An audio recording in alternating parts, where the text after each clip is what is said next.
Forward. 5. Introduction, the importance of Stalin. 6. Stalin is of vital importance in the former socialist countries. 9. Stalin is at the center of political debates in socialist countries. 9. Stalin's work is of crucial importance in the Third World. 9.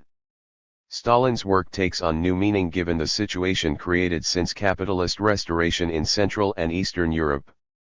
11. In communist parties around the world, the ideological struggle around the Stalin question presents many common characteristics. 11. The young Stalin forges his arms. 13. Stalin's activities in 1900-1917, 15. Socialists and Revolution. 20. Stalin during the Civil War, 22. Lenin's Will. 25. Building Socialism in One Country, 32. Socialist Industrialization. 39. Heroism and Enthusiasm, 40. Class War. 43. An Economic Miracle. 46. Collectivization. 48. From rebuilding production to social confrontation, 48. Weakness of the party in the countryside, 49. The character of the Russian peasant. 50. New class differentiation. 51. Who controlled the market wheat, 52. Towards confrontation, 52. Bukharin's position, 53. Betting on the kolkhoz. 54. Or betting on the individual peasant, 55. The first wave of collectivization. 56. The kulak. 56. The kolkhozy surpass the kulaks, 57. A fiery mass movement. 58. The war against the kulak. 59. The essential role of the most oppressed masses, 60. The organizational line on collectivization. 61. The party apparatus in the countryside. 61. Extraordinary organizational measures, 62. The 25,000. 63. The 25,000 against the bureaucracy. 64. The 25,000 against the kulaks. 65. The 25,000 and the organization of agricultural production. 65. The political direction of collectivization. 66. The November 1929 resolution, 68. Reject Bukharin's opportunism, 68. New difficulties. New tasks, 69. The January 5, 1930 resolution, 70. Dekulakization. 71. Kulak rumors and indoctrination. 72. What should be done with the kulaks? 73. Struggle to the end, 74. The resolution on dekulakization, 75. The kulak offensive picks up strength. 76. Koskay and Thekulak revolution. 77. Dizzy with success, 78. Stalin corrects, 79. Rectify and consolidate. 80. Right opportunism rears its head. 81. The anti-communists attack, 82. Retreats and advances. 83. Remarkable results. 83. The rise of socialist agriculture. 85. The second wave of collectivization. 85. Economic and social creativity, 86. Investments in the countryside. 88. The breakthrough of socialist agriculture. 89.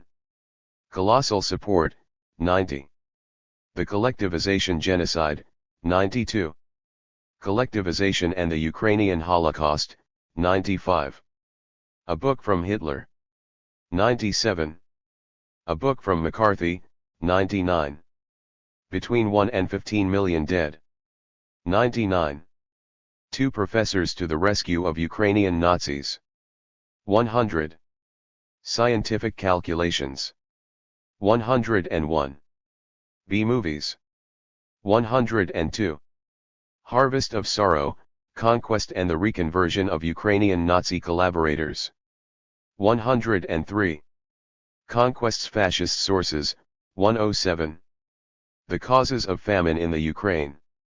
108. Ukraine under Nazi occupation, 111. The Struggle Against Bureaucracy. 112. Anti-Communists Against Bureaucracy, 112.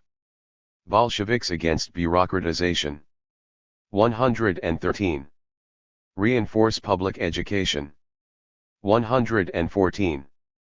Regularly Purge the Party, 115. The Struggle for Revolutionary Democracy. 116. The Party Elections in 1937, A Revolution, 117.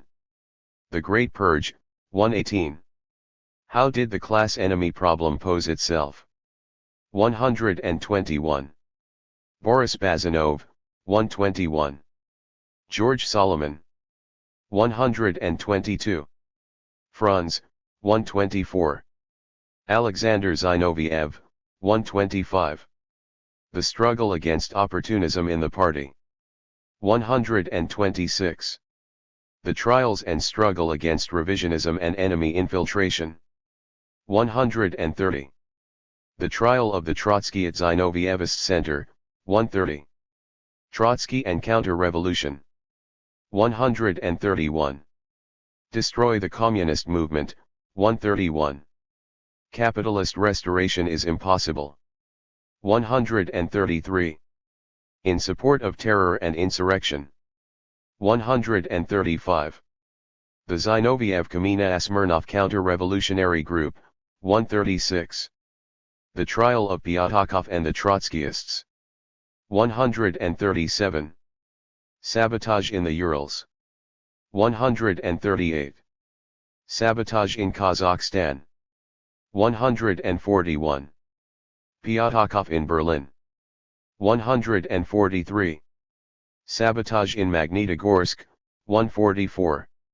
The Trial of the Bukharinist Social Democratic Group. 145. The February 1937 Decision to Purge, 145. The Ryutin Affair, 148. Bukharin's Revisionism, 149. Bukharin and the Enemies of Bolshevism. 150. Bukharin and the Military Conspiracy, 153. Bukharin and the Question of the Coup d'État, 154. Bukharin's Confession. 156. From Bukharin to Gorbachev, 164. The Tukhachevsky Trial and the Anti-Communist Conspiracy within the Army, 165. Plot, 166. The Militarist and Bonapartist Tendency, 170. Vlasov, 171. Solzhenitsyn, 173. A clandestine anti-communist organization in the Red Army, 175. The 1937–1938 Purge. 183. The Rectification, 187. The Western Bourgeoisie and the Purge, 191. Trotsky's role on the eve of the Second World War. 192. The enemy is the new aristocracy, the new Bolshevik bourgeoisie. 193.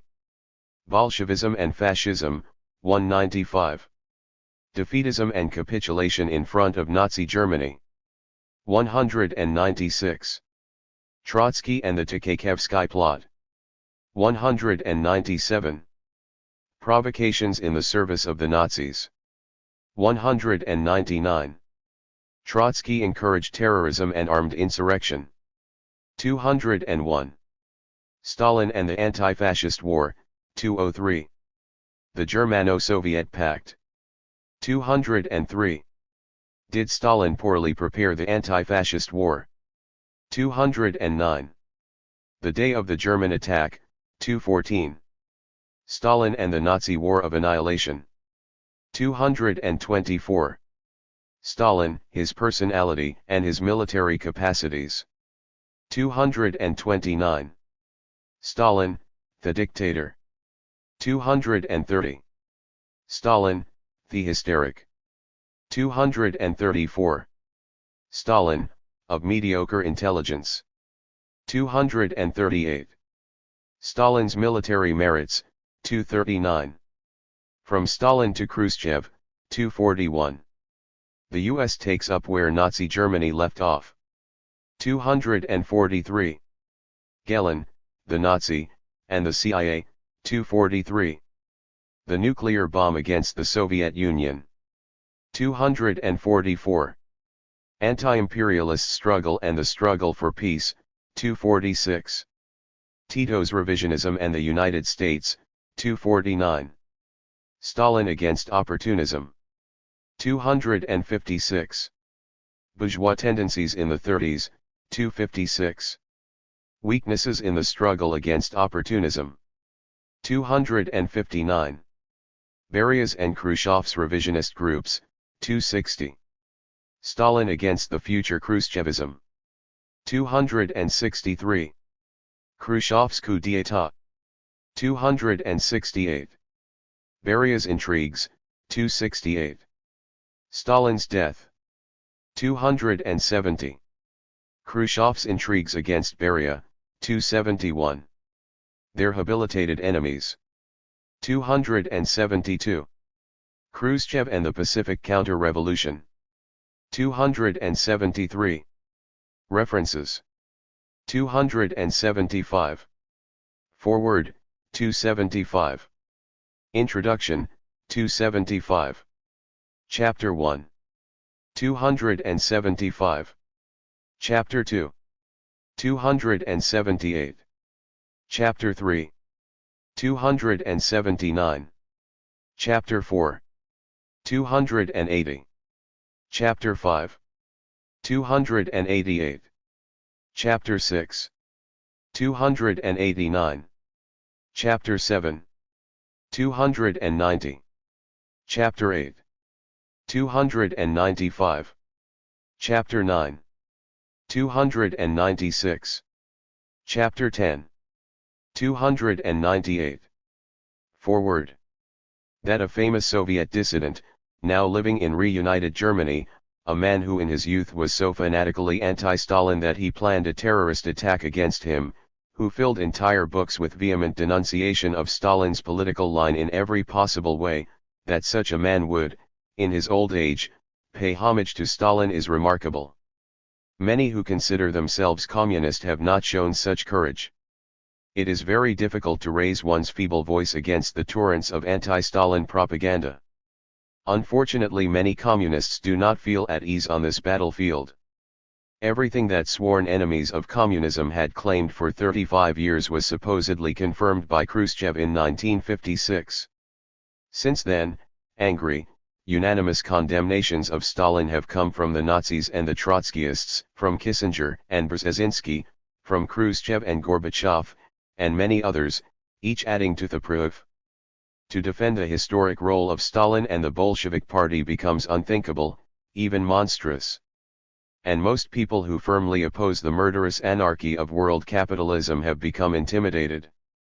Today, for a man such as Zinoviev, seeing the destructive folly that has taken hold of the ex-Soviet Union, with its trail of famine, unemployment, criminality, misery, corruption, and inter-ethnic wars, has led to the reassessment of prejudices firmly held since adolescence. It is clear that, throughout the world, those who wish to defend the ideals of socialism and communism must at least do the same. All communist and revolutionary organizations across the globe must re-examine the opinions and judgments that they have formed since 1956 about Comrade Stalin's work. No one can deny the evidence. When Gorbachev succeeded in eradicating all of Stalin's achievements, crowning 35 years of virulent denunciations of Stalinism, Lenin himself became persona non grata in the Soviet Union. With the burial of Stalinism, Leninism disappeared as well. Rediscovering the revolutionary truth about this pioneer period is a collective task that must be borne by all communists around the world. This revolutionary truth will arise by questioning sources, testimony, and analyses. Clearly, the aid that might be offered by Soviet Marxist-Leninists, sometimes the only ones with direct access to sources and to witnesses, will be vital. But today they work under very difficult conditions. Our analyses and reflections on this subject are published in this work, Another View of Stalin. The view of Stalin that is imposed on us daily is that of the class that wants to maintain the existing system of exploitation and oppression. Adopting another view of Stalin means looking at the historic Stalin through the eyes of the oppressed class, through the eyes of the exploited and oppressed. This book is not designed to be a biography of Stalin. It is intended to directly confront the standard attacks made against Stalin, Lenin's will, forced collectivization, overbearing bureaucracy, extermination of the old Bolshevik Guard, the Great Purge, forced industrialization, collusion between Stalin and Hitler, his incompetency during World War II, etc. We have endeavored to deconstruct many well-known truths about Stalin, those that are summarized over and over in a few lines in newspapers, history books, and interviews, and which have more or less become part of our unconscious. But how is it possible, asked a friend, to defend a man like Stalin? There was astonishment and indignation in this question, which reminded me of what an old communist worker once told me. He spoke to me of the year 1956, when Khrushchev read his famous secret report. Powerful debates took place within the Communist Party. During one of these confrontations, an elderly communist woman, from a Jewish communist family, who lost 2 children during the war and whose family in Poland was exterminated, cried out, "How can we not support Stalin, who built socialism, who defeated fascism, who incarnated all our hopes?" In the fiery ideological storm that was sweeping the world, where others had capitulated, this woman remained true to the revolution. And for this reason, she had another view of Stalin. A new generation of communists will share her view. Introduction: The Importance of Stalin. On August 20, 1991, Yanayev's ridiculous coup d'état was the last step in eliminating the remaining vestiges of communism in the Soviet Union. Statues of Lenin were torn down and his ideas were attacked. This event provoked numerous debates in communist and revolutionary movements. Some said it was completely unexpected. In April 1991, we published a book, L'URSSET La Contre-Révolution de Valeurs, USSR, The Velvet Counter-Revolution. Ludo Martens, L'URSSET La Contre-Révolution de Valeurs, Antwerp, EPO, 1991. Which essentially covers the political and ideological evolution of the USSR and of Eastern Europe since 1956. Now that Yeltsin has made his professional coup d'état and that he has vehemently proclaimed capitalist restoration, our analysis still stands. In fact, the last confused confrontations between Yanayev, Gorbachev, and Yeltsin were mere convulsions, expressing decisions made during the 28th Congress in July 1990. We wrote at the time that this Congress clearly affirms a rupture with socialism and a return to capitalism. 215. A Marxist analysis of the events that occurred in the Soviet Union had already led in 1989 to the following conclusion. Gorbachev is implementing a slow and progressive, but systematic, evolution to capitalist restoration. Gorbachev, his back to the wall, is seeking increasing political and economic support from the imperialist world. In return, he allows the West to do as it pleases in the Soviet Union. 186. A year later, at the end of 1990, we concluded our analysis as follows. Since 1985, Gorbachev has not firmly and consistently defended any political position. In waves, the right has attacked. Each new wave has dragged Gorbachev further to the right. Confronted by further attacks by nationalists and fascists, supported by Yeltsin, it is not impossible that Gorbachev will again retreat, which will undoubtedly provoke the disintegration of the CPSU and the Soviet Union. 253. The Balkanization of Africa and of the Arab world has ensured ideal conditions for imperialist domination. The more far-seeing in the West are now dreaming beyond capitalist restoration in the USSR. They are dreaming of its political and economic subjugation. 245. It is no accident that we recall these Marxist-Leninist conclusions from 1989 and 1990. The dynamiting of statues of Lenin was accompanied by an explosion of propaganda claiming victory over Marxism-Leninism. However, only the Marxist analysis was correct, was capable of clarifying the real social forces working under the demagogic slogans of freedom and democracy and glasnost and perestroika. In 1956, during the bloody counter-revolution in Hungary, statues of Stalin were destroyed. 35 years later, statues of Lenin have been reduced to dust. The dismantling of statues of Stalin and Lenin marks the two basic breaks with Marxism. In 1956, Khrushchev attacked Stalin's achievements so that he could change the fundamental line of the Communist Party. The progressive disintegration of the political and economic system that followed led to the final break with socialism in 1990 by Gorbachev. Of course, the media hark on every day about the clear failure of communism around the world. But we must reiterate that, if there was a failure in the Soviet Union, it was a failure of revisionism, introduced by Khrushchev 35 years ago. This revisionism led to complete political failure, to capitulation to imperialism and to economic catastrophe. The current eruption of savage capitalism and of fascism in the USSR shows clearly what happens when the revolutionary principles of Marxism-Leninism are rejected. For 35 years, the revisionists worked to destroy Stalin. Once Stalin was demolished, Lenin was liquidated with a flick of the wrist. Khrushchev fought mercilessly against Stalin.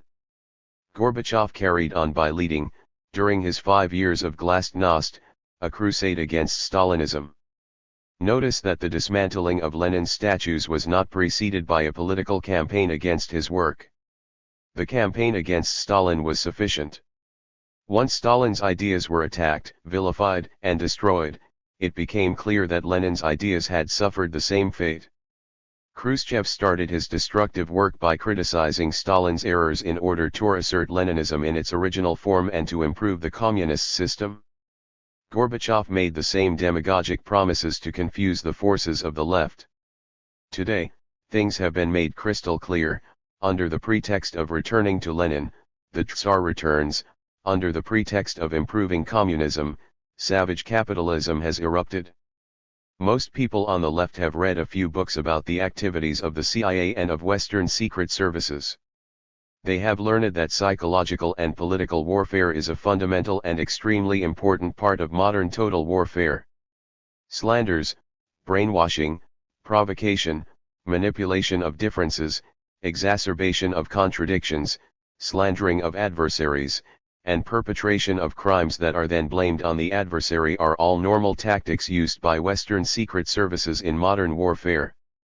But the wars that imperialism has waged with the greatest energy and with the most colossal resources are the anti-communist wars. Military wars, clandestine wars, political wars, and psychological wars. Isn't it obvious that the anti-Stalin campaign was at the heart of all ideological battles against socialism and communism? The official spokesman for the U.S. war machine, Kissinger and Brzezinski, praised the works of Solzhenitsyn and Conquest, who were, by coincidence, two authors favored by Social Democrats, Trotskyists, and anarchists. Instead of discovering the truth about Stalin among those specialists of anti-communism, wouldn't it have been better to look for the strings of psychological warfare by the CIA? It is truly not an accident that we can find today, in almost all stylish bourgeois and petit bourgeois publications, the same slanders and lies about Stalin that were found in the Nazi press during the Second World War. This is a sign that the class struggle is becoming fierce throughout the world and that the world bourgeoisie is mobilizing all its forces to defend its democracy.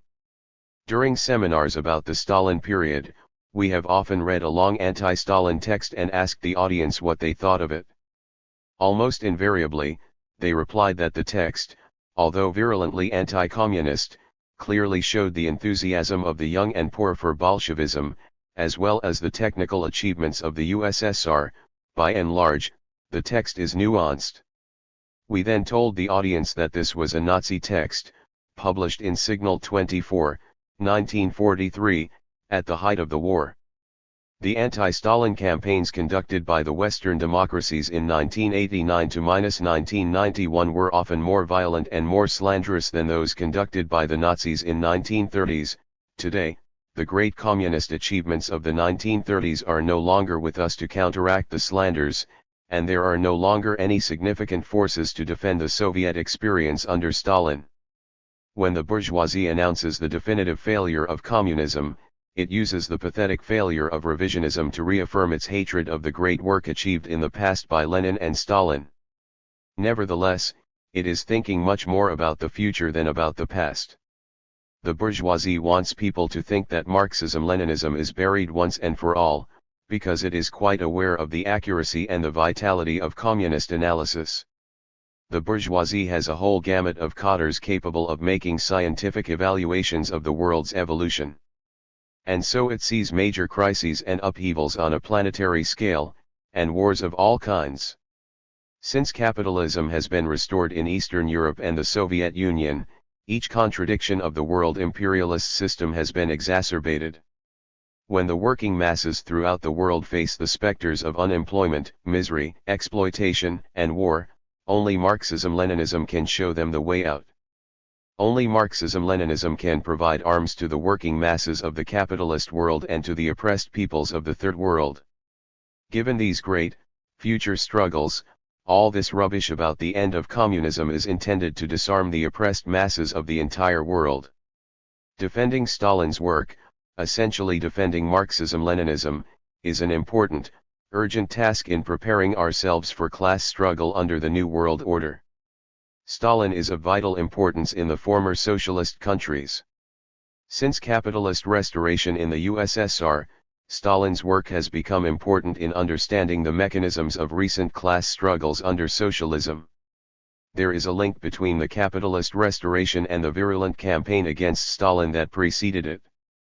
The explosion of hatred against a man who died in 1953 might seem strange, if not incomprehensible.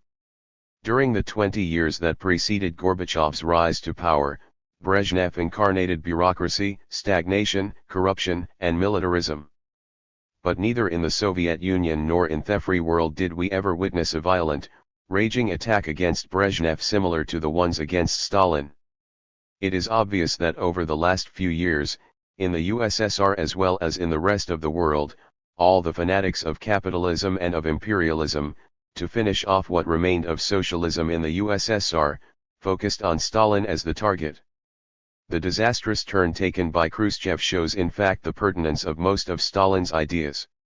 Stalin stressed that class struggle continues under socialism, that the old feudal and bourgeois forces never stopped their struggle for restoration and that the opportunists in the party, the Trotskyists, the Bukharinists, and the bourgeois nationalists, helped the anti-socialist classes regroup their forces. Khrushchev declared that these theses were aberrations and that they led to arbitrary measures. But in 1993, the apparition of Tsar Boris stands out as a monument to the correctness of Stalin's judgment. Adversaries of the dictatorship of the proletariat never stopped in insisting that Stalin represented not the dictatorship of the workers but his own autocratic dictatorship. The word Gulag means Stalinist dictatorship. But those who were in the Gulag during Stalin's era are now part of the bourgeoisie in power. To demolish Stalin was to give socialist democracy a new birth. But once Stalin was buried, Hitler came out of his tomb. And in Russia, Ukraine, Romania, Slovakia, etc., all the fascist heroes are resurrected, ilk such as Vlasov, Bandera, Antonescu, Tiso, and other Nazi collaborators. The destruction of the Berlin Wall heralded the rise of neo-Nazism in Germany. Today, when faced with the unleashing of capitalism and fascism in Eastern Europe, it is easier to understand that Stalin did in fact defend workers' power. Stalin is at the center of political debates in socialist countries. The media never stop reminding us that there are still, unfortunately, a few Stalinist outposts on the planet. Fidel Castro holds his little island like a Stalinist dinosaur. Kim Il-sung surpassed Stalin in the area of the cult of the personality. The Chinese butchers of Tiananmen Square are worthy successors of Stalin. A few dogmatic Vietnamese still have pictures of Ho Chi Minh and of Stalin. In short, the four countries that still uphold a socialist line are excommunicated from the civilized world in the name of Stalin. This incessant clamor is designed to bring out and reinforce anti-Stalinist bourgeois and petit bourgeois currents in these countries. Stalin's work is of crucial importance in the Third World. At the same time, in the Third World, all the forces that oppose, in one way or another, imperialist barbarity, are hunted down and attacked in the name of the struggle against Stalinism. So, according to the French newspaper Le Monde, the Communist Party of the Philippines has just been seized by the Stalinist demon of the purges. Patrice de Beer, La Lente Erosion. Le Monde, August 7, 1991. According to a tract from the Mysone Group, the Stalinists of the Tigray People's Liberation Front have just seized power in Addis Ababa. In Peru as well, we hear of Mao-Stalinist ideas, that stereotyped formal language of another era. Marcel Niedergang, Le Monde. We can even read that the Syrian Ba'ath Party leads a closed society, almost Stalinist. International Herald Tribune, November 5, 1991, p. 1. Right in the middle of the Gulf War, a newspaper reported to us that a Soviet pamphlet compared photographs of Stalin and Saddam Hussein, and concluded that Saddam was an illegitimate son of the great Georgian. And the butchers that chased Father Aristide from Haiti seriously claimed that he had installed a totalitarian dictatorship. Stalin's work is important for all peoples engaged in the revolutionary struggle for freedom from the barbaric domination of imperialism. Stalin represents, just like Lenin, steadfastness in the fiercest and most merciless of class struggles. Stalin showed that, in the most difficult situations, only a firm and inflexible attitude towards the enemy can resolve the fundamental problems of the working masses. Conciliatory, opportunistic, and capitulationist attitudes will inevitably lead to catastrophe and to bloody revenge by the reactionary forces. Today, the working masses of the Third World find themselves in a very difficult situation, with no hope in sight, resembling conditions in the Soviet Union in 1920 to -1933. In Mozambique, the most reactionary forces in the country were used by the CIA and the South African boss to massacre 900,000 Mozambicans. The Hindu fundamentalists, long protected by the Congress Party and upheld by the Indian bourgeoisie, are leading India into bloody terror. In Colombia, the collusion between the reactionary army and police, the CIA, and the drug traffickers is provoking a bloodbath among the masses. In Iraq, where criminal aggression killed more than 200,000, the embargo imposed by our great defenders of human rights continues to slowly kill tens of thousands of children. In each of these extreme situations, Stalin's example shows us how to mobilize the masses for a relentless and victorious struggle against enemies ready to use any means. But a great number of revolutionary parties of the Third World, engaged in merciless battles against barbaric imperialism, progressively deviated towards opportunism and capitulation, and this disintegration process almost always started with ideological attacks against Stalin. The evolution of parties such as the Farabundo Martí National Liberation Front, FMLN, in El Salvador is a prime example. From about 1985, a right opportunist tendency developed within the Communist Party of the Philippines. It wanted to end the popular war and to start a process of national reconciliation. Following Gorbachev, the tendency virulently attacked Stalin. This same opportunism also had a left form. Wanting to come to power quickly, others proposed a militarist line and an urban political insurrection. In order to eliminate police infiltration, leaders of this tendency organized a purge within the party in Mindanao. They executed several hundred persons, violating all of the party's rules. But when the Central Committee decided to conduct an ideological and political rectification campaign, these opportunists all united against the Stalinist purge. José María wrote, Those who oppose the rectification movement most bitterly are those who have been most responsible for the militarist viewpoint, the gross reduction of the mass base, witch hunts of monstrous proportions, violative of all sense of democracy and decency, and degeneration into gangsterism. These renegades have in fact and in effect joined up with the intelligence and psy-war agents of the U.S.-Ramos regime in an attempt to stop the CPP from strengthening itself ideologically, politically, and organizationally. José María Sisson, Statement of Denial and Condemnation. December 8, 1992. The journal Democratic Palestine, of the Popular Front for the Liberation of Palestine, PFLP, also opened up a debate on Stalin. Negative aspects of the Stalin era which have been highlighted include, forced collectivization, repression of free expression and democracy in the party and in the society, ultra-centralization of decision-making in the party, the Soviet state and the international communist movement. Democratic Palestine, July-August-September 1992, p. 31. All these so-called criticisms of Stalin are nothing more than a verbatim rehash of old social democratic anti-communist criticisms. To choose this road and to follow it to its end means, ultimately, the end of the PFLP as a revolutionary organization. The experience of all those who have taken this road leaves no room for doubt. The recent evolution of the Sandinista National Liberation Front, FSLN, is instructive about this subject. In his interview of Fidel Castro, Thomas Borga vigorously attacks Stalinism. It is under this camouflage that the FSLN transformed itself into a bourgeois social democratic entity. Stalin's work takes on new meaning given the situation created since capitalist restoration in Central and Eastern Europe. Stalin's revolutionary work also takes on importance in the new European situation, with capitalist restoration in the East. The civil war in Yugoslavia shows the carnage that could spread to the whole of the European continent if the rising contradictions between imperialist powers provoked a new world war. Such a possibility can no longer be excluded. Today's map of the world strikingly resembles the situation between 1900 and 1914, when the imperialist powers vied for world economic domination. Today, the relations between the six imperialist centers, the US, Great Britain, Japan, Germany, Russia, and France, are becoming very unstable. We have entered a period when alliances are done and undone and in which battles in the economic and commercial sphere are undertaken with increasing energy.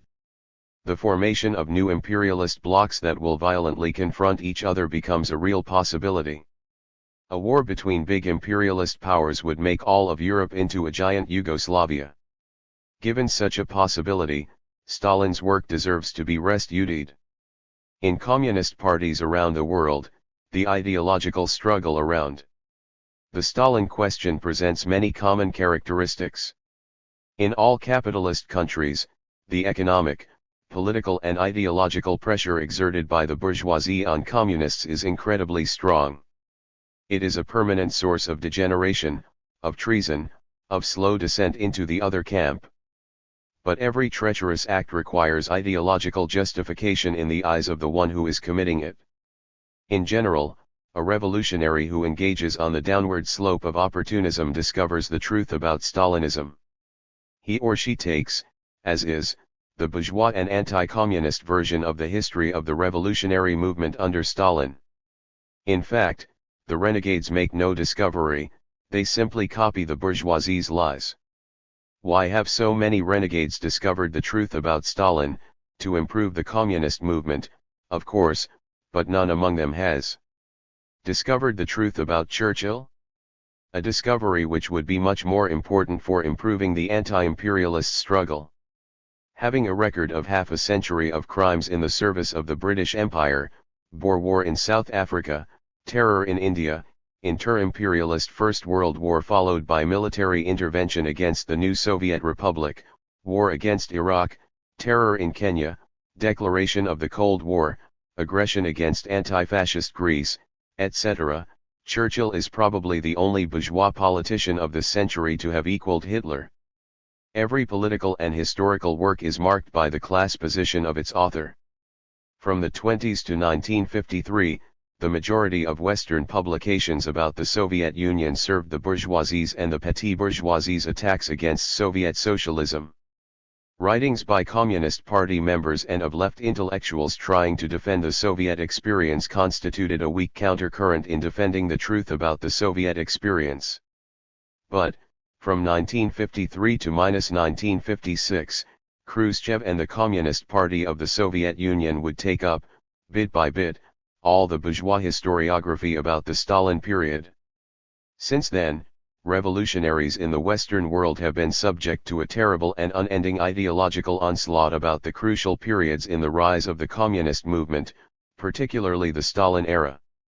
If Lenin led the October Revolution and drew the main lines for building socialism, it was Stalin who actually put those lines into action for 30 years. The bourgeoisie's hatred is of course concentrated on the titanic task achieved under Stalin. A communist who does not adopt a firm class position with respect to the misleading, one-sided, incomplete or false information that the bourgeoisie spreads around will be lost forever. For no other subject in recent history does the bourgeoisie denigrate its adversaries so fiercely. Every communist must adopt an attitude of systematic mistrust towards all information furnished by the bourgeoisie, and the Khrushchevites, about the Stalin period. And he or she must do everything possible to discover the rare alternative sources of information that defend Stalin's revolutionary endeavor. But opportunists in different parties dare not directly confront the anti-Stalin ideological offensive directly, despite its clear anti-communist goal. The opportunists bend backwards under pressure, saying yes to a criticism of Stalin, but pretending to criticize Stalin from the left. Today, we can sum up 70 years of criticisms from the left formulated by the revolutionary experience of the Bolshevik Party under Stalin. There are hundreds of works available, written by Social Democrats and Trotskyists, by Bukharinists and independent left intellectuals. Their points of view have been taken up and developed by Khrushchevites and Titoists. We can better understand today the real class meaning of these works. Did any of these criticisms lead to revolutionary practices more important than the work under Stalin? Theories are, of course, judged by the social practice they engender. The revolutionary practice of the world communist movement under Stalin shook the whole world and gave a new direction to the history of humanity. During the years 1985 to -1990, in particular, we have been able to see that all the so-called left critics of Stalin have jumped onto the anti-communist bandwagon, just countless cheerleaders. Social Democrats, Trotskyists, anarchists, Bukharinists, Titoists, ecologists, all found themselves in the movement for liberty, democracy, and human rights, which liquidated what remained of socialism in Eastern Europe and in the USSR. All these left criticisms of Stalin had as final consequence the restoration of savage capitalism, the reinstatement of a merciless dictatorship of the bourgeoisie and the destruction of all social gains, cultural and political rights for the working masses and, in many cases, to the emergence of fascism and of reactionary civil wars. When Khrushchev initiated the anti-Stalin campaigns in 1956, those communists who resisted revisionism and defended Stalin were affected in a peculiar manner. In 1956, the Chinese Communist Party had the revolutionary courage to defend Stalin's work. Its document, once more on the experience of the dictatorship of the proletariat, considerably helped Marxist-Leninists all over the world. Based on their own experience, the Chinese Communists criticized certain aspects of Stalin's work. This is perfectly normal and necessary in a discussion among communists. However, with the benefit of time, it seems that their criticisms were formulated too generally. This negatively influenced many communists who lent credibility to all sorts of opportunistic criticisms. For example, the Chinese comrades claimed that Stalin did not always clearly distinguish the two kinds of contradiction, those among the people, which can be overcome through education and struggle, and those between the people and the enemy, which require appropriate means of struggle. From this general criticism, some concluded that Stalin did not properly treat the contradictions with Bukharin, and ended up embracing Bukharin's social democratic political line. The Chinese communists also stated that Stalin interfered in the affairs of other parties and denied them their independence. From this general criticism, some concluded that Stalin was wrong in condemning Tito's politics, ultimately accepting Titoism as a specifically Yugoslav form of Marxism-Leninism. The recent events in Yugoslavia allow one to better understand how Tito, since his break with the Bolshevik Party, followed a bourgeois nationalist line and ultimately fell into the US fold. The ideological reticence and errors enumerated above about the Stalin question occurred in almost all Marxist-Leninist parties. A general conclusion can be drawn. In our judgment of all the episodes during the period 1923 to -1953, we must struggle to understand completely the political line held by the Bolshevik Party and by Stalin. We cannot accept any criticism of Stalin's work without verifying all primary data pertaining to the question under debate and without considering all versions of facts and events, in particular the version given by the Bolshevik leadership. The young Stalin forges his arms. At the beginning of the century, the Tsarist regime was the most reactionary and the most oppressive of Europe. It was a feudal power, medieval, absolute, ruling over an essentially illiterate peasant population. The Russian peasantry lived in total ignorance and misery, in a chronic state of hunger. Periodically great famines occurred, resulting in hunger revolts. Between 1800 and 1854, the country had 35 years of famine. Between 1891 and 1910, there were 13 years of bad harvests and 3 years of famine. The peasant worked small plots of land which, redistributed at regular intervals, became smaller and smaller. Often, they were little strips of land separated by great distances. A third of the households did not have a horse or an ox to work the soil. The harvest was done with a scythe. Compared to France or to Belgium, the majority of peasants lived in 1900 as in the 14th century. Sidney and Beatrice Webb, Soviet Communism, A New Civilization? Second edition, London, Victor Gollancz, 1937, p. 236. During the first 5 years of the century, there were several hundred peasant revolts in the European part of Russia. Castles and buildings were burnt and landlords were killed. These struggles were always local and the police and the army crushed them mercilessly. In 1902, near-insurrectionary struggles occurred in Kharkov and Poltava. 180 villages participated in the movement and 80 feudal domains were attacked. Commenting on the Saratov and Balashov peasant revolts, the military commander of the region noted, "With astonishing violence, the peasants burned and destroyed everything, not one brick remained. Everything was pillaged. The wheat, the stores, the furniture, the house utensils, the cattle, the metal from the roofs. In other words, everything that could be taken away was, and what remained was set aflame." 531.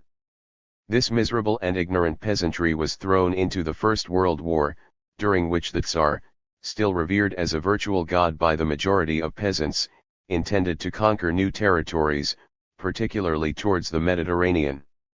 In Russia, the First World War killed about 2,500,000 people, particularly among the peasants conscripted to the army.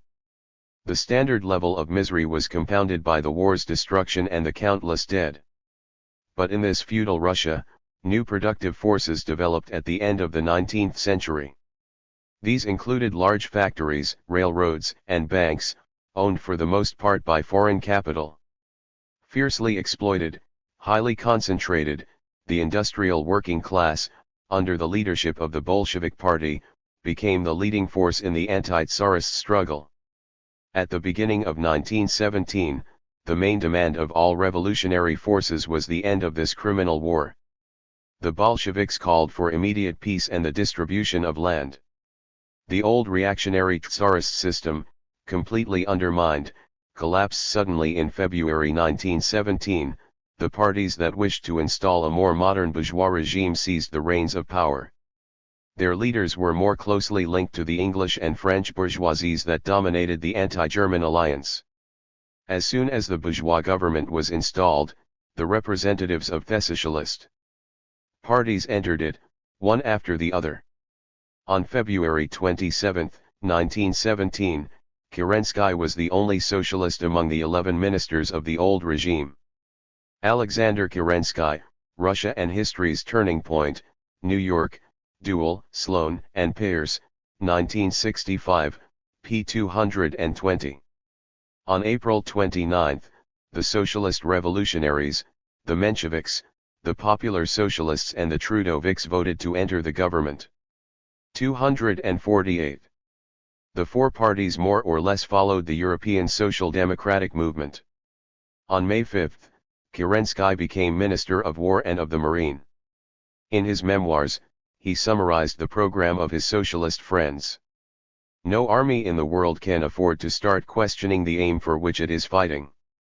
To restore their fighting capacity, we had to overcome their animal fear and answer their doubts with the clear and simple truth: you must make the sacrifice to save the country.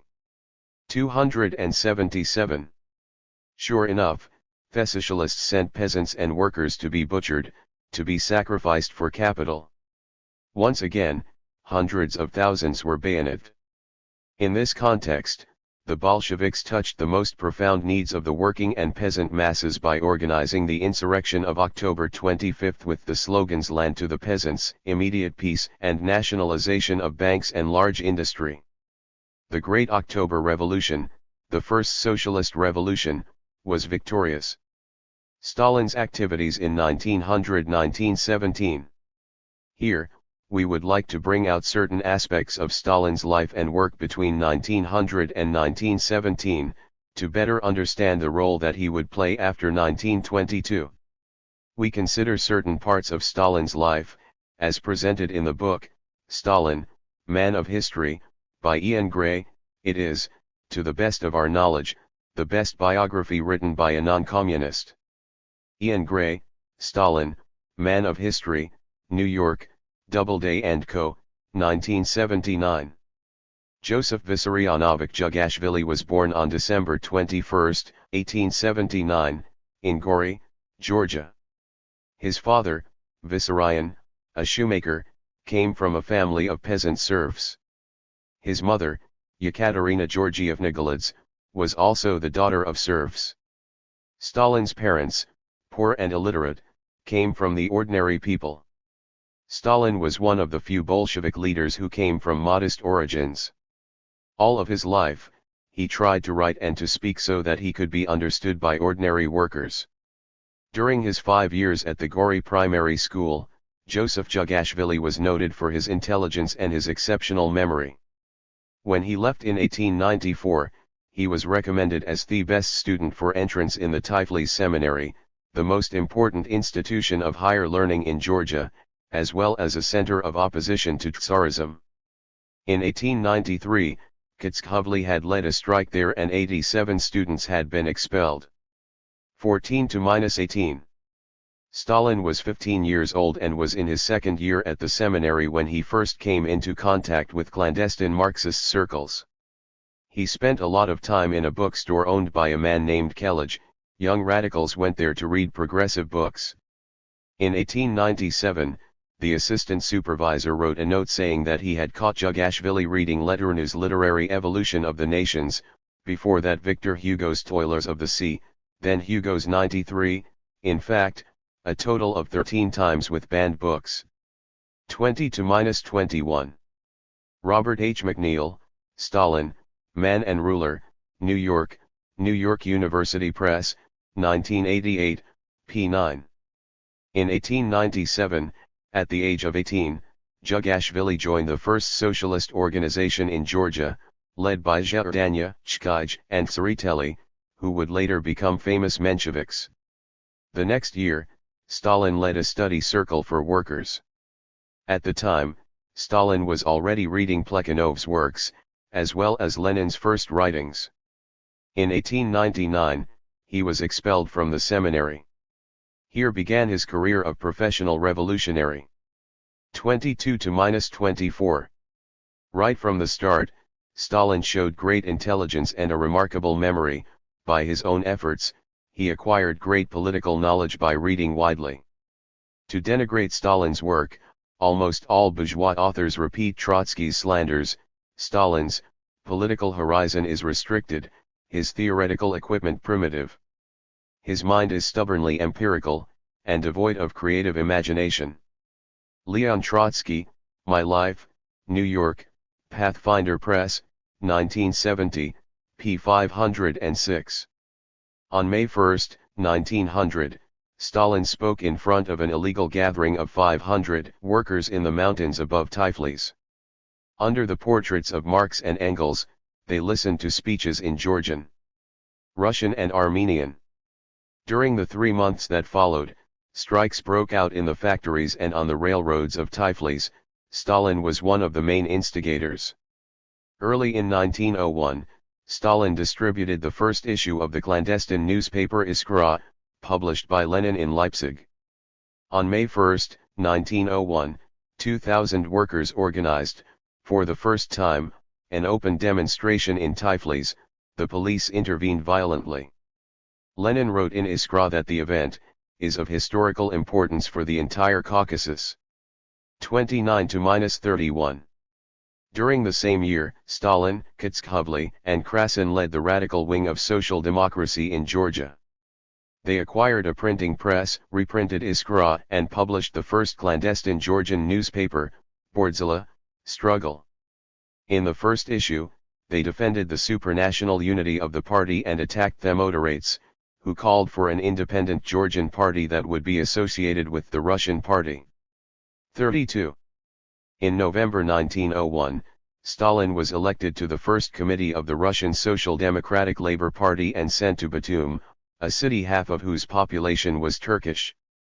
In February 1902, he had already organized 11 clandestine circles in the main factories of the city. On February 27, 6,000 workers in the petroleum refinery marched through the city. The army opened fire, killing 15 and arresting 500. 34-35. 1 month later, Stalin was himself arrested, imprisoned until April 1903, then condemned to 3 years in Siberia. He escaped and was back in Tiflis in February 1904. 38. During his stay in Siberia, Stalin wrote to a friend in Leipzig, asking him for copies of the letter to a comrade on our organizational tasks and expressing his support for Lenin's positions. After the Congress of August 1903, the Social Democratic Party was divided between Bolsheviks and Mensheviks. The Georgian delegates were among the latter. Stalin, who had read What is to be Done, supported the Bolsheviks without hesitation. It was a decision demanding conviction and courage. Lenin and the Bolsheviks had little support in Transcaucasia, wrote Gray. 41-45. In 1905, the leader of the Georgian Mensheviks, Zherdanya, published a criticism of the Bolshevik theses that Stalin defended, thereby underscoring the importance of Stalin in the Georgian revolutionary movement. During the same year, in Armed Uprising and Our Tactics, Stalin defended, against the Mensheviks, the necessity of armed struggle to overthrow Tsarism. 51. Stalin was 26 years old when he first met Lenin at the Bolshevik Congress in Finland in December 1905. 53. Between 1905 and 1908, the Caucasus was the site of intense revolutionary activity. The police counted 1,150 terrorist acts. Stalin played an important role. In 1907-1908, Stalin led, together with Orджonikidze and Voroshilov, the secretary of the Oil Workers' Union, a major legal struggle among the 50,000 workers in the oil industry in Baku. They attained the right to elect worker representatives, who could meet in a conference to discuss the collective agreement regarding salaries and working conditions. Lenin hailed this struggle, which took place at a time when most of the revolutionary cells in Russia had ceased their activities. 59-64. In March 1908, Stalin was arrested a second time and condemned to 2 years of exile. But in June 1909, he escaped and returned to Baku, where he found the party in crisis, the newspaper no longer being published. 3 weeks after his return, Stalin had started up publication again. In an article he argued that it would be strange to think that organs published abroad, remote from Russian reality, could unify the work of the party. Stalin insisted on maintaining the clandestine party, asking for the creation of a coordinating committee within Russia and the publication of a national newspaper, also within Russia, to inform, encourage and re-establish the party's direction. Feeling that the workers' movement was about to re-emerge, he repeated these proposals early in 1910. 65–69. But while helping prepare a general strike of the oil industry, he was arrested for a third time in March 1910, sent to Siberia, and banished for 5 years. In February 1912, he escaped again and came back to Baku. 70. Stalin learned that at the Prague Conference, the Bolsheviks had created their independent party and that a Russian bureau, of which he was a member, had been created. On April 22, 1912, at St. Petersburg, Stalin published the first edition of the Bolshevik newspaper Pravda. On the same day, he was arrested a fourth time, together with the editorial secretary, Molotov. They were denounced by Malinovsky, an agent provocateur elected to the Central Committee. Chernomazov, who replaced Molotov as secretary, was also a police agent. Banished for 3 years to Siberia, Stalin once again escaped and took up the leadership of Pravda. Convinced of the necessity of a break with the Mensheviks, he differed with Lenin about tactics. The Bolshevik line had to be defended, without directly attacking the Mensheviks, since the workers sought unity. Under his leadership, Pravda developed a record circulation of 80,000 copies. 71–73. At the end of 1912, Lenin called Stalin and other leaders to Krakow to advocate his line of an immediate break with the Mensheviks, then sent Stalin to Vienna so that he could write Marxism and the national question. Stalin attacked cultural national autonomy within the party, denouncing it as the road to separatism and to subordination of socialism to nationalism. He defended the unity of different nationalities within one centralized party. Upon his return to St. Petersburg, Malinovsky had him arrested a fifth time. This time, he was sent to the most remote regions of Siberia, where he spent 5 years. 75–79. It was only after the February 1917 revolution that Stalin was able to return to St. Petersburg, where he was elected to the Presidium of the Russian Bureau, taking up once again the leadership of Pravda. In April 1917, at the party conference, he received the third largest number of votes for the Central Committee. During the month of July, when Pravda was closed by the provisional government and several Bolshevik leaders were arrested, Lenin had to hide in Finland. Stalin led the party. In August, at the 6th Congress, he read the report in the name of the Central Committee. The political line was unanimously adopted by 267 delegates, with 4 abstentions. Stalin declared, "The possibility is not excluded that Russia will be the country that blazes the trail to socialism. It is necessary to give up the outgrown idea that Europe alone can show us the way." 88–96.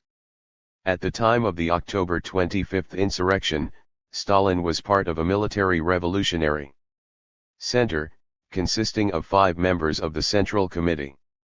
Kamina and Zinoviev publicly opposed the seizing of power by the Bolshevik Party. Rykov, Nogin, Lunacharsky and Miliutin supported them. But it was Stalin who rejected Lenin's proposal to expel Kamina and Zinoviev from the party. After the revolution, the Tsarite Bolsheviks insisted on a coalition government with the Mensheviks and the Social Revolutionaries. Once again threatened with expulsion, they towed the line. 97–98. Stalin became the first People's Commissar for Nationality Affairs. Quickly grasping that the international bourgeoisie was supporting the local bourgeoisies among national minorities, Stalin wrote, "The right of self-determination was the right, not of the bourgeoisie but of the toiling masses of a given nation. The principle of self-determination ought to be used as a means in the struggle for socialism, and it ought to be subordinated to the principles of socialism." 103-104. Between 1901 and 1917, right from the beginning of the Bolshevik Party until the October Revolution, Stalin was a major supporter of Lenin's line. No other Bolshevik leader could claim as constant or diverse activity as Stalin. He had followed Lenin right from the beginning, at the time when Lenin only had a small number of adherents among the socialist intellectuals. Unlike most of the other Bolshevik leaders, Stalin was constantly in contact with Russian reality and with activists within Russia. He knew these militants, having met them in open and clandestine struggles, in prisons and in Siberia. Stalin was very competent, having led armed struggle in the Caucasus as well as clandestine struggles. He had led union struggles and edited legal and illegal newspapers.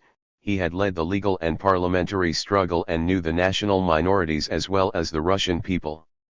Trotsky did his best to systematically denigrate the revolutionary past of Stalin, and almost all bourgeois authors repeat these slanders.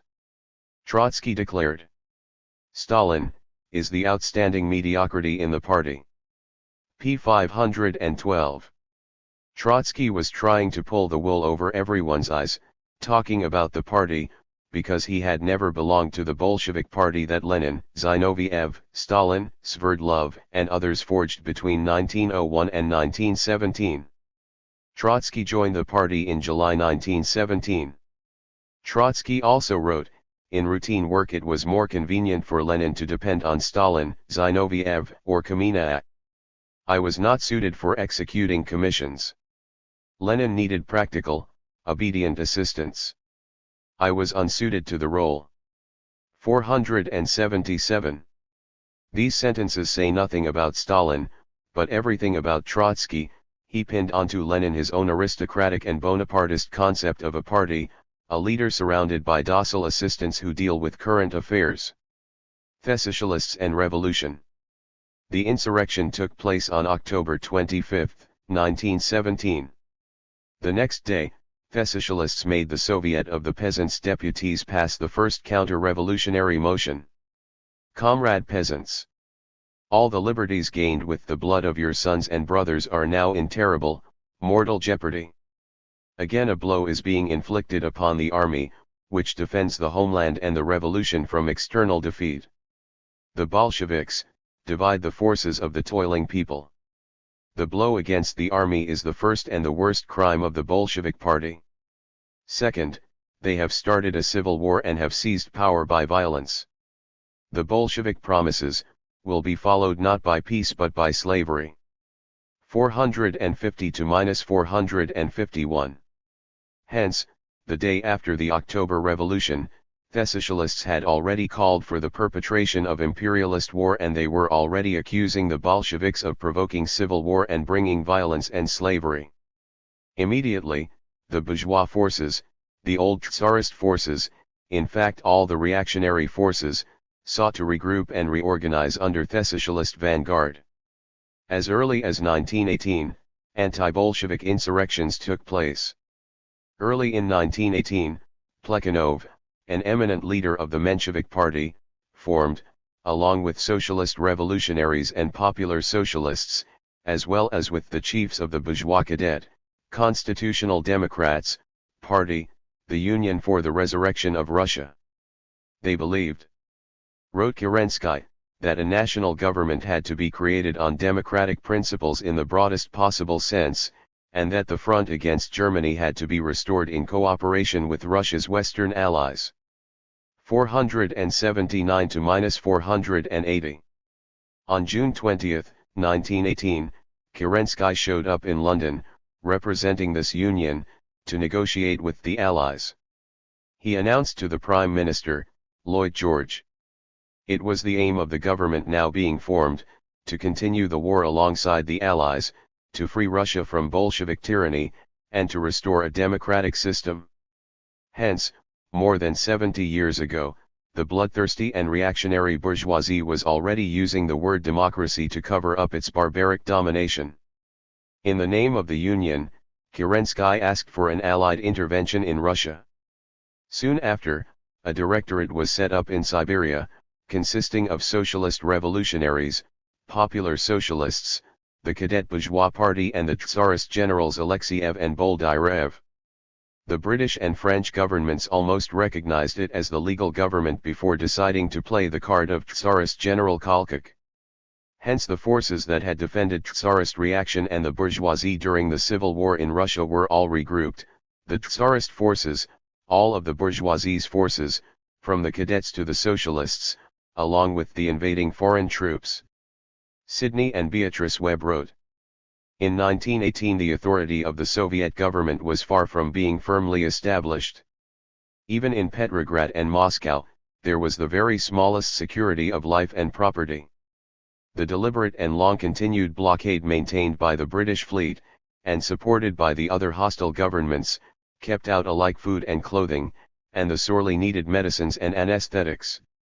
Presently came the armies of the governments of Great Britain, France, Japan, Italy, and the United States, without any declaration of war, actually invading, at half a dozen points from Vladivostok and Batum to Murmansk and Archangel, the territory of what had never ceased to be technically a friendly power.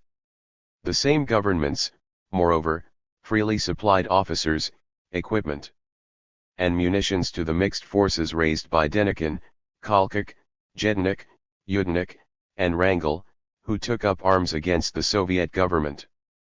Incidentally, the Germans and Poles ravaged the western provinces, whilst the army formed out of the Czechoslovakian prisoners of war held an equivocal position in its protracted passage through Siberia to the Pacific Ocean. 536 to -537. From 1918 to 1921, the Civil War killed 9 million, most of them victims of famine. These 9 million dead are attributable essentially to foreign invasions, British, French, Czechoslovakian, Japanese, Polish, etc., and to the blockade organized by the Western powers. The right would insidiously classify them as victims of Bolshevism. It appears to be a miracle that the Bolshevik Party only 33,000 members in 1917 could succeed in mobilizing popular forces to such an extent that they defeated the superior forces of the bourgeoisie and the old Tsarist regime, upheld by the socialists and reinforced by the invading foreign armies. In other words, without a complete mobilization of the peasant and working masses, and without their tenaciousness and their strong will for freedom, the Bolsheviks could never have attained final victory. Since the beginning of the Civil War, the Mensheviks denounced the Bolshevik dictatorship, the arbitrary, terrorist regime of the Bolsheviks, the new Bolshevik aristocracy. This was 1918 and there was no Stalinism in the air. The dictatorship of the new aristocracy, it is in those terms that social democracy attacked, right from the beginning, the socialist regime that Lenin wished to install. Plekhanov developed the theoretical basis needed to uphold these accusations by insisting that the Bolsheviks had established an objectively reactionary political line, going against the flow of history, a reactionary utopia consisting of introducing socialism in a country that was not ready. Plekhanov referred to traditional peasant anarchy.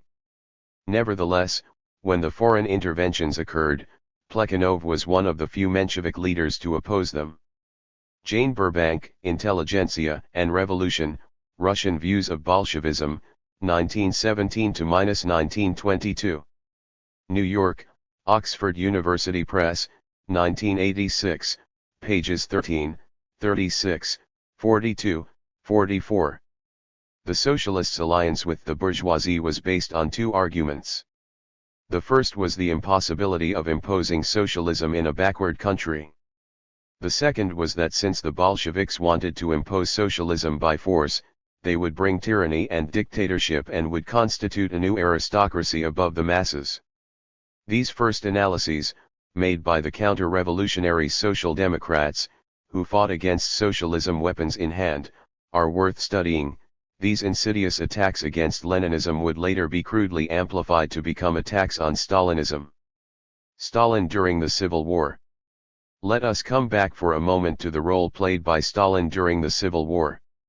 Many bourgeois publications place Trotsky, the creator and organizer of the Red Army, on an equal level with Lenin, the two being responsible for the military victory of the Bolsheviks. Stalin's contribution to the struggle against the White Armies is generally neglected. However, between 1918 and 1920, Stalin, who was one of the main leaders of the party, personally led the military struggle on many decisive fronts. At the military level, Zinoviev, Kamina, and Bukharin played no role. In November 1917, the Central Committee created a smaller committee to deal with urgent affairs. Its members were Lenin, Stalin, Sverdlov and Trotsky. Pestkovsky, Stalin's assistant, wrote, "In the course of the day, Lenin would call Stalin out an endless number of times. Most of the day Stalin spent with Lenin."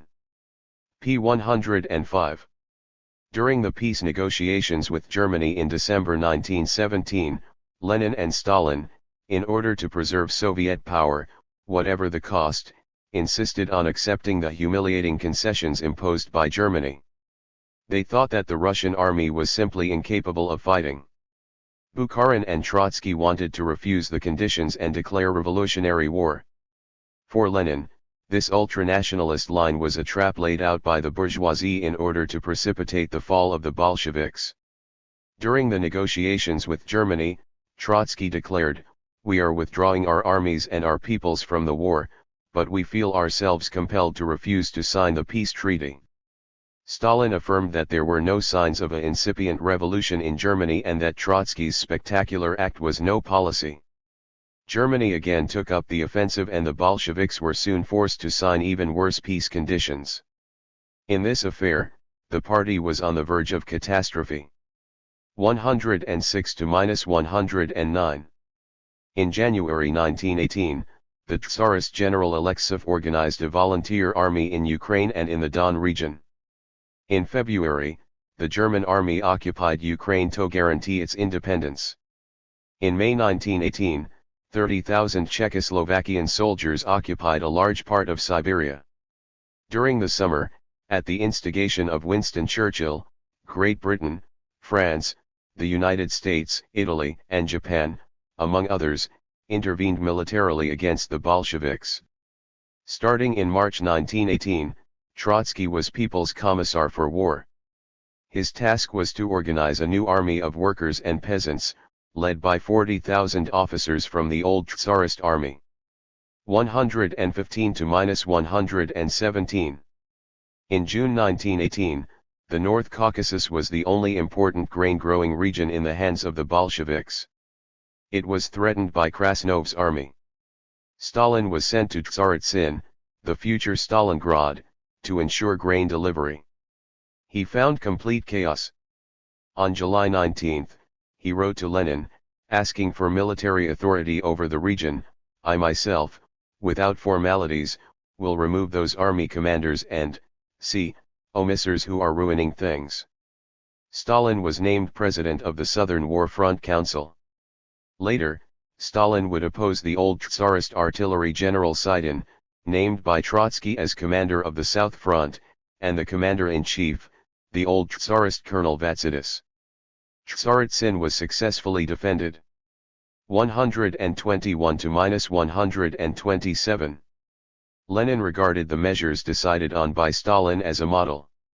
McNeill, OPCIT. p. 157. In October 1918, Stalin was appointed to the Military Council of the Ukrainian Front. Its task was to overthrow Skoropadsky's regime, set up by Germany. In December, when the situation dramatically deteriorated in the Urals, thanks to the advance of Kolchak's reactionary troops, Stalin was sent with full powers to put an end to the catastrophic state of the Third Army and to purge the incompetent commissars. In his inquiry, Stalin criticized the policies of Trotsky and Vatsidis.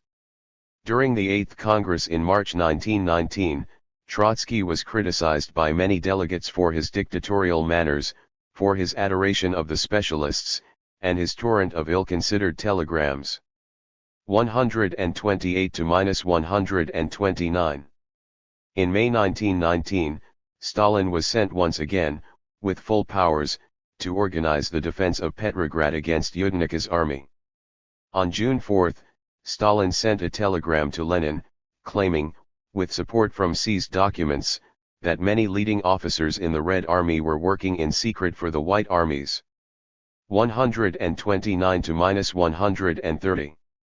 On the Eastern Front, a bitter conflict developed between its commander, SS Kamina, not to be confused with LB Kamina, and the commander-in-chief, Vatsidis.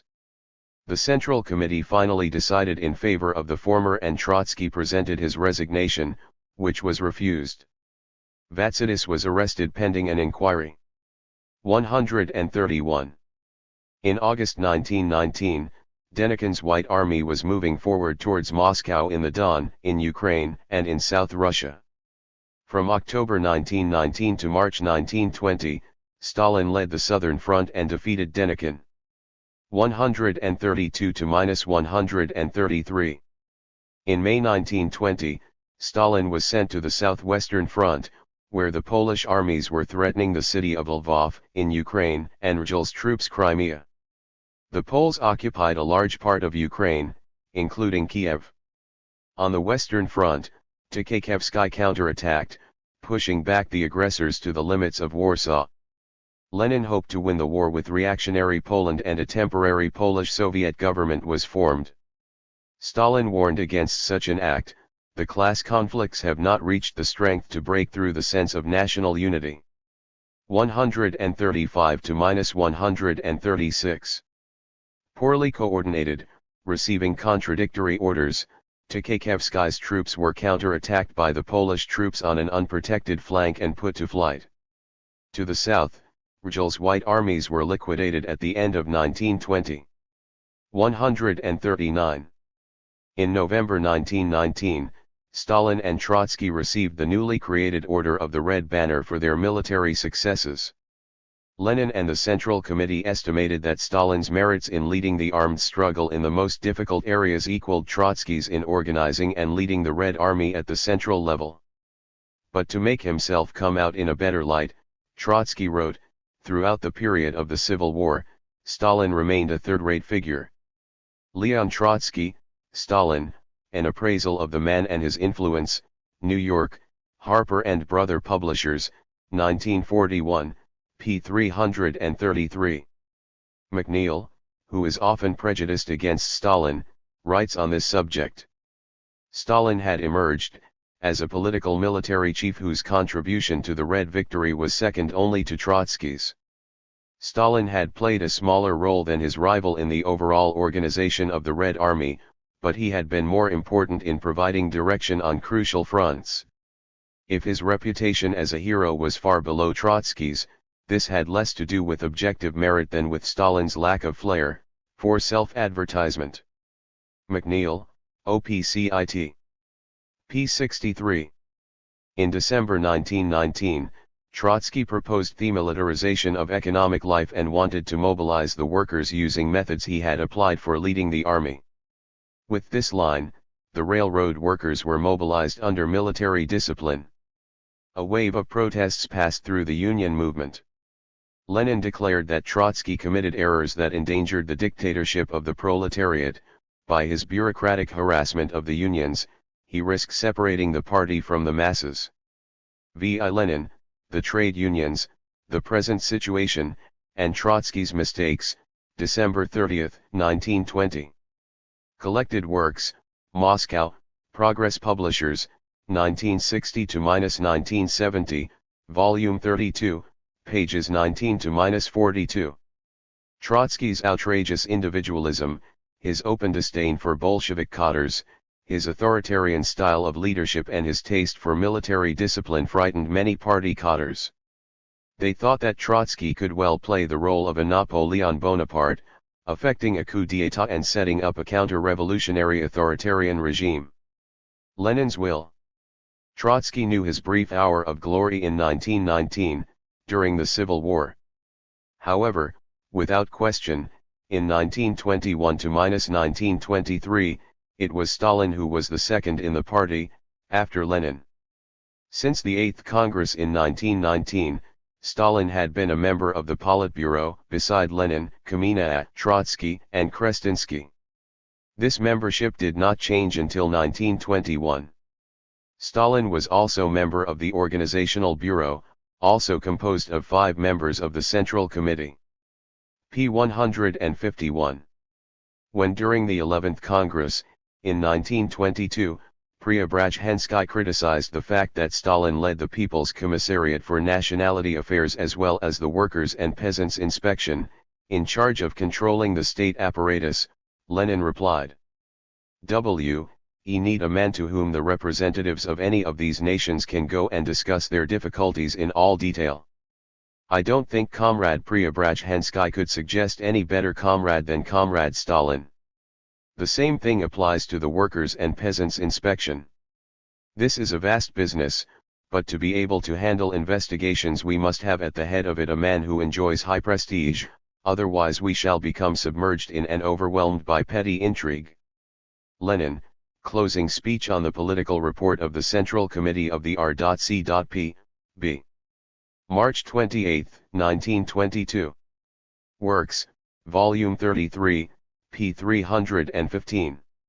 On April 23, 1922, on Lenin's suggestion, Stalin was also appointed to head the Secretariat, as General Secretary. Gray, p. 159. Stalin was the only person who was a member of the Central Committee, the Political Bureau, the Organizational Bureau and the Secretariat of the Bolshevik Party. At the 12th Congress in April 1923, he presented the main report. Lenin had suffered his first stroke in May 1922. On December 16, 1922, he suffered another major attack. His doctors knew that he would not recover. On December 24, the doctors told Stalin, Kamina, and Bukharin, the representatives of the Political Bureau, that any political controversy could provoke a new attack, this time fatal. They decided that Lenin has the right to dictate every day for 5 or 10 minutes.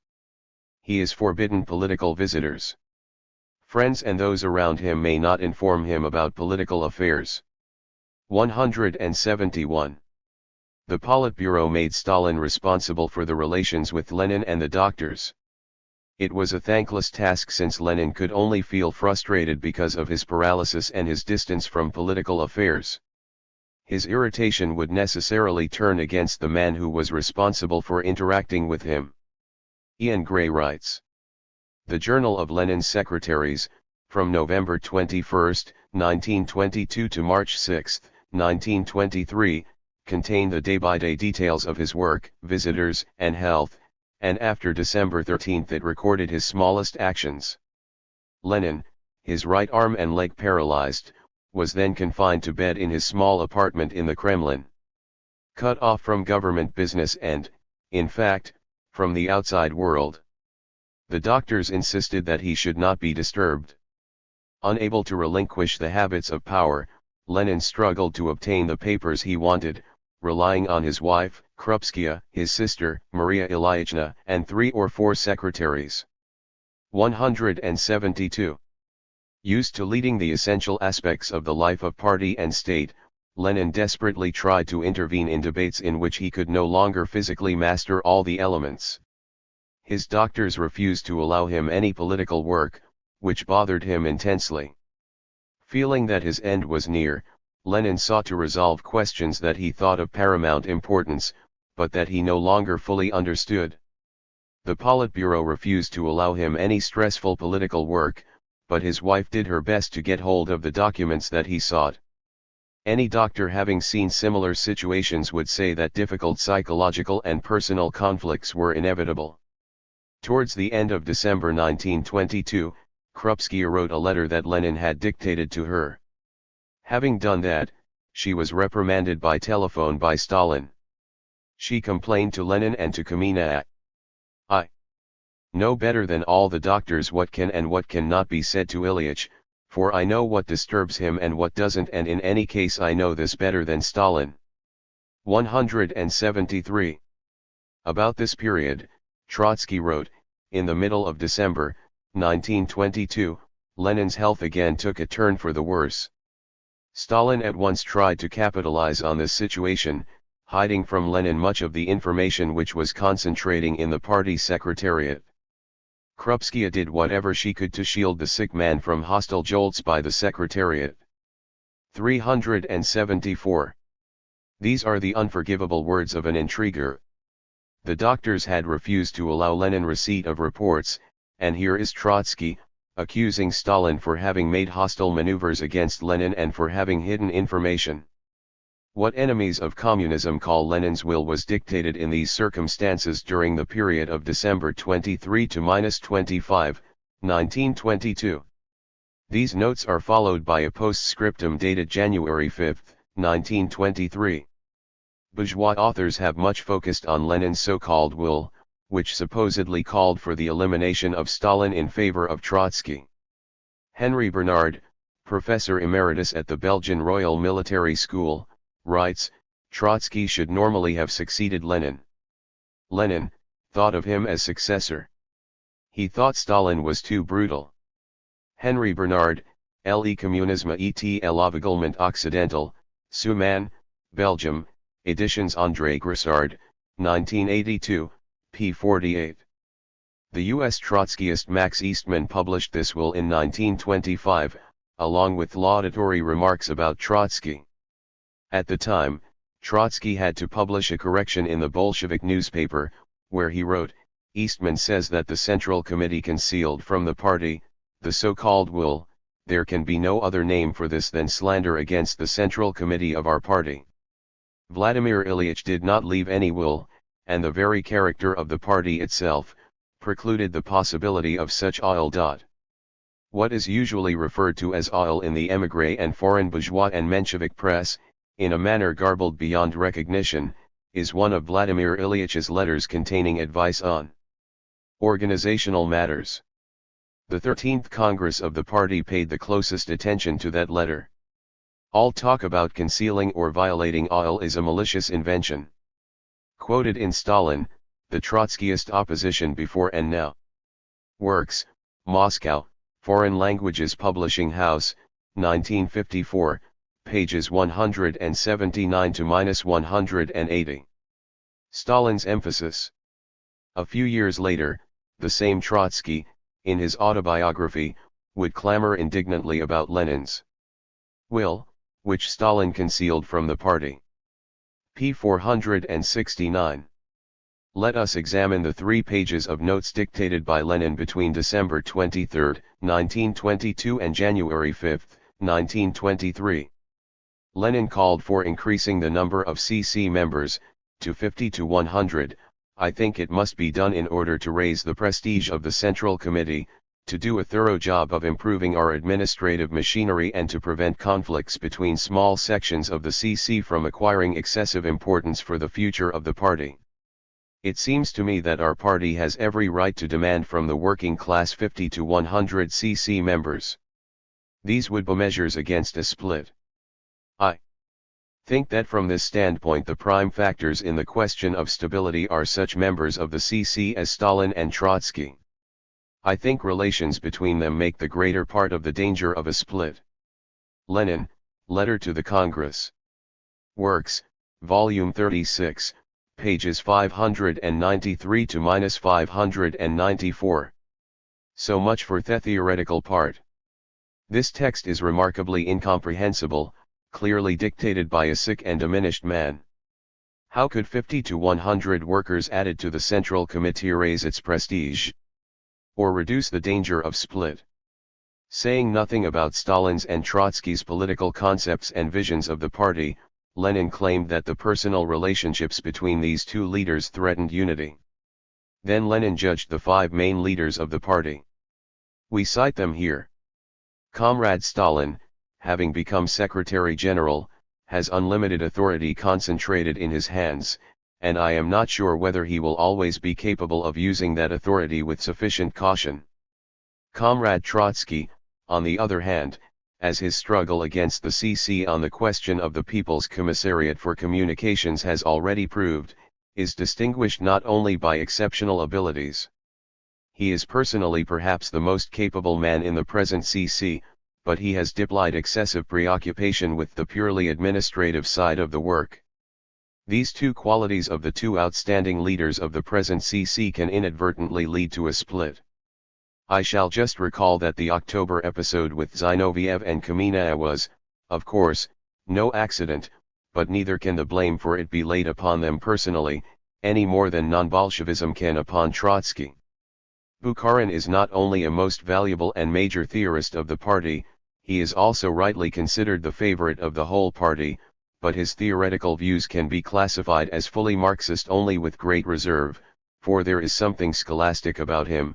He has never made a study of dialectics, and, I think, never fully understood it.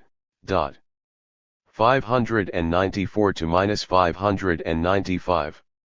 Note that the first leader to be named by Lenin was Stalin, who, in Trotsky's words, always seemed a man destined to play second and third fiddle. p. 506. Trotsky continued. Unquestionably, his object in making the will was to facilitate the work of direction for me. 479 to -480. Of course, there is nothing of the kind in Lenin's rough notes. Gray states quite correctly. Stalin emerged in the best light. He had done nothing to besmirch his party record. The only query was whether he could show good judgment in wielding the vast powers in his hands. p. 176. With respect to Trotsky, Lenin noted four major problems. He was seriously wrong on several occasions, as was shown in his struggle against the Central Committee in the militarization of the Union's affair.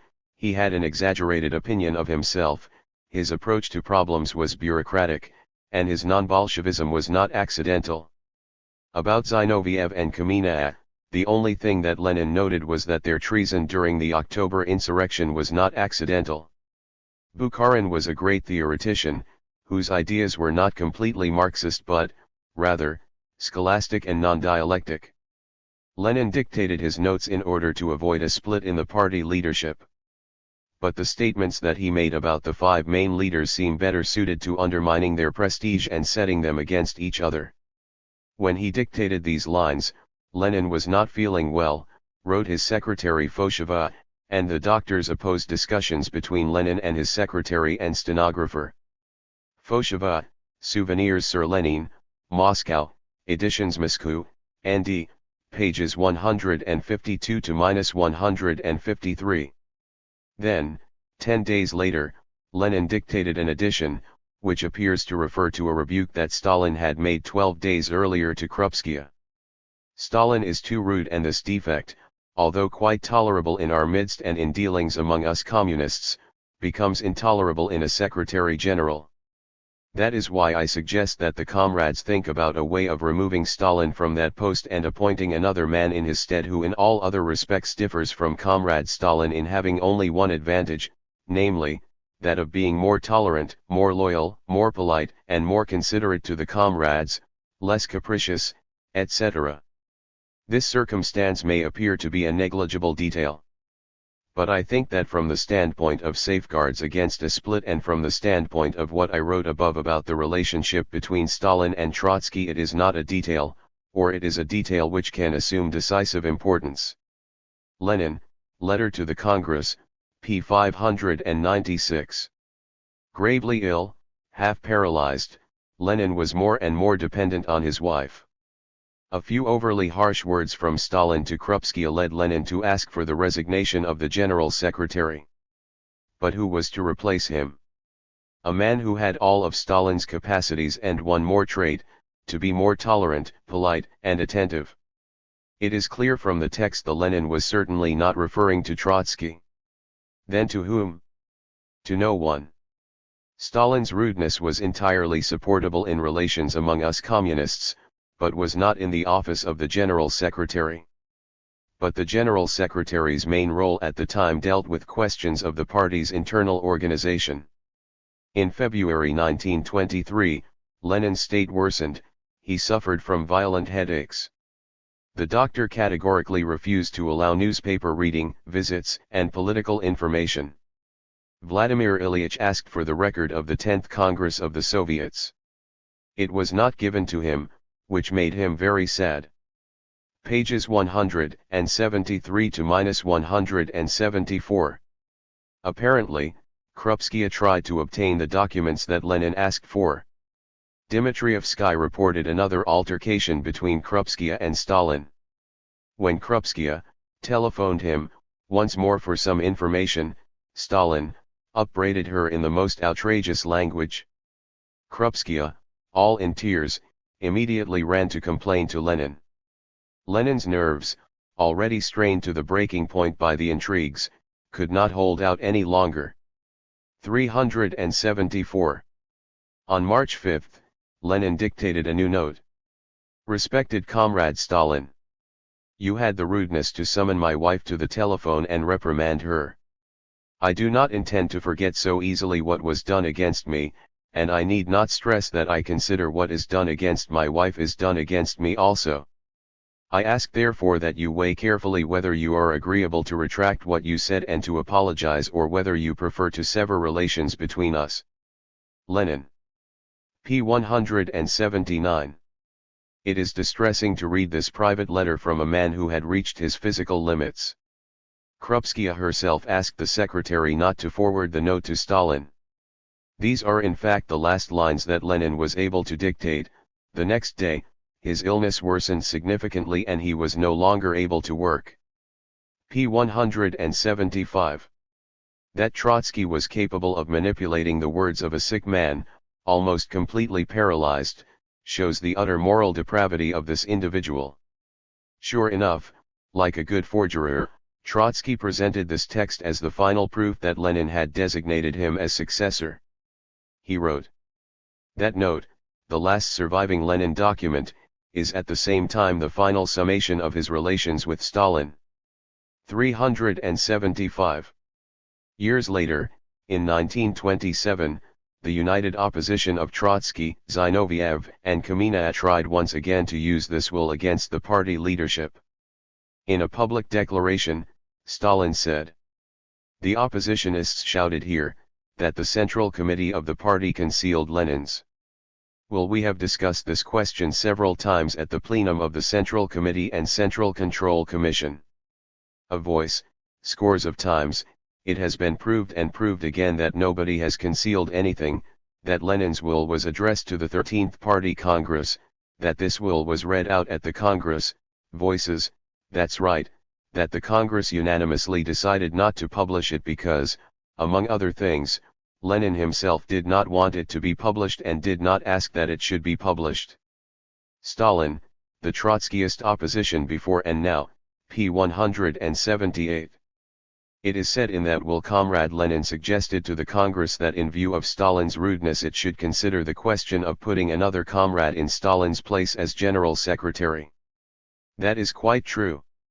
Yes, comrades, I am rude to those who grossly and perfidiously wreck and split the party. I have never concealed this and do not conceal it now.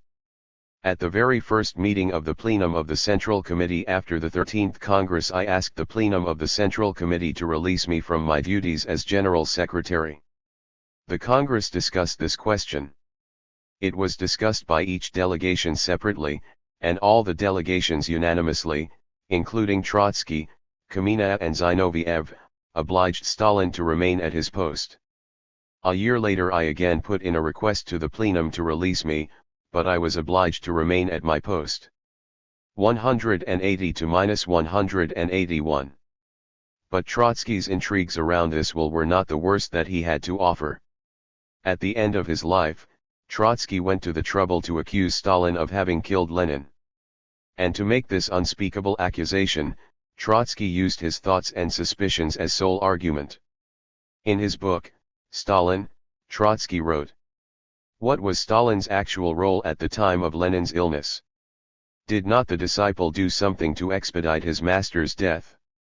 372. Lenin's death could clear the way for Stalin. 376. I am firmly convinced that Stalin could not have waited passively when his fate hung by a thread. 381. Of course, Trotsky gave no proof whatsoever in support of his charge, but he did write that the idea came to him when toward the end of February, 1923, at a meeting of the Politburo, Stalin informed us that Lenin had suddenly called him in and had asked him for poison.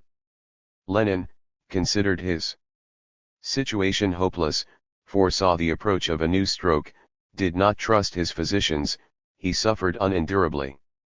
376. At the time, listening to Stalin, Trotsky almost unmasked Lenin's future assassin. He wrote, "I recall how extraordinary, enigmatic, and out of tune with the circumstances Stalin's face seemed to me. A sickly smile was transfixed on his face, as on a mask." Let's follow Inspector Clusat Trotsky in his investigation. Listen to this. How and why did Lenin, who at the time was extremely suspicious of Stalin, turn to him with such a request? Lenin saw in Stalin the only man who would grant his tragic request, since he was directly interested in doing so. He guessed how Stalin really felt about him. 377. Just try to write, with this kind of argument, a book accusing Prince Albert of Belgium of having poisoned his brother King Baudouin. He was directly interested in doing so. You would be sentenced to prison. But Trotsky allowed himself such unspeakable slanders against the main communist leader, and the bourgeoisie hails him for his unblemished struggle against Stalin. p. 53. Here is the high point of Trotsky's criminal inquiry. I imagine the course of affairs somewhat like this. Lenin asked for poison at the end of February, 1923. Toward winter Lenin began to improve slowly, his faculty of speech began to come back to him. Stalin was after power. His goal was near, but the danger emanating from Lenin was even nearer. At this time Stalin must have made up his mind that it was imperative to act without delay. Whether Stalin sent the poison to Lenin with the hint that the physicians had left no hope for his recovery or whether he resorted to more direct means I do not know. 381. Even Trotsky's lies were poorly formulated. If there was no hope, why did Stalin need to assassinate Lenin? From March 6, 1923 until his death, Lenin was almost completely paralyzed and deprived of speech. His wife, his sister, and his secretaries were at his bedside. Lenin could not have taken poison without them knowing it. The medical records from that time explain quite clearly that Lenin's death was inevitable. The manner in which Trotsky constructed Stalin, the assassin, as well as the manner in which he fraudulously used the so-called will, completely discredit all his agitation against Stalin. Building socialism in one country. The great debate about building socialism in the USSR took place at the juncture between the Lenin and Stalin periods. After the defeat of the foreign interventionists and the reactionary armies, working class power, with the support of the poor and middle peasantry, was firmly established. The dictatorship of the proletariat had defeated its adversaries politically and militarily. But would it be possible to build socialism? Was the country ready for socialism? Was socialism possible in a backward and ruined country? Lenin's formula is well known: communism is Soviet power plus the electrification of the whole country. Lenin, Our Foreign and Domestic Position and the Tasks of the Party. Works, Volume 31, p. 419. Working class power took form in the Soviets, which were allied to the peasant masses. Electrification was necessary for the creation of modern means of production. With these two elements, socialism could be built. Lenin expressed his confidence in socialist construction in the Soviet Union and his determination to see it through. Industry cannot be developed without electrification. This is a long-term task which will take at least 10 years to accomplish. Economic success, however, can be assured only when the Russian proletarian state effectively controls a huge industrial machine built on up-to-date technology. This is an enormous task, to accomplish which will require a far longer period than was needed to defend our right to existence against invasion. However, we are not afraid of such a period. 420. According to Lenin, peasants would work initially as individual producers, although the state would encourage them towards cooperation. By regrouping the peasants, they could be integrated into the socialist economy. Lenin rejected the Menshevik argument that the peasant population was too barbaric and culturally backward to understand socialism. Now, said Lenin, that we have the power of the dictatorship of the proletariat, what is to prevent us from effecting among this barbaric people a real cultural revolution? Lenin, on Cooperation 2. Works, Volume 33, pages 472-475. So Lenin formulated the three essential tasks for building a socialist society in the USSR: develop modern industry under the socialist state, organize peasant cooperatives and start a cultural revolution, which would bring literacy to the peasant masses and raise the technical and scientific level of the population.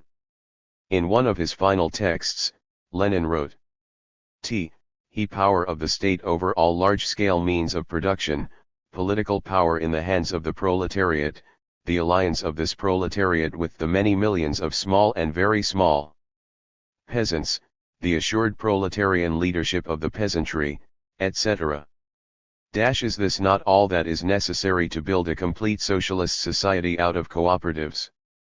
Lenin, on Cooperation I Works, Volume 33, p. 468.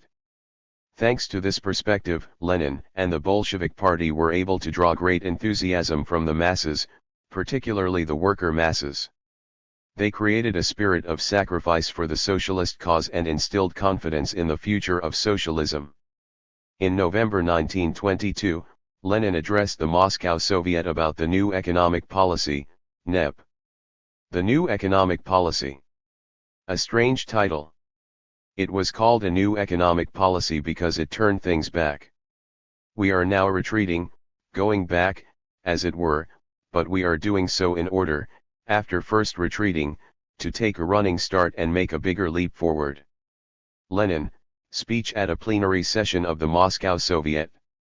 Works, Volume 33, p. 437. He finished as follows. NEP Russia will become Socialist Russia. 443. However, it was the question of whether socialism could be built in the Soviet Union that provoked a great ideological and political debate that lasted from 1922 to 1926 to -1927. Trotsky was on the front line in the attack against Lenin's ideas. In 1919, Trotsky thought it opportune to republish Results and Prospects, one of his major texts, first published in 1906. In his 1919 preface, he noted, "I consider the train of ideas in its main ramifications very nearly approaches the conditions of our time." Leon Trotsky, Results and Prospects. The Permanent Revolution and Results and Prospects, New York, Pathfinder Press, 1969, p. 35. But what are the brilliant ideas found in his 1906 work, ideas that Trotsky wanted to see taken up by the Bolshevik Party? He noted that the peasantry was characterized by political barbarism, social formlessness, primitiveness, and lack of character. None of these features can in any way create a reliable basis for a consistent, active proletarian policy. After the seizure of power, the proletariat will find itself compelled to carry the struggle into the villages. But, the insufficient degree of class differentiation will create obstacles to the introduction among the peasantry of developed class struggle, upon which the urban proletariat could rely. The cooling off of the peasantry, its political passivity, and all the more the active opposition of its upper sections, cannot but have an influence on a section of the intellectuals and the petty bourgeoisie of the towns.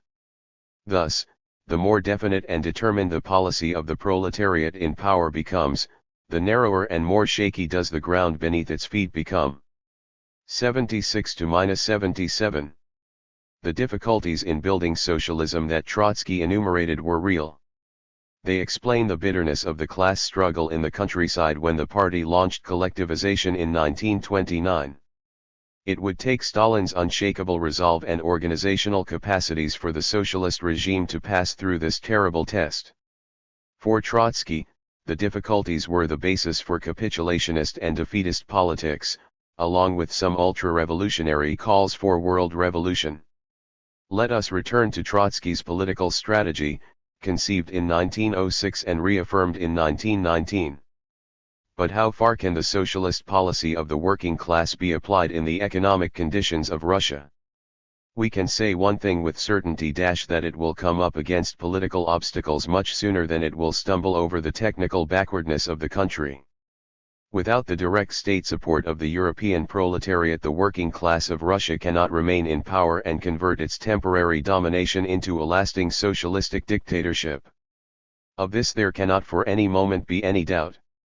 104 to -105. Left to its own resource, the working class of Russia will inevitably be crushed by the counter-revolution the moment the peasantry turns its back on it. It will have no alternative but to link the fate of its political rule, and, hence, the fate of the whole Russian Revolution, with the fate of the socialist revolution in Europe. That colossal state political power given it by a temporary conjuncture of circumstances in the Russian bourgeois revolution will cast it into the scales of the class struggle of the entire capitalist world. 115. To repeat these words in 1919 was already calling for defeatism. There was no doubt that the working class cannot remain in power. It was certain that it will inevitably be crushed if the socialist revolution did not triumph in Europe. This capitulationist thesis accompanied an adventurous call for exporting revolution. Russian proletariat must, on its own initiative, carry the revolution onto European soil. The Russian Revolution will throw itself against old capitalist Europe. 108.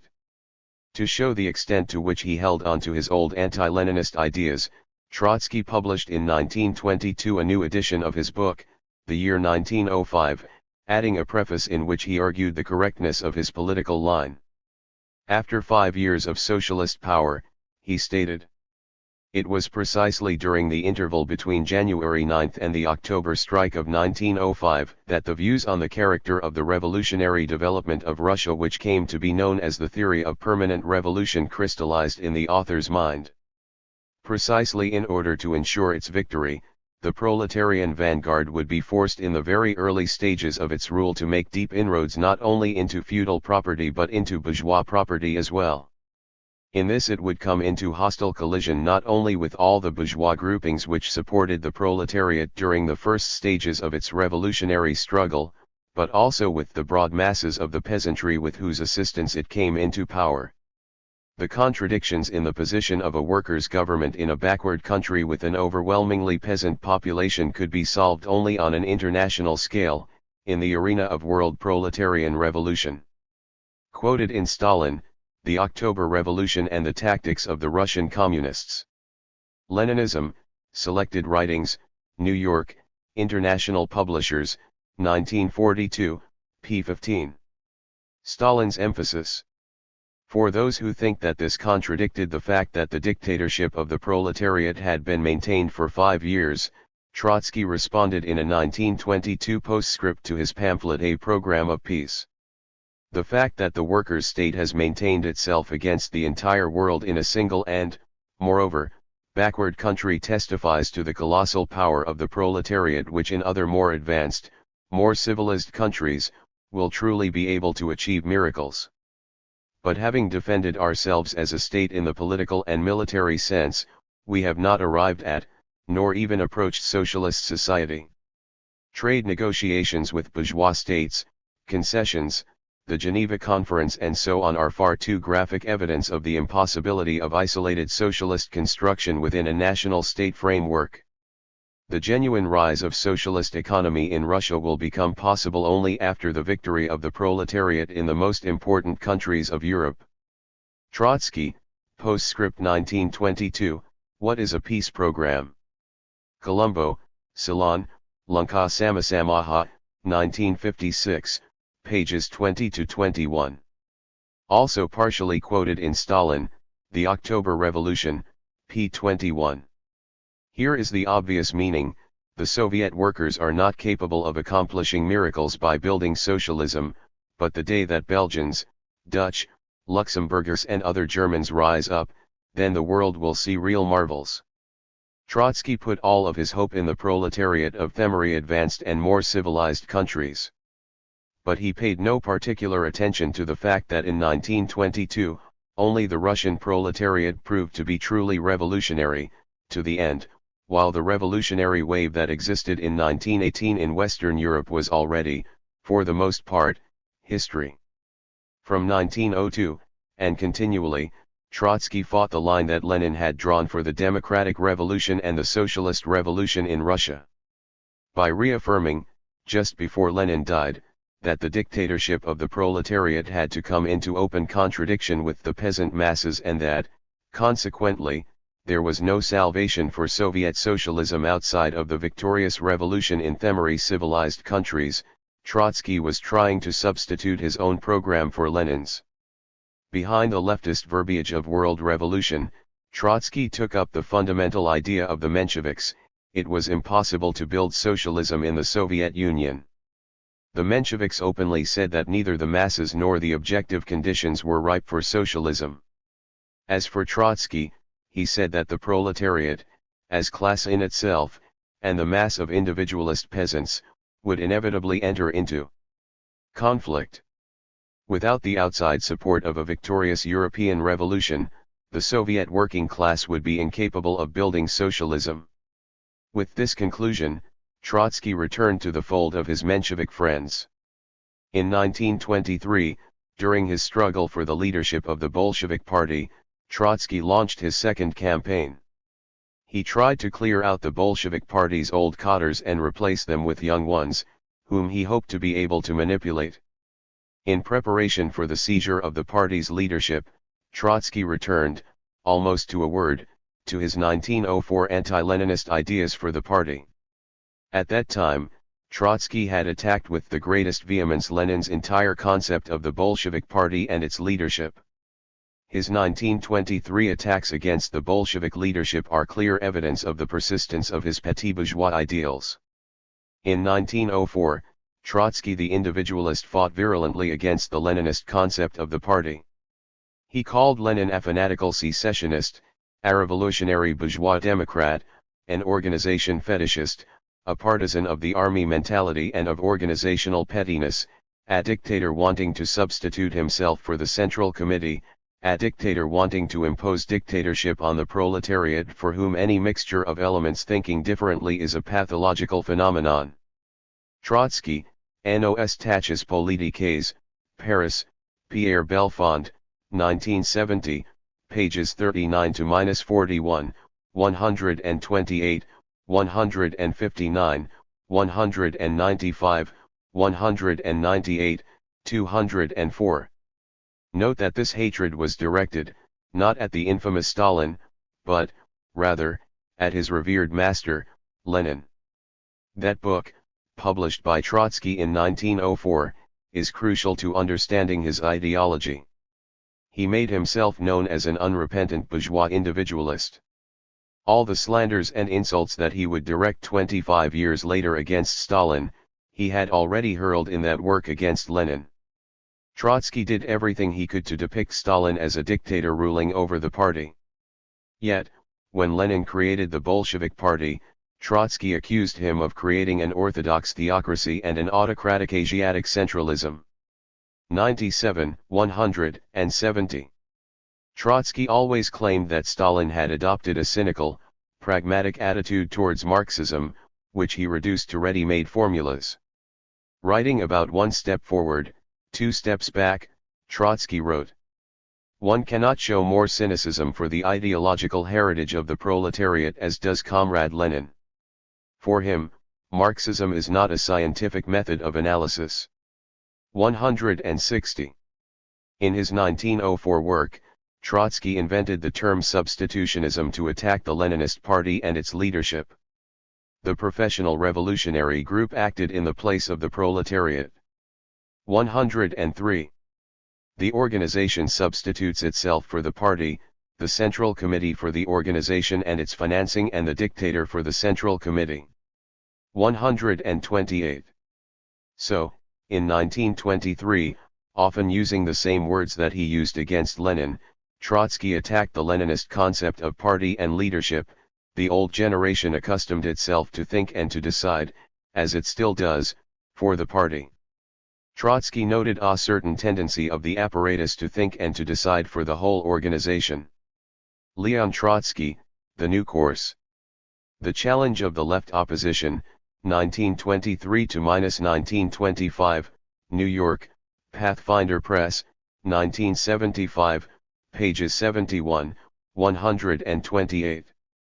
In 1904, Trotsky attacked the Leninist concept of the party by affirming that it separated the conscious activity from the executive activity.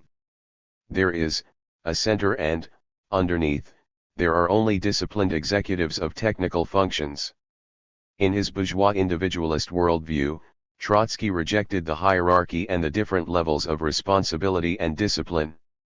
His ideal was the global political personality, who imposes on all centers his will in all possible forms, including boycott. Pages 140–141. This is the motto of an individualist, of an anarchist. Trotsky again used this criticism against the party.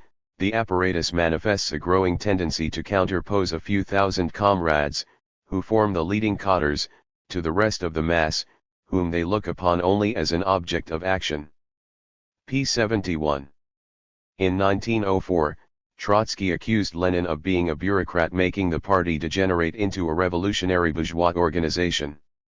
Lenin was blinded by the bureaucratic logic of such and such organizational plan, but the fiasco of organizational fetishism was certain. The head of the reactionary wing of our party, Comrade Lenin, gives social democracy a definition that is a theoretical attack against the class nature of our party. Lenin formulated a tendency for the party, the revolutionary bourgeois tendency. Pages 192, 195, 204. In 1923, Trotsky wrote the same thing against Stalin, but using a more moderate tone. Bureaucratization threatens to provoke a more or less opportunistic degeneration of the old guard. p. 72. In 1904, the bureaucrat Lenin was accused of terrorizing the party. The task of Iskra, Lenin's newspaper, was to theoretically terrorize the intelligentsia. For Social Democrats educated in this school, orthodoxy is something close to the absolute truth that inspired the Jacobins, French revolutionary Democrats. Orthodox truth foresees everything. Those who contest are excluded, those who doubt are on the verge of being excluded. p. 190.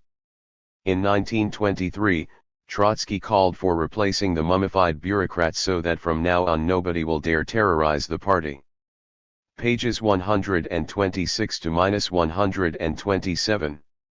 To conclude, this 1923 text shows that Trotsky was also unscrupulously ambitious. In 1923, to seize power in the Bolshevik Party, Trotsky wanted to liquidate the old Bolshevik Guard, who knew only too well his fanatical struggle against Lenin's ideas. No old Bolshevik was ready to abandon Leninism for Trotskyism. Hence Trotsky's tactics.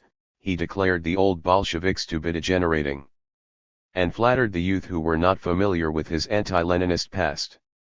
Under the slogan of democratization of the party, Trotsky wanted to install youth who supported him in the leadership. Yet, 10 years later, when men such as Zinoviev and Kamenev would openly show their opportunistic personalities, Trotsky declared that they represented the old Bolshevik Guard persecuted by Stalin. He allied himself with these opportunists, invoking the glorious past of the old guard. Trotsky's position within the party continued to weaken in 1924–1925, and he attacked the party leadership with increasing rage. Starting from the idea that it was impossible to build socialism in a single country, Trotsky concluded that Bukharin's 1925–1926 political line, the current focus of his hatred, represented kulak, rich peasants, see Chapter 4, interests, and the new bourgeois, called nepman. Power was becoming kulak power. Discussion started yet again about the disintegration of the Bolshevik Party. Since they were evolving towards disintegration and kulak power, Trotsky appropriated himself the right to create factions and to work clandestinely within the party. The debate was led openly and honestly for 5 years. When the discussion was closed in 1927 by a party vote, those who defended the theses of impossibility of building socialism in the Soviet Union and the right to form factions received between 1 and 1.5% of the votes. Trotsky was expelled from the party, sent to Siberia and, finally, banished from the Soviet Union. Socialist industrialization. At the end of the Civil War, the Bolsheviks inherited a completely ruined country whose industry had been ravaged by 8 years of military operations. The banks and large companies were nationalized and, with extraordinary effort, the Soviet Union reconstructed the industrial apparatus. In 1928, the production of steel, coal, cement, industrial looms and machine tools had reached or surpassed the pre-war level. It was then that the Soviet Union set itself the impossible challenge, to lay down the basis of modern industry in a national 5-year plan, essentially using the country's inner resources. To succeed, the country was set on a war footing to undertake a forced march towards industrialization. Socialist industrialization was the key to building socialism in the Soviet Union. Everything depended on its success. Industrialization was to lay the material basis for socialism. It would allow the radical transformation of agriculture, using machinery and modern techniques. It would offer material and cultural well-being to the workers. It would provide the means for a real cultural revolution. It would produce the infrastructure of a modern, efficient state. And it alone would give the working people the modern arms necessary to defend its independence against the most advanced imperialist powers. On February 4, 1931, Stalin explained why the country had to maintain the extremely rapid rate of industrialization. Do you want our socialist fatherland to be beaten and lose its independence so are 50 to 100 years behind the advanced countries? We must make good this distance in 10 years. Either we do this or they crush us. Stalin, The Tasks of Business Executives. Leninism, p. 200. During the 30s, the German fascists, like the British and French imperialists, drew in full color the terror which accompanied the forced industrialization. They all sought revenge for their defeat in 1918–1921, when they intervened militarily in the Soviet Union. They all wanted a Soviet Union that was easy to crush. In asking for extraordinary efforts from the workers, Stalin held his eye on the terrifying menace of war and imperialist aggression that hovered over the first socialist country. The giant effort to industrialize the country during the years 1928–1932 was called Stalin's Industrial Revolution by Hiroki Kuromiya. It is also called the Second Revolution or the Revolution from above.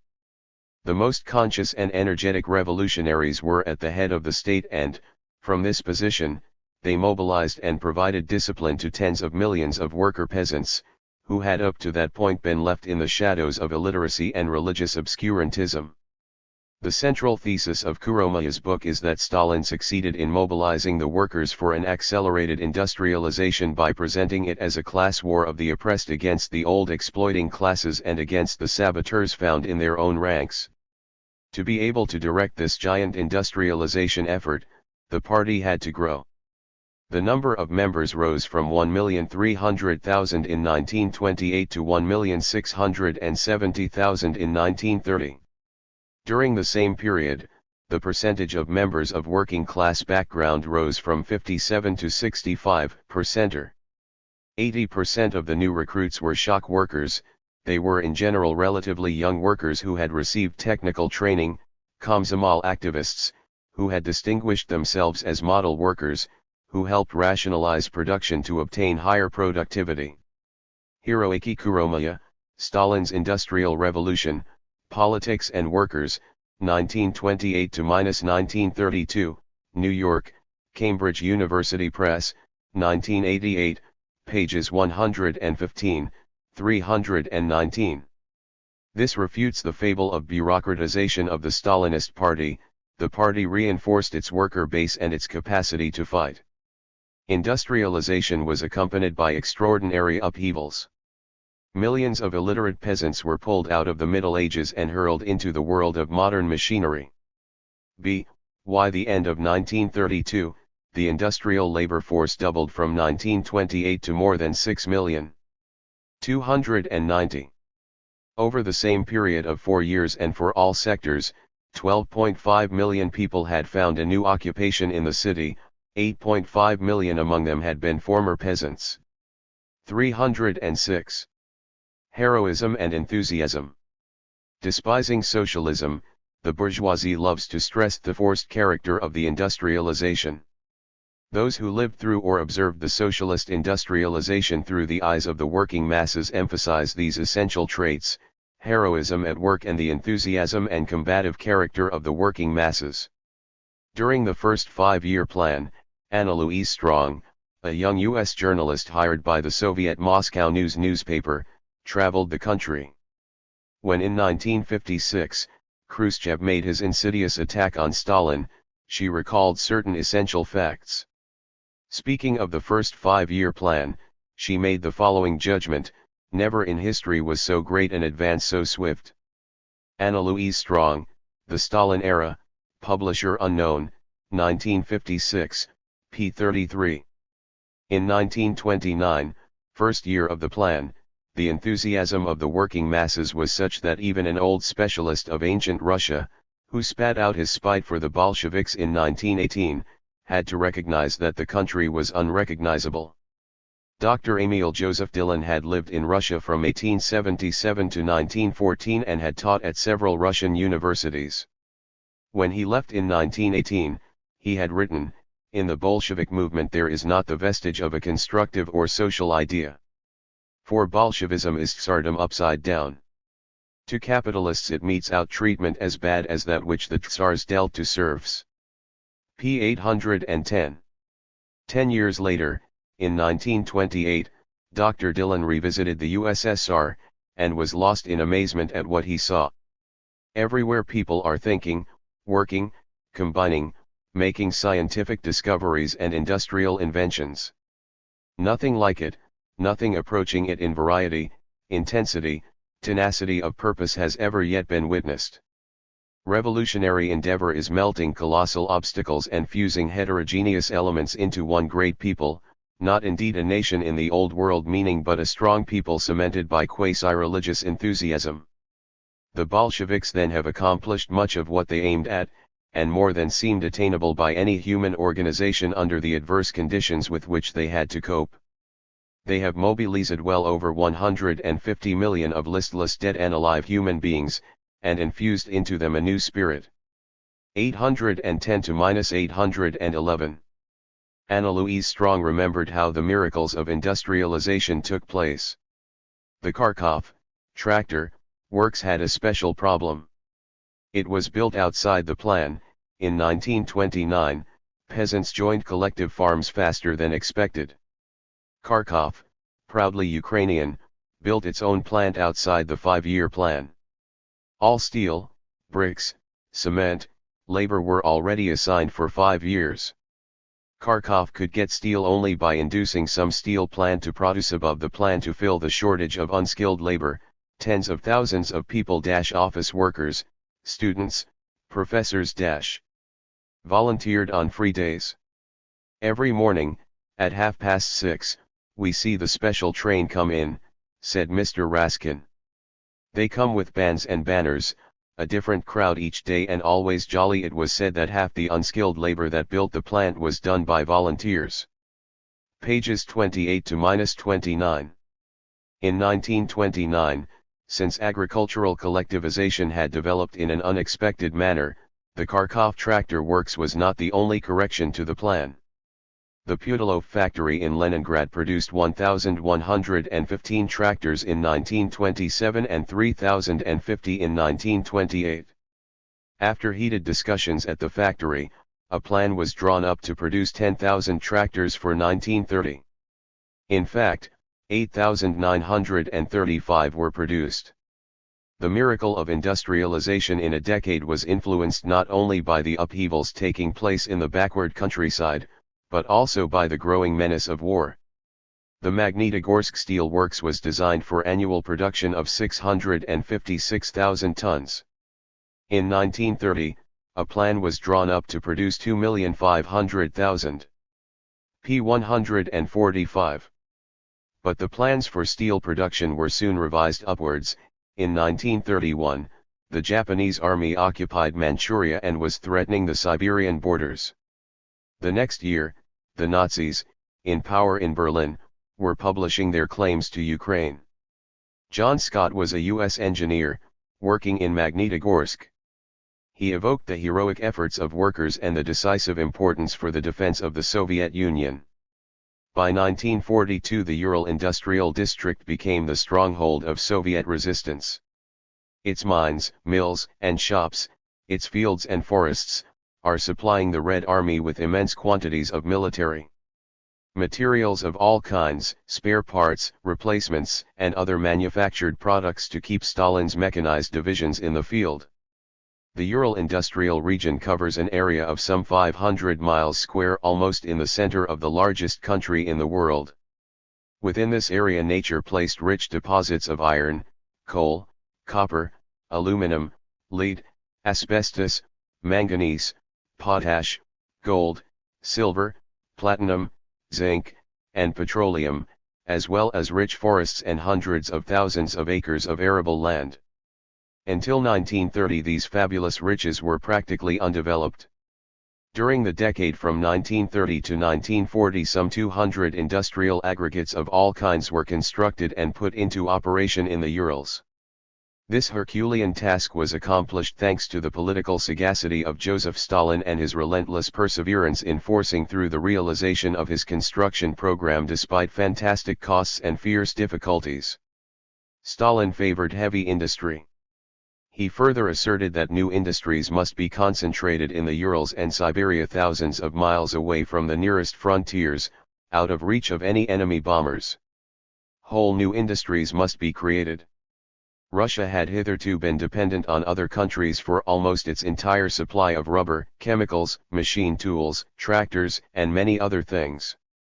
These commodities could and must be produced in the Soviet Union in order to ensure the technical and military independence of the country. Bukharin and many other old Bolsheviks disagreed with Stalin. They held that light industries should be built first, the Soviet people should be furnished with consumers' goods before they embarked on a total industrialization program. Step by step, one after another these dissenting voices were silenced. Stalin won. Russia embarked on the most gigantic industrialization plan the world had ever seen. In 1932 56% of the Soviet Union's national income was invested in capital outlay. This was an extraordinary achievement. In the United States in 1860 to -1870, when we were building our railroads and blast furnaces, the maximum recapitalization for any 1 year was in the neighborhood of 12% of the national income. Moreover, American industrialization was largely financed by European capital, while the manpower for the industrial construction world poured in from China, Ireland, Poland, and other European countries. Soviet industrialization was achieved almost without the aid of foreign capital. John Scott, behind the Urals, an American worker in Russia's City of Steel, enlarged edition, Bloomington, Indiana, Indiana University Press, pages 256 to -257. The hard life and the sacrifices of industrialization were consciously and enthusiastically accepted by the majority of workers. They had their noses to the grindstone, but they knew that it was for themselves, for a future with dignity and freedom for all workers. Hiroaki Kuromaya wrote. Paradoxical as it may appear, the forced accumulation was a source not only of privation and unrest but also of Soviet heroism. Soviet youth in the 1930s found heroism in working in factories and on construction sites like Magnitogorsk and Kuznetsk. Pages 305 to 306. Rapid industrialization drive of the first five-year plan symbolized the grandiose and dramatic goal of building a new society.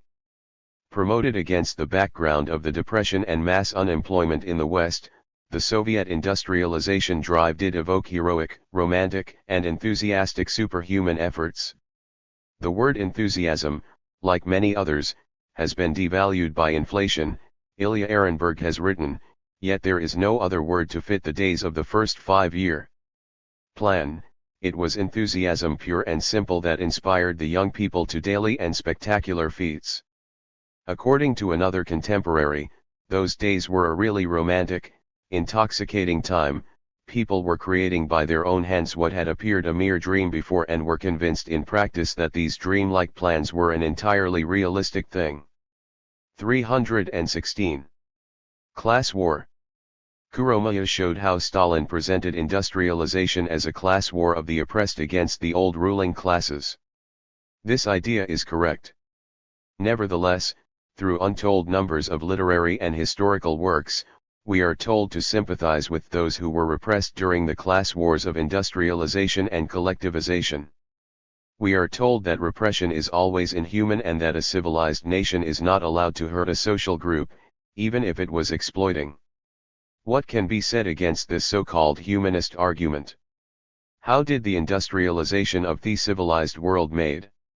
How did the London and Paris bankers and industries create their industrial base? Could their industrialization have been possible without the pillage of the India? Pillage accompanied by the extermination of more than 60 million American Indians. Would it have been possible without the slave trade in Africans, that monstrous bloodbath? UNESCO experts estimate the African losses at 210 million persons, killed during raids or on ships, or sold as slaves. Could our industrialization have been possible without colonization, which made entire peoples prisoners in their own native lands? And those who industrialized this little corner of the world called Europe, at the cost of millions of indigenous deaths, tell us that the Bolshevik repression against the possessing classes was an abomination? Those who industrialized their countries by chasing peasants off the land with guns, who massacred women and children with working days of 14 hours, who imposed slave wages, always with the threat of unemployment and famine, they dare go on at book length about the forced industrialization of the Soviet Union? If Soviet industrialization could only take place by repressing the rich and reactionary 5%, capitalist industrialization consisted of the terror exercised by the rich 5% against the working masses, both in their own countries and in dominated ones. Industrialization was a class war against the old exploiting classes, which did everything they possibly could to prevent the success of the socialist experience. It was often accomplished through bitter struggle within the working class itself. Illiterate peasants were torn out of their traditional world and hurled into modern production, bringing with them all their prejudices and their retrograde concepts. The old reflexes of the working class itself, used to being exploited by a boss and used to resisting him, had to be replaced by a new attitude to work, now that the workers themselves were the masters of society. On this subject, we have vivid testimony about the class struggle inside one of the Soviet factories, written by a U.S. engineer, John Scott, who worked long years at Magnitogorsk. Scott was not communist and often criticized the Bolshevik system. But when reporting what he experienced in the strategic complex of Magnitogorsk, he made us understand several essential problems that Stalin had to confront. Scott described the ease with which a counter-revolutionary who served in the White Armies but showed himself to be dynamic and intelligent could pass as a proletarian element and climb the ranks of the party. His work also showed that the majority of active counter-revolutionaries were potential spies for imperialist powers. It was not at all easy to distinguish conscious counter-revolutionaries from corrupted bureaucrats and followers who were just looking for an easy life. Scott also explained that the 1937 to 1938 purge was not solely a negative undertaking, as it is presented in the West.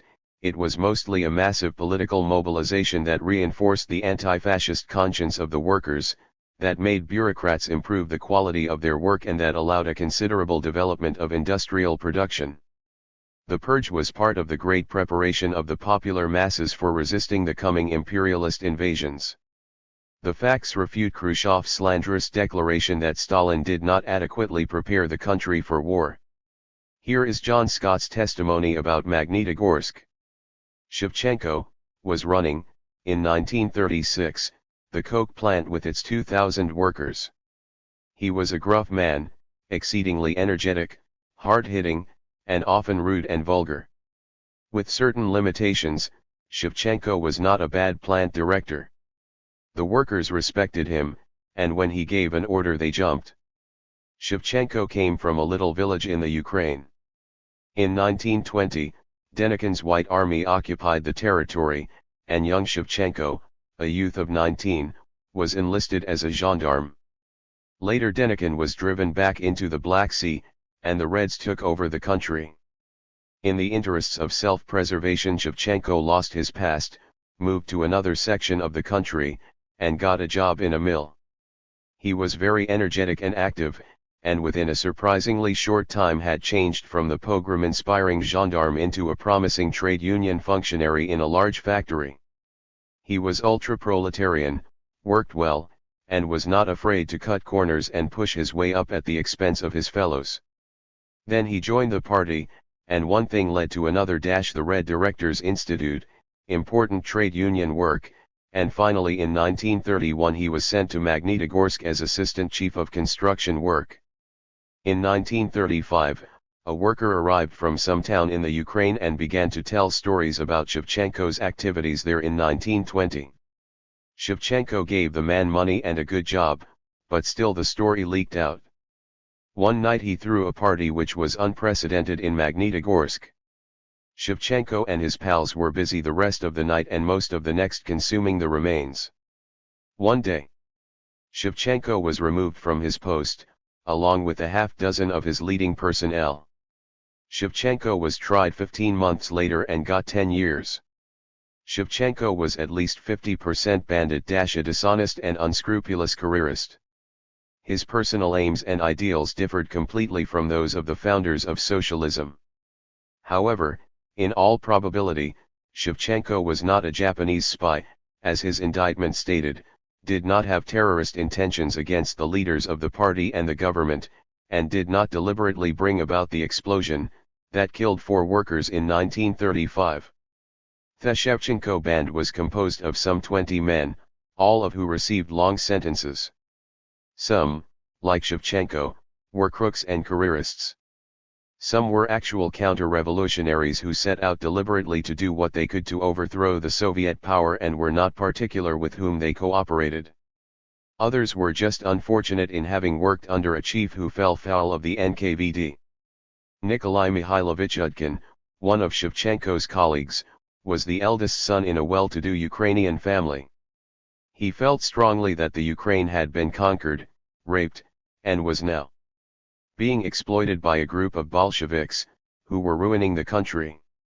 He felt, furthermore, that the capitalist system worked much better than the socialist system. Here was a man who was at least a potential menace to the Soviet power, a man who might have been willing to cooperate with the Germans for the liberation of the Ukraine in 1941. He, also, got 10 years. Pages 175 to -180. During the course of the purge, hundreds of thousands of bureaucrats shook in their boots. Officials and administrators who had formerly come to work at 10, gone home at 4:30, and shrugged their shoulders at complaints, difficulties, and failures, began to stay at work from dawn till dark, to worry about the success or failure of their units, and to fight in a very real and earnest fashion for plan fulfillment, for economy, and for the well-being of their workers and employees, about whom they had previously lost not a wink of sleep. 195 to -196. By and large, production increased from 1938 to 1941. By late 1938 the immediate negative effects of the purge had nearly disappeared.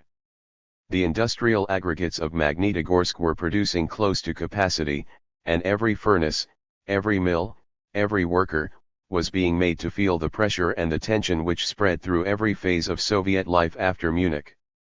The capitalist attack on the Soviet Union, prepared for years, is about to take place. Boomed the Soviet press, the radio, school teachers, stump speakers, and party, trade union, and Komsomol functionaries, at countless meetings. Russia's defense budget nearly doubled every year. Immense quantities of strategic materials, machines, fuels, foods, and spare parts were stored away. The Red Army increased in size from roughly 2 million in 1938 to 6 or 7 million in the spring of 1941. Railroad and factory construction work in the Urals, in Central Asia, and in Siberia was pressed forward. All these enterprises consumed the small but growing surplus which the Magnitogorsk workers had begun to get back in the form of bicycles, wristwatches, radio sets, and good sausage and other manufactured food products from 1935 till 1938. 253 to -254. An economic miracle. During the industrialization, the Soviet workers achieved economic miracles that still stagger the imagination. Here is how Kuromaya concluded his study of the Stalinist industrialization.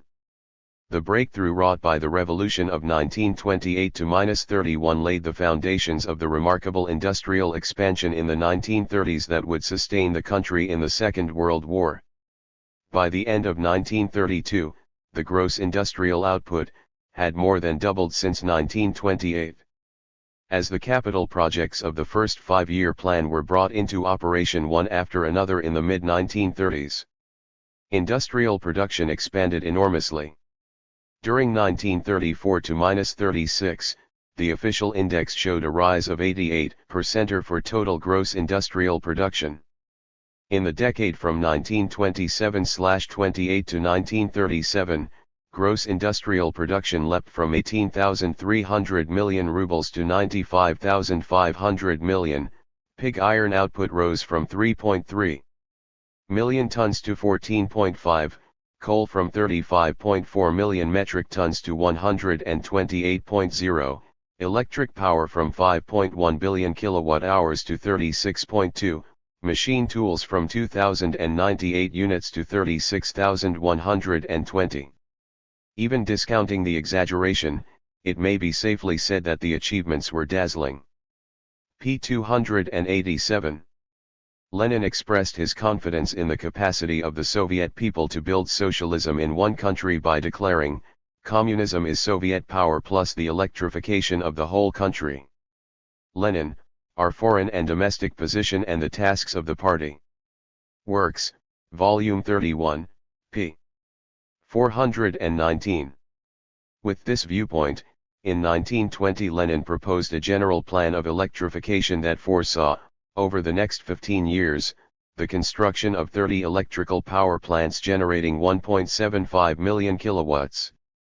But, thanks to the will and tenacity of Stalin and the leadership of the Bolshevik Party, in 1935, the Soviet Union had a generating capacity of 4.07 million kilowatts. Lenin's ambitious dream had been surpassed by 133% by Stalin. El Office Central de Statistique Pres le Conseil de Ministres de l'U.R.S.S. Les progrès du pouvoir soviétique depuis 40 ans en chiffres, recueil statistique, Moscow, Editions en langues étrangères, 1958, p. 75. Incredible rebuttal to all those educated renegades who read in scientific books that socialist construction in one country, particularly a peasant one, is not possible. The theory of the impossibility of socialism in the USSR, spread by the Mensheviks and the Trotskyists, was a mere lamentation showing the pessimism and the capitulationist spirit among the petite bourgeoisie. As the socialist cause progressed, their hatred for real socialism, that thing that should not exist, only sharpened. The increase in fixed assets between 1913 and 1940 gives a precise idea of the incredible efforts applied by the Soviet people. Starting from an index of 100 for the year preceding the war, the fixed assets for industry reached 136 at the beginning of the first five-year plan in 1928. On the eve of the Second World War, 12 years later, in 1940, the index had risen to 1,085 points, i.e. an eightfold increase in 12 years. The fixed assets for agriculture evolved from 100 to 141, just before the collectivization in 1928, to reach 333 points in 1940. 26. For 11 years, from 1930 to 1940, the Soviet Union saw an average increase in industrial production of 16.5%. 30. During industrialization, the main effort was focused on creating the material conditions for freedom and independence for the socialist homeland. At the same time, the socialist regime laid down the basis for future well-being and prosperity. The greatest part of the increase in national revenue was destined for accumulation. One could hardly think about improving the material standard of living in the short term. Yes, the life for workers and peasants was hard. Accrued capital passed from 3.6 billion rubles in 1928, representing 14.3% of the national revenue, to 17.7 billion in 1932, i.e. 44.2% of the national revenue. Consumer spending, on the other hand, slightly dropped, from 23.1 billion in 1930 to 22.3 billion 2 years later. According to Kuromia, the real wages of Moscow industrial workers in 1932 were only 53% of the 1928 level. Pages 304 to -305. While industrial assets increased tenfold from the pre-war period, the housing construction index had only reached 225 points in 1940. Housing conditions had hardly improved. Progrès, OPCIT. p. 26. It is not true that industrialization took place at the cost of a feudal military exploitation of the peasantry, as claimed Bukharin. Socialist industrialization, which clearly could not take place through the exploitation of colonies, was achieved through the sacrifices of all workers, industrial, peasant and intellectual. Was Stalin unfeeling towards the terrible difficulties of the life of workers? Stalin understood perfectly well the primary need of the physical survival of the socialist homeland and of its people before a substantial and lasting improvement of the standard of living could take place. Build housing? The Nazi aggressors destroyed and burnt 1,710 cities and towns and more than 70,000 villages and hamlets, leaving 25 million people without shelter. 31. In 1921, the Soviet Union was a ruined country, its independence under threat from all the imperialist powers. After 20 years of titanic efforts, the workers built a country that could stand up to the most developed capitalist power in Europe, Hitler's Germany. That old and future Nazis lash out against the forced industrialization and the terrible suffering imposed on the people is quite understandable. But what person in India, Brazil, Nigeria, or Egypt would not stop to think? Since the independences from the colonial powers, what has been the lot of the 90% of workers in the Third World? And who profited from this suffering?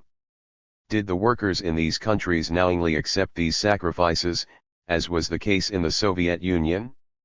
And did the sacrifices of the Indian, Brazilian, Nigerian, or Egyptian worker allow the creation of an independent economic system, capable of resisting the most vicious imperialism, as did the Soviet worker in the 20s and 30s?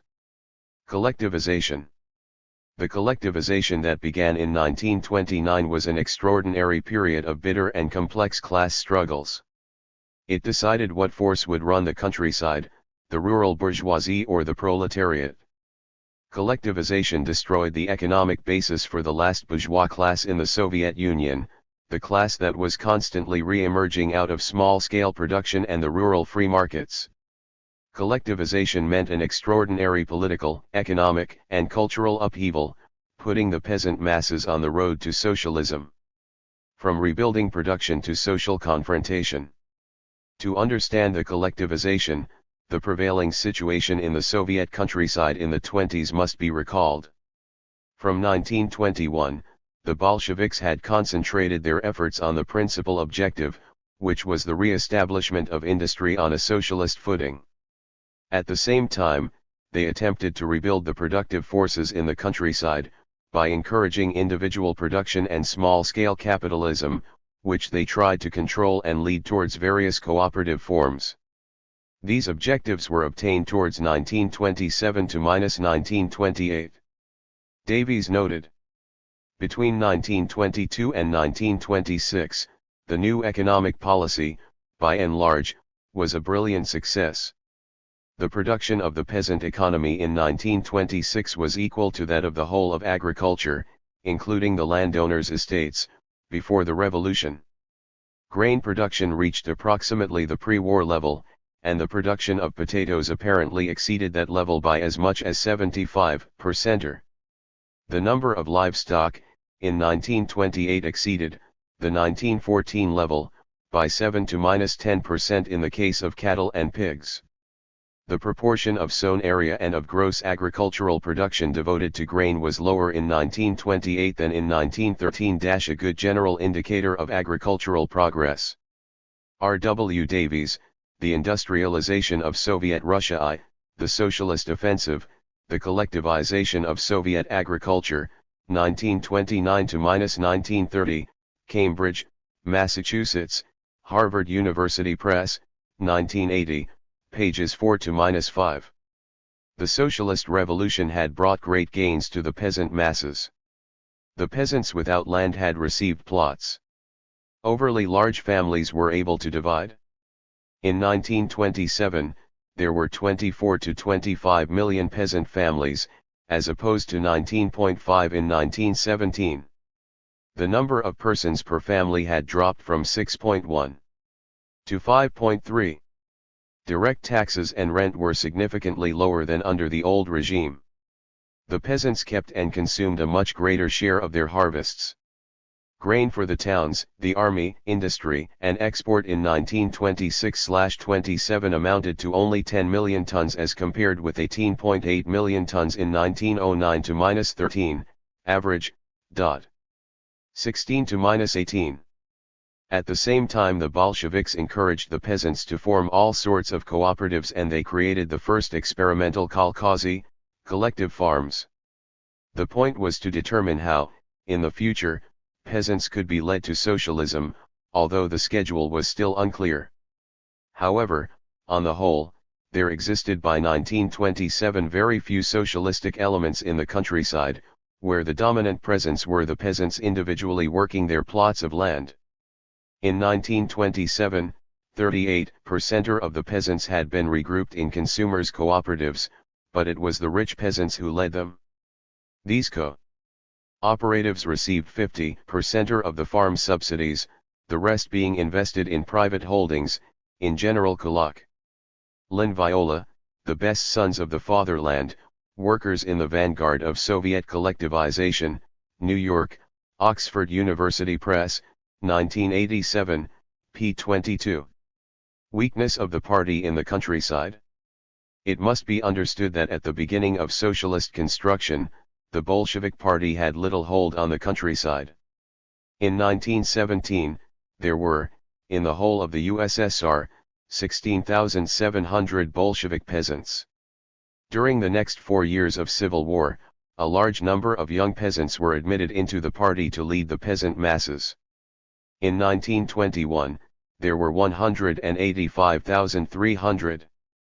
But they were mostly sons of peasants who had enlisted in the Red Army. Once peace prevailed, the political ideas of these young fighters had to be checked. Lenin organized the first verification purge, as a necessary extension of the first massive recruitment campaign. It had to be determined who corresponded to the minimal definition of a communist. Of 200,000 peasants, 44.7% were excluded. 13. On October 1, 1928, of 1,360,000 party members or candidate members, 198,000, 14.5%, were peasants or agricultural workers by present occupation. p. 51. In the countryside, there was one party member for every 420 inhabitants, and 20,700 party cells, one for every 4 villages. This small figure takes on real significance when it is compared to thicators of Tsarist reaction, the Orthodox Pops and other religious members at that time, as they numbered 60,000. 54. The rural youth formed the greatest reserve of the party. In 1928, there were 1 million young peasants in Komsomol. 52. The soldiers who had served in the Red Army during the Civil War and the 180,000 sons of peasants who, each year, entered the army, where they received a communist education, were in general supporters of the regime. 53. The character of the Russian peasant.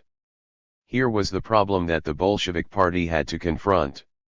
The countryside was still essentially controlled by the privileged classes and by Tsarist and Orthodox ideology. The peasant masses remained in their state of backwardness and continued to work mostly with wooden tools. Often the kulaks would seize power in the cooperatives, credit pools, and even rural Soviets.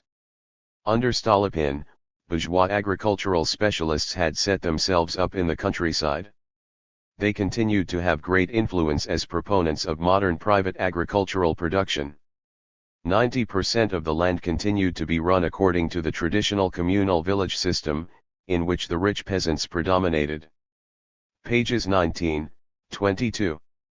The extreme poverty and extreme ignorance that characterized the peasant masses were among the worst enemies of the Bolsheviks. It was relatively simple to defeat the Tsar and the landowners. But how could barbarism, mental exhaustion, and superstition be defeated? The Civil War had completely disrupted the countryside. 10 years of socialist regime had introduced the first elements of mass culture and a minimal communist leadership. But the traditional characteristics of the peasantry were still there, as influential as ever. Dr. Emil Joseph Dillon lived in Russia from 1877 to 1914. Professor at several Russian universities, he was also the chief editor of a Russian newspaper. He had traveled to all areas of the empire. He knew the ministers, the nobility, the bureaucrats, and the successive generations of revolutionaries. His testimony about the Russian peasantry warrants a few thoughts. He first described the material misery in which the majority of the peasantry lived. He, Russian peasant, goes to bed at 6 and even 5 o'clock in the winter, because he cannot afford money to buy petroleum enough for artificial light. He has no meat, no eggs, no butter, no milk, often no cabbage, and lives mainly on black bread and potatoes. Lives? He starves on an insufficient quantity of them. Emil Joseph Dillon, quoted in Webb, OPCIT. p. 809. Then Dillon wrote about the cultural and political backwardness in which the peasants were held. The agricultural population was medieval in its institutions, Asiatic in its strivings and prehistoric in its conceptions of life. The peasants believed that the Japanese had won the Manchurian campaign by assuming the form of microbes, getting into the boots of the Russian soldiers, biting their legs, and bringing about their death. When there was an epidemic in a district, they often killed the doctors for poisoning the wells and spreading the disease. They still burn witches with delight, disinter the dead to lay a ghost, strip unfaithful wives stark naked, tie them to carts and whip them through the village. And when the only restraints that keep such a multitude in order are suddenly removed, the consequences to the community are bound to be catastrophic. Between the people and anarchism for generations there stood the frail partition formed by its primitive ideas of God and the Tsar, and since the Manchurian campaign these were rapidly melting away. 808-809.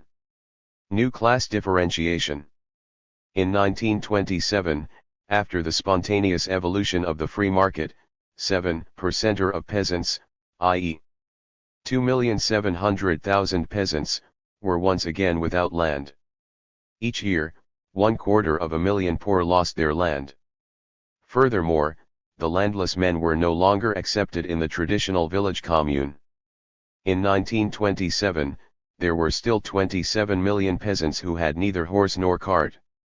These poor peasants formed 35% of the peasant population.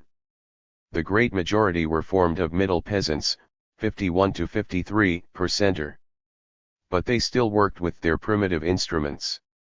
In 1929, 60 percenter of families in the Ukraine had no form of machinery, 71 percenter of the families in the North Caucasus, 87.5% in the Lower Volga and 92.5% in the Central Black Earth region were in the same situation. These were the grain-producing regions. In the whole of the Soviet Union, between 5 and 7% of peasants succeeded in enriching themselves. These were the kulaks. Jean Elienstein, Les Socialisme dans un seul pays, Paris, Editions Sociales, 1973, Volume 2, pages 67 to 69. Davies, Opposite, pages 9, 171. After the 1927 census, 3.2% of families had on average 2.3 draft animals and 2.5 cows, compared to an average of between 1 and 1.1. There was a total of 950,000 families, 3.8%, who hired agricultural workers or rented out means of production. Pages 25 to 26. Who controlled the market wheat? The supply of market wheat had to be guaranteed to ensure that the rapidly expanding cities could be fed and that the country could be industrialized. Since most of the peasants were no longer exploited by the landowners, they consumed a large part of their wheat. The sales on extra-rural markets were only 73.2% of what they were in 1913. 17. But the source of commercial grain had also undergone tremendous change. Before the revolution, 72% of the grain had come from large exploitations, landowners and kulaks. In 1926, on the other hand, the poor and middle peasants produced 74% of the market wheat. In fact, they consumed 89% of their production, bringing only 11% to market. The large socialist enterprises, the kolkhozy, collective farms, and the sovkhozy, state farms, only represented 1.7% of the total wheat production and 6% of the market wheat. But they sold 47.2% of their production, almost half of their harvest.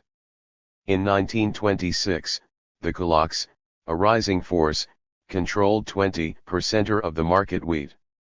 Stalin, on the grain front. Leninism, p. 59. According to another statistic, in the European part of the USSR, the kulaks and the upper part of the middle peasants, i.e. about 10 to 11% of families, made 56% of the sales in 1927 to 1928. p. 27. In 1927, the balance of forces between the socialist economy and the capitalist economy could be summed up as follows. Collectivized agriculture brought 0.57 million tons of wheat to market, the kulaks 2.13 million. Stalin, Problems of Agrarian Policy in the USSR. Leninism, p. 155. The social force controlling the market wheat could dictate whether workers and city dwellers could eat, hence whether industrialization could take place. The resulting struggle became merciless towards confrontation. To accrue sufficient assets for industrialization, the state had paid a relatively low price for wheat since the beginning of the 20s. In the fall of 1924, after a quite meager harvest, the state did not succeed in buying the grain at a fixed rate. The kulaks and private merchants bought the grain on the open market, speculating on a price hike in the spring and summer. In May 1925, the state had to double its buying prices of December 1924. That year, the USSR had a good harvest. Industrial development in the cities increased the demand for grain. Buying prices paid by the state remained high from October to December 1925. But since there was a lack of light machinery products, the better-off peasants refused to sell their wheat. The state was forced to capitulate, abandoning its plans for grain exports, reducing industrial equipment imports and reducing industrial credit. Pages 29 to 30. These were the first signs of a grave crisis and of a confrontation between social classes.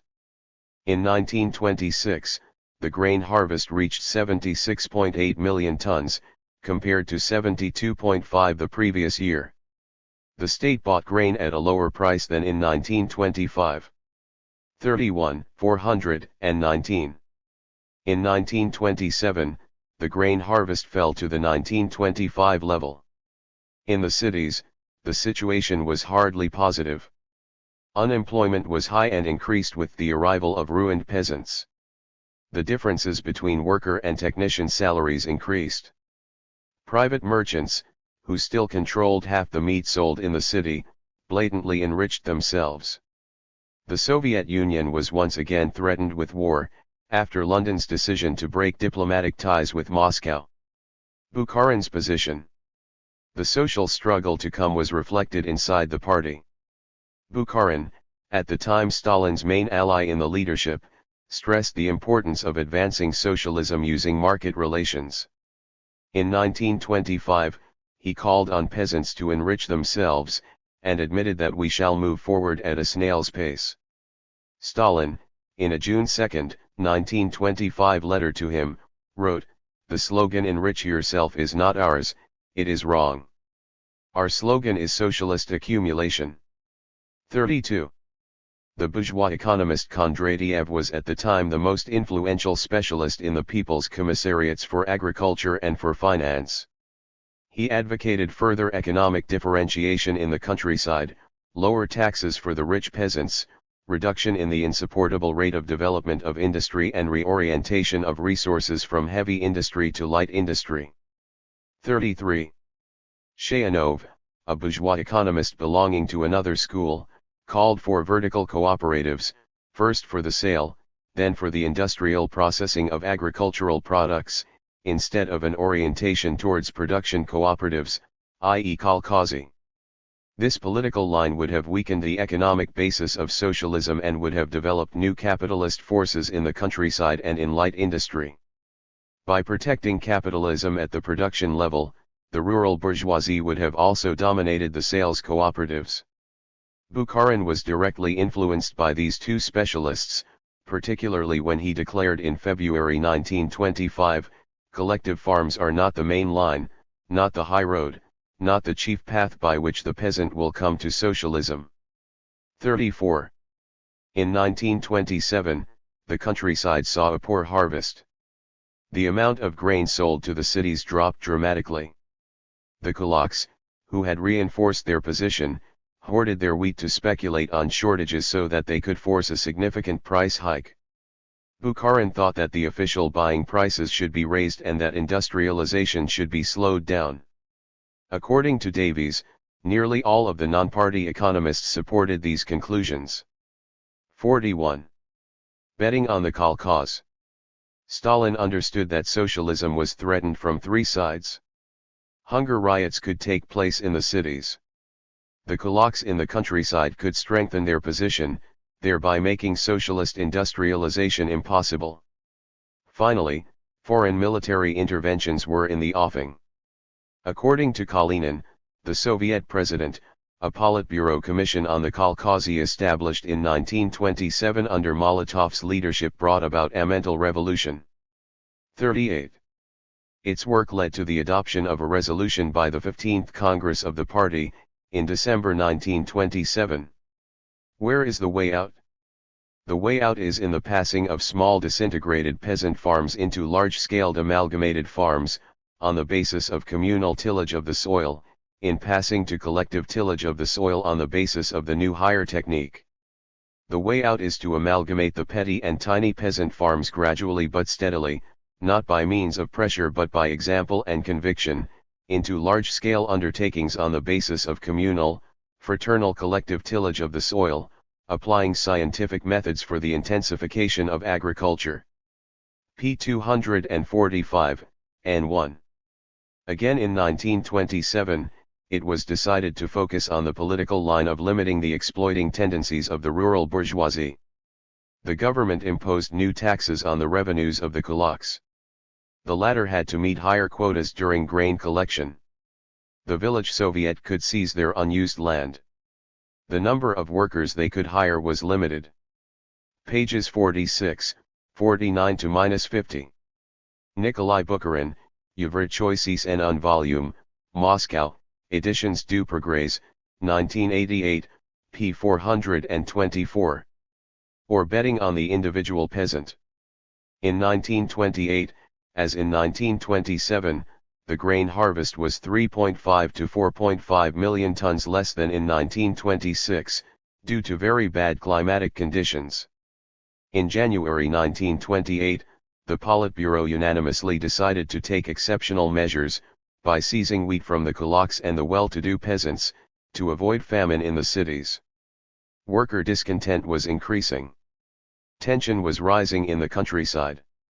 The situation seemed hopeless. Whatever the cost, the city needed bread, wrote two Bukharinists in 1988. G. Burdiogov and Vyacheslav, Episodes d'une biographie politique. Introduction to Bukharin, OPCIT. p. 15. The party leadership around Stalin could see only one way out: develop the Caucasian movement as fast as possible. Bukharin was opposed. On July 1, 1928, he sent a letter to Stalin.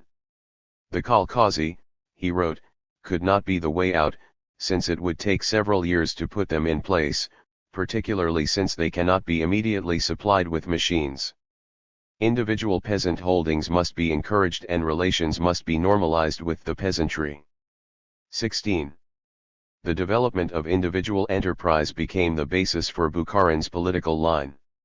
He claimed to agree that the state should expropriate a part of individual production to further the development of industry, but that this should take place using market mechanisms. Stalin would state in October of that year, "There are people in the ranks of our party who are striving, perhaps without themselves realizing it, to adapt our socialist construction to the tastes and needs of our Soviet bourgeoisie." Leninism, p. 79. The situation in the cities was getting worse. In 1928 and 1929, bread had to be rationed, then sugar, tea and meat. Between October 1, 1927 and 1929, the prices of agricultural products rose by 25.9%. The price of wheat on the free market rose by 289%. p. 47. Early in 1929, Bukharin spoke of the links in the single chain of socialist economy, and added, He kulak cooperativeness will, similarly, through the banks, etc., grow into the same system. Here and there the class struggle in the rural districts breaks out in its former manifestations, and, as a rule, the outbreaks are provoked by the kulak elements. However, such incidents, as a rule, occur in those places where the local Soviet apparatus is weak.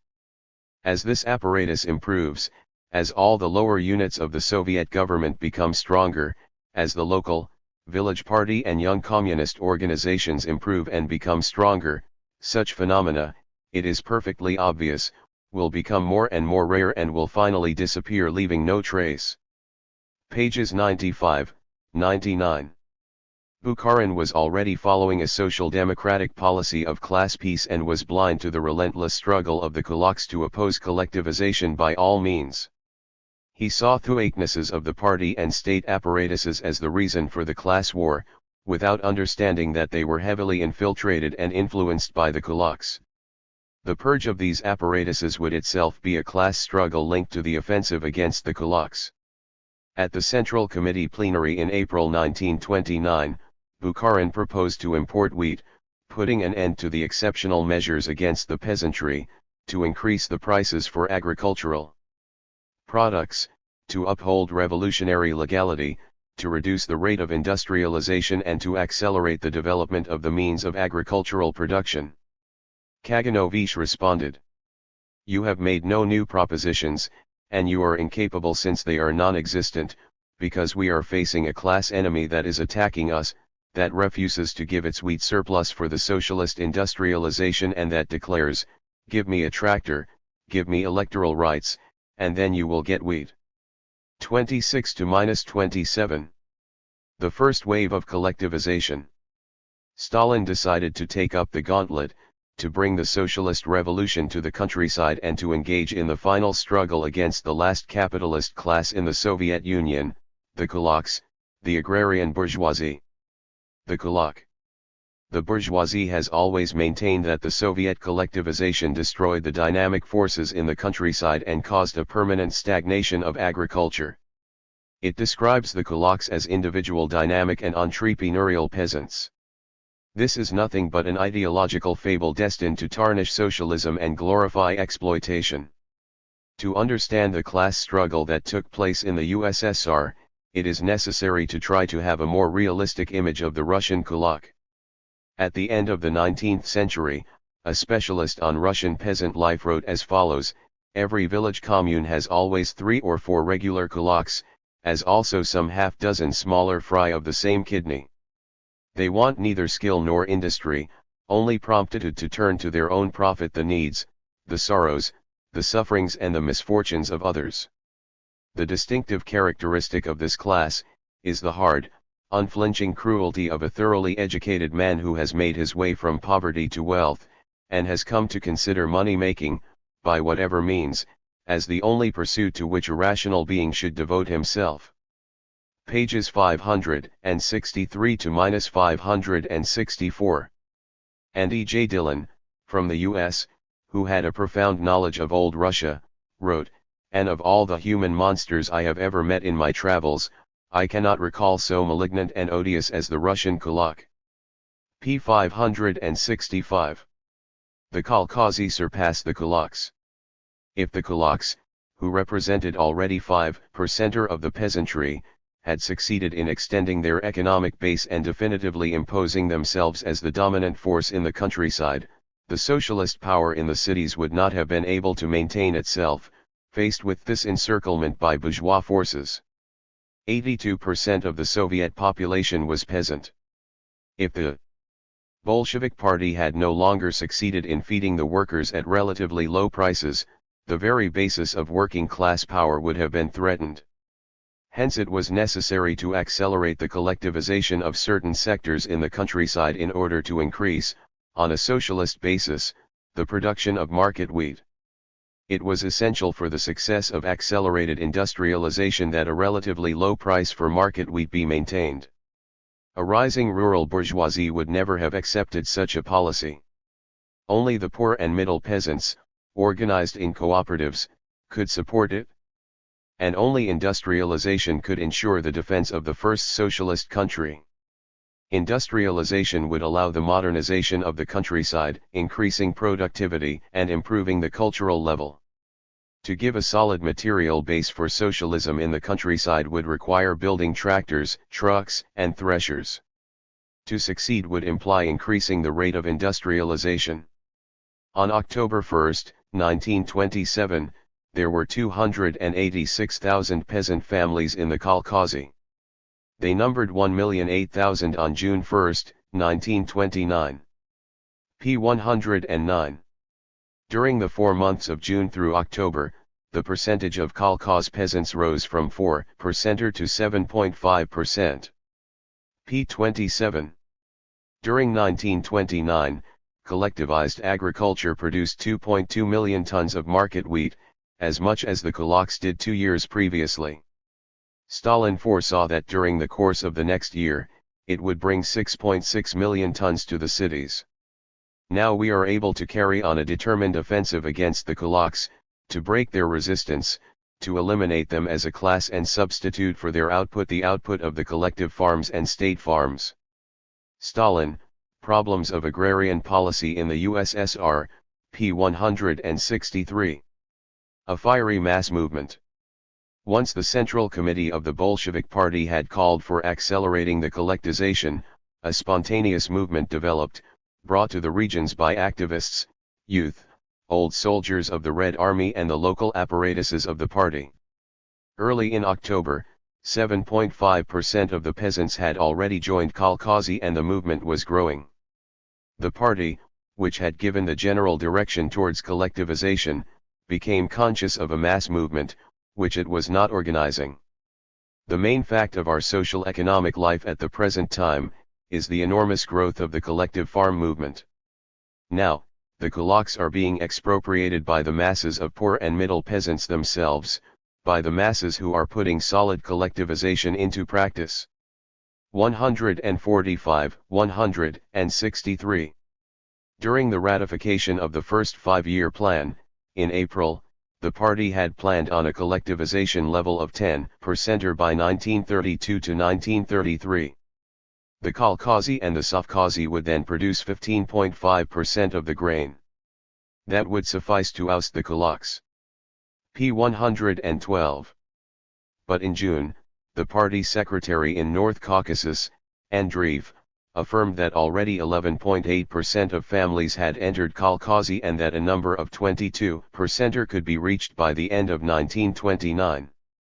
121.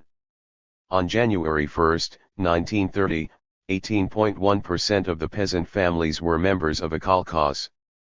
A month later, they accounted for 31.7%. Collectivization quickly assumed a dynamic of its own, achieved largely as a result of the initiative of rural cadres.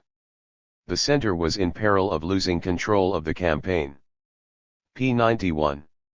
The objectives set by the Central Committee in its January 5, 1930 resolution were strongly corrected in the upward direction by regional committees. The district committees did the same and set a breathtaking pace. In January 1930, the regions of Ural, Lower Volga, and Middle Volga already registered collectivization figures between 39 and 56%. Several regions adopted a plan for complete collectivization within 1 year, some within a few months. 93 to -94. A Soviet commentator wrote, if the center intended to include 15% of households, the region raised the plan to 25%, the okrug to 40%, and the district posed itself the task of reaching 60%. p. 218. The okrug was an administrative entity that disappeared in 1930. There were, at the beginning of that year, 13 regions divided into 207 okrugs, subdivided into 2,811 districts and 71,870 village Soviets. XX. The war against the kulak. This frenetic race towards collectivization was accompanied by atakulakization movement. Kulaks were expropriated, sometimes exiled. What was happening was a new step in the fierce battle between poor peasants and rich peasants. For centuries, the poor had been systematically beaten and crushed when, out of sheer desperation, they dared revolt and rebel. But this time, for the first time, the legal force of the state was on their side. A student working in a kolkhoz in 1930 told the U.S. citizen Hindus, "This was war, and is war. The kulak had to be got out of the way as completely as an enemy at the front. He is the enemy at the front. He is the enemy of the kolkhoz." 173. Preobrazhensky, who had upheld Trotsky to the hilt, now enthusiastically supported the battle for collectivization. The working masses in the countryside have been exploited for centuries. Now, after a chain of bloody defeats beginning with the peasant uprisings of the Middle Ages, their powerful movement for the first time in human history has a chance of victory. 274. It should be said that the radicalism in the countryside was also stimulated by the general mobilization and agitation in the country undergoing industrialization. The essential role of the most oppressed masses. Numerous anti-communist books tell us that the collectivization was imposed by the leadership of the party and by Stalin and implemented with terror. This is a lie. The essential impulse during the violent episodes of collectivization came from the most oppressed of the peasant masses. A peasant from the Black Earth region declared, "I have lived my whole life among the batraks, agricultural workers. The October Revolution gave me land, I got credit from year to year, I got a poor horse, I can't work the land, my children are ragged and hungry, I simply can't manage to improve my farm in spite of the help of the Soviet authorities. I think there's only one way out, join a tractor column, back it up and get it going." 160. Lynn Viola wrote, "Although centrally initiated and endorsed, collectivization became, to a great extent, a series of ad hoc policy responses to the unbridled initiatives of regional and district rural party and government organs. Collectivization and collective farming were shaped less by Stalin and the central authorities than by the undisciplined and irresponsible activity of rural officials, the experimentation of collective farm leaders left to fend for themselves, and the realities of a backward countryside. Pages 215 to -216. Viola correctly emphasizes the base's internal dynamic. But her interpretation of the facts is one-sided. She misses the mass line consistently followed by Stalin and the Bolshevik Party. The party set the general direction, and, on this basis, the base and the intermediate cadres were allowed to experiment. The results from the base would then serve for the elaboration of new directives, corrections, and rectifications. Viola continued. The state ruled by circular, it ruled by decree, but it had neither the organizational infrastructure nor the manpower to enforce its voice or to ensure correct implementation of its policy in the administration of the countryside. The roots of the Stalin system in the countryside do not lie in the expansion of state controls but in the very absence of such controls and of an orderly system of administration, which, in turn, resulted as the primary instrument of rule in the countryside. 216. This conclusion, drawn from a careful observation of the real progress of collectivization, requires two comments. The thesis of communist totalitarianism exercised by an omnipresent party bureaucracy has no real bearing with the actual Soviet power under Stalin. It is a slogan showing the bourgeoisie's hatred of real socialism. In 1929 to -1933, the Soviet state did not have the technical means, the required qualified personnel, nor the sufficient communist leadership to direct collectivization in a planned and orderly manner. To describe it as an all-powerful and totalitarian state is absurd. In the countryside, the essential urge for collectivization came from the most oppressed peasants. The party prepared and initiated the collectivization, and communists from the cities gave it leadership, but this gigantic upheaval of peasant habits and traditions could not have succeeded if the poorest peasants had not been convinced of its necessity. Viola's judgment according to which repression became the principal instrument of power does not correspond to reality. The primary instrument was mobilization, consciousness raising, education and organization of the masses of peasants. This constructive work, of course, required repression, i.e. it took place and could not have taken place except through bitter class struggle against the men and the habits of the old regime. Be they fascists or Trotskyists, all anti-communists affirm that Stalin was the representative of an all-powerful bureaucracy that suffocated the base.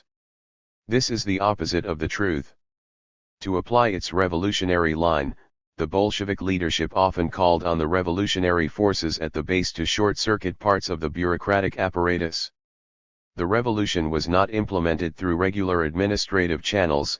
Instead, the state appealed directly to the party rank and file and key sectors of the working class in order to circumvent rural officialdom.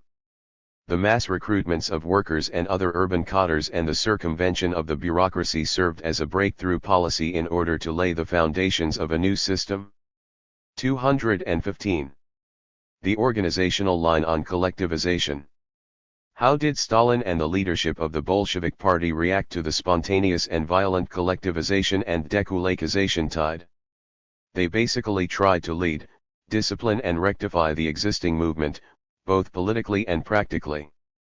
The party leadership did everything in its power to ensure that the great collectivization revolution could take place in optimal conditions and at the least cost.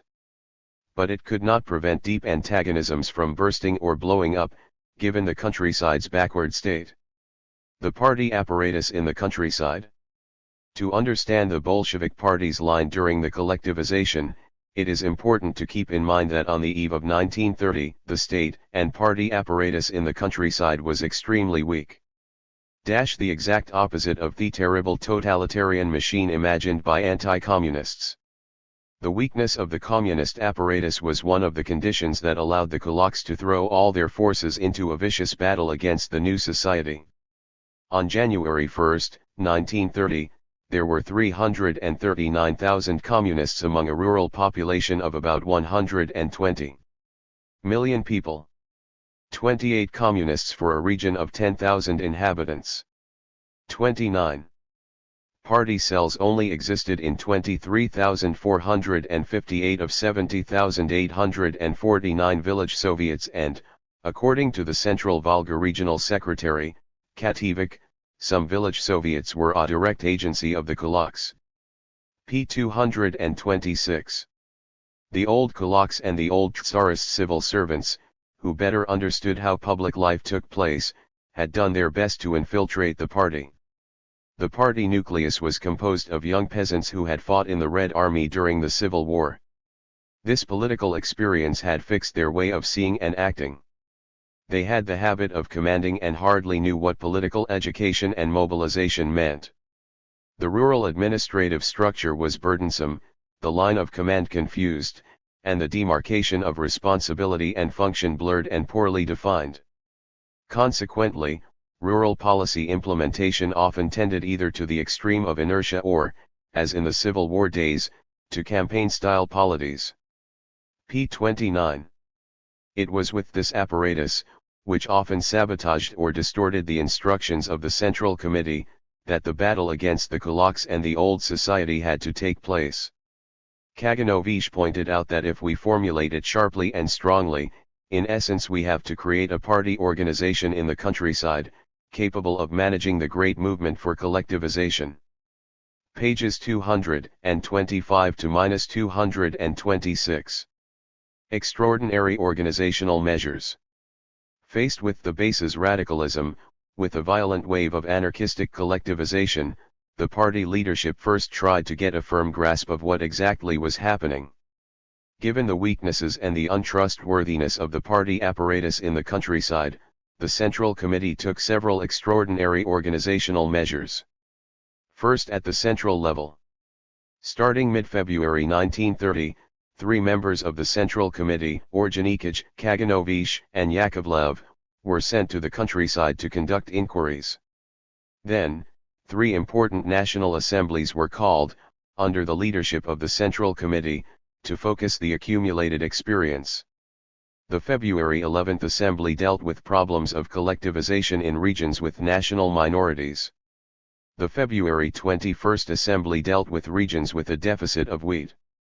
Finally, the February 24th Assembly analyzed the errors and excesses that took place during collectivization. Then, at the base level, in the countryside, 250,000 communists were mobilized in the cities to go to the countryside and help out with collectivization. These militants worked under the leadership of the headquarters of collectivization, specially created at the okrug and district levels. The headquarters were in turn advised by officials sent by the Regional Committee or the Central Committee. 205. For example, in the Tambov okrug, militants would participate in conferences and short courses at the okrug level, then at the district level, before entering the field. According to their instructions, militants had to follow methods of mass work, first convince local activists, village Soviets, and meetings of poor peasants, then small mixed groups of poor and middle peasants and, finally, organize a general meeting of the village, excluding, of course, the kulaks. A firm warning was given that administrative compulsion must not be used to get the middle peasants to join the kolkhoz. 206. In the same Tambov okrug, during the winter of 1929 to -30, conferences and courses lasting from 2 to 10 days were organized for 10,000 peasants, Kolkhozian women, poor peasants and presidents of Soviets. During the first few weeks of 1930, Ukraine organized 3,977 short courses for 275,000 peasants. In the fall of 1929, 30,000 activists were trained on Sundays, during their time off, by the Red Army, which took on another contingent of 100,000 people during the first months of 1930. Furthermore, the Red Army trained a large number of tractor drivers, agricultural specialists, and cinema and radio operators. 206 to -207. Most of the people coming from the towns worked for a few months in the countryside.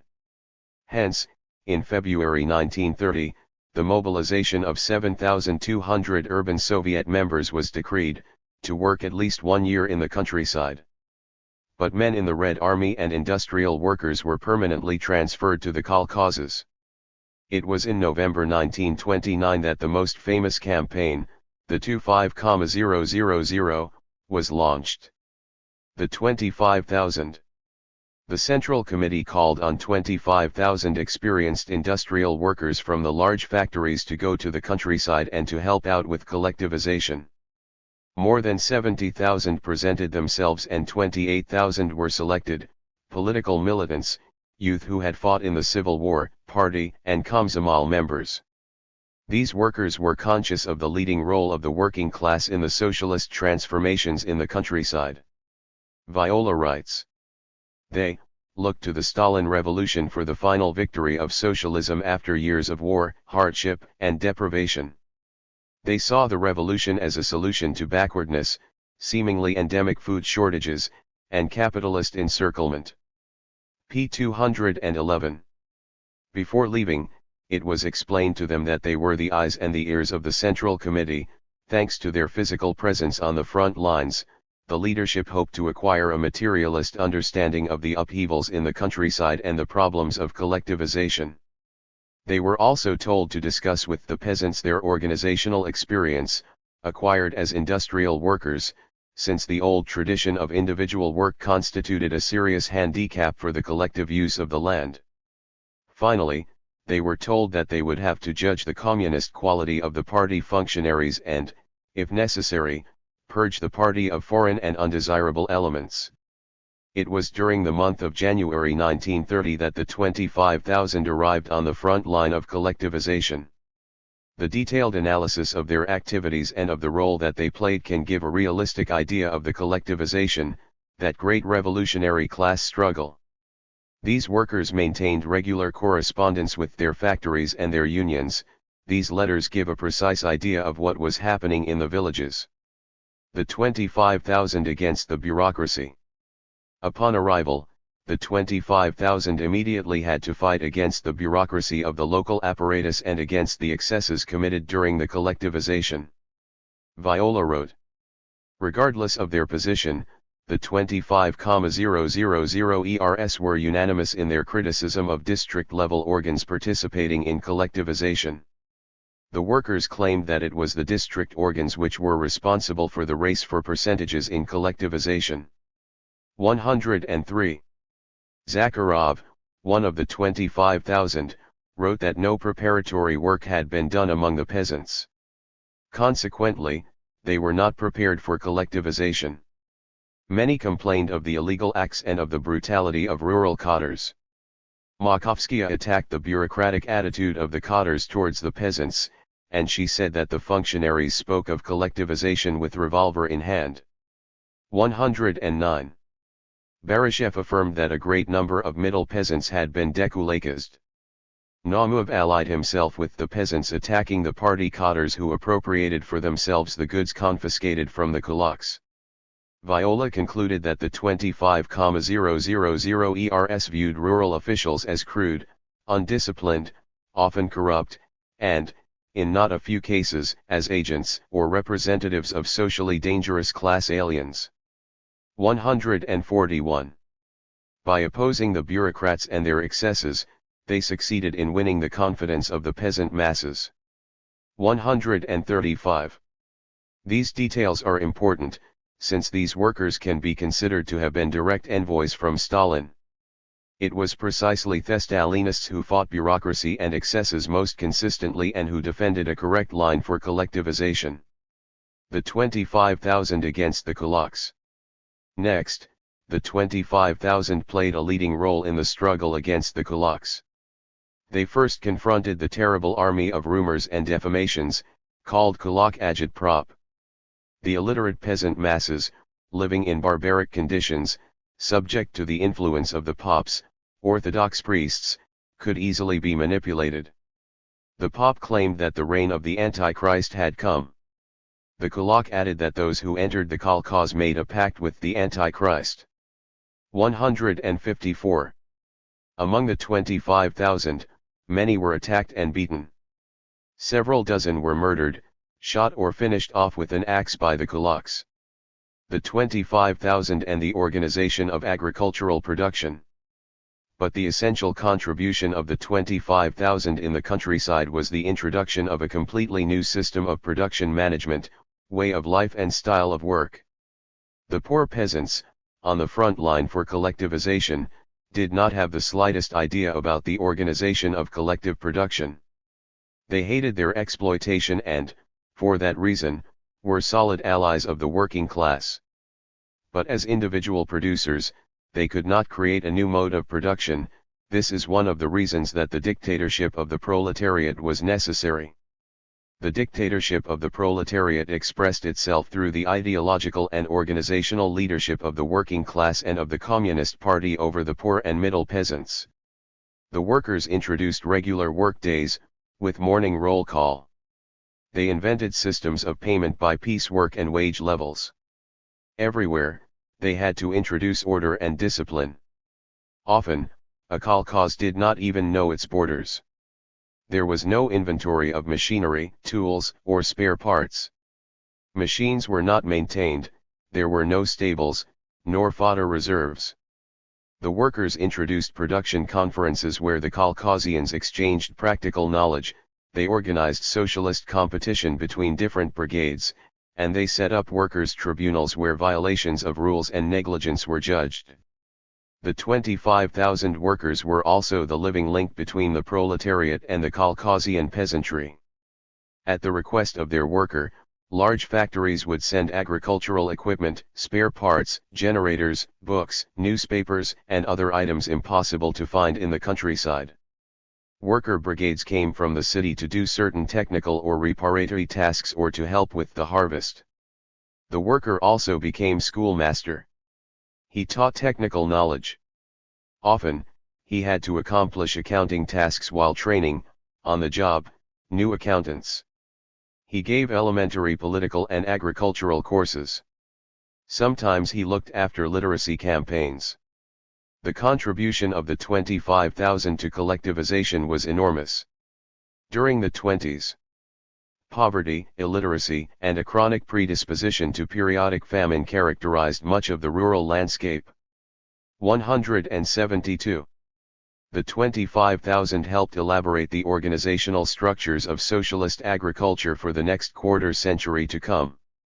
A new system of agricultural production was indeed established, and this, although not without its problems, did end the periodic crises which characterized earlier market relations between the cities and the countryside.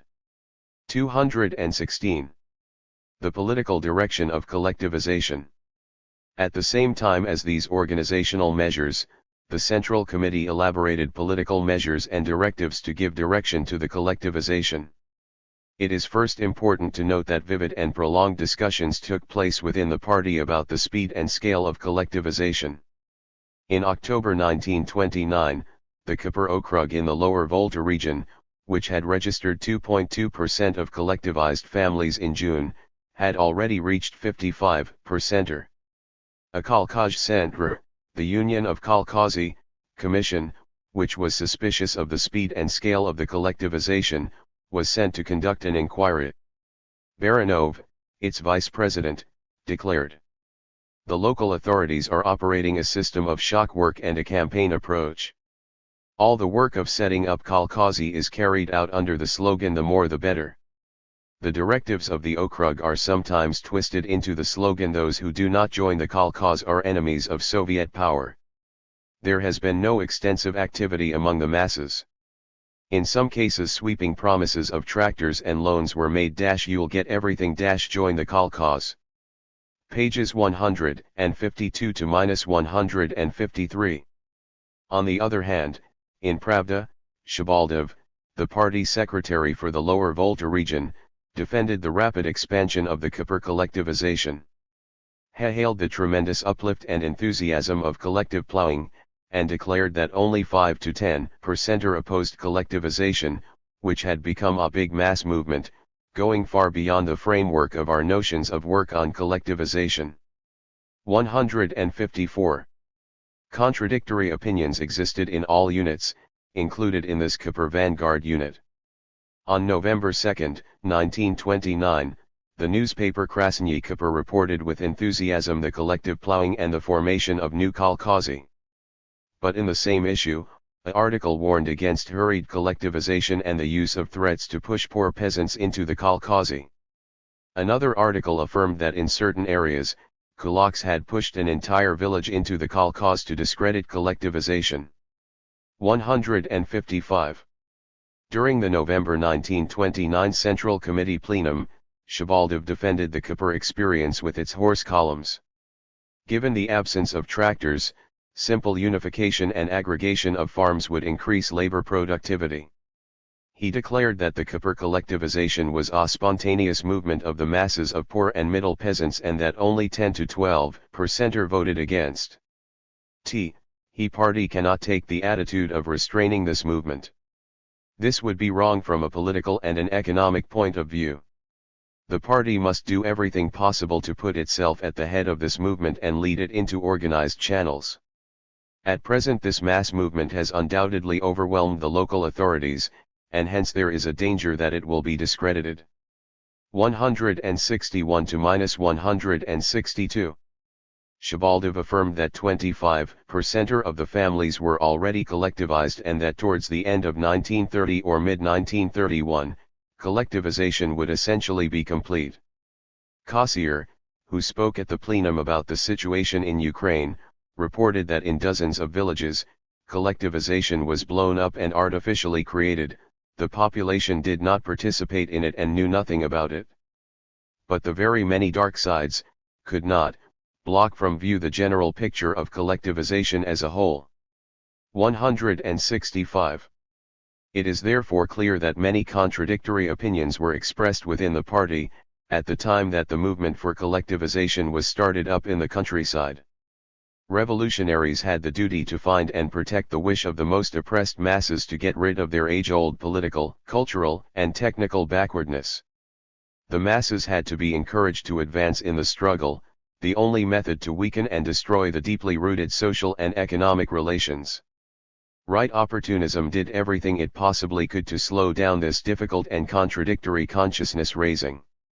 Nevertheless, it was also possible to push collectivization too fast, by rejecting in practice all the party's principles. This tendency not only included leftism, which came from habits picked up during the Civil War when it was normal to command the revolution but also bureaucracy, which wanted to please the leadership with great achievements.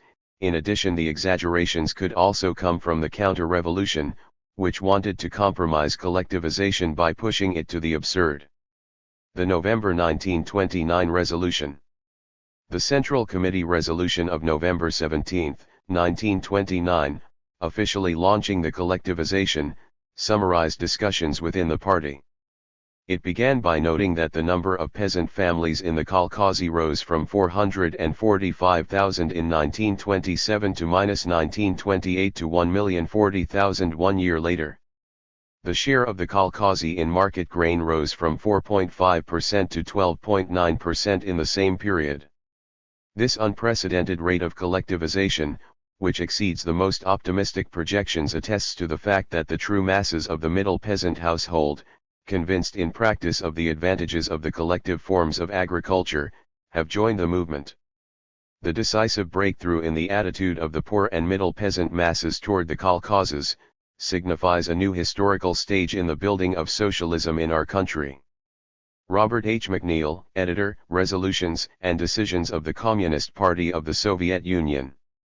Volume 3, The Stalin Years, 1929 to -1953, Toronto, University of Toronto Press, 1974, p. 23. The progress of collectivization was made possible by putting into practice the party's line for building socialism on all fronts. These significant successes of the kolkhoz movement are a direct result of the consistent implementation of the general party line, which has secured a powerful growth of industry, a strengthening of the union of the working class with the basic masses of the peasantry, the formation of a cooperative community, the strengthening of the masses' political activism, and the growth of the material and cultural resources of the proletarian state. 29. Reject Bukharin's opportunism.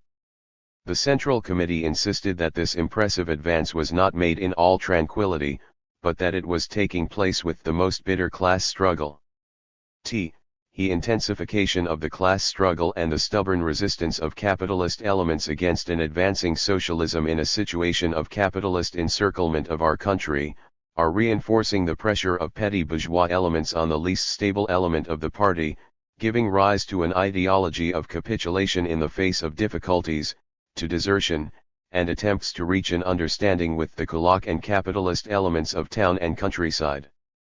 This is precisely what is at the root of the Bukharin group's complete incomprehension of the intensification of the class struggle that has taken place, the underestimation of the kulak and the Nepman elements' power to resist, the anti-Leninist theory of the kulaks growing into socialism, and resistance to the policy of attacking the capitalist elements in the countryside. 27. The rightists declared the planned rates for collectivization and for building sovkhozes to be unrealistic. They declared that the necessary material and technical prerequisites were lacking and that the poor and middle peasantry did not want to switch to collective forms of agriculture.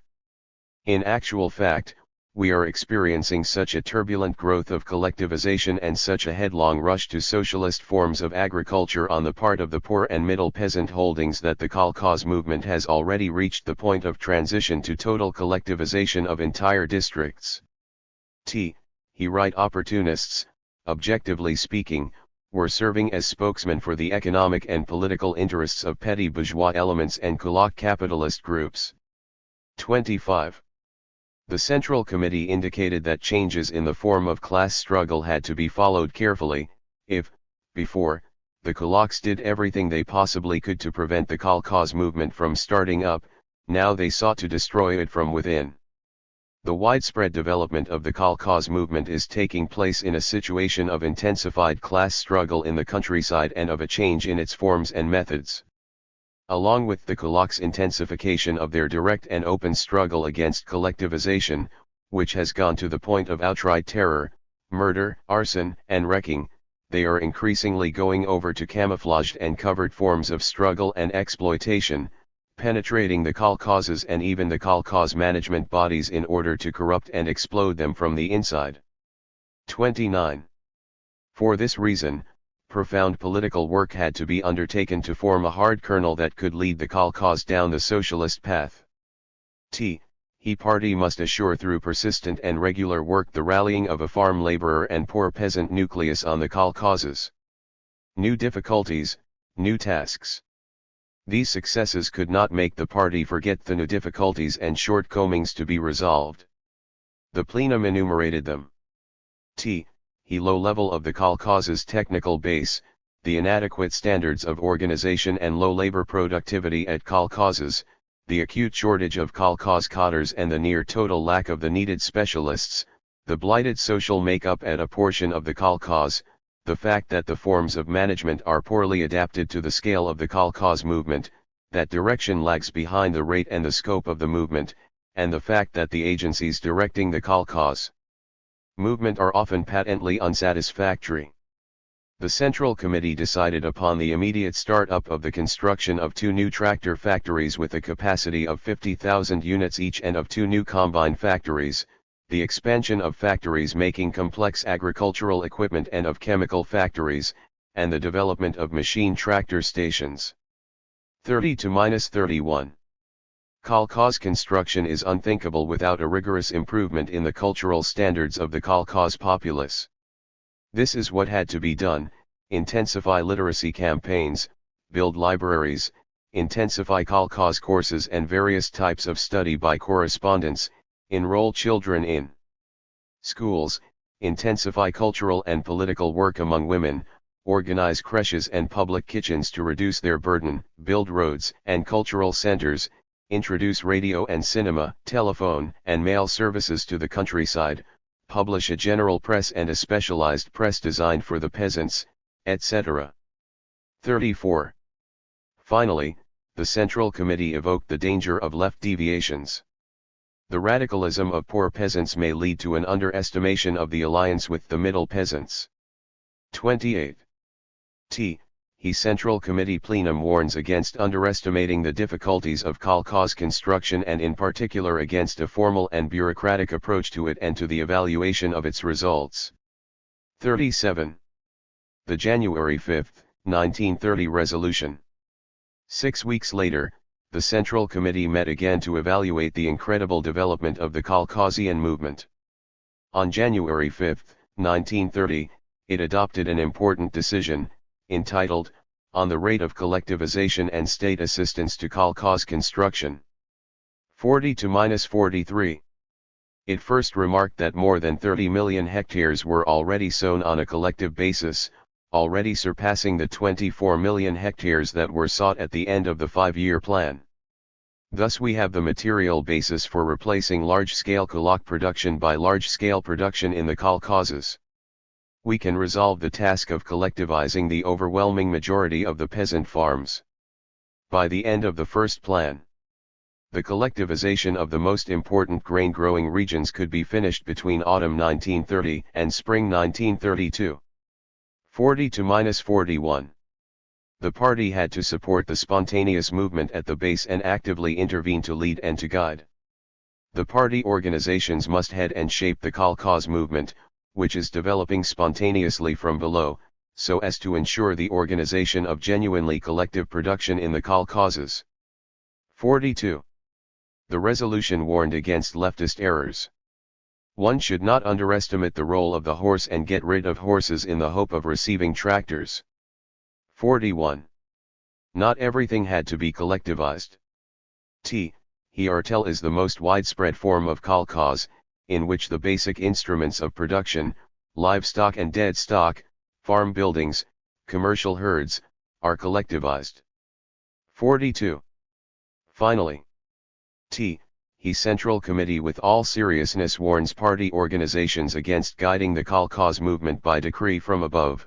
This could give rise to the danger of replacing genuine socialist emulation in the organization of kolkhozes by mere playing at collectivization. 43. Dekulakization. For collectivization to succeed, the poor and middle peasants had to be convinced of the superiority of collective work of the soil, which would allow the wide-scale introduction of machinery. Furthermore, socialist industry had to be capable of producing the tractors and machines that would constitute the material support for collectivization. Finally, a correct attitude had to be defined for the kulaks, the irreconcilable adversaries of socialism in the countryside. This last problem led to significant discussions within the party. The question was posed as follows, just before the political changes in favor of the kolkhozy. Mikoyan said on March 1, 1929. In spite of the political authority of the party in the countryside, the kulak in the economic sphere is more authoritative, his farm is better, his horse is better, his machines are better, and he is listened to on economic matters. The middle peasant leans towards the economic authority of the kulak. And his authority will be strong as long as we have no large kolkhozy. p. 62. Kulak rumors and indoctrination. Kulak authority was based to a great extent on the cultural backwardness, illiteracy, superstition, and medieval religious beliefs of the majority of peasants. Hence, the kulak's most powerful weapon, also the most difficult to confront, was rumor and indoctrination. In 1928–1929, identical rumors were found throughout the Soviet territory. In the kolkhoz, women and children would be collectivized. In the kolkhoz, everyone would sleep under a single gigantic blanket. The Bolshevik government would force women to cut their hair so that it could be exported. The Bolsheviks would mark women on the forehead for identification. They would Russify local populations. p. 154. All sorts of other terrifying information was heard. In the kolkhozy, a special machine would burn the old so that they would not eat any more wheat. Children would be taken away from their parents and sent to creches. 4,000 women would be sent to China to pay for the Chinese Eastern Railway. The Caucasians would be the first ones sent in a war. Then a rumor announced that soon the white armies would return. Believers were told about the next coming of the Antichrist and that the world would end in 2 years. p. 154. Pages 212-213. In the Tambov Okrug, the Kulaks carefully mixed rumor and political propaganda. They said that eating up the kolkhozy is a kind of serf labor, barshkina, where the peasant will again have to work under the rod. The Soviet government should enrich the peasants first and then push through the establishment of kolkhozy, and not do what it is doing now, which is to try to make a rich farm out of ruined farms which have no grain. p. 221. Here we see the budding alliance between the Kulaks and Bukharin.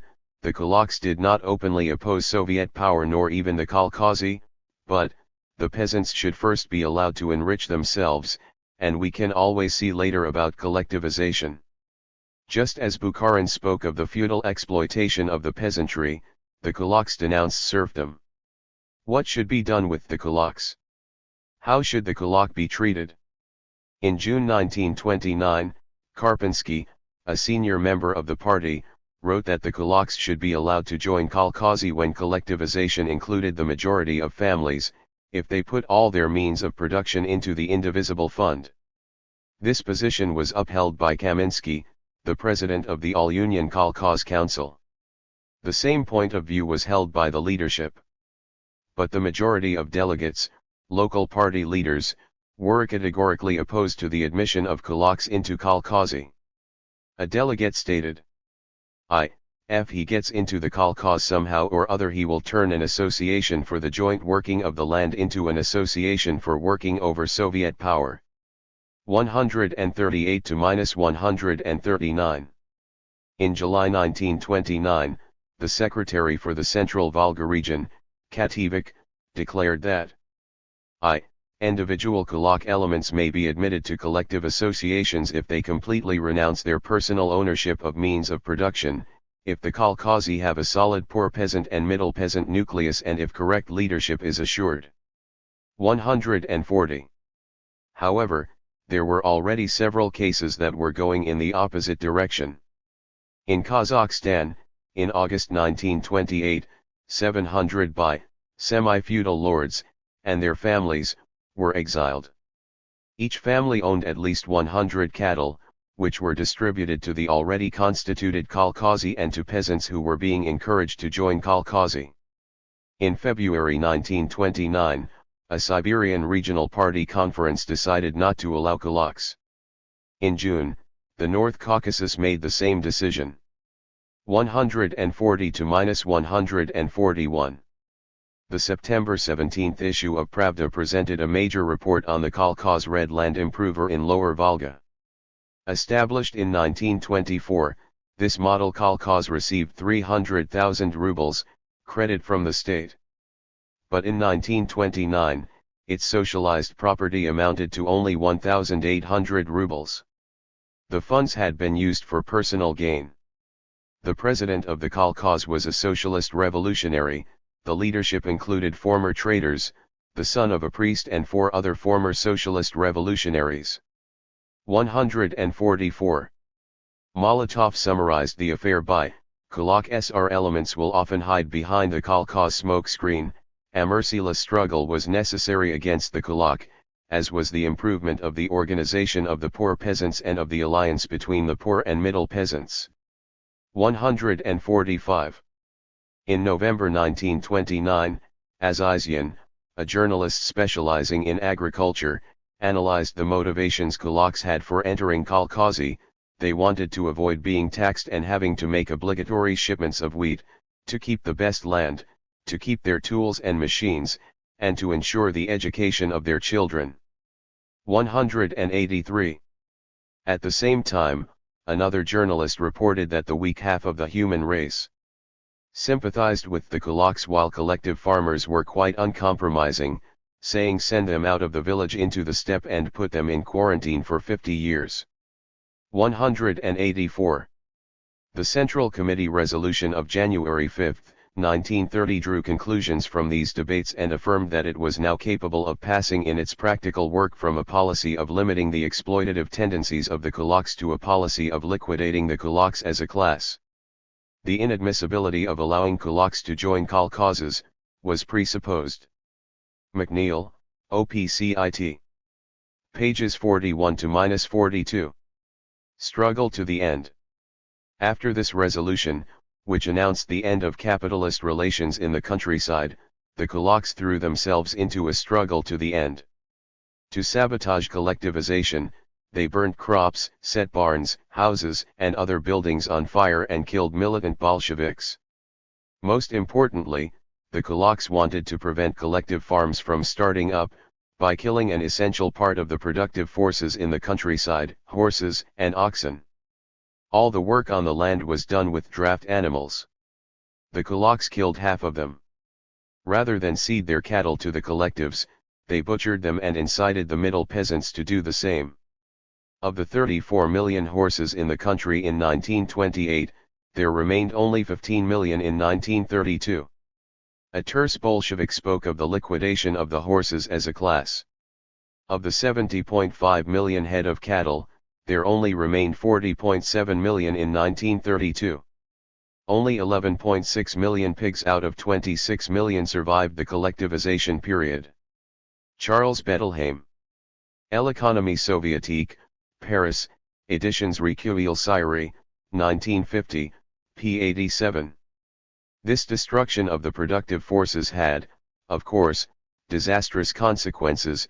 In 1932, there was a great famine, caused in part by the sabotage and destruction done by the kulaks. But anti-communists blame Stalin and the forced collectivization for the deaths caused by the criminal actions of the kulaks. The resolution on dekulakization. In January 1930, a spontaneous movement to expropriate the kulaks began to take place. On January 28, 1930, Cogier described it as a broad mass movement of poor peasants, middle peasants, and batraks, called upon party organizations not to restrain it but to organize it to deliver a really crushing blow against the political influence, and particularly against the economic prospects, of the kulak stratum of the village. p. 228. A few days before, Odintsev, vice-chairman of the Kolkhoz Centre of the Russian Republic, said, "We must deal with the kulak like we dealt with the bourgeoisie in 1918. 232 to -233. Krylenko admitted a month later that a spontaneous movement to dekulakization took place locally, it was properly organized only in a few places. 231. On January 30, 1930, the Central Committee took important decisions to lead the spontaneous dekulakization by publishing a resolution entitled, "On Measures for the Elimination of Kulak Households in Districts of Comprehensive Collectivization." 233. The total number of kulak families, divided into three categories, was at most 3 to -5% in the grain-growing regions and 2 to -3% in the other regions. I. The counter-revolutionary active. Whether a kulak belonged this category was to be determined by the OGPU, political police, and the resolution set a limit of 63,000 for the whole of the USSR. Their means of production and personal property were to be confiscated, the heads of families were to be sentenced on the spot to imprisonment or confinement in a concentration camp, those among them who were organizers of terrorist acts, counter-revolutionary demonstrations, and insurrectionary organizations could be sentenced to death. Members of their families were to be exiled as for Category 2. 2. The remaining elements of the kulak active, especially the richest kulaks, large-scale kulaks, and former semi-landowners. They manifested less active opposition to the Soviet state but were arch-exploiters and naturally supported the counter-revolutionaries. Lists of kulak households in this category were to be prepared by district Soviets and approved by Okrug executive committees on the basis of decisions by meetings of collective farmers and of groups of poor peasants and batraks, guided by instructions from village Soviets, within an upper limit for the whole USSR of 150,000 households. The means of production and part of the property of the families on these lists were to be confiscated. They could retain the most essential domestic goods, some means of production, a minimum amount of food and up to 500 rubles per family. They were then to be exiled to remote areas of the northern region, Siberia, the Urals, and Kazakhstan, or to remote districts of their own region. 3. The majority of kulaks were probably reliable in their attitude to Soviet power. They numbered between 396,000 and 852,000 households. Only part of the means of production were confiscated and they were installed in new land within the administrative district. 235 to -236. The next day, on January 31, a Bolshevik editorial explained that the liquidation of the kulaks as a class was the last decisive struggle with internal capitalism, which must be carried out to the end. Nothing must stand in the way. The kulaks as a class will not leave the historical stage without the most savage opposition. 228. The kulak offensive picks up strength. In Siberia, 1,000 acts of terrorism by kulaks were recorded in the first 6 months of 1930. Between February 1 and March 10, 19 insurrectionary counter-revolutionary organizations and 465 kulak anti-Soviet groupings, including more than 4,000 kulaks, were exposed. According to Soviet historians, in the period from January to March 15, 1930, the kulaks organized in the whole country, excluding Ukraine, 1,678 armed demonstrations, accompanied by the murder of party and Soviet officials and Kolkhoz activists, and by the destruction of Kolkhozy and collective farmers. In the Salsk Okrug in the North Caucasus, riots took place for 1 week in February 1930. Soviet and party buildings were burnt down and collective stores were destroyed. The kulaks who were waiting to leave for exile put forward the slogan, "For Soviet power, without communists and Kolkhozy." Calls were made for the dissolution of party cells and Kolkhozy, as well as the liberation of arrested kulaks and the restitution of their confiscated property.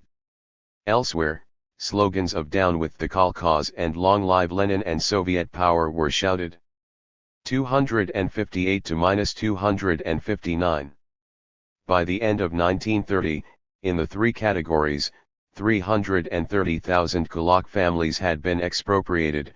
Most of this took place between February and April. We do not know the number of Category I kulaks that were exiled, but it is likely that the 63,000 criminal elements were the first to be hit. The number of executions of this category is not known either. The exiled from Category II numbered 77,975 at the end of 1930. 247 to -248. The majority of the expropriations were in the third category, some were reinstalled in the same village, most in the same district. Koskay and the Kulak Revolution. When the kulaks threw themselves into their final struggle against socialism, they received unexpected international support.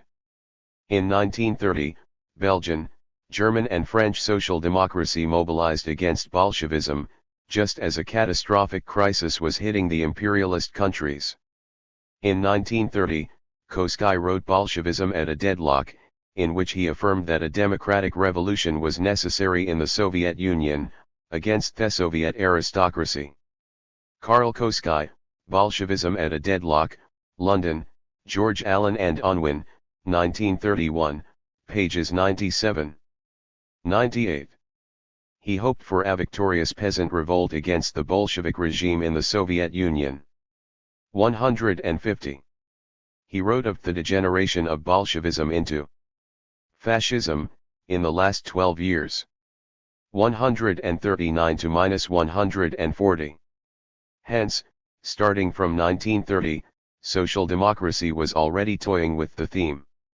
This was the same social democracy that upheld colonialism, that did its utmost to save capitalism after the 1929 crisis, that sustained and organized anti-worker and anti-popular repression and, most significantly, that later collaborated with the Nazis.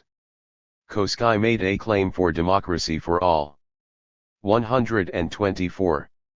He called for a wide united front with the Russian right for a democratic, parliamentary republic, claiming that middle-class democracy in Russia has less interest in capitalism than Western Europe. 173.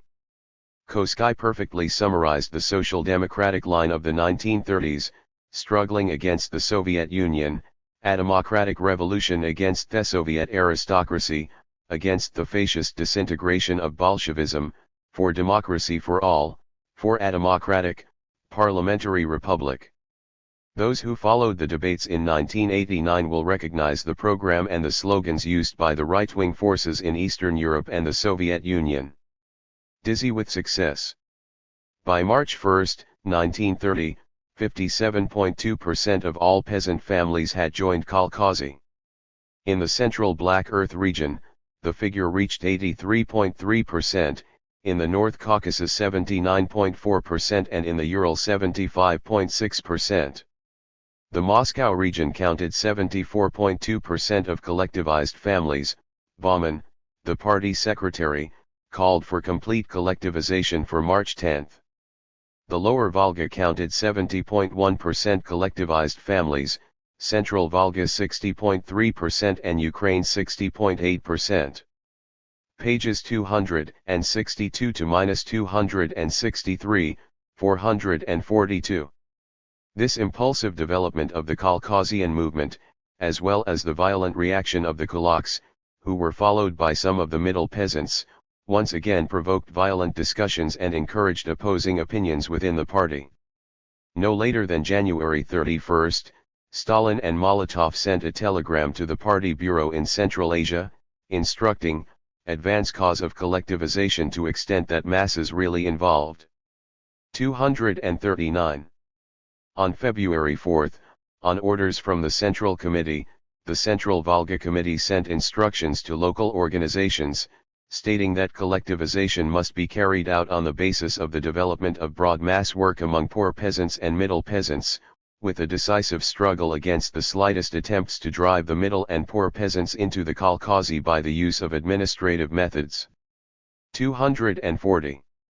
On February 11, during the Central Committee conference of leading party officials from Central Asia and Transcaucasus, Molotov warned against kolkhozy on paper. Following that conference, the administrative methods used in Uzbekistan and in the Chechen region were criticized, as was the lack of preparation of the masses. 265. On February 13, the North Caucasus Committee replaced a number of heads of districts and village soviets, accusing them of the criminal use of administrative methods, distortion of the class line, completely ignoring directives of the higher organs of power, impermissibly weak work of the Soviets and complete absence of mass work, crudeness and a high-handed attitude in dealing with the population. On February 18, the committee criticized the complete and forced collectivization of cows, chickens, gardens, and child daycare centers, as well as the disobedience to instructions about dekulakization. These criticisms were approved by Stalin. 264. Stalin corrects. On March 2, 1930, Stalin published an important article entitled, "Dizzy with Success." Stalin affirmed that in certain cases, an anti-Leninist frame of mind ignored the voluntary character of the collective farm movement. Peasants had to be persuaded, through their own experience, of the power and importance of the new, collective organization of farming. Stalin, Dizzy with Success, Problems of the Collective Farm Movement. Leninism, p. 170. In Turkestan, there had been threats of using the army if the peasants refused to enter the kolkhozy. Furthermore, the different conditions in different regions had not been taken into account. Infrequently efforts are made to substitute for preparatory work in organizing collective farms the bureaucratic decreeing of a collective farm movement from above, paper resolutions on the growth of collective farms, the formation of collective farms on paper of farms which do not yet exist, but regarding the existence of which there is a pile of boastful resolutions. 171. In addition, some had tried to socialize everything, and had mad ludicrous attempts to lift oneself by one's own bootstraps. This stupid and harmful precipitancy could only in practice bring grist to the mill of our class enemies. 171 to -172. The main form of the Caucasian movement should be the agricultural artel. In the agricultural artel, the principal means of production, chiefly those used in grain growing, are socialized: labor, the use of the land, machines and other implements, draft animals, farm buildings. But in the artel, household land, small vegetable gardens, small orchards, dwellings, a certain part of the dairy cattle, small livestock, poultry, etc., are not socialized. The artel is the main link of the collective farm movement because it is the most expedient form for solving the grain problem. And the grain problem is the main link in the whole system of agriculture. 172. On March 10, a Central Committee resolution took up these points, indicating that in some districts the percentage of deculacist has risen to 15%. p. 273. A Central Committee resolution examined the cases of deculacists sent to Siberia. Of the 46,261 examined cases, 6% had been improperly exiled. In 3 months, 70,000 families were rehabilitated in the 5 regions for which we have information. 280 to -281. This figure should be compared with the 330,000 families that had been expropriated, in the 3 categories, by the end of 1930. Rectify and consolidate. Hindus, a U.S. citizen of Russian origin, was in his native village when Stalin's article arrived. Here is his testimony. In the marketplaces peasants gathered in groups and read it aloud and discussed it long and violently, and some of them were so overjoyed that they bought all the vodka they could pay for and got drunk. 271.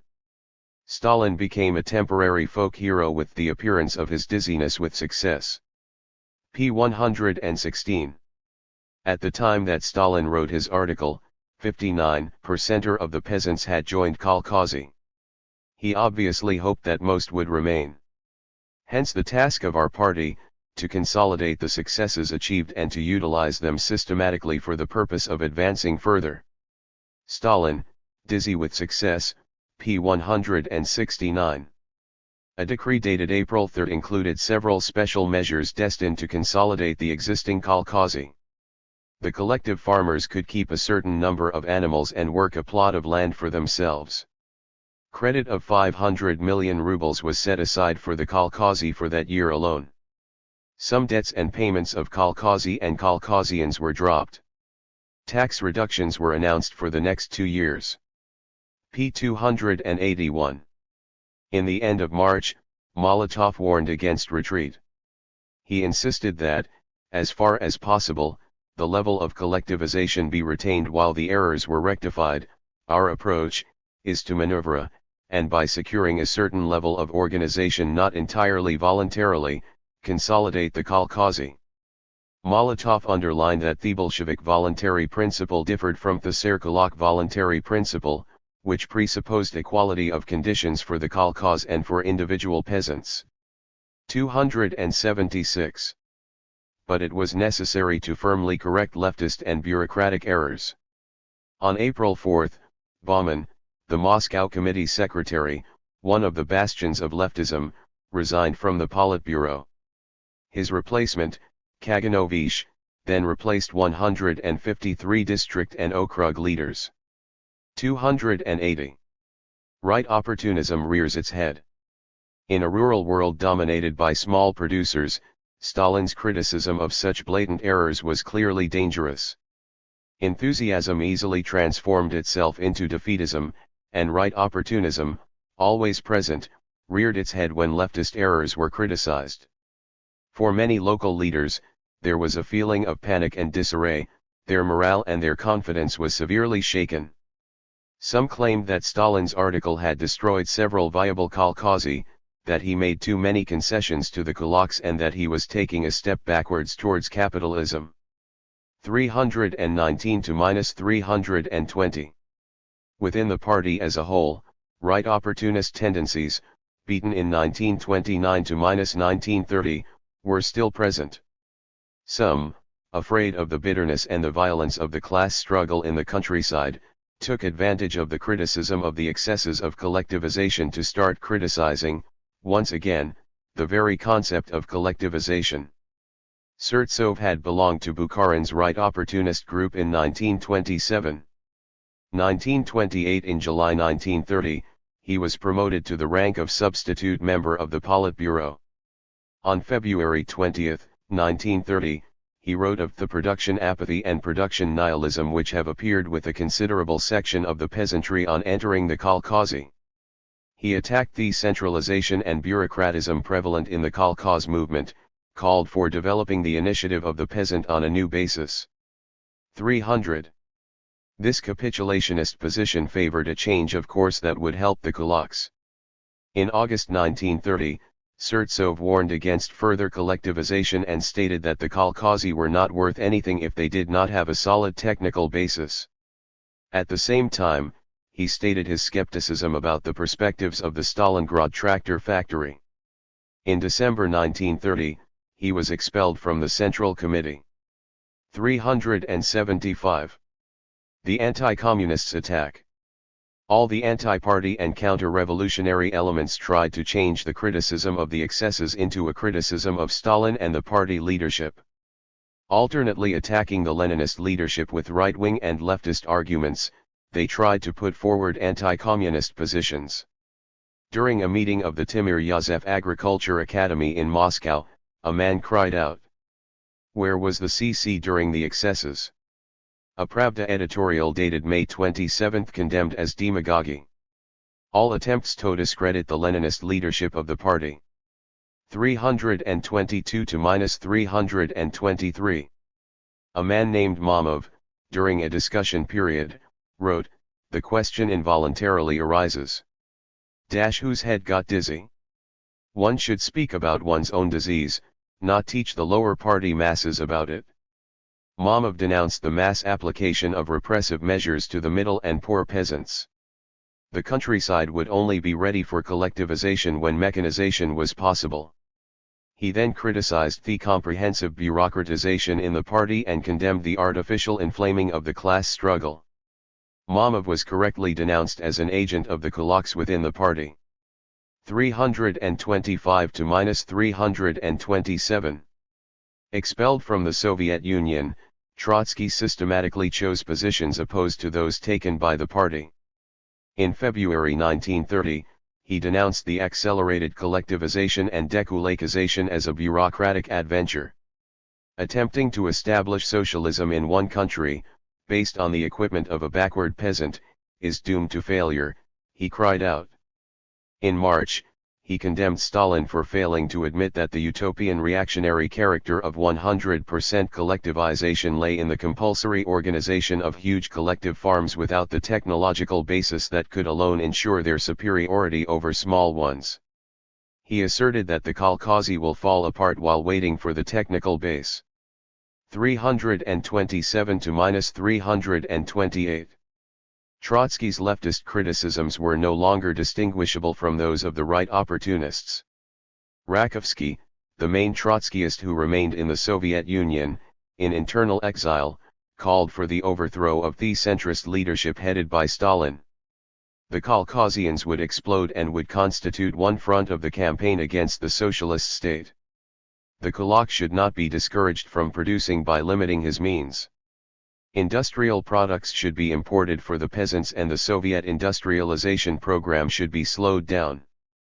Rakovsky recognized that his propositions resembled those of the right wing, but the distinction between ourselves and the rights is the distinction between an army retreating in order and deserters fleeing from the battlefield. 335 to -336. Retreats and advances. Finally, the collectivization rate fell from 57.2% on March 1, 1930 to 21.9% on August 1, rising again to 25.9% in January 1931. In the central Black Earth region, the numbers fell from 83.3% on March 1 to 15.4% on July 1. The Moscow region saw a drop from 74.2% to 7.5% on May 1. The quality of political and ideological work was clearly reflected in the number of peasants who withdrew from the Caucasus.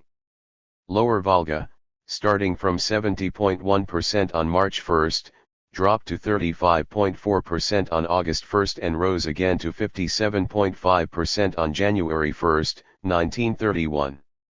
North Caucasus obtained the best results, 79.4% on March 1, 50.2% on July 1 and 60.0% on January 1, 1931. 442 to -443, Table 17.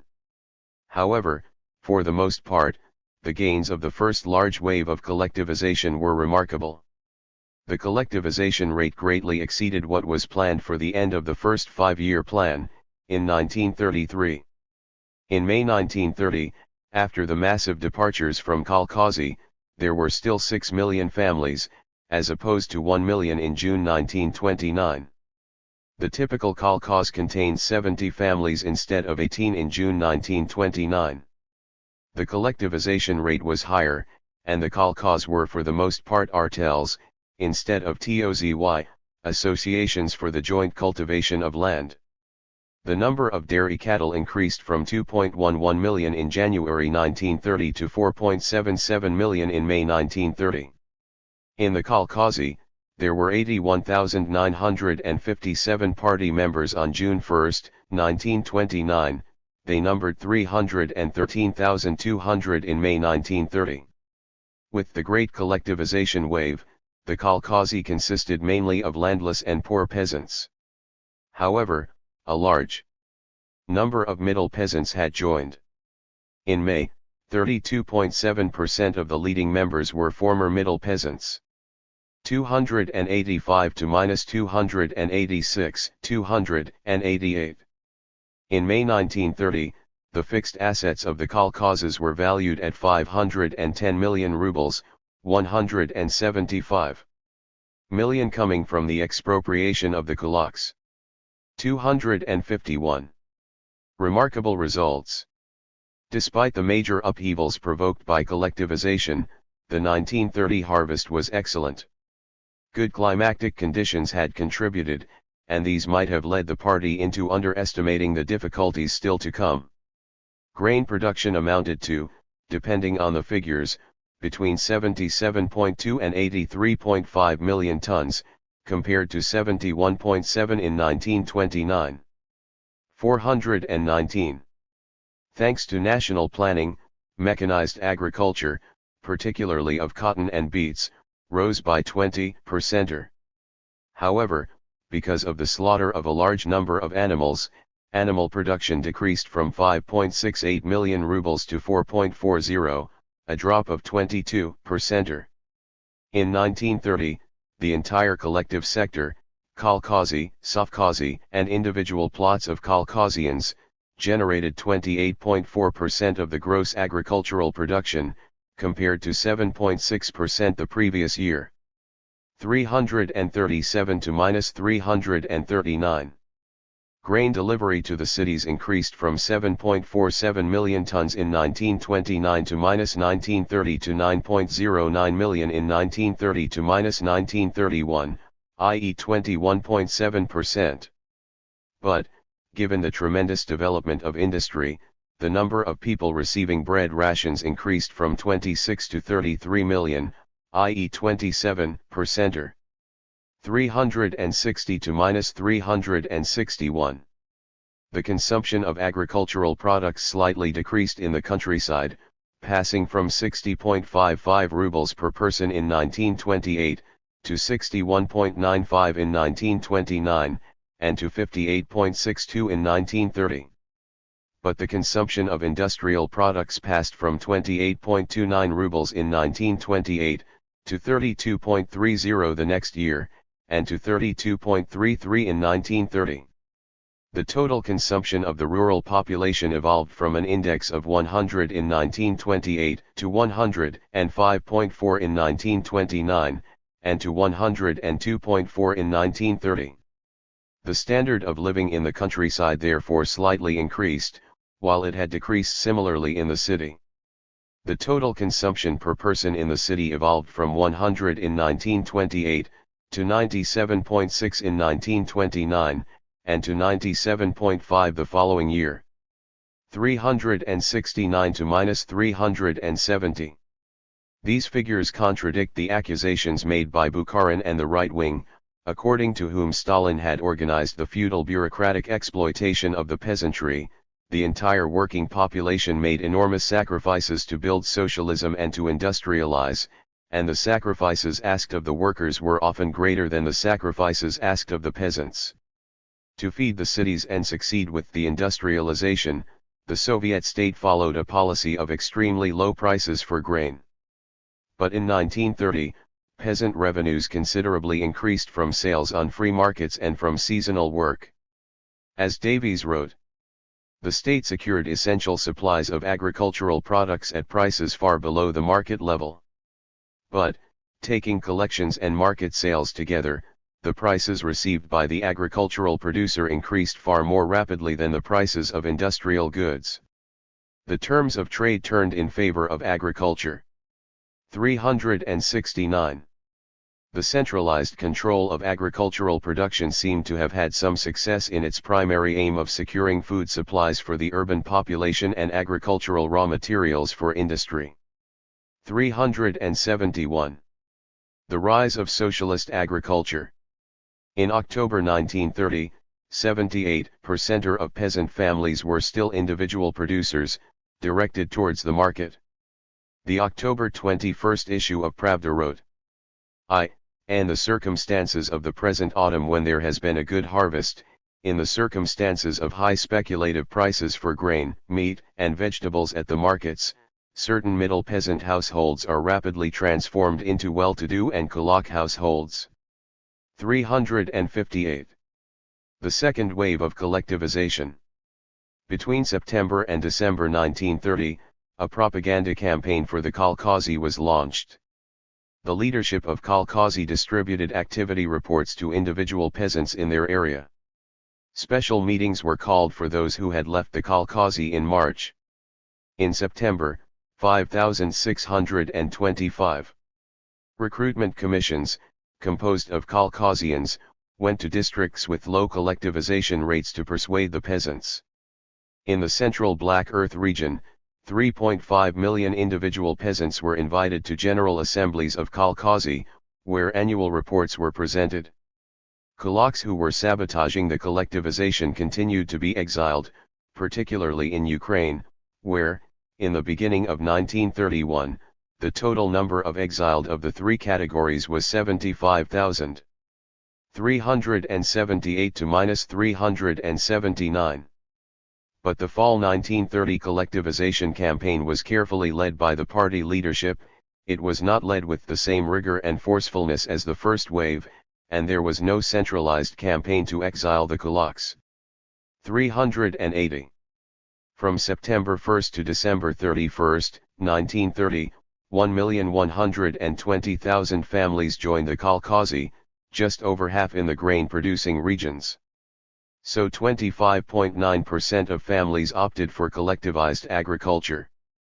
441 to -442.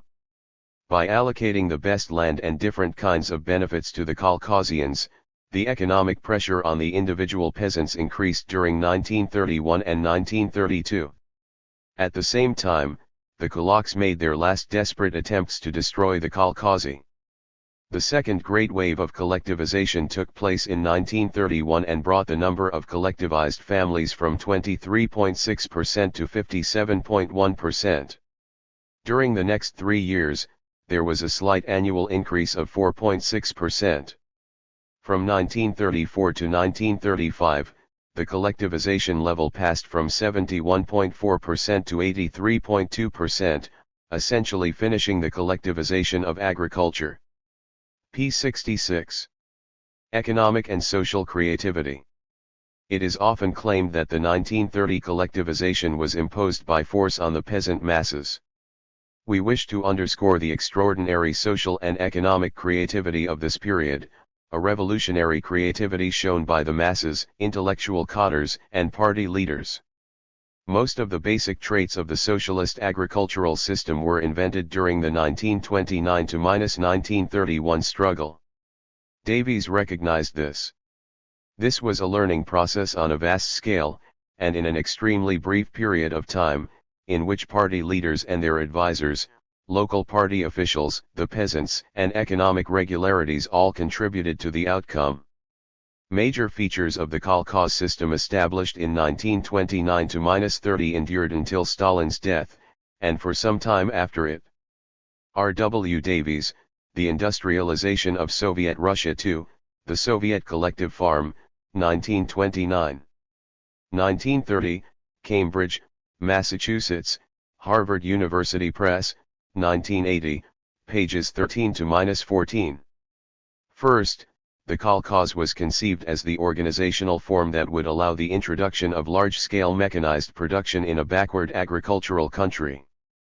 The kolkhozy were designed for grain production and industrial agriculture, particularly cotton and beets. The production from the kolkhozy was supplied to the state at very low prices, which helped with the socialist industrialization. The sums spent by the state to feed the city populations and to supply industry with agricultural raw materials were kept very low.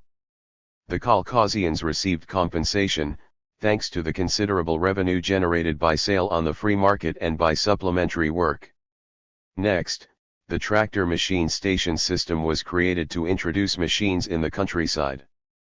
Bettelheim wrote, given the juridical basis for collectivization, agriculture benefited from massive investments that totally transformed the technical conditions of farms. This complete upheaval of agricultural technique was only possible thanks to the replacement of small and medium-scale agriculture by large-scale agriculture. p. 73. But how were modern techniques introduced in the kolkhozy? The question was not simple. During the summer of 1927, Markovic created at Shevchenko an original system, the tractor machine stations, TMS, that centralized control of machines and made them available to the kolkhozy.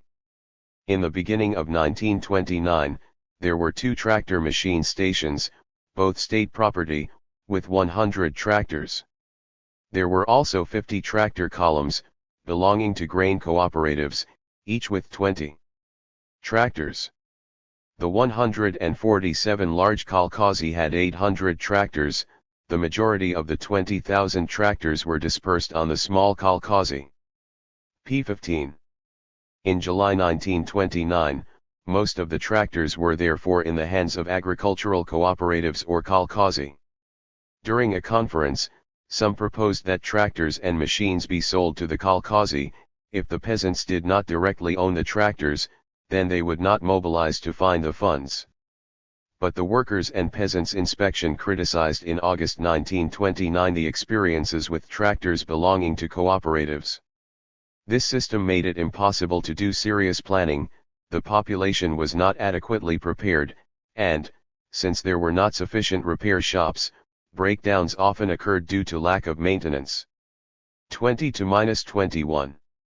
In February 1930, the party abandoned the giant kolkhozy experience, popular until then among the activists, to take up the village kolkhoz as the basis for collectivization. In September 1930, the party decided to centralize the tractors used in kolkhozy by creating tractor machine stations, which would be state property. 25, 27. Markovic proposed to use 200 tractors for every 40 to 50,000 hectares of arable land, along with a repair shop. He underlined that it was necessary for agricultural technology to be managed by a unified organizational center for the entire Soviet Union. Important districts had to be chosen, technology used around the world had to be studied in order to find the best kind of machines, machines had to be standardized and the management of machines had to be centralized. The TMS should be the property of the center. 16 to -18. As early as spring 1930, this system showed its superiority. The DMS only served 8% of the kolkhozy, but 62% of the peasants in those kolkhozy remained during their retreat. The centralized harvest was greatly simplified by the system, since the kolkhozy simply gave 1/4 of their harvest to the DMS as payment. 28 to -29. TMS workers were considered industrial workers. Representing the working class in the countryside, they had great influence among the kolkhozians in the areas of political and technical education and of organization. In 1930, 25,000 tractor drivers received their education. In the spring of 1931, courses were organized for 200,000 young peasants who would enter the DMS, including 150,000 tractor drivers. 29, 32. Third, an ingenious system for payment of the kolkhozians was devised, called workdays. A decree dated February 28, 1933 placed the different agricultural tasks in 7 different remuneration categories, whose value, expressed in workdays, varied from 0.5 to 1.5.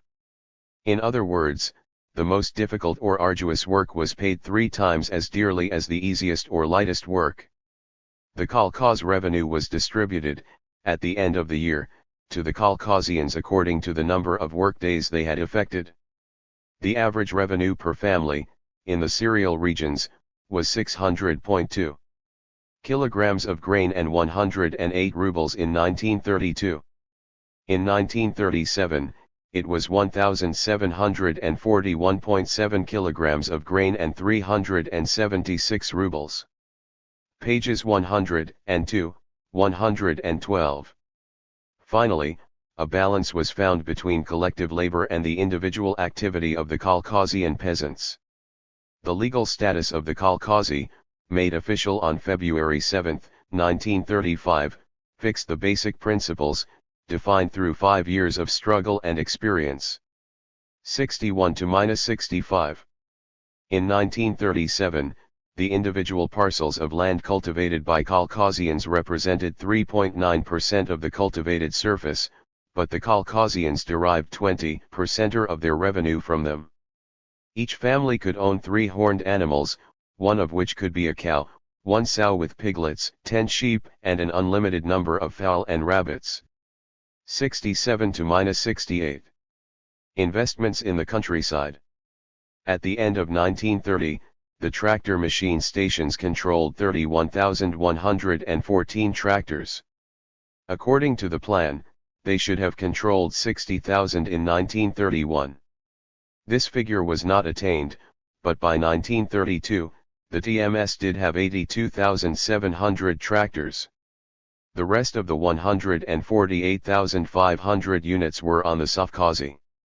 The total number of tractors increased steadily during the 30s, from 210,900 in 1933 to 276,400 in 1934, jumping to 360,300 in 1935, and to 422,700 in 1936.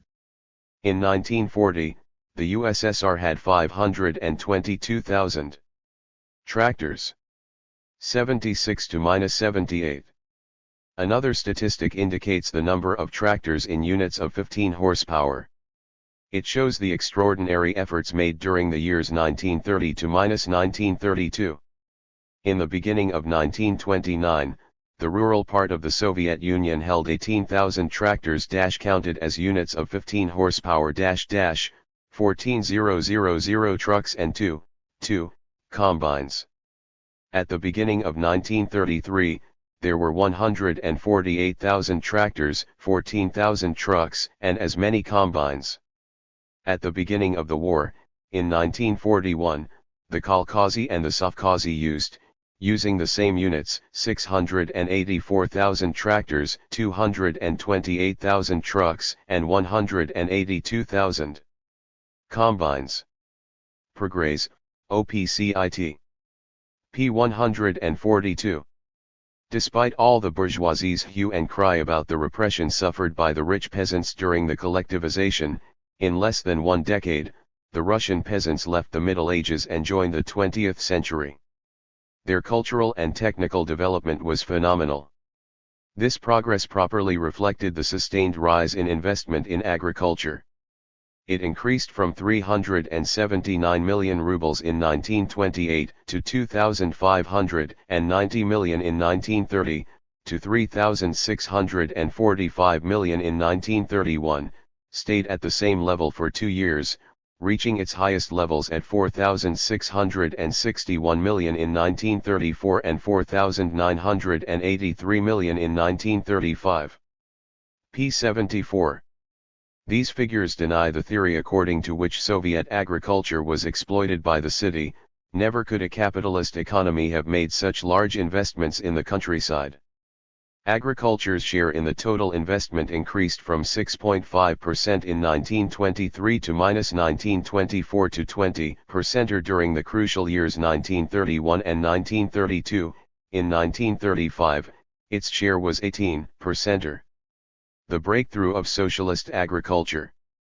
Starting in 1933, agricultural production rose most years. The year before collectivization, the cereal harvest attained 71.7 million tons.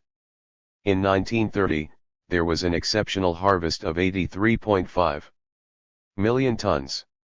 In 1931 and 1932, the Soviet Union was in the depth of the crisis, due to socio-economic upheavals, to desperate kulak resistance, to the little support that could be given to peasants in these crucial years of industrial investment, to the slow introduction of machines and to drought. Grain production fell to 69.5 and to 69.9 million tons. Then, there were 3 successive harvests from 1933 to 1935 of 89.8, 89.4, and 90.1 million tons. Particularly bad climatic conditions produced the worst harvest, in 1936, of 69.3 million tons, but its effects were mitigated by reserves and good planning of distribution. The next year, there was a record harvest of 120.9 million tons, followed by high levels of 95.0, 105.0 and 118.8 million between 1938 and 1940. 82. Socialist agriculture dramatically rose as soon as the considerable industrial and agricultural investments had an effect. The total value of agricultural production stagnated between 1928 and 1934, oscillating between 13.1 billion rubles and 14.7 billion rubles. Then it rose to 16.2 billion in 1935, to 20.1 billion in 1937, and 23.2 billion in 1940. 89.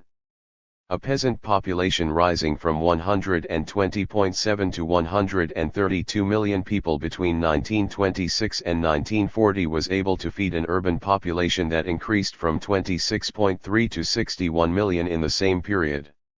93. The Caucasian consumption in 1938 had increased, in terms of percentage of peasant consumption under the former regime, to bread and flour, 125, potatoes, 180, fruit and vegetables, 147, milk and dairy products, 148, meat and sausage, 179. 113, and 1. Colossal support. The collectivization of the countryside halted the spontaneous tendency of small-scale merchant production to polarize society into rich and poor, into exploiters and exploited. The kulaks, the rural bourgeois, were repressed and eliminated as a social class.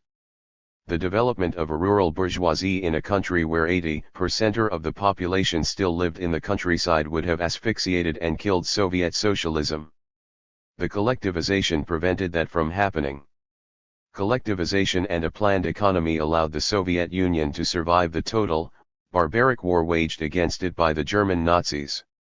During the first years of the war, wheat consumption was reduced by 1/2 but, thanks to planning, the available quantities were equitably distributed.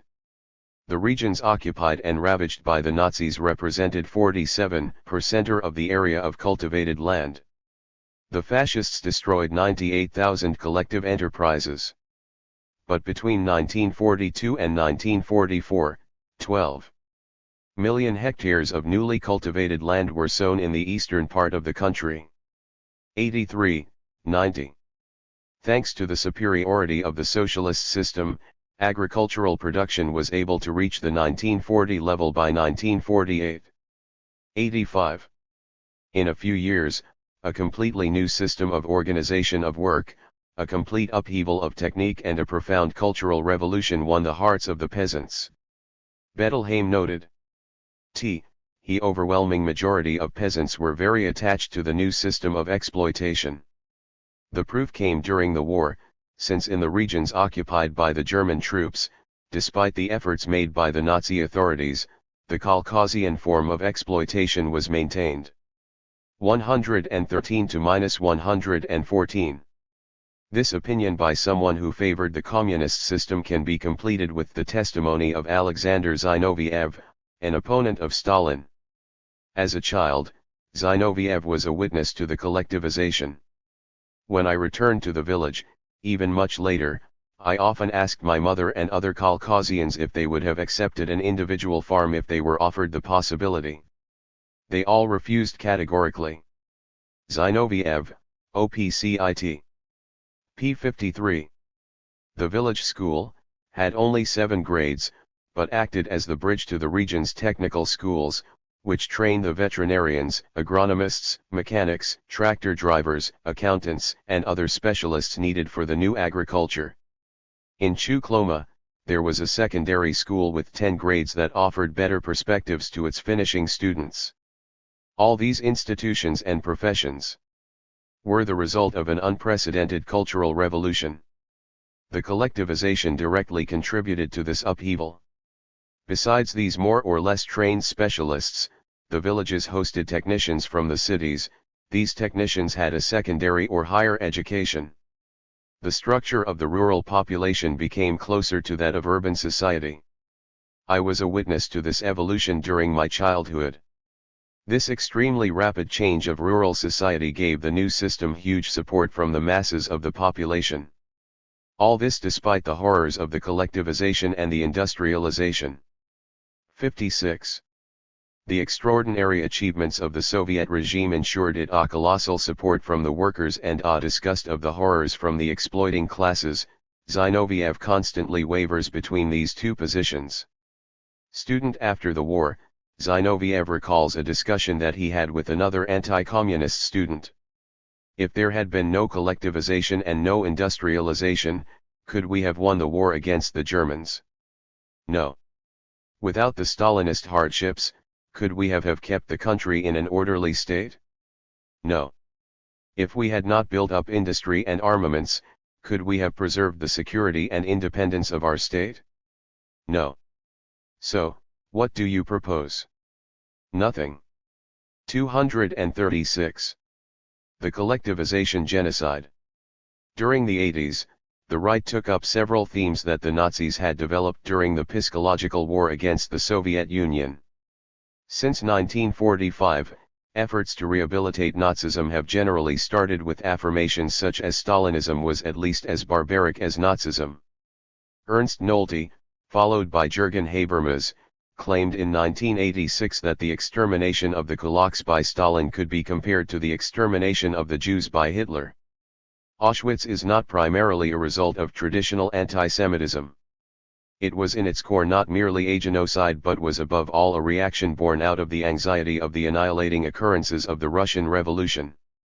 This copy was far more irrational than the original. Stefan Merle, Ausrottung der Bourgeoisie und der Kulken in Sowjetrussland.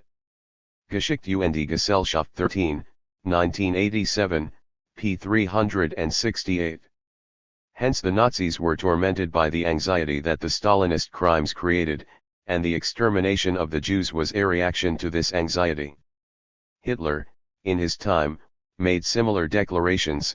The invasion of the Soviet Union was a self-defense measure against Judeo-Bolshevism.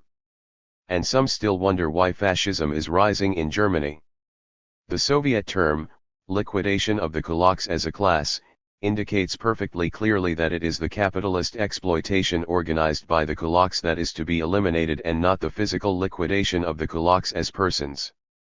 Playing with the word liquidation, academic hacks such as Nolte and Conquest claim that the exiled kulaks were exterminated.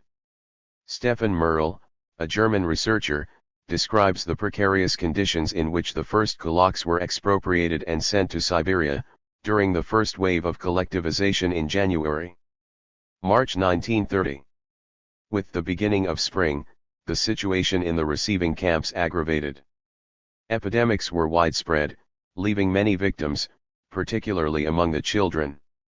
For this reason, all children were removed from the camps in April 1930 and sent back to their native villages. At that time, some 400,000 persons had already been deported to the north. Until the summer of 1930, probably 20,000 to 40,000 persons died. 376. Here, Merle informs us that a great number of the victims of the Stalinist terror during the collectivization died because of epidemics and that the party promptly reacted to protect children. Merle estimated that the fall 1930 transports took place in less barbaric conditions. The majority were sent to Siberia and Kazakhstan, regions where there existed a considerable deficit of labor. p. 377. During the years 1930 to -1935, the Soviet Union was short of labor, especially in newly developed regions. The regime tried to use all available forces. It is difficult to see why it would have killed men who had been working the land in Siberia or Kazakhstan for the previous year or two. Nevertheless, Merle estimates that the 100,000 heads of family of the first category, sent to the Gulag system, are all dead. But the party only placed 63,000 kulaks in the first category and only those guilty of terrorist and counter-revolutionary acts should be executed. Merle continues, another 100,000 persons probably lost their lives, at the beginning of 1930, due to expulsion from their houses, deportation towards the north and executions. Then he adjusts the number by another 100,000 persons, dead in the deportation regions at the end of the 30s. Once again, no precision or indication. Merle's number of 300,000 dead is based on very approximate estimates, and many of these deaths were the result of natural causes, old age and disease, and general conditions in the country. Nevertheless, he is forced to defend these weak estimates when confronted by a crypto-fascist such as Conquest, who calculated that 6,500,000 kulaks were massacred during the collectivization, 3,500,000 in the Siberian camps. Robert Conquest, The Harvest of Sorrow, Soviet Collectivization and the Terror Famine, New York, Oxford University Press, 1986, p. 306. Stefan Merle, Wie viel Opfer fordert die Liquidierung der Kulaken als Klasse. Geschichte und die Gesellschaft 14, 1988, p. 534. Conquest is a major authority in the right wing. But Merle noted that Conquest's writings show a frightening lack of criticism of sources. Conquest uses writings from obscure émigrés taking up information transmitted by second or third hand. Often, what he presents as facts are only verified by a single questionable source. 535. The number of victims put forward by Conquest is more than double the number of deportees, according to his proof. 537. For a long time, writings by authors who are not communists, such as Merle, allowed one to refute Conquest's gross slanders. But in 1990, Zemskov and Dugin, two Soviet historians, published detailed statistics of the Gulag. Hence the exact figures are now available and they refute most of Conquest's lies. During the most violent period of the collectivization, in 1930 to -1931, the peasants expropriated 381,026 kulaks and sent their families to unplowed land to the east. These included 1,803,392 persons. As of January 1, 1932, there were 1,317,022 people in the new establishments. The difference is of 486,000. The disorganization helping, many of the deported were able to escape during the trip, which often took 3 months or more. To give an idea, of the 1,317,022 settled, 207,010 were able to flee during the year 1932. Nicholas Worth, Gulag, Lavraeus Chiffers. List War 169, September 1993, pages 38 to -51. More details can be found in J. Archgetty, Gabor T. Rittersporn and Viktor N. Zemskov. Victims of the Soviet penal system in the pre-war years, a first approach on the basis of archival evidence. The America Historical Review, October 1993, pages 1017 to -1049. Others, whose case was reviewed, were allowed to return home. An undetermined number, that we have estimated at 100,000, died during the travels, mainly because of epidemics.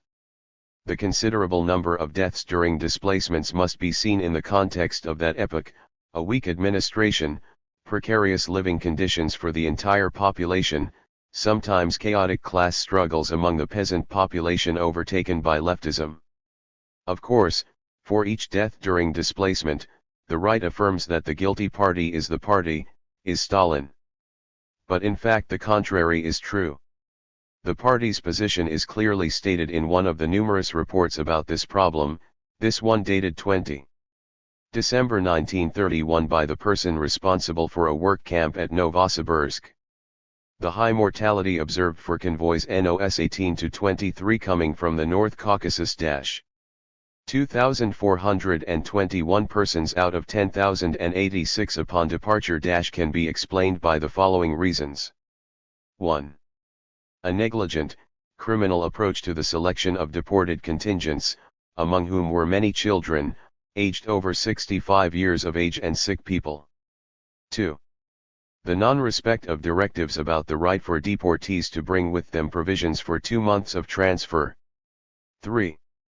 The lack of clean water, which forced the deported to drink unclean water. Many are dead of dysentery and of other epidemics. p. 44. All these deaths are classed under the heading Stalinist crimes. But this report shows that 2 of the causes of death were linked to the non-respect of party directives and the third had to do with the deplorable sanitary conditions and habits in the entire country. Conquest calculated that 3,500,000 kulaks were exterminated in the camps. p. 306. But the total number of dekulakist in the colonies never exceeded 1,317,022. And between 1932 and 1935, the number of departures exceeded by 299,389 the number of arrivals. From 1932 to the end of 1940, the exact number of deaths, essentially due to natural causes, was 389,521. And this number does not just include dekulakist, since after 1935 other categories were in the colonies as well. What can one say about Conquest's affirmation of 6,500,000 massacred kulaks during the different phases of the collectivization? Only part of the 63,000 first category counter-revolutionaries were executed. The number of dead during deportations, largely due to famine and epidemics, was approximately 100,000. Between 1932 and 1940, we can estimate that 200,000 kulaks died in the colonies of natural causes. The executions and these deaths took place during the greatest class struggle that the Russian countryside ever saw, a struggle that radically transformed a backward and primitive countryside. In this giant upheaval, 120 million peasants were pulled out of the Middle Ages, of illiteracy and obscurantism. It was the reactionary forces, who wanted to maintain exploitation and degrading and inhuman work and living conditions, who received the blows. Repressing the bourgeoisie and the reactionaries was absolutely necessary for collectivization to take place, Only collective labor made socialist mechanization possible, thereby allowing the peasant masses to lead a free, proud, and educated life. Through their hatred of socialism, Western intellectuals spread conquest's absurd lies about 6,500,000 exterminated kulaks. They took up the defense of bourgeois democracy, of imperialist democracy. In Mozambique, Renamo, organized by the CIA and the security services of South Africa, has massacred and starved 900,000 villagers since 1980.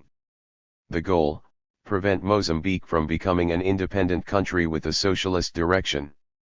In Mozambique, Western intellectuals did not need to invent cadavers, all they needed to do was write about imperialist barbarity. But these 900,000 deaths are a non-fact, no one talks about them. UNITA, also openly financed and supported by the CIA and South Africa, killed more than 1 million Angolans during the civil war against the MPLA nationalist government. After having lost the 1992 elections, Savimbi, the CIA man, took up his destructive war yet again. The Angolan tragedy threatens the life of 3 million people. Savimbi refused to accept the government's electoral victory of 129 seats against 91 and has plunged Angola yet again in a ferocious conflict that has taken another 100,000 lives, in the last 12 months. Time, October 18, 1993, European edition, p. 50. Translated from the French translation. 100,000 Africans, of course, are nothing. How many Western intellectuals who still like to scream about the collectivization have simply not noticed that 2 million Mozambican and Angolan peasants were massacred by the West to prevent these countries from becoming truly independent and escaping from the clutches of international capital? Collectivization and the Ukrainian Holocaust. Lies about the collectivization have always been, for the bourgeoisie, powerful weapons in the psychological war against the Soviet Union. We analyze the development of one of the most popular lies, the Holocaust supposedly perpetrated by Stalin against the Ukrainian people. This brilliantly elaborated lie was created by Hitler. In his 1926 Mein Kampf, he had already indicated that Ukraine belonged to German Lebensraum. The campaign waged by the Nazis in 1934 to 1935 about the Bolshevik genocide in Ukraine was to prepare people's minds for the planned liberation of Ukraine. We will see why this lie outlived its Nazi creators to become a US weapon. Here are how fabrications of millions of victims of Stalinism are born. On February 18, 1935, the Hearst Press in the US began the publication of a series of articles by Thomas Walker. Hearst was a huge press magnate and a Nazi sympathizer. Great traveler and journalist, Walker had supposedly crisscrossed the Soviet Union for several years. The February 25 headline of the Chicago American read, 6 million perish in Soviet famine, peasants' crops seized, they and their animals starve. In the middle of the page, another headline read, reporter risks life to get photographs showing starvation. At the bottom of the page, famine-crime against humanity. Douglas Tottle, Fraud, Famine, and Fascism, The Ukrainian Genocide Myth from Hitler to Harvard, Toronto, Progress Books, 1987, pages 5-6. At the time, Louis Fisher was working in Moscow for the U.S. newspaper The Nation. This scoop by a completely unknown colleague intrigued him greatly. He did some research and shared his findings with the newspaper's readers. Mr. Walker, we are informed, entered Russia last spring, that is the spring of 1934. He saw famine. He photographed its victims. He got here trending, first-hand accounts of hunger's ravages. Now hunger in Russia is hot news. Why did Mr. Hearst keep these sensational articles for 10 months before printing them? I consulted Soviet authorities who had official information from Moscow. Thomas Walker was in the Soviet Union once. He received a transit visa from the Soviet consul in London on September 29, 1934. He entered the USSR from Poland by train at Nagorloy on October 12, 1934. Not the spring of 1934 as he says. He was in Moscow on the 13th. He remained in Moscow from Saturday, the 13th, to Thursday, the 18th, and then boarded a Trans-Siberian train which brought him to the Soviet-Manchurian border on October 25, 1934. It would have been physically impossible for Mr. Walker, in the 5 days between October 13 and October 18, to cover one-third of the points he describes from personal experience. My hypothesis is that he stayed long enough in Moscow to gather from embittered foreigners the Ukrainian local color he needed to give his articles the fake verisimilitude they possess. Fisher had a friend, Lindsay Parrott, also American, who visited the Ukraine in the beginning of 1934. He noticed no traces of the famine mentioned in Hearst's press. On the contrary, the 1933 harvest was successful. Fisher concluded. The Hearst organizations and the Nazis are beginning to work more and more closely together. But I have not noticed that the Hearst press printed Mr. Parrott's stories about a prosperous Soviet Ukraine. Mr. Parrott is Mr. Hearst's correspondent in Moscow. Underneath a photograph of a little girl and a frog-like child, Walter wrote. Frightful below Kharkov, sick, in a typical peasant's hut, dirt floor, thatched roof, and one piece of furniture, a bench, was a very thin girl and her 2.5-year-old brother, shown above.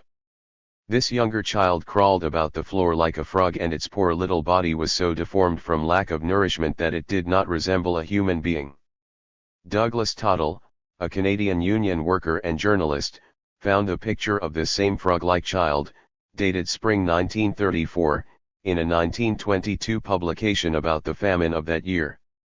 Another photo by Walker was identified as that of a soldier in the Austrian cavalry, beside a dead horse, taken during the First World War. Poor Walker, his reporting was fake, his photographs were fake, even his name was assumed. His real name was Robert Green. He had escaped from the Colorado State Prison after having done 2 years out of 8. Then he went to do his false reporting in the Soviet Union. Upon his return to the States, he was arrested, where he admitted in front of the court that he had never set foot in the Ukraine. The multimillionaire William Randolph Hearst met Hitler at the end of the summer of 1934 to finalize an agreement under which Germany would buy its international news from the Hearst-owned company International News Service. At the time, the Nazi press had already started up a propaganda campaign about the Ukrainian famine. Hearst took it up quickly, thanks to his great explorer, Walker. Tottle, OPCIT. Pages 13, 15. Other similar reports on the famine would show up in Hearst's press. For example, Fred Beale started to write. A U.S. worker sentenced to 20 years of prison after a strike, he fled to the Soviet Union in 1930 and worked for 2 years in the Kharkov tractor works.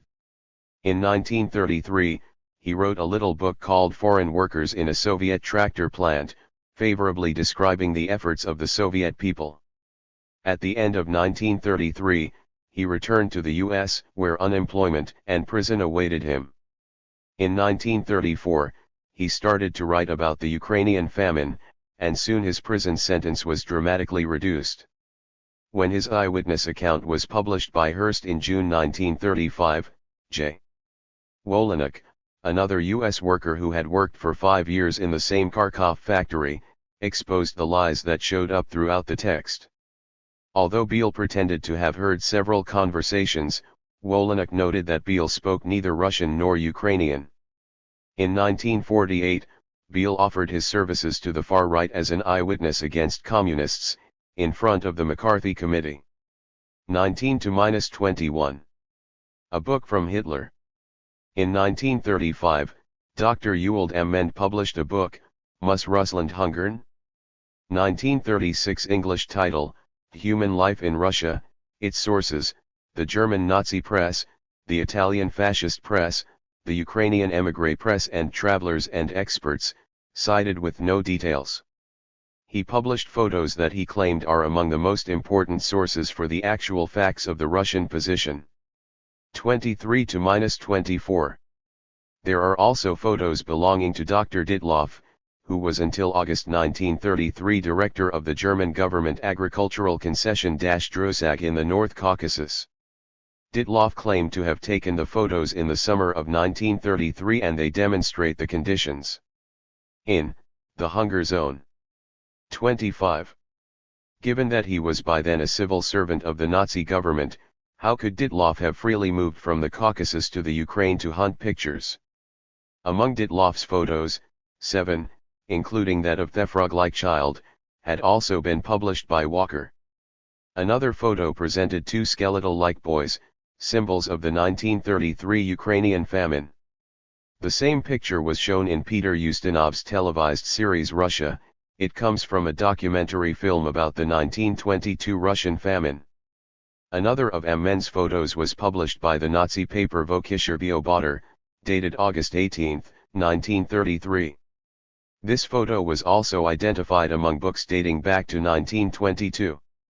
Mendes had worked in the Volga region in 1913. During the 1917–1918 Civil War, he had held positions in the pro-German counter-revolutionary governments of Estonia and Latvia. Then he worked in liaison with the Skoropadsky government set up by the German army in the Ukraine in March 1918. He claimed to have participated in the humanitarian aid campaigns during the 1921–1922 Russian famine, hence his familiarity with the photos of the period. For years, Mendes served as General Secretary of the so-called European Nationalities Congress, close to the Nazi Party, which included regrouped émigrés from the Soviet Union. At the end of 1933, Mendes was appointed Honorary Secretary of the Interconfessional and International Relief Committee for the Russian famine areas, which was led by the pro-fascist Cardinal Inidzutter of Vienna. Mendes was therefore closely tied to the Nazi anti-Soviet campaign. When Reagan started up his anti-communist crusade at the beginning of the 80s, Professor James E. Mace of Harvard University thought it opportune to re-edit and republish Mendes' book under the title Human Life in Russia. That was in 1984. So all the Nazi lies and the fake photographic evidence, including Walker's pseudo-reporting on the Ukraine, were granted the academic respectability associated with the Harvard name. The preceding year, far-right Ukrainian émigrés in the U.S. published The Great Famine in Ukraine, The Unknown Holocaust. Douglas Tottle was able to check that the photos in this book dated to 1921–1922. Hence the photo on the cover comes from Dr. F. Nansen's International Committee for Russian Relief publication Information 22, Geneva, April 30, 1922, p. 6. 4–31. Neo-Nazi revisionism around the world revises history to justify, above all, the barbaric crimes of fascism against communists and the Soviet Union. First, it denies the crimes that they themselves committed against the Jews. Neo-Nazis deny the existence of extermination camps where millions of Jews were slaughtered. They then invent holocausts, supposedly perpetrated by communists and by Comrade Stalin. With this lie, they justify the bestial crimes that the Nazis committed in the Soviet Union. For this, revisionism at the service of the anti-communist struggle, they receive the full support of Reagan, Bush, Thatcher, and company. A book from McCarthy. Thousands of Ukrainian Nazi collaborators succeeded in entering the U.S. after the Second World War. During the McCarthy period, they testified as victims of communist barbary. They reinvented the famine genocide myth in a 2-volume book, Black Deeds of the Kremlin, published in 1953 and 1955 by the Ukrainian Association of Victims of Russian Communist Terror and the Democratic Organization of Ukrainians formerly persecuted by the Soviet regime in the USA. This book, dear to Robert Conquest, who cites it regularly, contains a glorification of Petliura, responsible for the massacre of tens of thousands of Jews in 1918–1920, as well as a homage to Shukovich, the fascist commander of the Nazi-organized Nachtigall Battalion and later the Ukrainian Insurgent Army, UPA. Black Deeds also contains a series of photos of the 1932–1933 famine genocide. They are all fakes. Deliberate fakes. One picture is captioned "A Little Cannibal." It appeared in issue 22 of the Information Bulletin of the International Committee for Russian Relief in 1922, with the original caption "Cannibal from Zaporozhye has eaten his sister." On page 155, Black Deeds included a picture of 4 soldiers and an officer who had just executed some men. The caption reads "The execution of Kirkul's kulaks." Small detail, the soldiers are wearing Tsarist uniforms. Hence, Tsarist executions are given as proof of the crimes of Stalin. 38-44. One of the authors of Volume I of Black Deeds was Alexander Hayhaloko, who was Minister of Propaganda for Bandera's government of the Organization of Ukrainian Nationalists, (UN), in western Ukraine. During the brief existence of this fascist clique, nationalist mobs and Ukrainian auxiliary troops killed some thousands of Jews, Poles, and Bolsheviks in the Lvov region. Hayhaloko, who now resides in Vancouver, also served in the SS. Among the persons cited as sponsors of the book is Anatol Bielotserkisky, alias Anton Shpak, a former officer in the Nazi police at Biela Tserkva. According to witnesses and documents, Shpak/Bielotserkisky and others personally took part in the execution of 2,000 predominantly Jewish civilians. 41. Between 1 and 15 million dead. In January 1964, Dana Dalrymple published an article in Soviet Studies, entitled "The Soviet Famine of 1932-1934. He claimed that there were 5,500,000 dead, the average of 20 various estimates. One question immediately comes to mind: what are these sources of the estimates used by the professor? One of the sources is Thomas Walker, who made the famous trip to Ukraine, where he presumably could speak Russian, according to Dalrymple. Another source was Nicholas Prikodko, a Nazi collaborator who worked for the Nazi-controlled Minister of Culture and Education in Kiev. Prikodko was evacuated west by the Nazis during their retreat from Ukraine. He provided the figure of 7 million dead. These are followed by Otto Schiller, Nazi civil servant charged with the reorganization of agriculture in Nazi-occupied Ukraine. His text, published in Berlin in 1943 and claiming 7,500,000 dead, was cited by Dalrymple.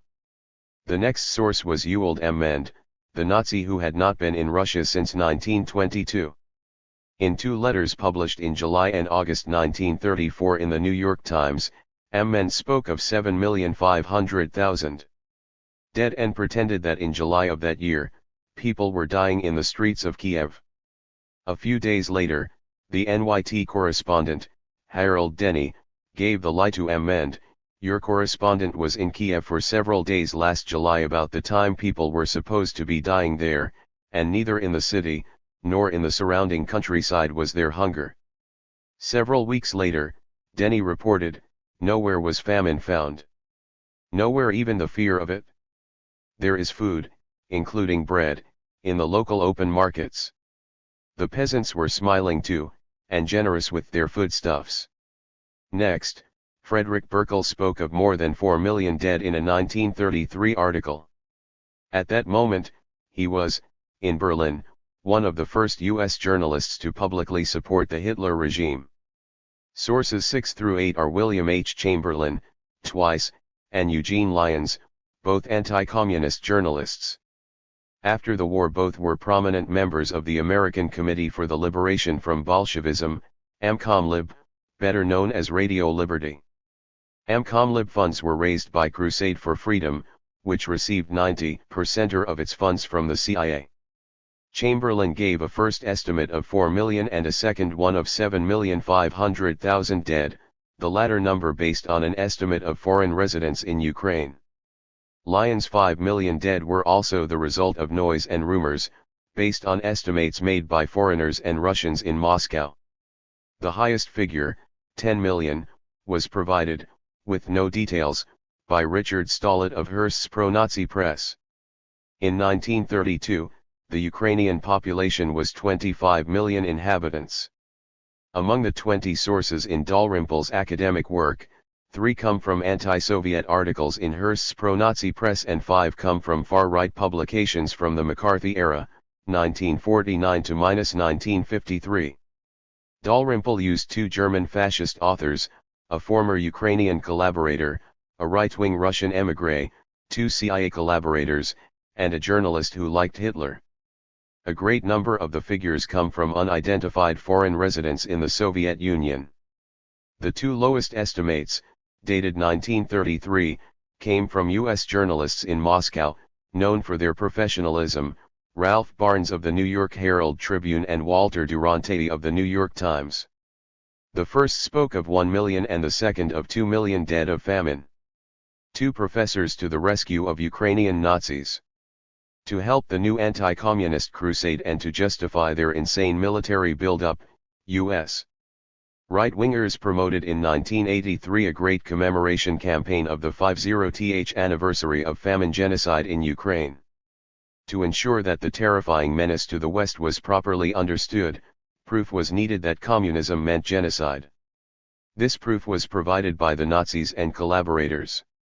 Two U.S. professors covered them up with their academic credentials, James E. Mace, co-author of Famine in the Soviet Ukraine, and Walter Dushnik, who wrote 50 years ago, The Famine Holocaust in Ukraine - Terror and Misery as Instruments of Soviet-Russian Imperialism, prefaced by Dana Dalrymple. The Harvard work contains 44 alleged 1932 to -1933 famine photos. 24 come from two Nazi texts written by Laubenheimer, who credited most of the photos to Ditloff and began his presentation with a citation from Hitler's Mein Kampf. If, with the help of his Marxist creed, the Jew is victorious over the other peoples of the world, his crown will be the funeral wreath of humanity and this planet will, as it did millions of years ago, move through the ether devoid of men. 61. The majority of the Ditloff-Laubenheimer pictures are utter fakes coming from the immediate World War I era and the 1921 to -1922 famine, or else portray misrepresented and undocumented scenes which do not describe conditions of famine holocaust. The second professor, Dushnik, participated as a cadre in the fascist organization of Ukrainian nationalists, which became active at the end of the 30s. Scientific calculations. Dushnik invented a scientific method to calculate the dead during the famine genocide. Mace followed his method. Taking the data according to the 1926 census, and the January 17, 1939 census, and the average increase before the collectivization. 2.36% per year, it can be calculated that Ukraine lost 7,500,000 people between the two censuses. 69 to -71. These calculations are meaningless. The World War, the Civil Wars and the Great Famine of 1920 to -1922 all provoked a drop in the birth rate. The new generation born in that period reached physical maturity, 16 years of age, around 1930. The structure of the population would necessarily lead to a drop in the birth rate in the 30s. Free abortion had also dramatically reduced the birth rate during the 30s, to the point where the government banned it in 1936 to increase the population. The years 1929 to -1933 were characterized by great, violent struggles in the countryside, accompanied by times of famine. Economic and social conditions of this kind reduce the birth rate. The number of people registered as Ukrainians changed through inter-ethnic marriages, changes in the declared nationality and by migrations. The borders of the Ukraine were not even the same in 1926 and 1939. The Kuban Cossacks, between 2 and 3 million people, were registered as Ukrainian in 1926, but were reclassified as Russian at the end of the 20s. This new classification explains by itself 25 to 40% of the victims of the famine genocide calculated by Dushnik Mace. 71. Let us add that, according to the official figures, the population of Ukraine increased by 3,339,000 persons between 1926 and 1939. Compare those figures with the increase of the Jewish population under real genocidal conditions, organized by the Nazis. 74. To test the validity of the Dushnik method, Douglas Tottle tried out an exercise with figures for the province of Saskatchewan in Canada, where the 30s saw great farmers' struggles. The repression was often violent. Tottle tried to calculate the number of statistical victims of the Depression genocide, caused by the 1930s Great Depression and Western Canadian drought, complicated by the right-wing Canadian government's policies and use of force. This scientific method, which any respectable person would call a grotesque farce for Canada, is widely accepted in right-wing publications as proof of the Stalinist terror. B-movies. The famine genocide campaign that the Nazis started in 1933 reached its apogee half a century later, in 1983, with the film Harvest of Despair, for the masses, and in 1986, with the book Harvest of Sorrow, by Robert Conquest, for the intelligentsia. The films Harvest of Despair, about the Ukrainian genocide, and The Killing Fields, about the Kampuchean genocide, were the two most important works created by Reagan's entourage to instill in people's minds that communism is synonymous with genocide.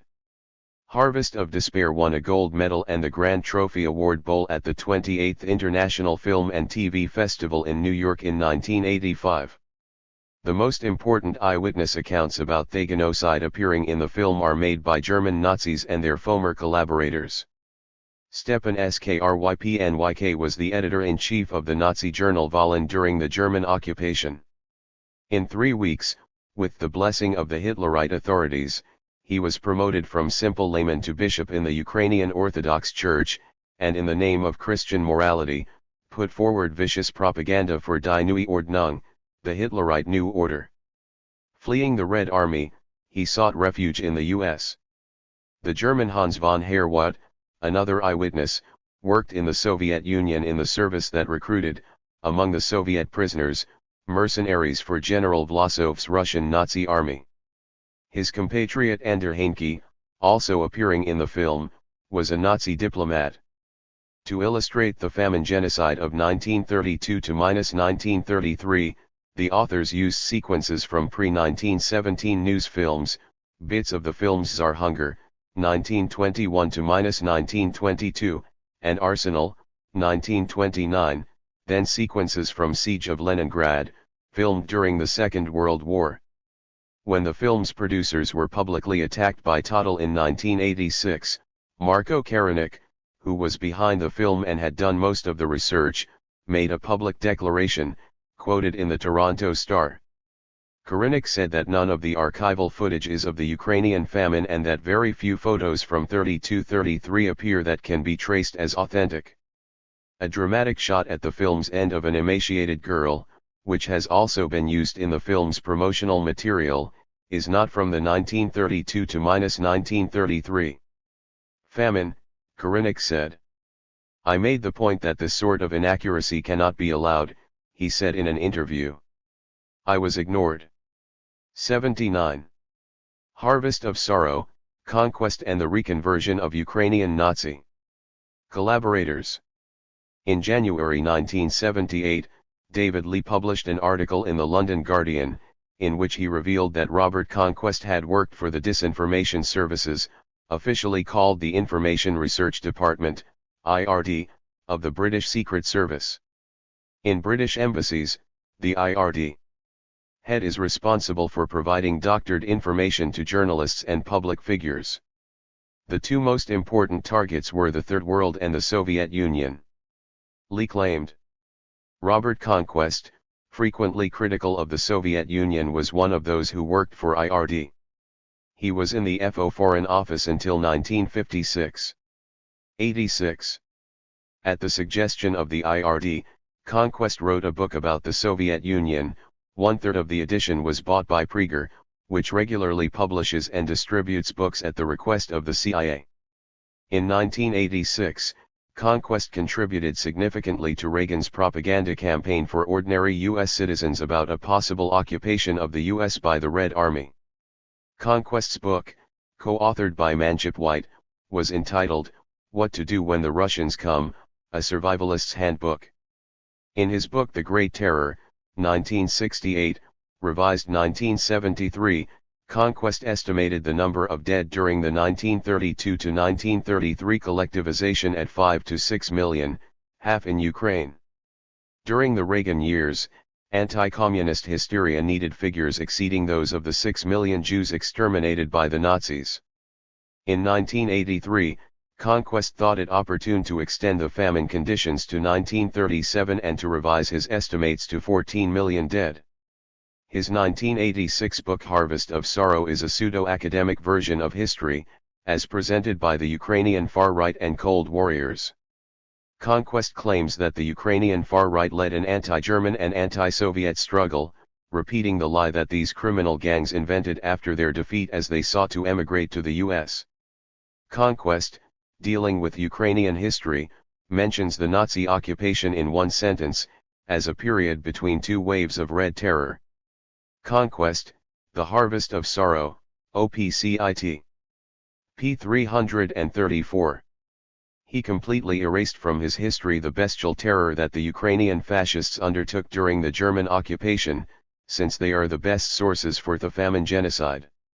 Roman Shukovich was the commander of the Nachtigall Battalion, composed of Ukrainian nationalists wearing the German uniform.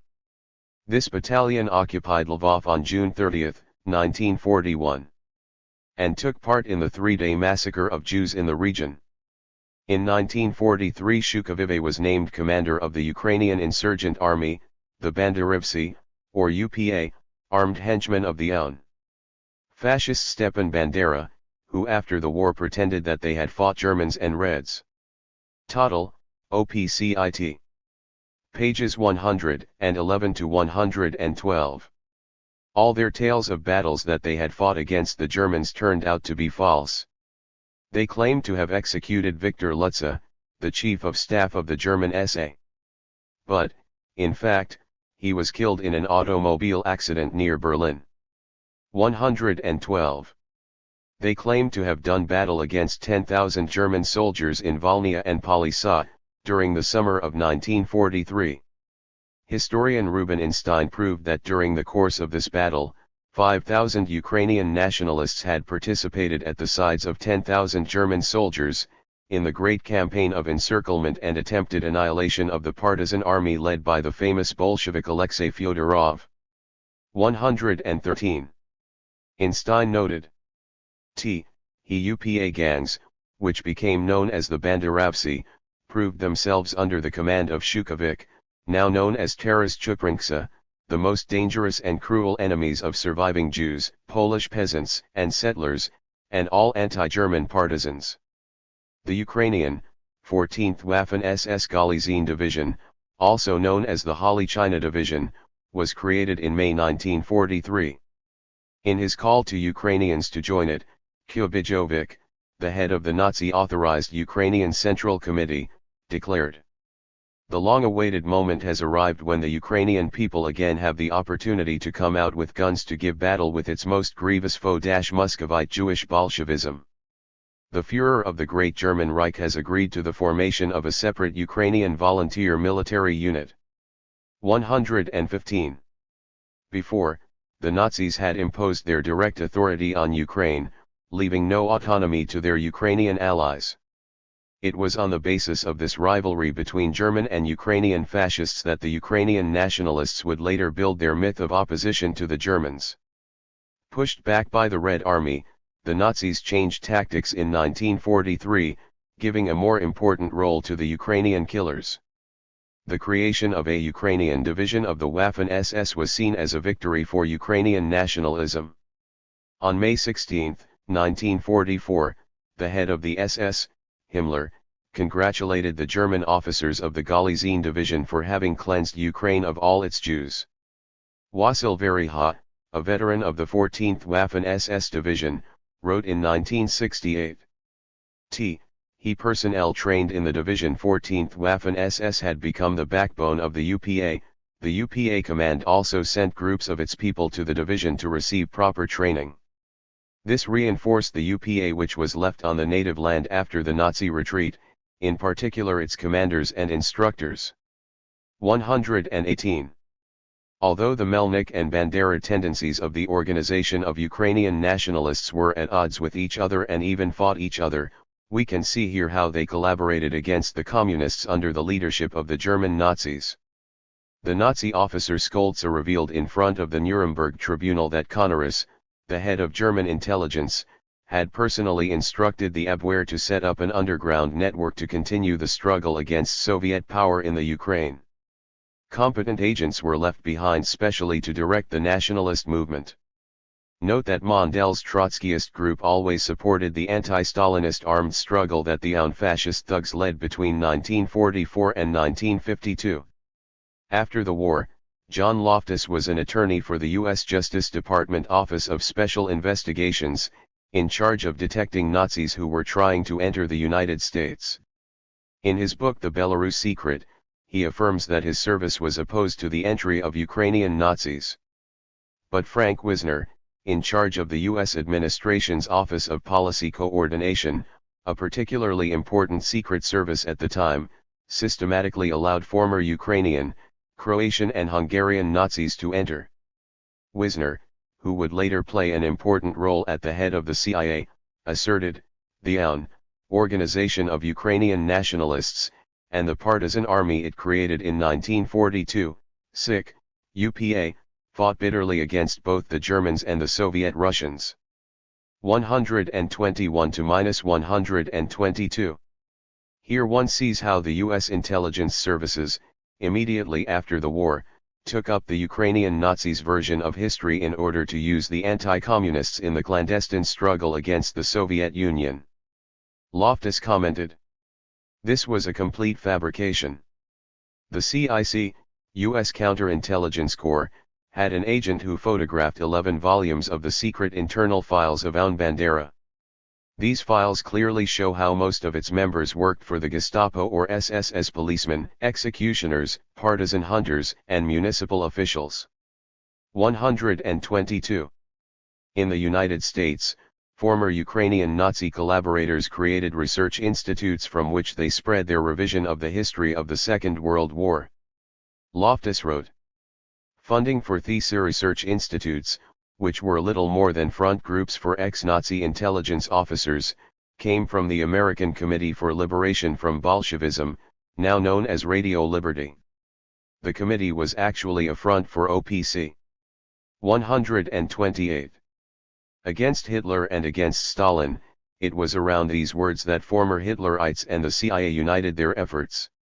For uninformed people, the formula against fascism and against communism may seem to be a third path, but it surely is not. It is the formula that united, after the defeat of the Nazis, former partisans of the disintegrating Greater Germany and their US successors, who were striving for world hegemony. Since Hitler was now just part of the past, the far right in Germany, Ukraine, Croatia, etc., joined up with the US far right. They united their efforts against socialism and against the Soviet Union, which had borne the brunt of the anti-fascist war. To rally the bourgeois forces, they spread lies about socialism, claiming that it was worse than Nazism. The formula against Hitler and against Stalin served to invent Stalin's crimes and holocausts, to better cover up and even deny Hitler's monstrous crimes and holocausts.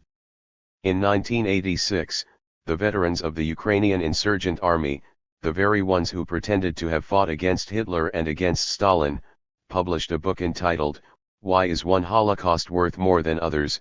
written by a former member of the UPA, Yurij Kumatskij. Regretting that revisionist historians who claim there was no plan to exterminate Jews, there were no mass gassings and that fewer than 1 million Jews died of all causes during World War II, are persecuted, Kumatskij continues. According to Zionist statements, Hitler killed 6 million Jews, but Stalin, supported by the Jewish state apparatus, was able to kill 10 times more Christians. 129. Conquest's fascist sources.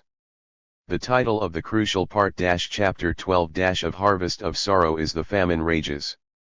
It contains an impressive list of 237 references. A more careful look shows that more than half of these references come from extreme right-wing Ukrainian émigrés. The Ukrainian fascist book Black Deeds of the Kremlin is cited 55 times. No wonder that Conquest uses the version of history provided by Ukrainian Nazi collaborators and the U.S. Secret Services. In the same chapter, Conquest cites 18 times the book The Ninth Circle by Oleksiy Woropay, published in 1953 by the youth movement of Stepan Bandera's fascist organization. The author presents a detailed biography for the 30s, but does not mention what he did during the Nazi occupation. A barely concealed admission of his Nazi past. He took up his biography again in 1948, in Munster, where many Ukrainian fascists took refuge. It is there that he interviewed Ukrainians about the famine genocide of 1932–1933. None of the witnesses is identified, which makes the book worthless from a scientific point of view. Given that he said nothing about what he did during the war, it is probable that those who revealed the truth about Stalin were Ukrainian Nazi collaborators who had fled. 58–59. Beale, who wrote for Hearst's pro-Nazi 1930s press, and later collaborated with the Cold War McCarthyite House Committee on Un-American Activities, was cited 5 times. Kravchenko, the anti-communist émigré, is a source 10 times, Lev Kopelev, another Russian émigré, 5 times. Among the included scientific references is Vasily Grossman's novel, referenced by Conquest 15 times. Then, Conquest cites interviews from Harvard's Refugee Interview Project, which was financed by the CIA. He cites the McCarthy-era Congressional Commission on Communist Aggression as well as Ewald M. Men's 1935 Nazi book. Conquest also refers 5 times to Eugene Lyons and to William Chamberlain, 2 men who, following World War II, were on the board of trustees of Radio Liberty, the CIA Central European Radio Network. On page 244, Conquest wrote, "One American, in a village 20 miles south of Kiev, found, they were cooking a mess that defied analysis." The reference given is the New York Evening Journal, February 28, 1933. In fact, it is a Thomas Walker article in Hearst's Press, published in 1935. Conquest deliberately antedated the newspaper to make it correspond to the 1933 famine. Conquest did not name the American. He was afraid that some might recall that Thomas Walker was a fake who never set foot in Ukraine. Conquest is a forgery. To justify the use of émigré books recording rumors, Conquest claimed truth can thus only percolate in the form of hearsay and that basically the best, though not infallible, source is rumor. J. Archgetty, Origins of the Great Purges, The Soviet Communist Party Reconsidered, 1933–1938, New York, Cambridge University Press, 1985, p. 5. This statement gives fascist slanders, disinformation and lies academic respectability. The causes of famine in the Ukraine. There was famine in the Ukraine in 1932–1933. But it was provoked mainly by the struggle to the bitter end that the Ukrainian far right was leading against socialism and the collectivization of agriculture. During the 30s, the far right, linked with the Hitlerites, had already fully exploited the propaganda theme of deliberately provoked famine to exterminate the Ukrainian people. But after the Second World War, this propaganda was adjusted with the main goal of covering up the barbaric crimes committed by German and Ukrainian Nazis, to protect fascism and to mobilize Western forces against communism.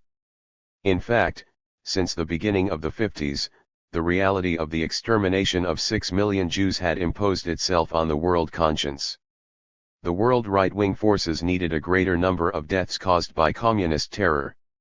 So in 1953, the year of triumphant McCarthyism, a spectacular increase in the number of deaths in Ukraine took place, 20 years previous.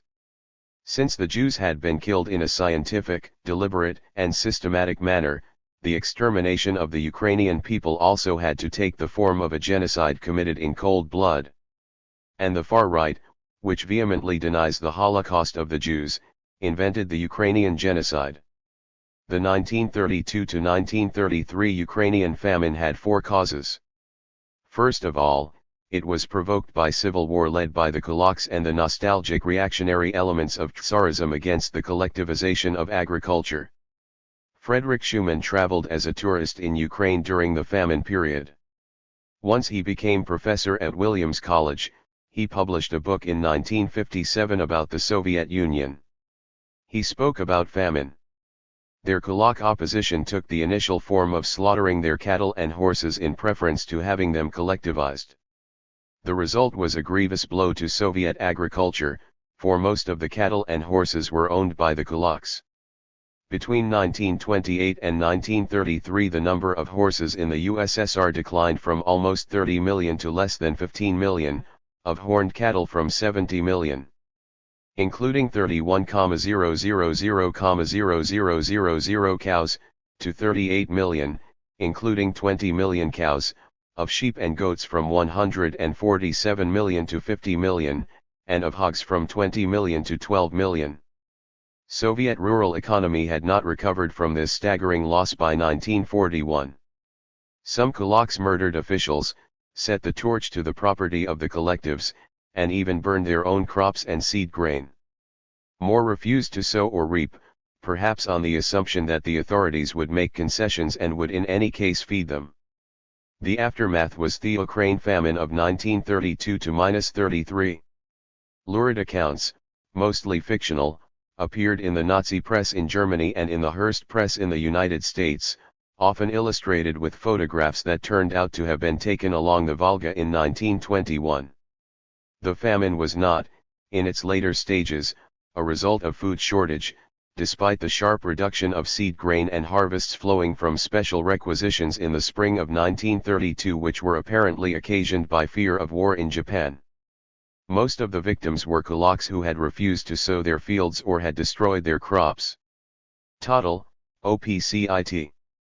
Pages 93–94.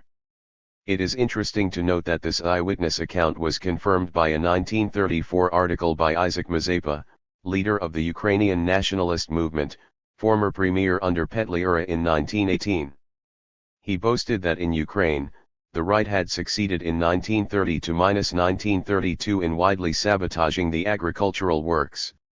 At first there were disturbances in the kolkhozy collective farms or else the communist officials and their agents were killed, but later a system of passive resistance was favored which aimed at the systematic frustration of the Bolsheviks' plans for the sowing and gathering of the harvest.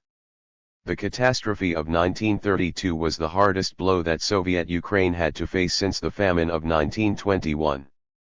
1922 the autumn and spring sowing campaigns both failed. Whole tracts were left unsown. In addition, when the crop was being gathered, in many areas, especially in the south, 20, 40 and even 50% was left in the fields, and was either not collected at all or was ruined in the threshing. 94.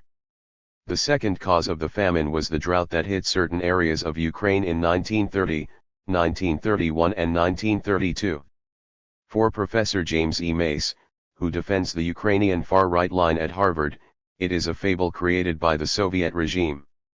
However, in his A History of Ukraine, Mikhail Hrushevsky, described by the nationalists themselves as Ukraine's leading historian, writing of the year 1932, claimed that again a year of drought coincided with chaotic agricultural conditions. 91. Professor Nicholas Ryaznovsky, who taught at the Russian Research Center at Harvard, wrote that the years 1931 and 1932 saw drought conditions. Professor Michael Florensky, who struggled against the Bolsheviks during the Civil War, noted, severe droughts in 1930 and 1931, especially in the Ukraine, aggravated the plight of farming and created near-famine conditions. 92. The third cause of the famine was a typhoid epidemic that ravaged Ukraine and North Caucasus. Dr. Hans Blumenfeld, internationally respected city planner and recipient of the Order of Canada, worked as an architect in Makeyevka, Ukraine during the famine. He wrote, "There is no doubt that the famine claimed many victims. I have no basis on which to estimate their number. Probably most deaths in 1933 were due to epidemics of typhus, typhoid fever, and dysentery. Waterborne diseases were frequent in Makayevka. I narrowly survived an attack of typhus fever. 96. Horsley Grant, the man who made the absurd estimate of 15 million dead under the famine. 60% of an ethnic Ukrainian population of 25 million in 1932 noted at the same time that the peak of the typhus epidemic coincided with the famine. It is not possible to separate which of the two causes was more important in causing casualties. 97. The fourth cause of the famine was the inevitable disorder provoked by the reorganization of agriculture and the equally profound upheaval in economic and social relations, lack of experience, improvisation, and confusion in orders, lack of preparation and leftist radicalism among some of the poorer peasants and some of the civil servants. The numbers of 1 to 2 million dead for the famine are clearly important. These human losses are largely due to the ferocious opposition of the exploiting classes to the reorganization and modernization of agriculture on a socialist basis. But the bourgeoisie would make Stalin and socialism responsible for these deaths. The figure of 1 to 2 million should also be compared to the 9 million dead caused by the 1921 to -1922 famine, essentially provoked by the military intervention of 8 imperialist powers and by the support that they gave to reactionary armed groups. The famine did not last beyond the period prior to the 1933 harvest. Extraordinary measures were taken by the Soviet government to guarantee the success of the harvest that year. In the spring, 35 million poods of seeds, food, and fodder were sent to Ukraine. The organization and management of kolkhozy was improved and several thousand supplementary tractors, combines and trucks were delivered. Hans Blumenfeld presented, in his autobiography, a resume of what he experienced during the famine in Ukraine. The famine was caused by a conjunction of a number of factors. First, the hot dry summer of 1932, which I had experienced in northern Vyatka, had resulted in crop failure in the semi-arid regions of the south. Second, the struggle for collectivization had disrupted agriculture. Collectivization was not an orderly process following bureaucratic rules. It consisted of actions by the poor peasants, encouraged by the party. The poor peasants were eager to expropriate the kulaks, but less eager to organize a cooperative economy. By 1930 the party had already sent out cadres to stem and correct excesses. After having exercised restraint in 1930, the party put on a drive again in 1932. As a result, in that year the kulak economy ceased to produce, and the new collective economy did not yet produce fully. First claim on the inadequate product went to urban industry and to the armed forces, as the future of the entire nation, including the peasants, depended on them. It could hardly be otherwise. In 1933 rainfall was adequate. The party sent its best cadres to help organize work in the kolkhozes. They succeeded. After the harvest of 1933 the situation improved radically and with amazing speed. I had the feeling that we had been pulling a heavy cart uphill, uncertain if we would succeed, but in the fall of 1933 we had gone over the top and from then on we could move forward at an accelerating pace. Hans Blumenfeld underscored that the famine also struck the Russian regions of Lower Volga and North Caucasus. This disproves the fact of anti-Ukrainian genocide parallel to Hitler's anti-Semitic Holocaust. To anyone familiar with the Soviet Union's desperate manpower shortage in those years, the notion that its leaders would deliberately reduce that scarce resource is absurd. 100. Ukraine under Nazi occupation. The Japanese armies occupied Manchuria in 1931 and took up position along the Soviet border. Hitler came to power in 1933. The programs of industrial and agricultural reorganization undertaken by the Soviet Union in 1928 to -1933 came just in time. Only their success, at a cost of total mobilization of all forces, allowed the victorious resistance to the Nazis. One of history's ironies is that the Nazis started to believe their own lies about the Ukrainian genocide and about the fragility of the Soviet system. Historian Heinz Honey wrote, "2 sobering years of bloody war in Russia provided cruel proof of the falsity of the tale about subhumans. As early as August 1942 in its reports from the Reich, the SD, Sicherheitsdienst, noted that the feeling was growing among the German people that we have been victims of delusion. The main and startling impression is of the vast mass of Soviet weapons, their technical quality, and the gigantic Soviet effort of industrialization, all in sharp contrast to the previous picture of the Soviet Union. People are asking themselves how Bolshevism has managed to produce all this. 99. The U.S. professor William Mondale wrote in 1985. In the largest eastern portion of the Ukraine, which had been Soviet for 20 years, loyalty was overwhelming and active. There were 500,000 organized Soviet guerrillas, and 4,500,000 ethnic Ukrainians fought in the Soviet army. Clearly that army would have been fundamentally weakened if there had been basic disaffections among so large a component. 101.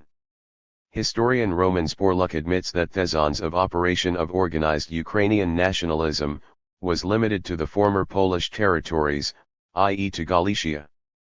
Under Polish occupation, the fascist Ukrainian movement had a base until 1939. The Ukrainian Holocaust lie was invented by the Hitlerites as part of their preparation of the conquest of Ukrainian territories. But as soon as they set foot on Ukrainian soil, the Nauta liberators met ferocious resistance. Alexei Fyodorov led a group of partisans that eliminated 25,000 Nazis during the war. His book The Underground Committee carries on admirably shows the attitude of the Ukrainian people to the Nazis. Its reading is highly recommended as an antidote to those who talk about the Stalinist Ukrainian genocide. Alexei Fyodorov, The Underground Committee carries on, Moscow, Progress Publishers. The Struggle Against Bureaucracy.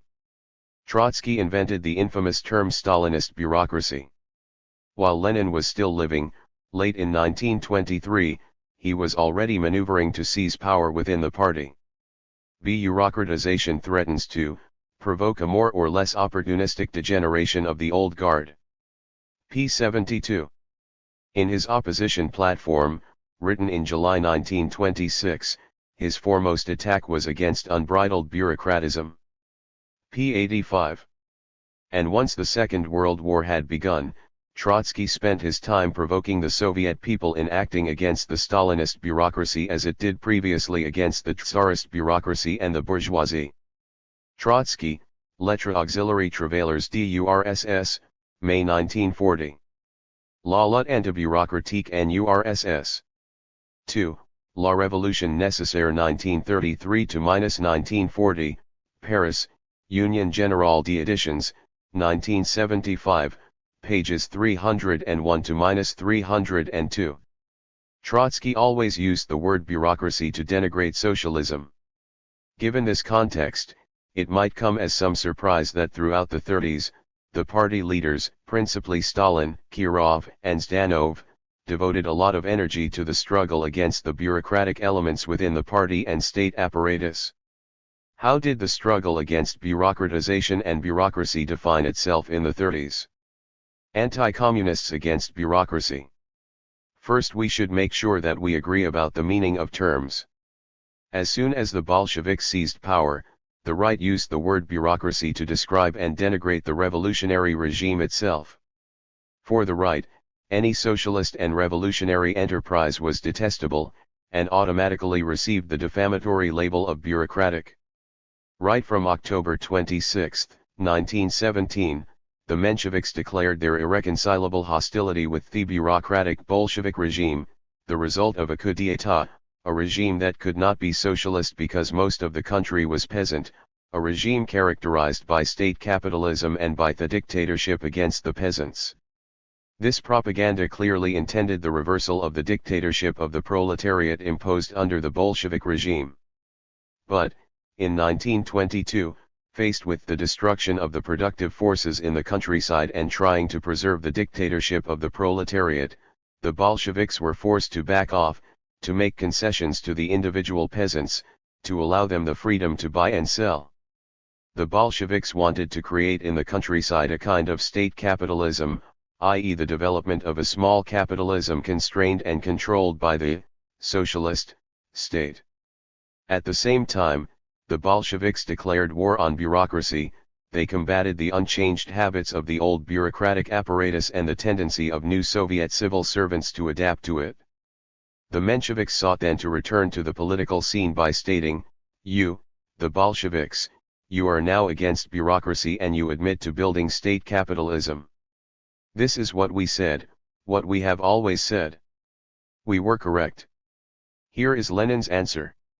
Th sermons, the Mensheviks and the socialist revolutionaries preach express their true nature. The revolution has gone too far. What you are saying now we have been saying all the time, permit us to say again, but we say in reply, permit us to put you before a firing squad for saying that.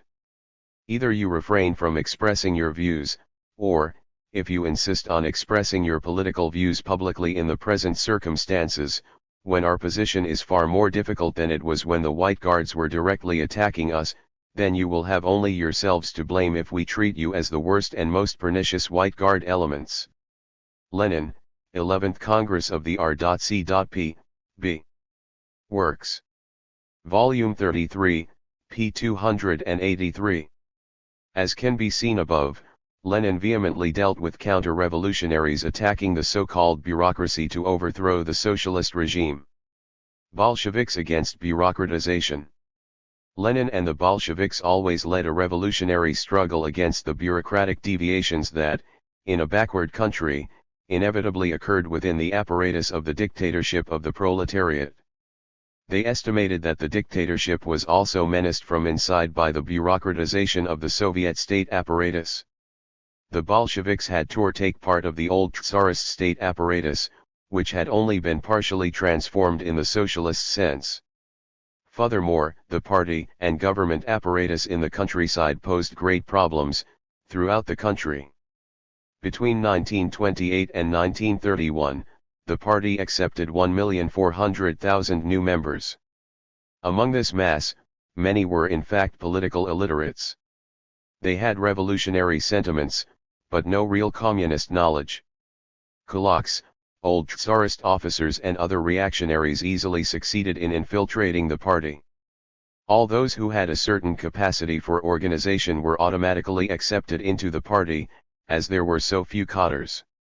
Between 1928 and 1938, the weight of the party in the countryside remained weak, and its members were heavily influenced by the upper strata that intellectually and economically dominated the rural world.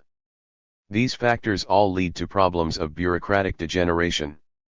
The first generation of revolutionary peasants had experienced the Civil War, when they were fighting the reactionary forces. The war communism spirit, giving and receiving orders, maintained itself and gave birth to a bureaucratic style of work that was little based on patient political work. For all these reasons, the struggle against the bureaucracy was always considered by Lenin and Stalin as a struggle for the purity of the Bolshevik line, against the influences of the old society, the old social classes and oppressive structures. Under Lenin as under Stalin, the party sought to concentrate the best revolutionaries, the most far-seeing, active, firm, and organically tied to the masses, within the Central Committee and the leading organs. The leadership of the party always sought to mobilize the masses to implement the tasks of socialist construction. It was at the intermediate levels, most notably in the republic apparatuses, that bureaucratic elements, careerists, and opportunists could most easily set up and hide. Throughout the period in which Stalin was the leader of the party, Stalin called for the leadership and the base to mobilize to hound out the bureaucrats from above and from below. Here is a 1928 directive, typical of Stalin's view. Bureaucracy is one of the worst enemies of our progress. It exists in all our organizations. The trouble is that it is not a matter of the old bureaucrats. It is a matter of the new bureaucrats, bureaucrats who sympathize with the Soviet government, and finally, communist bureaucrats. The communist bureaucrat is the most dangerous type of bureaucrat. Why? Because he masks his bureaucracy with the title of party member. Stalin, speech delivered at the 8th Congress of the All-Union Leninist Young Communist League. Selected works, p. 286. After having presented several grave cases, Stalin continued. What is the explanation of these shameful instances of corruption and moral deterioration in certain of our party organizations? The fact that party monopoly was carried to absurd lengths, that the voice of the rank and file was stifled, that inter-party democracy was abolished and bureaucracy became rife. I think that there is not and cannot be any other way of combating this evil than by organizing control from below by the party masses, by implanting inter-party democracy. What objection can there be to rousing the fury of the mass of the party membership against these corrupt elements and giving it the opportunity to send these elements packing? 287. There is talk of criticism from above, criticism by the workers and peasants, inspection by the Central Committee of the party, and so on. That, of course, is all very good. But it is still far from enough. More, it is by no means the chief thing now. The chief thing now is to start a broad tide of criticism against bureaucracy in general, against shortcomings in our work in particular. Only, then, can we count on waging a successful struggle against bureaucracy and on rooting it out. 288. Reinforce public education. First, to struggle against bureaucracy, Stalin and the leadership of the Bolshevik Party reinforced public education. At the beginning of the 30s, they created party schools to give elementary courses to people in the rural world who had never had a basic political education. The first systematic course about the history of the party was published in 1929 by Yaroslavsky, History of the Communist Party of the Soviet Union.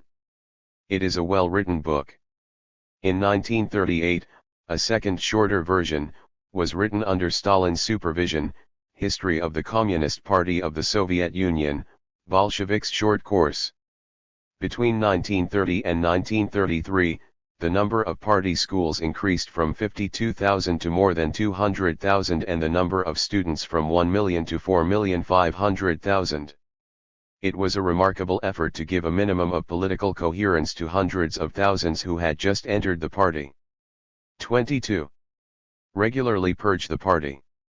One of the most effective methods in the struggle against bureaucratic disintegration is the verification purge. In 1917, the party had 30,000 members. In 1921, there were almost 600,000. In 1929, there were 1,500,000. In 1932, they were 2,500,000. After each massive recruitment wave, the leadership had to sort. The first verification campaign was conducted in 1921, under Lenin. At that moment, 45% of the party members in the countryside were excluded, 25% in the entire party. It was the largest purge campaign that was ever done. 1/4 of the members did not meet the most elementary criteria. In 1929, 11% of the members left the party during a second verification campaign. In 1933, there was a new purge. It was thought that it would last 4 months. In fact, it lasted 2 years. The party structures, the control mechanisms and the actual control of the central leadership were so lacking that it was not even possible to plan and to effect a verification campaign. Eventually, 18% of the members would be expelled. What were the criteria for expulsion? Those who were expelled were people who had once been kulaks, white officers, or counter-revolutionaries. Corrupt or overly ambitious people, or unrepentant bureaucrats. People who rejected party discipline and simply ignored directives of the Central Committee. People who had committed crimes or sexually abused others, drunkards. During the verification campaign of 1932 to -1933, the leadership remarked that not only did it have a difficult time in ensuring that its instructions were followed, but also that the party's administration in the countryside was quite deficient. No one knew who was a member and who was not. There were 250,000 lost and stolen cards and more than 60,000 blank cards had disappeared. At this time, the situation was so critical that the central leadership threatened to expel regional leaders who were not personally implicated in the campaign. But the carefree attitude of regional cadres often transformed into bureaucratic interventionism. Members of the base were purged without any careful political inquiry. This problem was regularly discussed at the highest level between 1933 and 1938. The January 18, 1938 issue of Pravda published a Central Committee directive, putting forth one more time this theme of Stalin's. Certain of our party leaders suffer from an insufficiently attentive attitude toward people, toward party members, toward workers. What is more, they do not study the party workers, do not know how they are coming along and how they are developing, do not know their cadres at all. And precisely because they do not take an individualized approach to the evaluation of party members and party workers, they usually act aimlessly, either praising them indiscriminately and beyond measure, or chastising them also indiscriminately and beyond measure, expelling them from the party by the thousands and tens of thousands.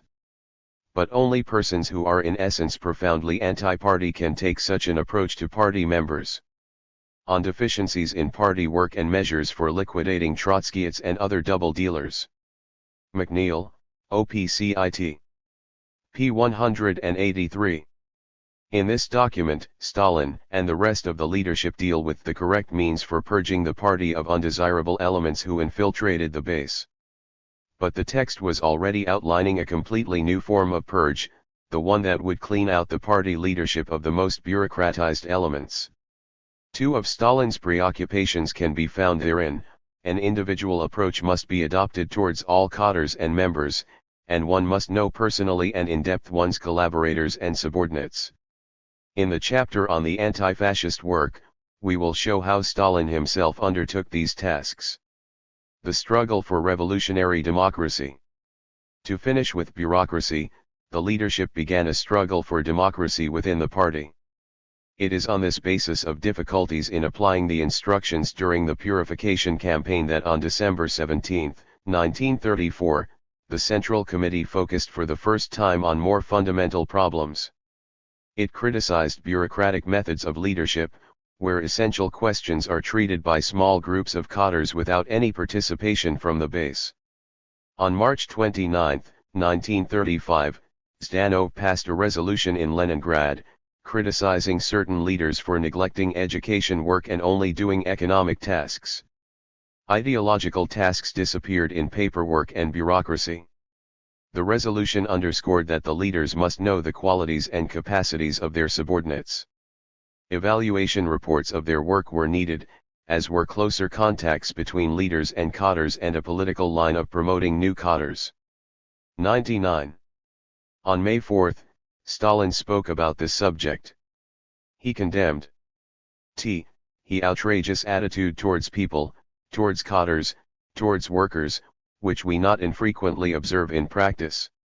The slogan "Cadres decide everything" demands that our leaders should display the most solicitous attitude towards our workers, little and big, assisting them when they need support, encouraging them when they show their first successes, promoting them, and so forth.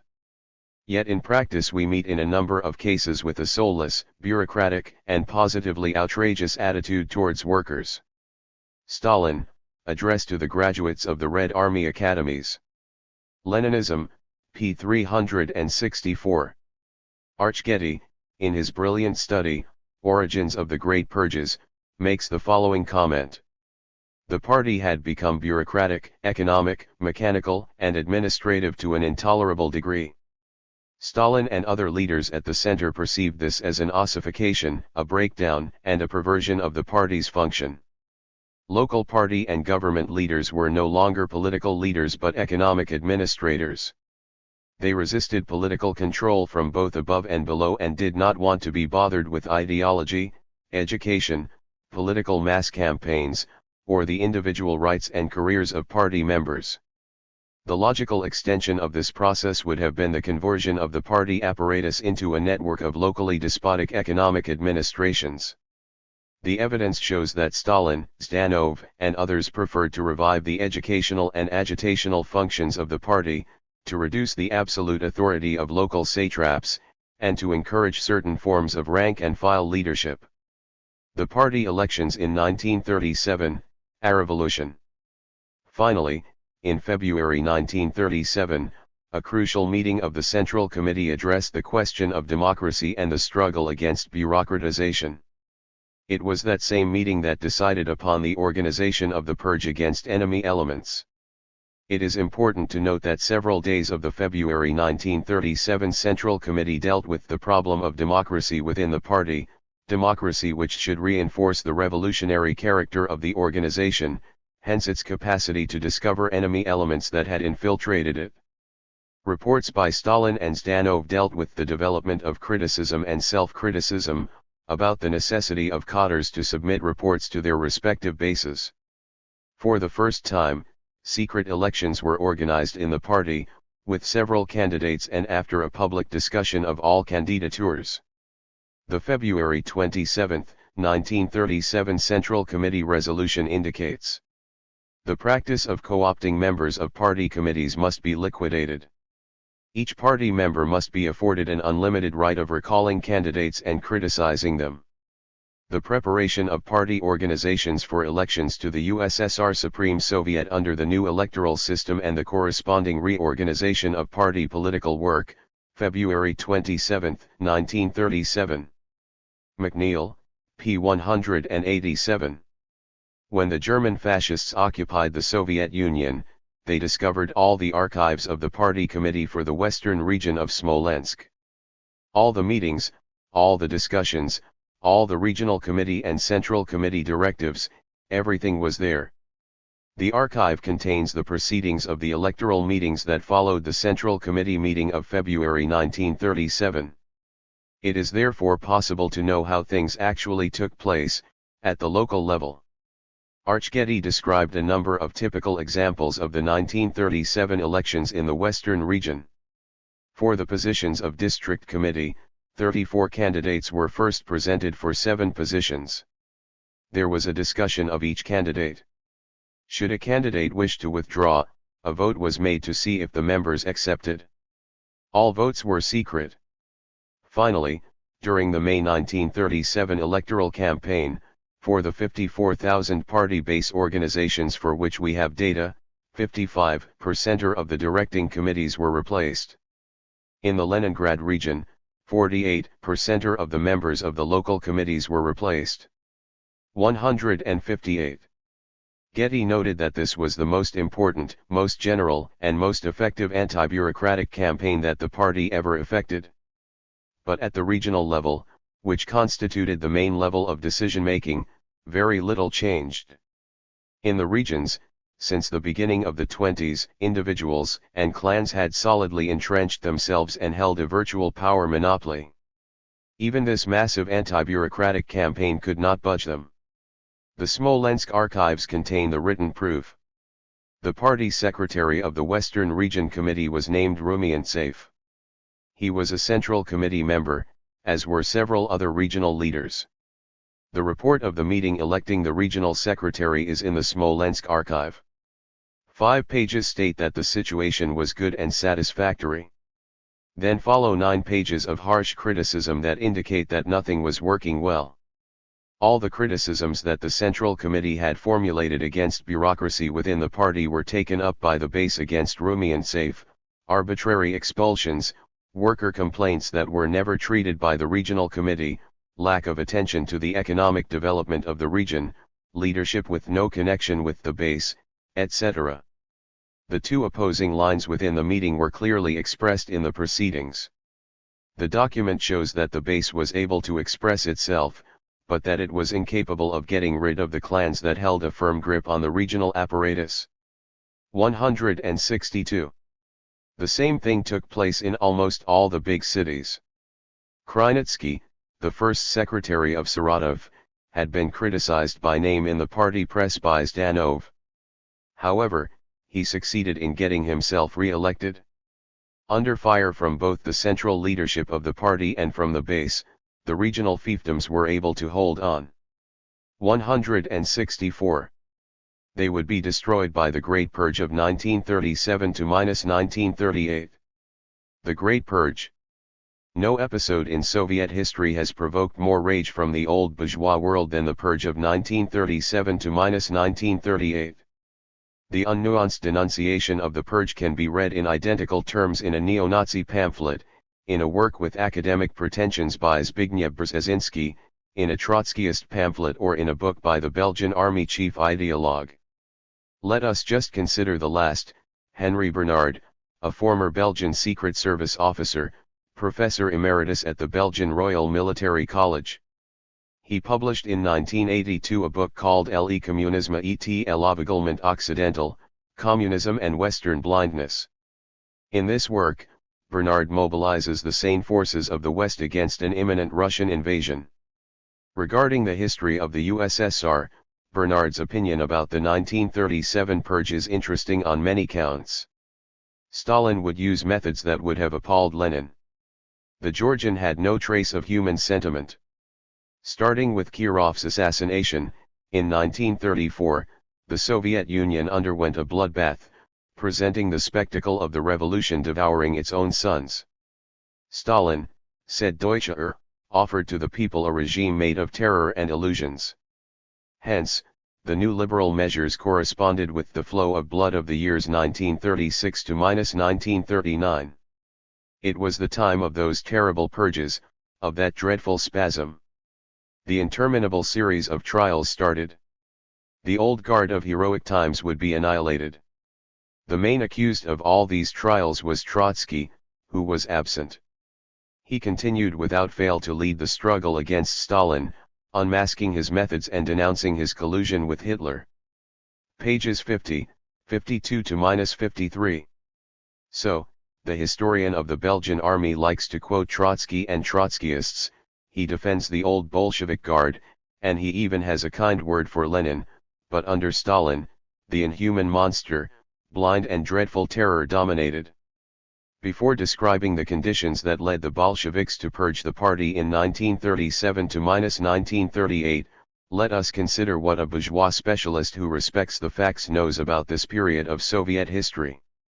Gabor Tamás Rittersporn, born in Budapest, Hungary, published a study of the purges in 1988, English version, 1991, under the title Stalinist Simplifications and Soviet Complications. He forthrightly states his opposition to communism and states that we have no intention of denying in any way, much less of justifying, the very real horrors of the age we are about to treat of. We would surely be among the first to bring them to light if that was still necessary.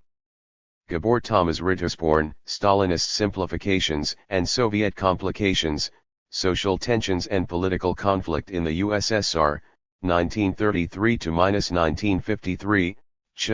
Switzerland, Harwood Academic Publishers, 1991, p. 23. However, the official bourgeois version is so grotesque and its untruthfulness so obvious that in the long run it could lead to a complete rejection of the standard Western interpretation of the Soviet Revolution. Rittersporn admirably defined the problems he encountered when trying to correct some of the most grotesque bourgeois lies. If one tries to publish a tentative analysis of some almost totally unknown material, and to use it to throw new light on the history of the Soviet Union in the 1930s and the part that Stalin played in it, one discovers that opinion tolerates challenges to the received wisdom far less than one would have thought. The traditional image of the Stalin phenomenon is in truth so powerful, and the political and ideological value judgments which underlie it are so deeply emotional, that any attempt to correct it must also inevitably appear to be taking a stand for or against the generally accepted norms that it implies. To claim to show that the traditional representation of the Stalin period is in many ways quite inaccurate is tantamount to issuing a hopeless challenge to the time-honored patterns of thought which we are used to applying to political realities in the USSR, indeed against the common patterns of speech itself. Research of this kind can be justified above all by the extreme inconsistency of the writing devoted to what historical orthodoxy considers to be a major event. The Great Purge of 1936 to 1938. Strange as it may seem, there are few periods of Soviet history that have been studied so superficially. 1 to 2.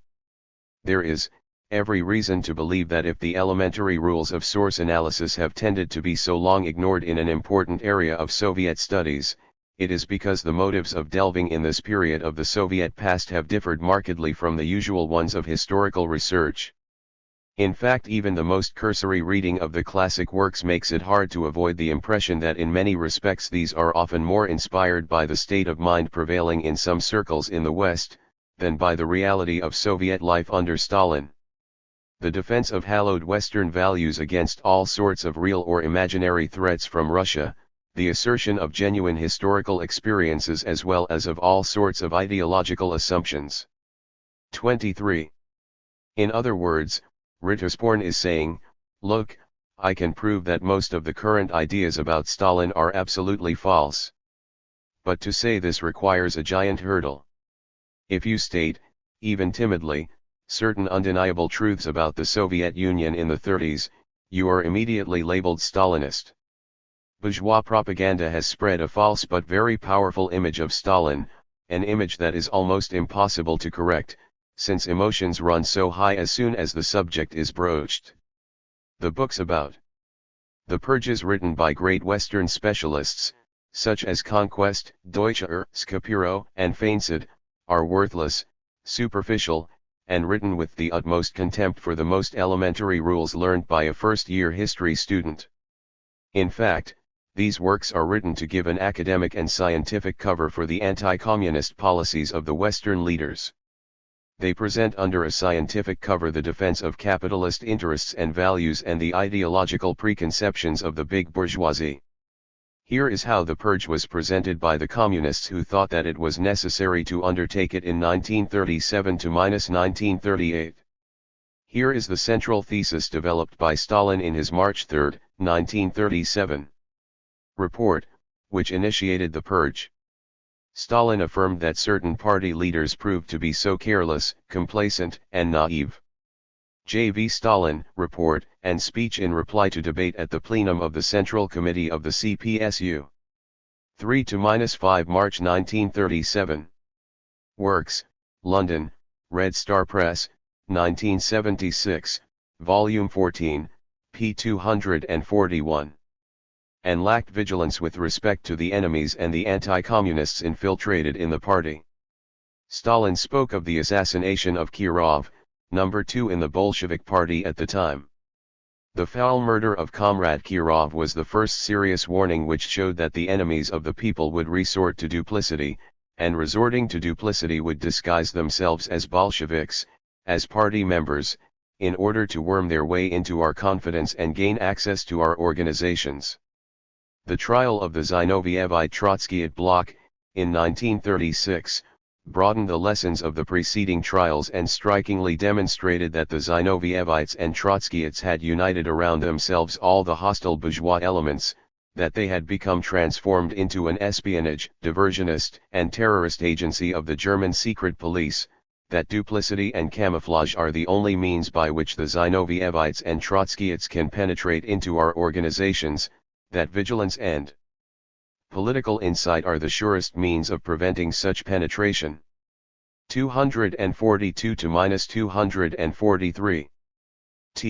He further forward we advance, the greater the successes we achieve, the greater will be the fury of the remnants of the defeated exploiting classes, the more ready will they be to resort to sharper forms of struggle, the more will they seek to harm the Soviet state, and the more will they clutch at the most desperate means of struggle as the last resort of the doomed.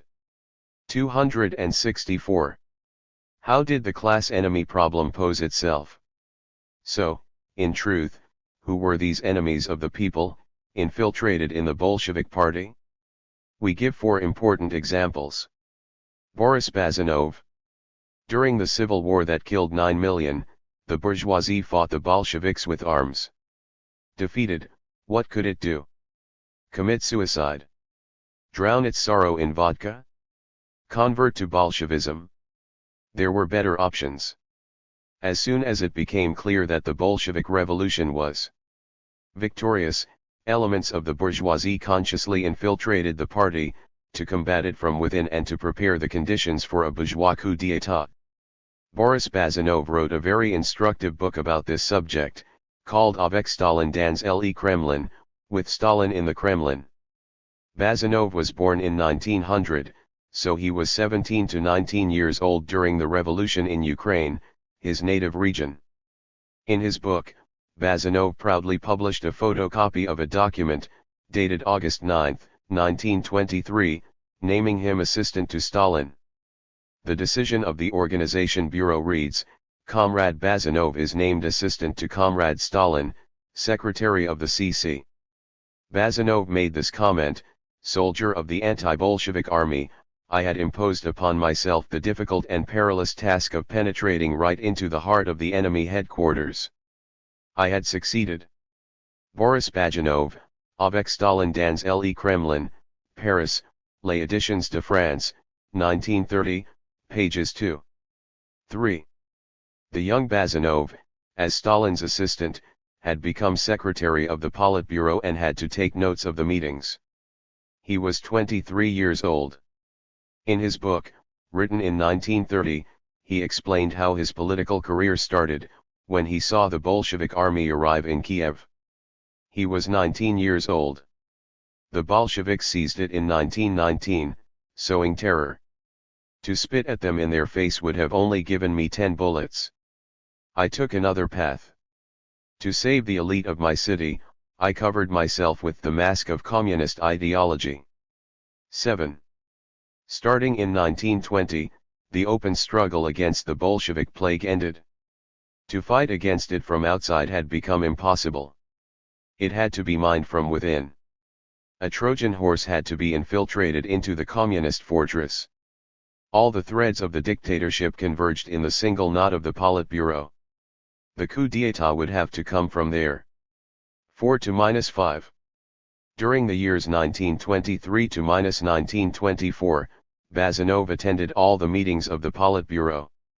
He was able to hold on to different positions until his flight in 1928. Many other bourgeois intellectuals had the genius of this young 19-year-old Ukrainian. The workers and the peasants who made the revolution by shedding their blood had little culture or education. They could defeat the bourgeoisie with their courage, their heroism, their hatred of oppression. But to organize the new society, culture and education were necessary. Intellectuals from the old society, both young and old, sufficiently able and flexible people, recognized the opportunities. They decided to change arms and battle tactics. They would confront these uncouth brutes by working for them. Boris Bazanov's path was exemplary. George Solomon. Consider another testimonial work. The career of its author, George Solomon, is even more interesting. Solomon was a Bolshevik party cadre, named in July 1919 assistant to the People's Commissar for Commerce and Industry. He was an intimate friend of Krasin, an old Bolshevik, who was simultaneously Commissar of Railroads and Communications and Commissar of Commerce and Industry.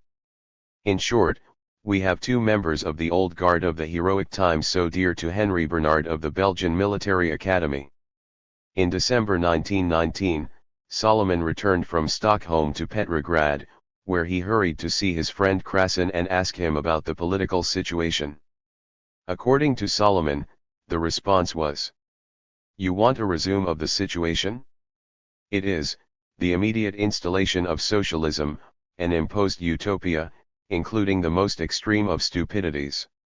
They have all become crazy, Lenin included. Forgotten the laws of natural evolution, forgotten our warnings about the danger of trying the socialist experience under the actual conditions. As for Lenin, he suffers from permanent delirium. In fact, we are living under a completely autocratic regime." George Solomon, Parmi les Maîtres Rouges, Série anticommuniste du Centre International de lutte active contre le communisme, Paris, Editions Spes, 1930, p. 19. This analysis in no way differs from that of the Mensheviks. Russia is not ready for socialism, and those who want to introduce it will have to use autocratic methods. In the beginning of 1918, Solomon and Krasin were together in Stockholm. The Germans had started up the offensive and had occupied Ukraine. Anti-Bolshevik insurrections were more and more frequent. It was not at all clear who was going to rule Russia, the Bolsheviks or the Mensheviks and their industrialist friends. Solomon summarized his conversations with Krasin. "We had understood that the new regime had introduced a series of absurd measures, by destroying the technical forces, by demoralizing the technical experts and by substituting worker committees for them. We understood that the line of annihilating the bourgeoisie was no less absurd. This bourgeoisie was destined to still bring us many positive elements. This class needed to fill its historic and civilizing role. p. 36. Solomon and Krasin appeared to hesitate as to whether they should join their Marxists, the Mensheviks, with whom they shared concern for the bourgeoisie, which was to bring progress. What could be done without it? Surely not develop the country with factories run by committees of ignorant workers? 19. But Bolshevik power stabilized. A gradual change took place in our assessment of the situation. We asked ourselves if we had the right to remain aloof. Should we not, in the interests of the people that we wanted to serve, give the Soviets our support and our experience, in order to bring to this task some sane elements? Would we not have a better chance to fight against this policy of general destruction that marked the Bolsheviks' activity? We could also oppose the total destruction of the bourgeoisie. We thought that the restoration of normal diplomatic relations with the West would necessarily force our leaders to fall in line with other nations and that the tendency towards immediate and direct communism would start to shrink and ultimately disappear forever. Given these new thoughts, we decided, Krasin and myself, to join the Soviets. 36-37. So, according to Solomon, he and Krasin formulated a secret program that they followed. By reaching the post of minister and vice minister under Lenin, they opposed all measures of the dictatorship of the proletariat, they protected as much as they could the bourgeoisie, and they intended to create links with the imperialist world, all to progressively and completely erase the communist line of the party. Good Bolshevik, Comrade Solomon. On August 1, 1923, during a visit to Belgium, he joined the other side. His testimony appeared in 1930, published by the Belgo-French International Center for the Active Struggle Against Communism, SELAC. Solomon, the old Bolshevik, now had set ideas. He Moscow government, is, formed of a small group of men who, with the help of the GPU, inflicts slavery and terror on our great and admirable country. 348. Already the Soviet despots see themselves as surrounded everywhere by anger, the great collective anger. Seized by crazed terror, they become more and more vicious, shedding rivers of human blood. 351. These are the same terms used by the Mensheviks a few years earlier. They would soon be taken up by Trotsky, and, 50 years later, the Belgian army's chief ideologue would say things no better. It is important to note that the terms crazed terror, slavery, and rivers of blood were used by the old Bolshevik Solomon to describe the situation in the Soviet Union under Lenin and during the liberal period of 1924 to 1929, before collectivization. All the slanders of terrorist and bloodthirsty regime, hurled by the bourgeoisie against the Soviet regime under Stalin, were hurled, word for word, against Lenin's Soviet Union. Solomon presented an interesting case of an old Bolshevik who was fundamentally opposed to Lenin's project, but who chose to disrupt and distort it from the inside. Already in 1918, some Bolsheviks had, in front of Lenin, accused Solomon of being a bourgeois, a speculator and a German spy. Solomon denied everything in a self-righteous manner. But it is interesting to note that as soon as he left the Soviet Union, he publicly declared himself to be an avowed anti-communist. Franz Bazanov's book, mentioned above, contains another particularly interesting passage. He spoke of the contacts that he had with superior officers in the Red Army. Franz was perhaps the only man among the communist leaders who wished the liquidation of the regime and Russia's return to a more human existence.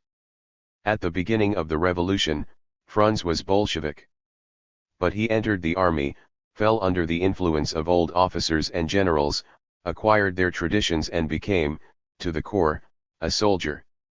As his passion for the army grew, so did his hatred for communism. But he knew how to shut up and hide his thoughts. He felt that his ambition was to replay in the future the role of Napoleon. Franz had a well-defined plan. He sought most of all to eliminate the party's power within the Red Army. To start with, he succeeded in abolishing the commissars who, as representatives of the party, were above the commanders. Then, energetically following his plans for a Bonapartist coup d'état, Franz carefully chose for the various commander positions real military men in whom he could place his trust. So that the army could succeed in its coup d'état, an exceptional situation was required, a situation that war, for example, might have brought. His ability to give a communist flavor to each of his acts was remarkable. Nevertheless, Stalin found him out. Bajanov, OPCIT. Pages 105 to -109. It is difficult to ascertain whether Bazanov's judgment of Franz was correct. But his text clearly showed that in 1926, people were already speculating about militarist and Bonapartist tendencies within the army to put an end to the Soviet regime. Tokov would write in 1935, the Franz Central Military Aerodrome was one of the centers of Stalin's irreconcilable enemies. G. A. Tokov, Comrade X, London, The Harville Press, 1956, p. 33. When Tukhachevsky was arrested and shot in 1937, he was accused of exactly the same intentions that were imputed to Franz by Bazanov in 1930. Alexander Zinoviev.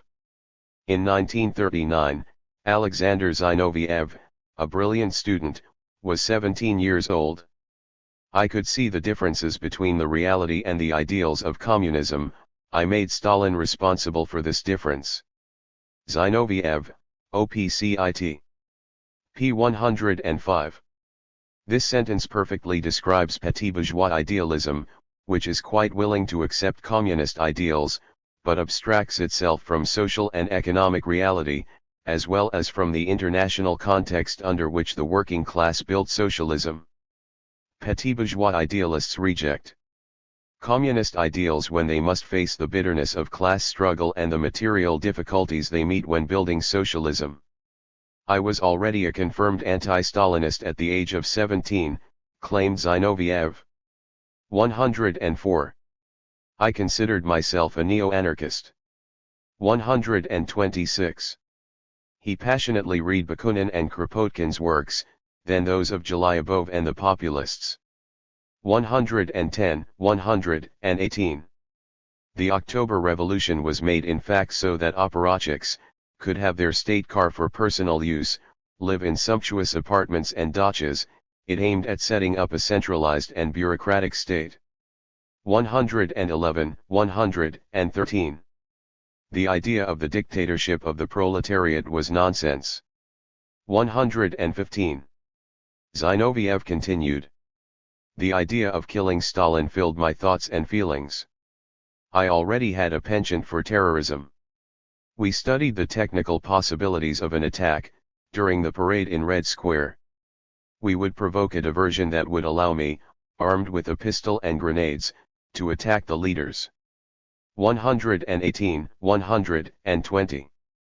Soon after, with his friend Alexei, he prepared a new attack programmed for November 7, 1939. 122. Zinoviev entered a philosophy department in an elite school. Upon entry, I understood that sooner or later I would have to join the CP. I had no intention of openly expressing my convictions, I would only get myself in trouble. I had already chosen my course. I wanted to be a revolutionary struggling for a new society. I therefore decided to hide myself for a time and to hide my real nature from my entourage, except for a few intimate friends. 116. These four cases give us an idea of the great difficulty that the Soviet leadership had to face against relentless enemies, hidden and acting in secret, enemies that did everything they possibly could to undermine and destroy the party and Soviet power from within. The struggle against opportunism in the party. During the 20s and 30s, Stalin and other Bolshevik leaders led many struggles against opportunist tendencies within the party. The refutation of anti-Leninist ideas coming from Trotsky, then Zinoviev and Kamina, finally Bukharin, played a central role. These ideological and political struggles were led correctly, according to Leninist principles, firmly and patiently. The Bolshevik Party led a decisive ideological and political struggle against Trotsky during the period 1922 to 1937, over the question of the possibility of building socialism in one country, the Soviet Union. Using leftist ideology, Trotsky pretended that socialist construction was impossible in the Soviet Union, given the absence of a victorious revolution in a large industrialized country. This defeatist and capitulationist thesis was the one held since 1918 by the Mensheviks, who had concluded that it was impossible to build socialism in a backward peasant country. Many texts by Bolshevik leaders, essentially by Stalin and Bukharin, show that this struggle was correctly led. In 1926 to 1927, Zinoviev and Kamina joined Trotsky in his struggle against the party. Together, they formed the United Opposition. The latter denounced the rise of the kulak class, criticized bureaucratism and organized clandestine factions within the party. When Ossovsky defended the right to form opposition parties, Trotsky and Kamina voted in the Politburo against his exclusion. Zinoviev took up Trotsky's impossibility of building socialism in one country, a theory that he had violently fought against only 2 years previous, and spoke of the danger of the degeneration of the party. Edward Halatkar. Foundations of a Planned Economy, 1926 to 1929, Volume 2, New York, The Macmillan Company, 1971, pages 7, 10 to -12, 20. Trotsky invented in 1927 the Soviet thermometer, analogous with the French counter-revolution where the right-wing Jacobins executed the left-wing Jacobins. Then Trotsky explained that at the beginning of World War I, when the German army was 80 kilometers, 50 miles, from Paris, Clemenceau overthrew the weak government of Painlev to organize an effective defense without concessions. Trotsky was insinuating that in the case of imperialist attack, he would implement a Clemenceau-like coup d'état. 28 to -29. Through these acts and his writings, the opposition was thoroughly discredited and, during a vote, received only 6,000 votes as against 725,000. 42. On December 27, 1927, the Central Committee declared that the opposition had allied itself with anti-Soviet forces and that those who held its positions would be expelled from the party. All the Trotskyist and Zinovievite leaders were expelled. 49. However, in June 1928, several Zinovievites recanted and were reintegrated, as were their leaders Zinoviev, Kamina and Evdokimov. 60. A large number of Trotskyists were also reintegrated, including Preobrazhensky and Radek. 67. Trotsky, however, maintained his irreconcilable opposition to the party and was expelled from the Soviet Union. The next great ideological struggle was led against Bukharin's rightist deviation during the collectivization. Bukharin put forward a social democratic line, based on the idea of class reconciliation. In fact, he was protecting the development of the kulaks in the countryside and represented their interests. He insisted on a slowing down of the industrialization of the country. Bukharin was torn asunder by the bitterness of the class struggle in the countryside, whose horrors he described and denounced. During this struggle, former left opposition members made unprincipled alliances with Bukharin in order to overthrow Stalin and the Marxist-Leninist leadership. On July 11, 1928, during the violent debates that took place before the collectivization, Bukharin held a clandestine meeting with Kamina. He stated that he was ready to give up Stalin for Kamina and Zinoviev, and hoped for a bloc to remove Stalin. 65. In September 1928, Kamina contacted some Trotskyists, asking them to rejoin the party and to wait till the crisis matures. 73, and 3. After the success of the collectivization of 1932 to -1933, Bukharin's defeatist theories were completely discredited. By that time, Zinoviev and Kamenev had started up once again their struggle against the party line, in particular by supporting the counter-revolutionary program put forward by Ryutin in 1931–1932, see page. They were expelled a second time from the party and exiled in Siberia. From 1933 on, the leadership thought that the hardest battles for industrialization and collectivization were behind them. In May 1933, Stalin and Molotov signed a decision to liberate 50% of the people sent to work camps during the collectivization. In November 1934, the kolkhoz management system took its definite form, the kolkhozians having the right to cultivate for themselves a private plot and to raise livestock. 94. The social and economic atmosphere relaxed throughout the country. The general direction of the party had proven correct. Kamenev, Zinoviev, Bukharin, and a number of Trotskyists recognized that they had erred. The party leadership thought that the striking victories in building socialism would encourage these former opposition leaders to criticize their wrong ideas and to accept Leninist ones. It hoped that all the leading cadres would apply Leninist principles of criticism and self-criticism, the materialist and dialectical method that allows each communist to improve their political education and to assess their understanding, in order to reinforce the political unity of the party. For that reason, almost all the leaders of the three opportunist movements, the Trotskyists Pyatakov, Radek, Smirnov, and Preobrazhensky, as well as Zinoviev and Kamenev and Bukharin, who in fact had remained in an important position, were invited to the 17th Congress, where they made speeches. That Congress was the Congress of Victory and Unity. In his report to the 17th Congress, presented on January 26, 1934, Stalin enumerated the impressive achievements in industrialization, collectivization, and cultural development.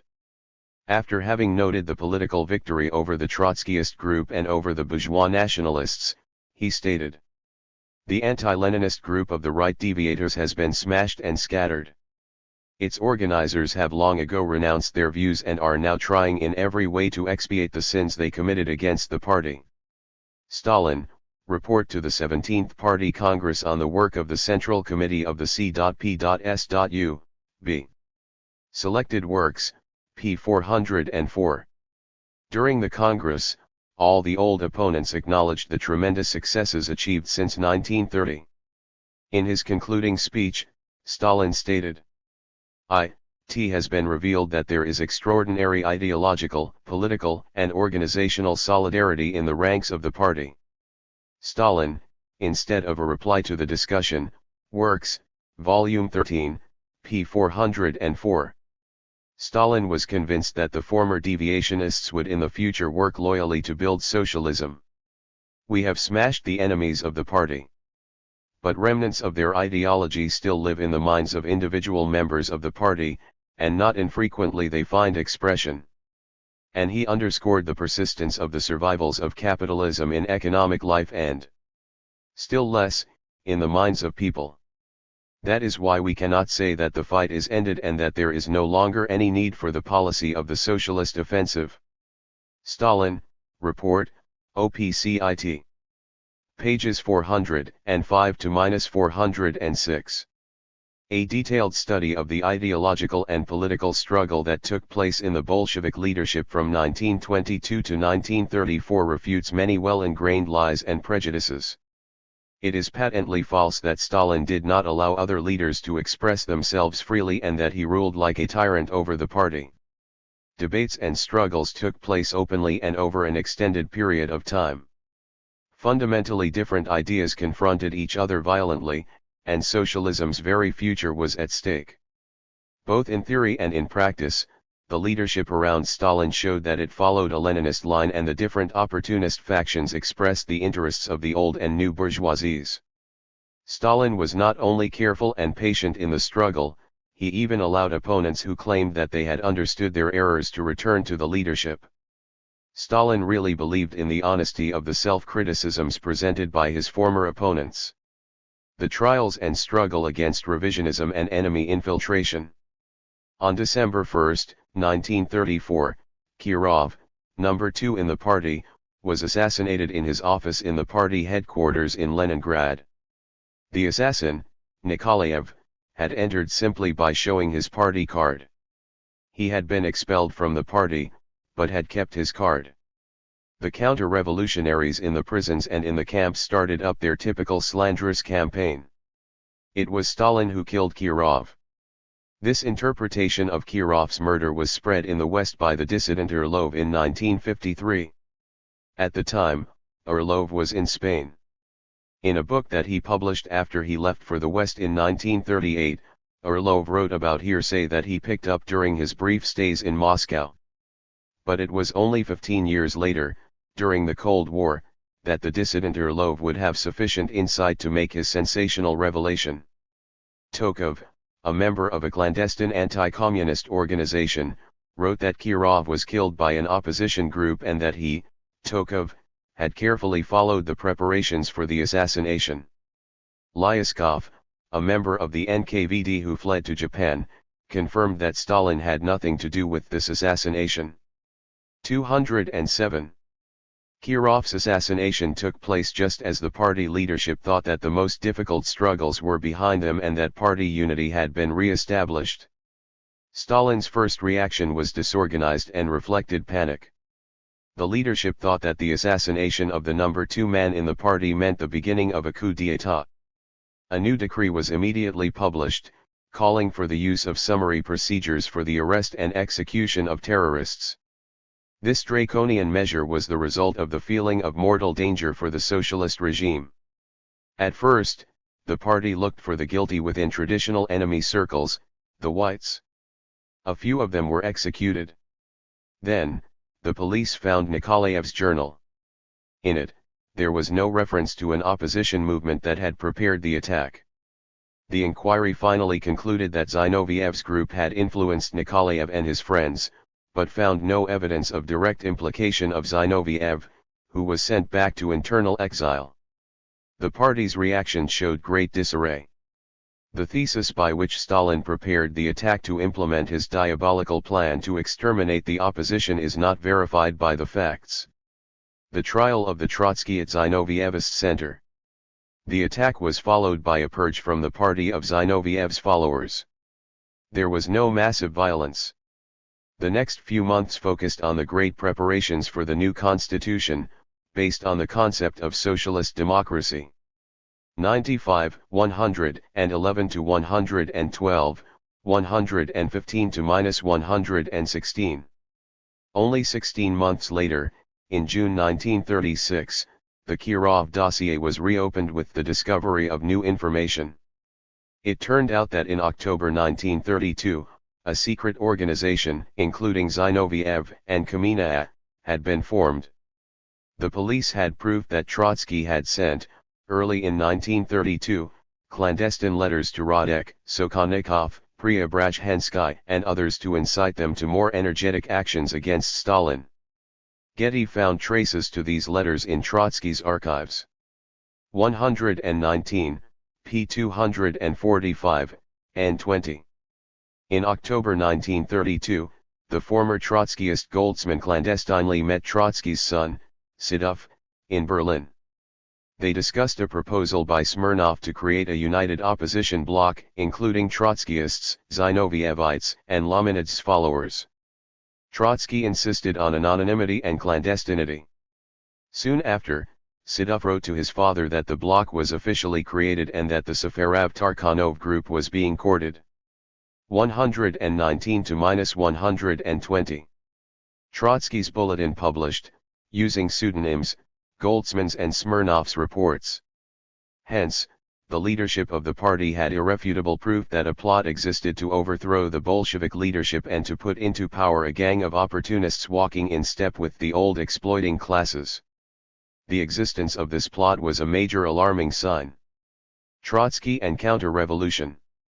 It was clear in 1936 to anyone who was carefully analyzing the class struggle on the international scale that Trotsky had degenerated to the point where he was a pawn of all sorts of anti-communist forces.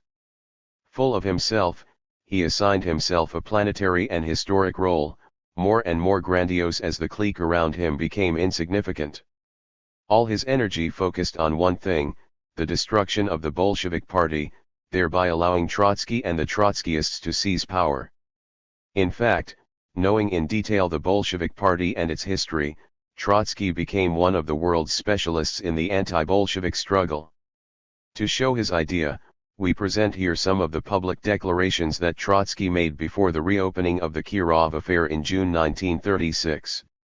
They throw new light on Zinoviev, Kamenev, Smirnov, and all those who plotted with Trotsky. Destroy the communist movement.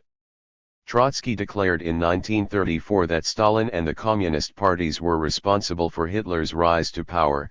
To overthrow Hitler, the communist parties had to be destroyed mercilessly.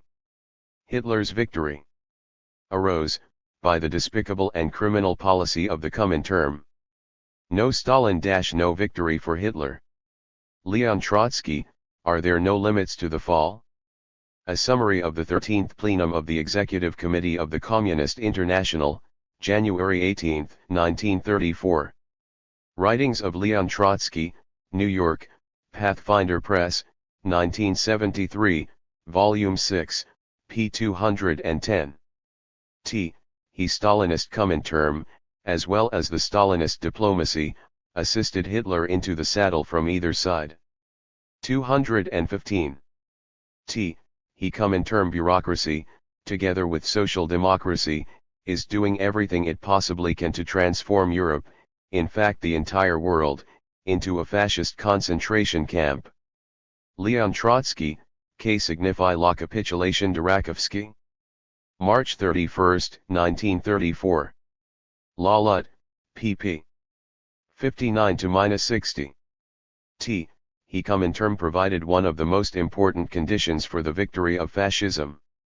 To overthrow Hitler it is necessary to finish with the Comintern.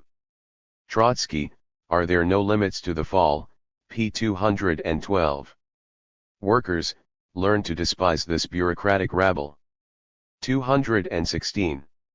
The workers must drive the theory and practice of bureaucratic adventurism out of the ranks of the workers' movement. 217. So, early in 1934, Hitler in power less than a year, Trotsky claimed that to overthrow fascism, the international communist movement had to be destroyed. Perfect example of the anti-fascist unity of which Trotskyists speak so demagogically. Recall that during the same period, Trotsky claimed that the German Communist Party had refused the policies of the United Front with the Social Democracy. 211. And that, consequently, it was responsible, by its outrageous sectarism, for Hitler's coming to power. In fact, it was the German Social Democratic Party that, because of its policy of unconditional defense of the German capitalist regime, refused any anti-fascist and anti-capitalist unity. And Trotsky proposed to mercilessly extirpate the only force that had truly fought against Nazism. Still in 1934, to incite the more backward masses against the Bolshevik Party, Trotsky put forward his famous thesis that the Soviet Union resembled, in numerous ways, a fascist state. In the last period the Soviet bureaucracy has familiarized itself with many traits of victorious fascism, first of all by getting rid of the control of the party and establishing the cult of the leader.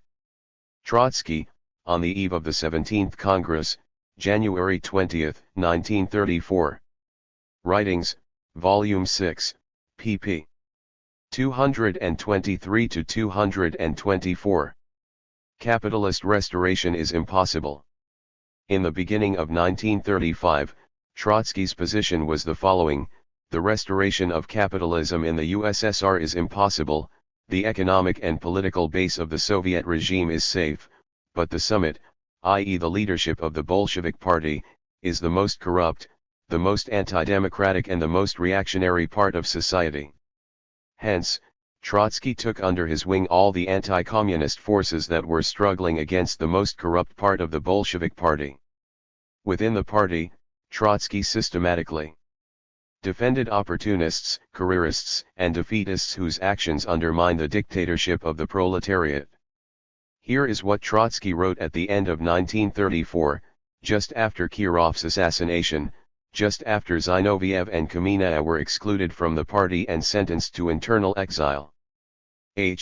How could it come to pass that at a time like this, after all the economic successes, after the abolition according to official assurances of classes in the USSR and the construction of the socialist society, how could it come to pass that old Bolsheviks could have posed for their task the restoration of capitalism? Only utter imbeciles would be capable of thinking that capitalist relations, that is to say, the private ownership of the means of production, including the land, can be re-established in the USSR by peaceful methods and lead to the regime of bourgeois democracy. As a matter of fact, even if it were possible in general, capitalism could not be regenerated in Russia except as the result of a savage counter-revolutionary coup d'état that would cost 10 times as many victims as the October Revolution and the Civil War. Trotsky, the Stalinist bureaucracy and the Kirov assassination, a reply to Friends in America, December 28, 1934. Writings, Volume 7, p. 116. This passage leads one to think. Trotsky led a relentless struggle from 1922 to 1927 within the leadership of the party, claiming that it was impossible to build socialism in one country, the Soviet Union. But, this unscrupulous individual declared in 1934 that socialism was so solidly established in the Soviet Union that overthrowing it would claim tens of millions of lives. Then, Trotsky claimed to defend the old Bolsheviks. But the old Bolsheviks Zinoviev and Kamenev were diametrically opposed to the old Bolsheviks Stalin, Kirov, Molotov, Kaganovich, and Zdanov. The latter showed that in the bitter class struggle taking place in the Soviet Union, the opportunist positions of Zinoviev and Kamenev opened up the way for the old exploiting classes and for the new bureaucrats. Trotsky used the age-old bourgeois argument, he is an old revolutionary, how could he have changed sides? Khrushchev would take up this slogan in his secret report. Nikita S. Khrushchev. The Crimes of the Stalin Era, Special Report to the 20th Congress of the Communist Party of the Soviet Union, Secret Report. The New Leader, New York, 1957, p. s. 32. However, Koski, once hailed as the spiritual child of Marx and Engels, became, after the death of the founders of scientific socialism, the main Marxist renegade. Martov was one of the Marxist pioneers in Russia and participated in the creation of the first revolutionary organizations. Nevertheless, he became a Menshevik leader and fought against socialist revolution right from October 1917. And what about the old Bolsheviks Khrushchev and Mikoyan, who effectively set the Soviet Union on the path of capitalist restoration? Trotsky claimed that counter-revolution was impossible without a bloodbath that would cost tens of million lives. He pretended that capitalism could not be redeemed from inside, by the internal political degeneration of the party, by enemy infiltration, by bureaucratization, by the social democratization of the party. However, Lenin insisted on this possibility. Politically, Kamenev and Zinoviev were precursors of Khrushchev. Nevertheless, to ridicule the vigilance against opportunists such as Kamenev, Trotsky used an argument that would be taken up, almost word for word, by Khrushchev in his secret report. The liquidation of the former ruling classes, concurrently with the economic successes of the new society, must necessarily lead to the mitigation and the withering away of the dictatorship. Trotsky, the Stalinist bureaucracy and the Kirov assassination, p. 117. Just as a clandestine organization succeeded in killing the number 2 of the socialist regime, Trotsky declared that the dictatorship of the proletariat should logically begin to disappear. At the same time that he was pointing a dagger at the heart of the Bolsheviks who were defending the Soviet regime, Trotsky was calling for leniency toward the plotters. In the same essay, Trotsky painted the terrorists in a favorable light.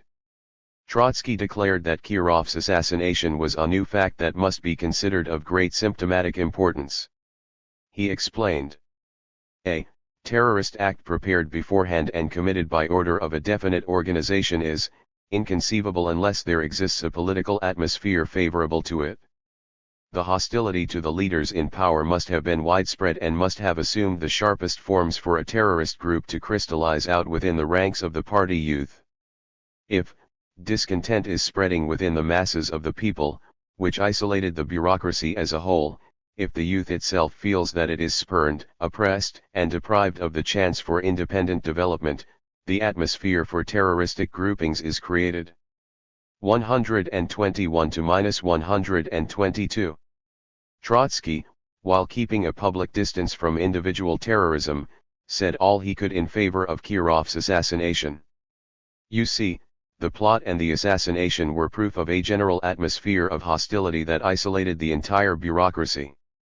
Kirov's assassination proved that the youth feels oppressed and deprived of the chance for independent development. This last remark was a direct encouragement for the reactionary youth, who did in fact feel oppressed and deprived of the chance for independent development. In support of terror and insurrection, Trotsky finished by calling for individual terrorism and armed insurrection to destroy the Stalinist power. Hence, as early as 1935, Trotsky acted as an open counter-revolutionary, as an irreconcilable anti-communist. Here is a portion of a 1935 text, which he wrote 1.5 years before the Great Purge of 1937. Stalin is the living incarnation of a bureaucratic thermometer. In his hands, the terror has been and still remains an instrument designed to crush the party, the unions, and the Soviets, and to establish a personal dictatorship that only lacks the imperial crown. The insane atrocities provoked by the bureaucratic collectivization methods, or the cowardly reprisals against the best elements of the proletarian vanguard, have inevitably provoked exasperation, hatred, and a spirit of vengeance. This atmosphere generates a readiness among the youth to commit individual acts of terror. Only the successes of the world proletariat can revive the Soviet proletariat's belief in itself. The essential condition of the revolution's victory is the unification of the international revolutionary vanguard under the flag of the Fourth International. The struggle for this banner must be conducted in the Soviet Union, with prudence but without compromise.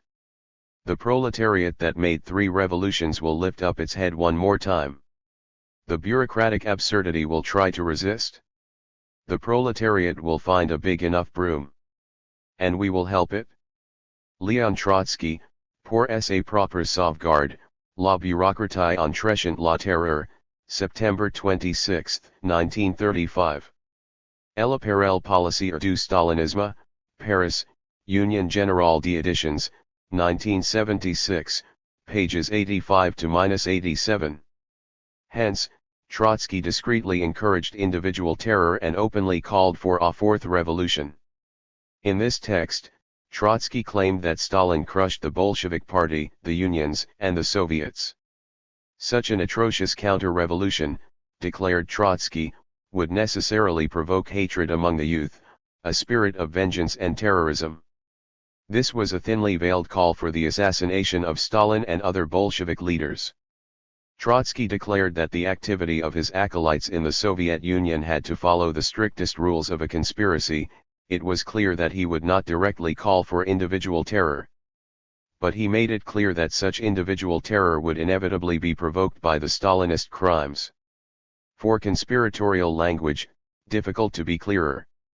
If there were any doubt among his followers that they had to follow the armed path, Trotsky added, in Russia, we led an armed revolution in 1905, another one in February 1917 and a third one in October 1917.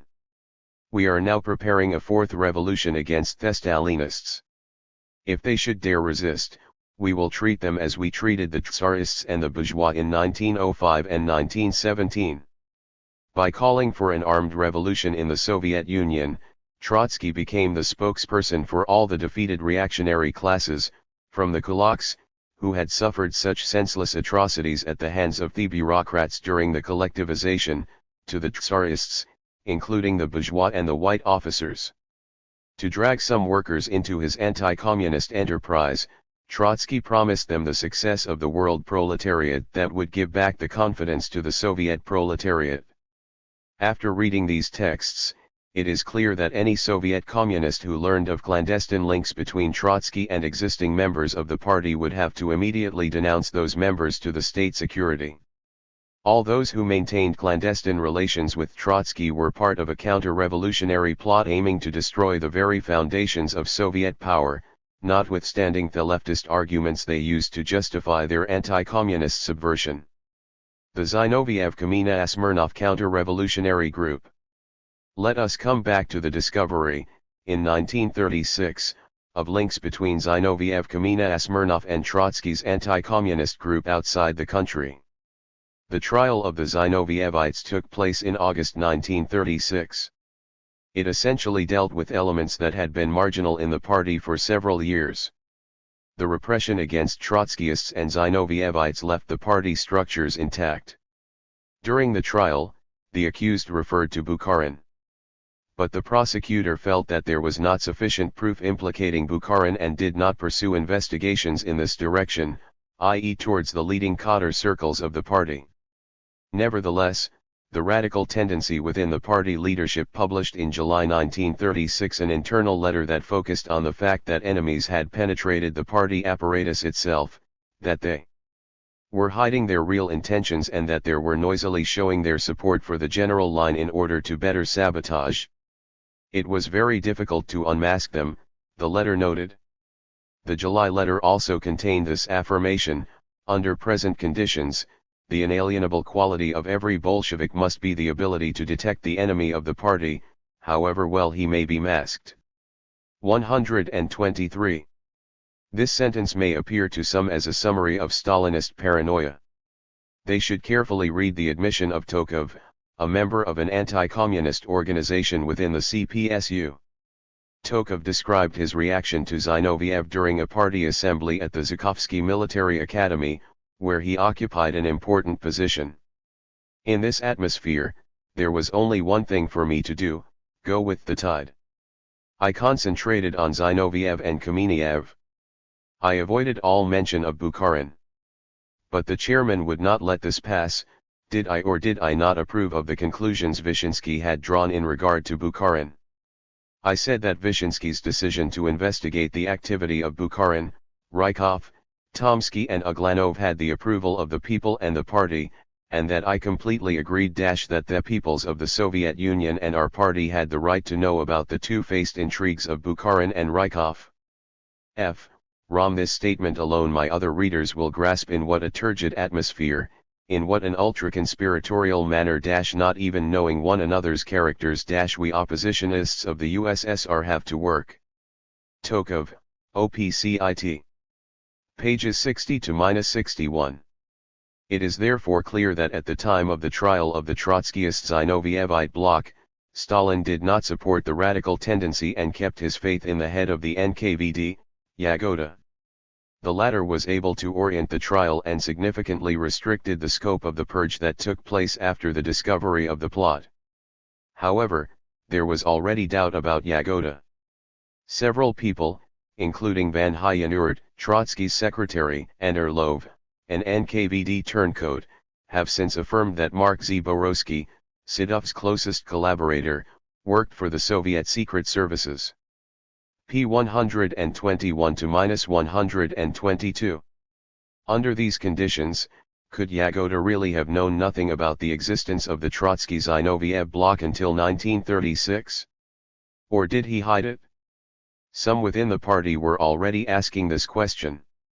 For this reason, in the beginning of 1936, Yezhov, a member of the radical tendency, was named Yagoda's second. The trial of Pyatakov and the Trotskyists. On September 23, 1936 a wave of explosions hit the Siberian mines, the second in 9 months. There were 12 dead. 3 days later, Yagoda became Commissar of Communications and Yezhov chief of the NKVD. At least until that time, Stalin had sustained the more or less liberal policies of Yagoda. Investigations in Siberia led to the arrest of Pyatakov, an old Trotskyist, assistant to Orjonikij, Commissar of Heavy Industry since 1932. Close to Stalin, Orjonikij had followed a policy of using and re-educating bourgeois specialists. Hence, in February 1936, he had amnestied 9 bourgeois engineers, condemned in 1930 during a major trial on sabotage. On the question of industry, there had been for several years debates and divisions within the party. Radicals, led by Molotov, opposed most of the bourgeois specialists, in whom they had little political trust. They had long called for a purge. Ordzhonikidze, on the other hand, said that they were needed and that their specialties had to be used. This recurring debate about old specialists with a suspect past resurfaced with the sabotage in the Siberian mines. Inquiries revealed that Pyatakov, Ordzhonikidze's assistant, had widely used bourgeois specialists to sabotage the mines. In January 1937, the trial of Pyatakov, Radek, and other old Trotskyists was held. They admitted their clandestine activities. For Ordzhonikidze, the blow was so hard that he committed suicide. Of course, several bourgeois authors have claimed that the accusations of systematic sabotage were completely invented, that these were frame-ups whose sole role was to eliminate political opponents. But there was a U.S. engineer who worked between 1928 and 1937 as a leading cadre in the mines of Ural and Siberia, many of which had been sabotaged. The testimony of this apolitical technician John Littlepage is interesting on many counts. Littlepage described how, as soon as he arrived in the Soviet mines in 1928, he became aware of the scope of industrial sabotage, the method of struggle preferred by enemies of the Soviet regime. There was therefore a large base fighting against the Bolshevik leadership, and if some well-placed party cadres were encouraging or simply protecting the saboteurs, they could seriously weaken the regime. Here is Littlepage's description. One day in 1928 I went into a power station at the Kokobar gold mines. I just happened to drop my hand on one of the main bearings of a large diesel engine as I walked by, and felt something gritty in the oil. I had the engine stopped immediately, and we removed from the oil reservoir about 2 pints of quartz sand, which could have been placed there only by design. On several other occasions in the new milling plants at Kokobar we found sand inside such equipment as speed reducers, which are entirely enclosed, and can be reached only by removing the hand-hold covers. Such petty industrial sabotage was and still is so common in all branches of Soviet industry that Russian engineers can do little about it, and were surprised at my own concern when I first encountered it. Why, I have been asked, is sabotage of this description so common in Soviet Russia, and so rare in most other countries? Do Russians have a peculiar bent for industrial wrecking? People who ask such questions apparently haven't realized that the authorities in Russia have been and still are fighting a whole series of open or disguised civil wars. In the beginning they fought and dispossessed the aristocracy, the bankers and landowners and merchants of the Tsarist regime. They later fought and dispossessed the little independent farmers and the little retail merchants and the nomad herders in Asia.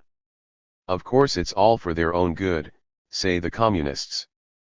But many of these people can't see things that way, and remain bitter enemies of the communists and their ideas, even after they have been put back to work in state industries. From these groups have come a considerable number of disgruntled workers who dislike communists so much that they would gladly damage any of their enterprises if they could. John D. Littlepage and Demery Bess, In Search of Soviet Gold, London, Georgie.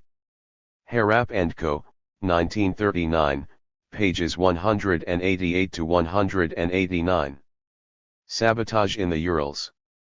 During his work in the Kolyda mines, in the Ural region, Littlepage was confronted by deliberate sabotage by engineers and party cadres. It was clear to him that these acts were a deliberate attempt to weaken the Bolshevik regime, and that such blatant sabotage could only take place with the approval of the highest authorities in the Ural region. Here is his important summary. Conditions were reported to be especially bad in the copper mines of the Ural mountain region, at that time Russia's most promising mineral-producing area, which had been selected for a lion's share of the funds available for production. American mining engineers had been engaged by the dozens for use in this area, and hundreds of American foremen had likewise been brought over for instructional purposes in mines and mills. 4 or 5 American mining engineers had been assigned to each of the large copper mines in the Urals, and American metallurgists as well. These men had all been selected carefully, they had excellent records in the United States. But, with very few exceptions, they had proved disappointing in the results they were obtaining in Russia. When Serebrovsky was given control of copper and lead mines, as well as gold, he wanted to find out why these imported experts weren't producing as they should, and in January 1931 he sent me off, together with an American metallurgist and a Russian communist manager, to investigate conditions in the Ural mines, and try to find out what was wrong and how to correct it. We discovered, in the first place, that the American engineers and metallurgists were not getting any cooperation at all. No attempt had been made to provide them with competent interpreters. They had carefully surveyed the properties to which they were assigned and drawn up recommendations for exploitation which could have been immediately useful if applied. But these recommendations had either never been translated into Russian or had been stuck into pigeonholes and never brought out again. The mining methods used were so obviously wrong that a first-year engineering student could have pointed out most of their faults. Areas too large for control were being opened up, and ore was being removed without the proper timbering and filling. In an effort to speed up production before suitable preparations had been completed, several of the best mines had been badly damaged, and some ore bodies were on the verge of being lost beyond recovery. I shall never forget the situation we found at Kolyda.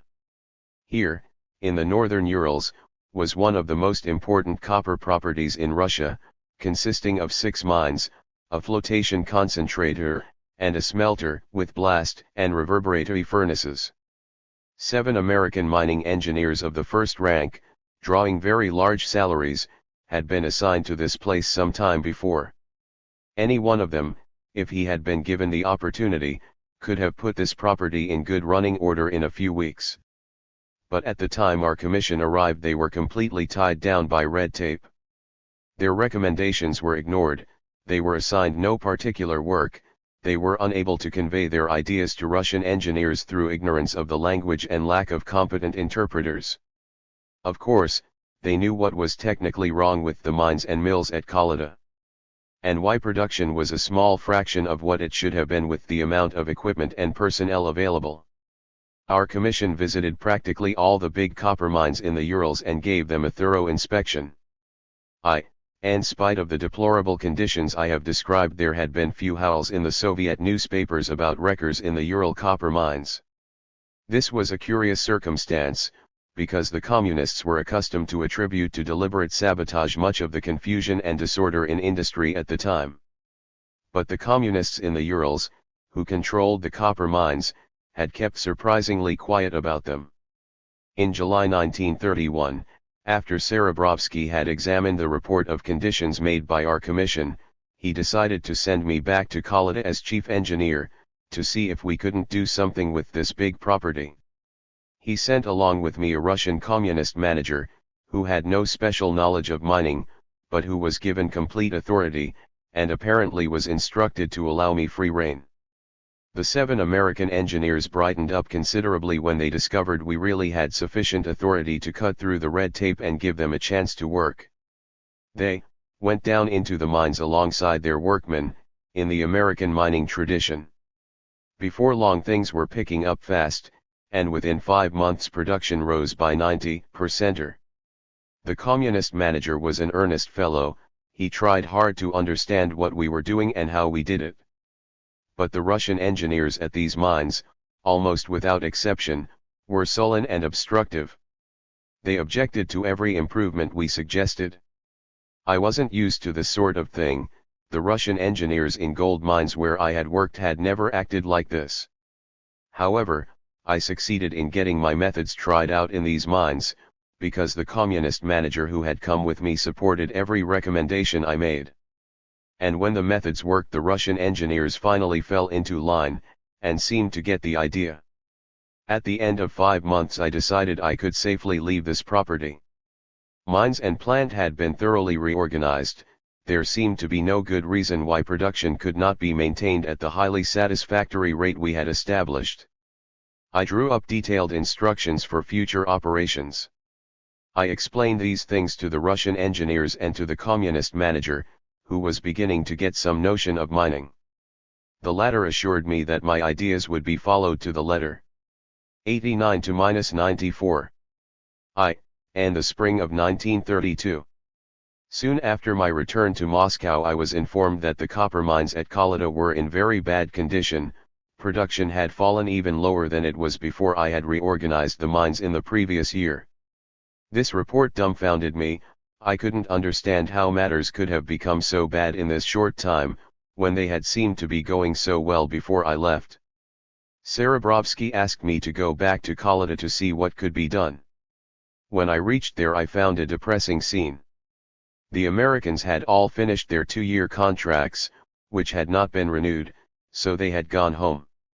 A few months before I arrived the communist manager had been removed by a commission which had been sent in from Sverdlovsk, communist headquarters in the Urals. The commission had reported that he was ignorant and inefficient, although there was nothing in his record to show it, and had appointed the chairman of the investigating commission to succeed him. A curious sort of procedure. During my previous stay at the mines we had speeded up capacity of the blast furnaces to 78 metric tons per square meter per day. They had now been permitted to drop back to their old output of 40 to 45 tons. Worst of all, thousands of tons of high-grade ore had been irretrievably lost by the introduction into 2 mines of methods which I had specifically warned against during my previous visit. But I now learned that almost immediately after the Russian engineers were sent home, the same Russian engineers whom I had warned about the danger had applied this method in the remaining mines, despite his written opposition, as the method was not universally applicable, with the result that the mines caved in and much ore was lost beyond recovery. I set to work to try to recover some of the lost ground. Then one day I discovered that the new manager was secretly countermanding almost every order I gave. I reported exactly what I had discovered at Kolyda to Serebrovsky. In a short time the mine manager and some of the engineers were put on trial for sabotage. The manager got 10 years, and the engineers lesser terms. I was satisfied at the time that there was something bigger in all this than the little group of men at Kolyda, but I naturally couldn't warn Serebrovsky against prominent members of his own communist party. But I was so sure that something was wrong high up in the political administration of the Ural Mountains.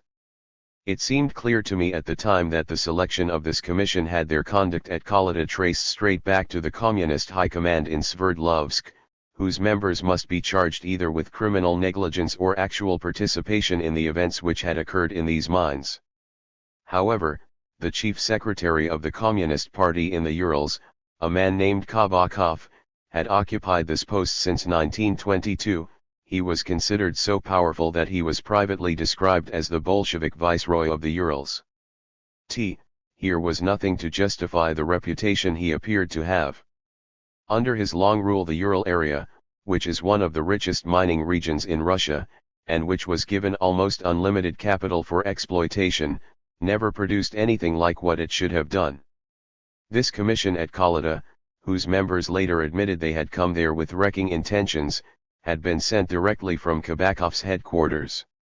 I told some of my Russian acquaintances at the time that it seemed to me there was a lot more going on in the Urals than had yet been revealed, and that it came from somewhere high up.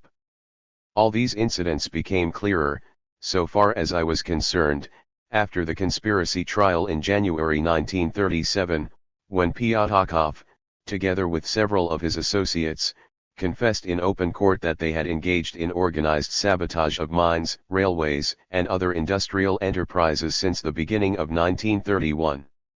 A few weeks after this trial, the chief secretary of the party in the Urals, Kabakov, who had been a close associate of Pyatakov's, was arrested on charges of complicity in this same conspiracy. 97 to -101. The opinion given here by little page about Kabakov is worth remembering, since Khrushchev, in his infamous 1956 secret report, cited him as an example of worthy leader, who had been a party member since 1914 and victim of repressions, which were based on nothing tangible. Khrushchev, Secret Report, OPCIT. p. S. 32. Sabotage in Kazakhstan. Since Little Page visited so many mining regions, he was able to notice that this form of bitter class struggle, industrial sabotage, had developed all over the Soviet Union. Here is how he described what he saw in Kazakhstan between 1932 and 1937, the year of the purge. In October 1932, an SOS had been sent out from the famous Ridder-Lead zinc mines in eastern Kazakhstan, near the Chinese border.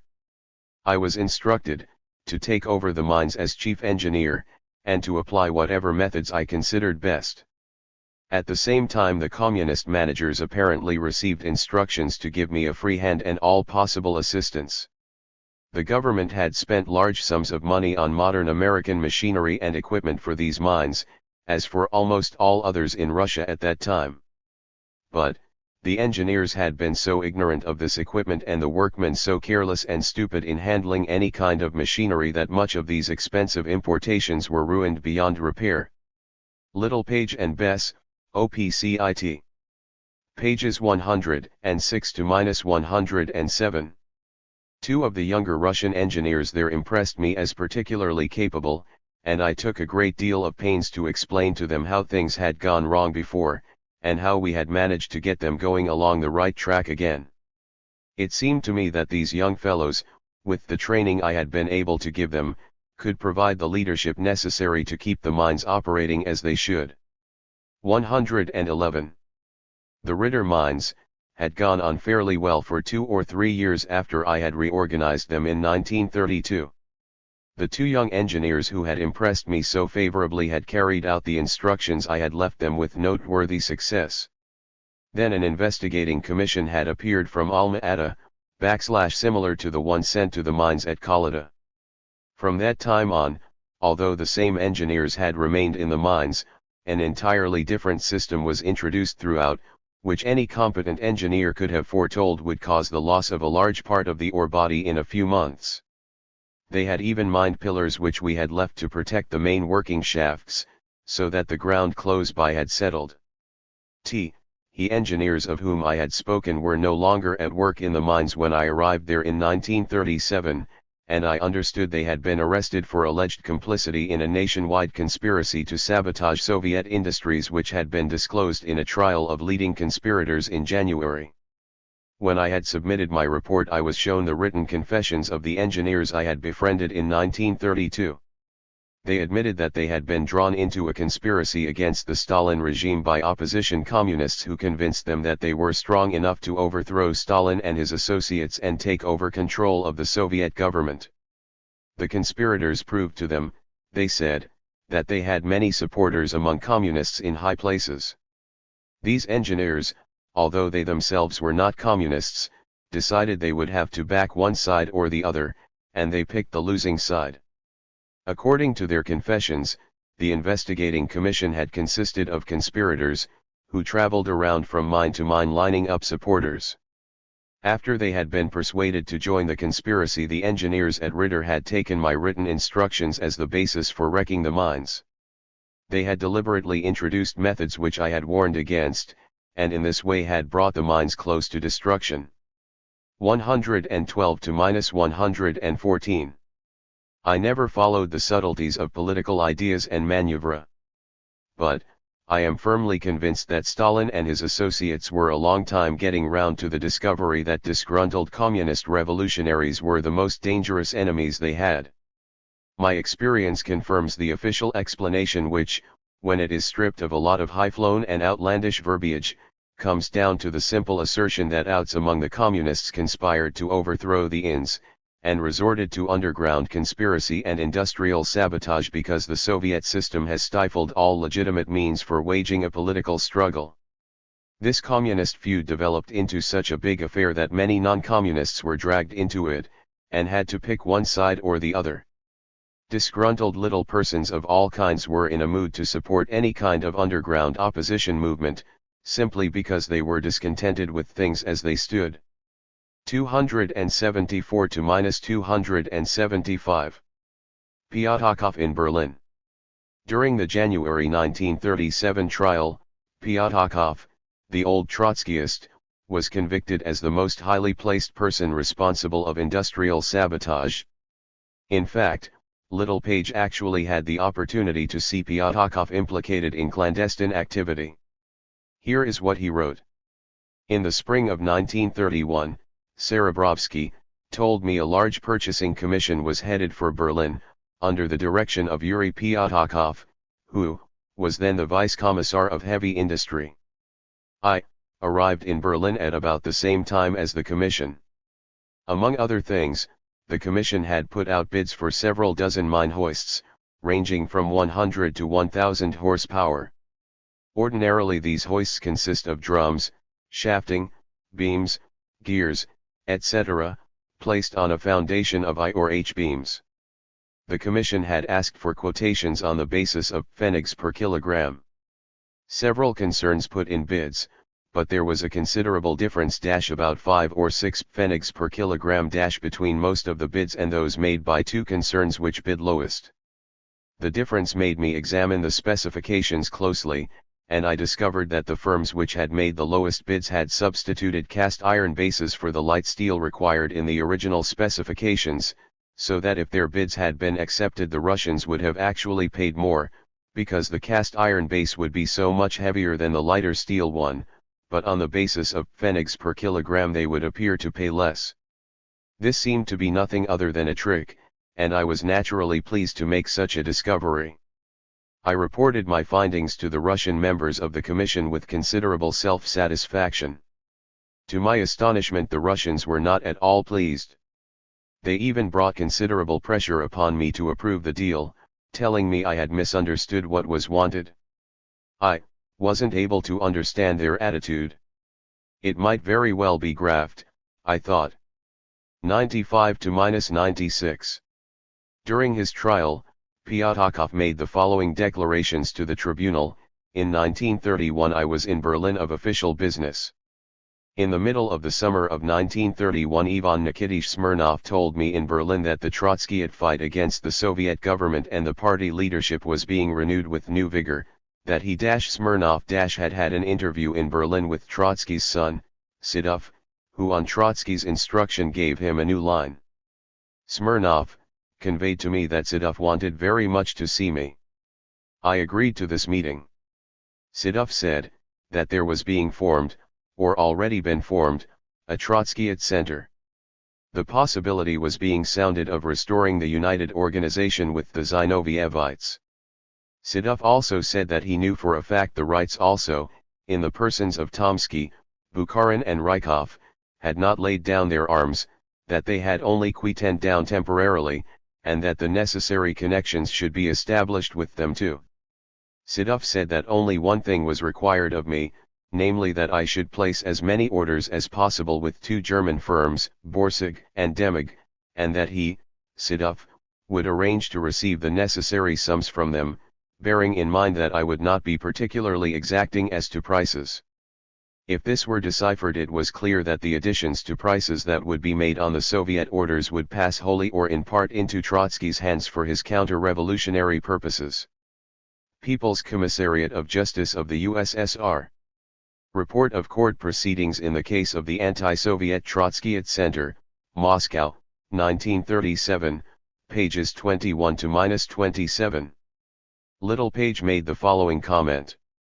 This passage in Pyatakov's confession is a plausible explanation, in my opinion, of what was going on in Berlin in 1931, when my suspicions were roused because the Russians working with Pyatakov tried to induce me to approve the purchase of mine hoists which were not only too expensive, but would have been useless in the mines for which they were intended.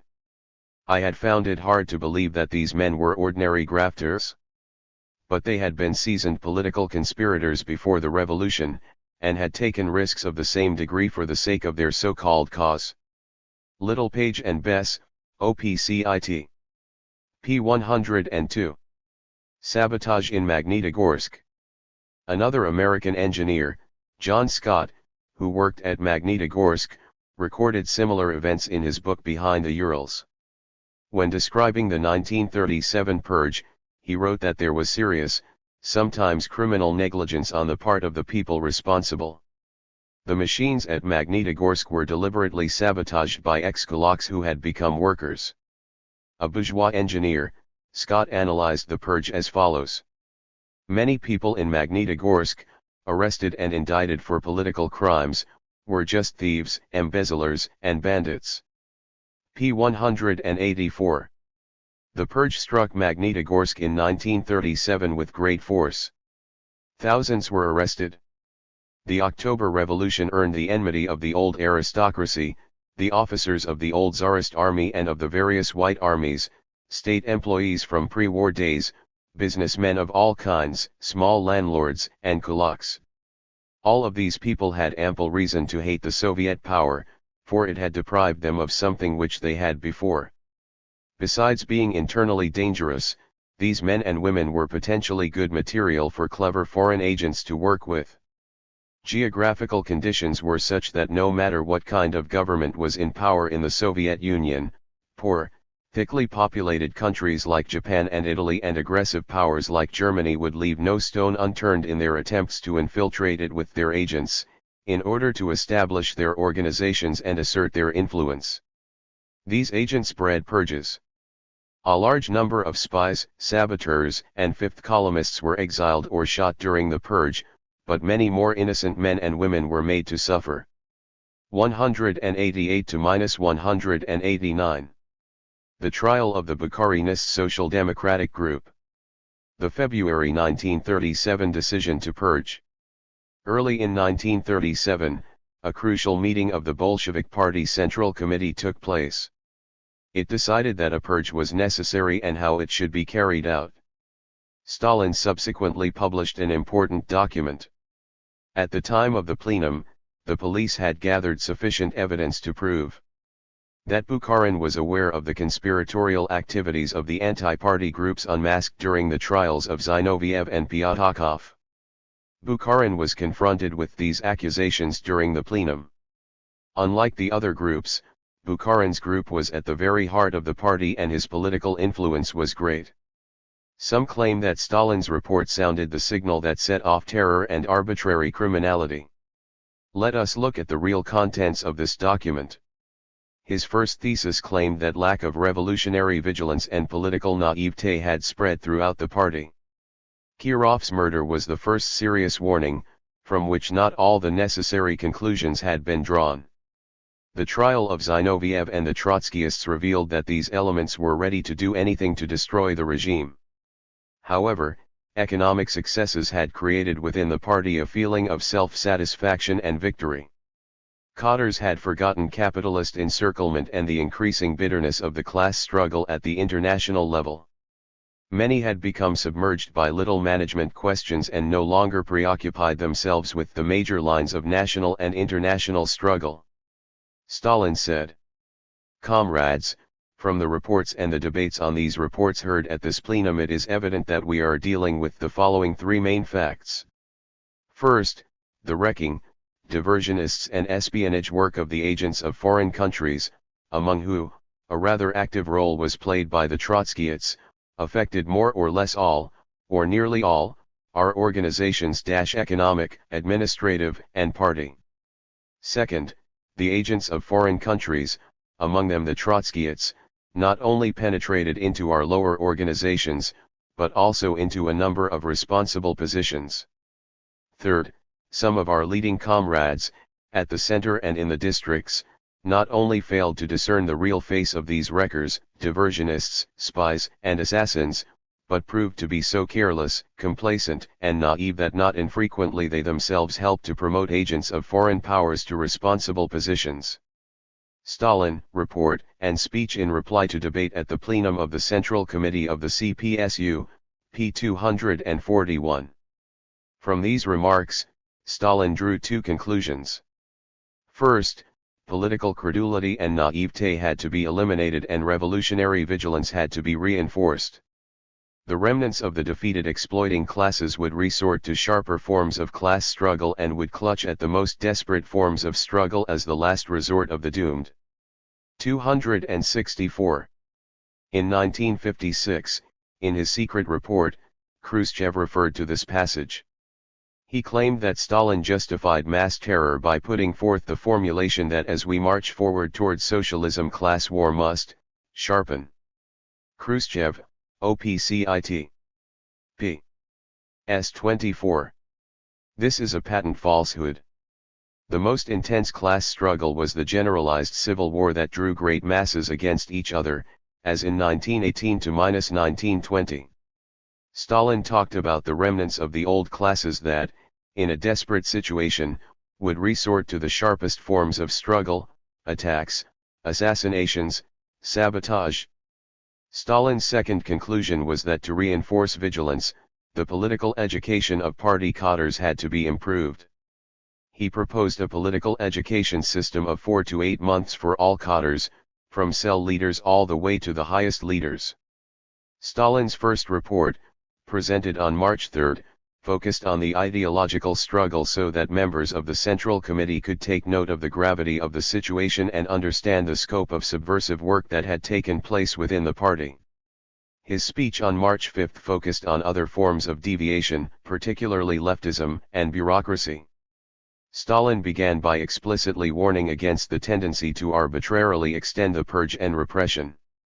Does that mean that we must strike at and uproot, not only real Trotskyists, but also those who at some time or other wavered in the direction of Trotskyism and then, long ago, abandoned Trotskyism, not only those who, at some time or other, had occasion to walk down a street through which some Trotskyite had passed?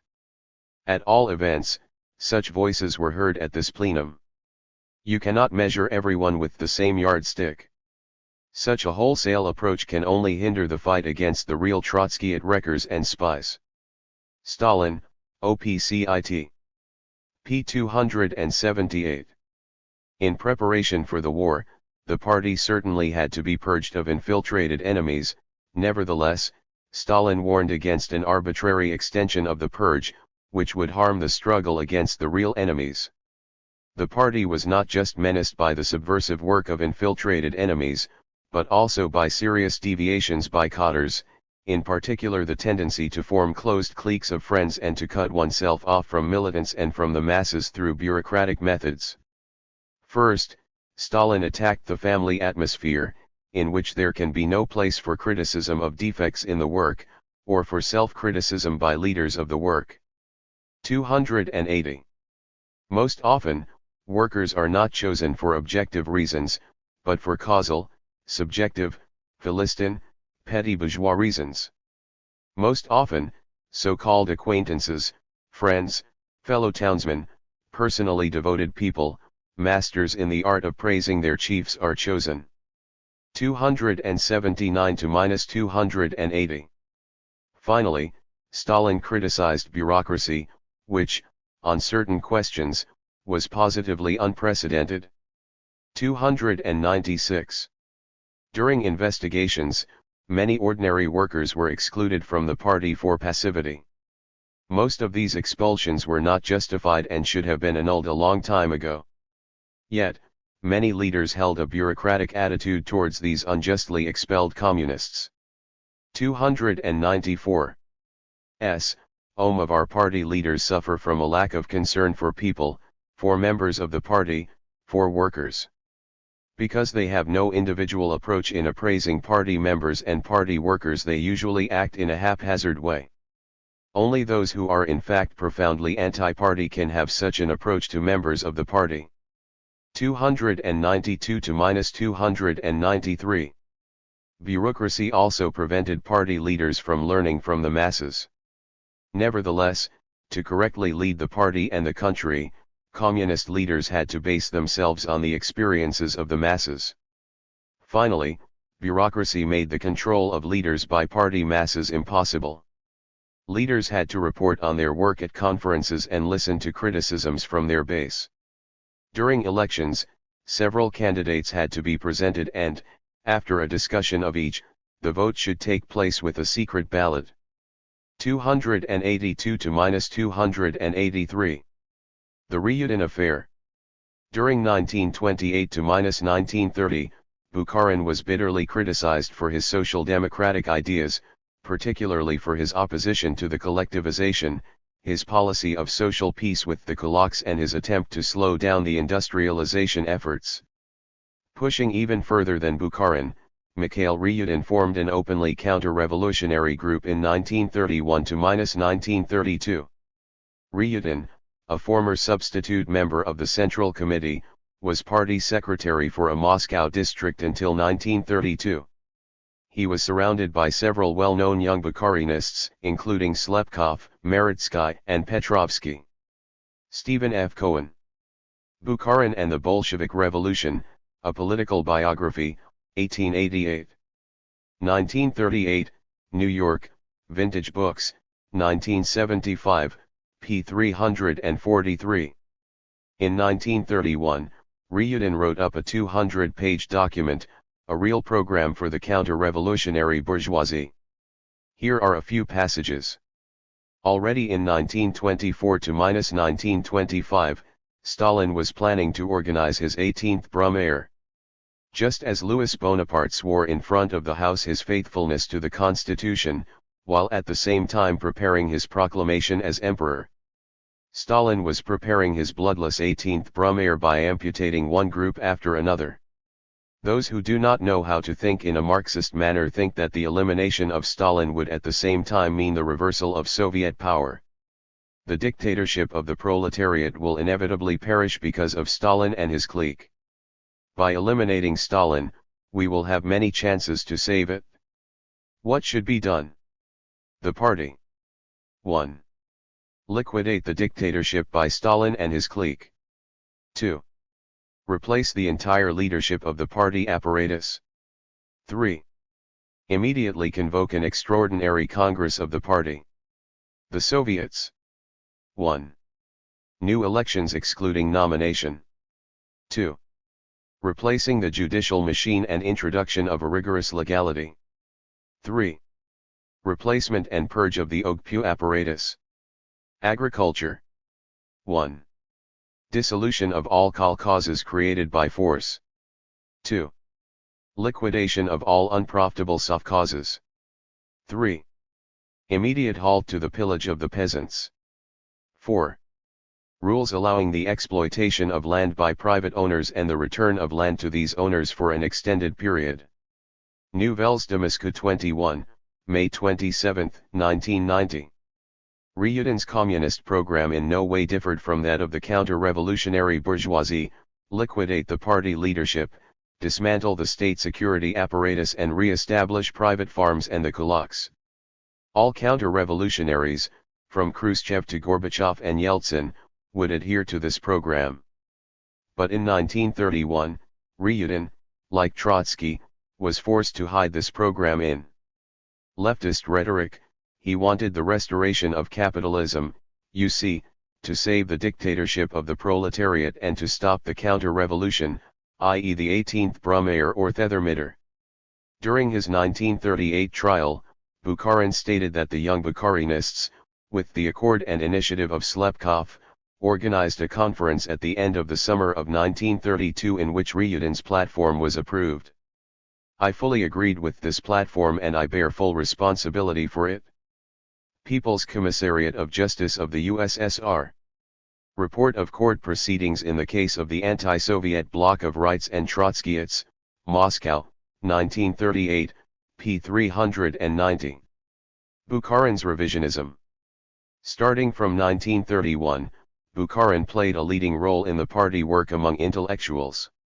He had great influence in the Soviet scientific community and in the Academy of Sciences. p. 352. As the chief editor of the government newspaper Izvestia, Bukharin was able to promote his political and ideological line. 355. At the inaugural Congress of Soviet Writers in 1934, Bukharin praised at length the defiantly apolitical Boris Pasternak. 356. Bukharin remained the idol of the rich peasants and also became the standard-bearer for the technocrats. Stephen F. Cohen, author of the biography Bukharin and the Bolshevik Revolution, claimed that Bukharin supported Stalin's leadership to better struggle against it, It was evident to Bukharin that the party and the country were entering a new period of uncertainty but also of possible changes in Soviet domestic and foreign policy. To participate in and influence these events, he, too, had to adhere to the facade of unanimity and uncritical acceptance of Stalin's past leadership behind which the muted struggle over the country's future course was to be waged. 354. In 1934–1936, Bukharin often wrote about the fascist danger and about the inevitable war with Nazism. Speaking of measures that had to be taken to prepare the country for a future war, Bukharin defined a program that brought his old right opportunist and social democratic ideas up to date. He said that the enormous discontent among the population, primarily among the peasantry, had to be eliminated. Here was the new version of his old call for reconciliation with the kulaks – the only really discontent class in the countryside, during those years. To attack the collectivization experience, Bukharin developed propaganda around the theme of socialist humanism, where the criterion is the freedom of maximal development of the maximum number of people. 362. In the name of humanism, Bukharin preached class conciliation and freedom of maximal development for old and new bourgeois elements. To fight fascism, democratic reforms had to be introduced to offer a prosperous life to the masses. At this time, the country was being menaced by the Nazis and, given the necessity of great sacrifices to prepare resistance, the promise of a prosperous life was sheer demagoguery.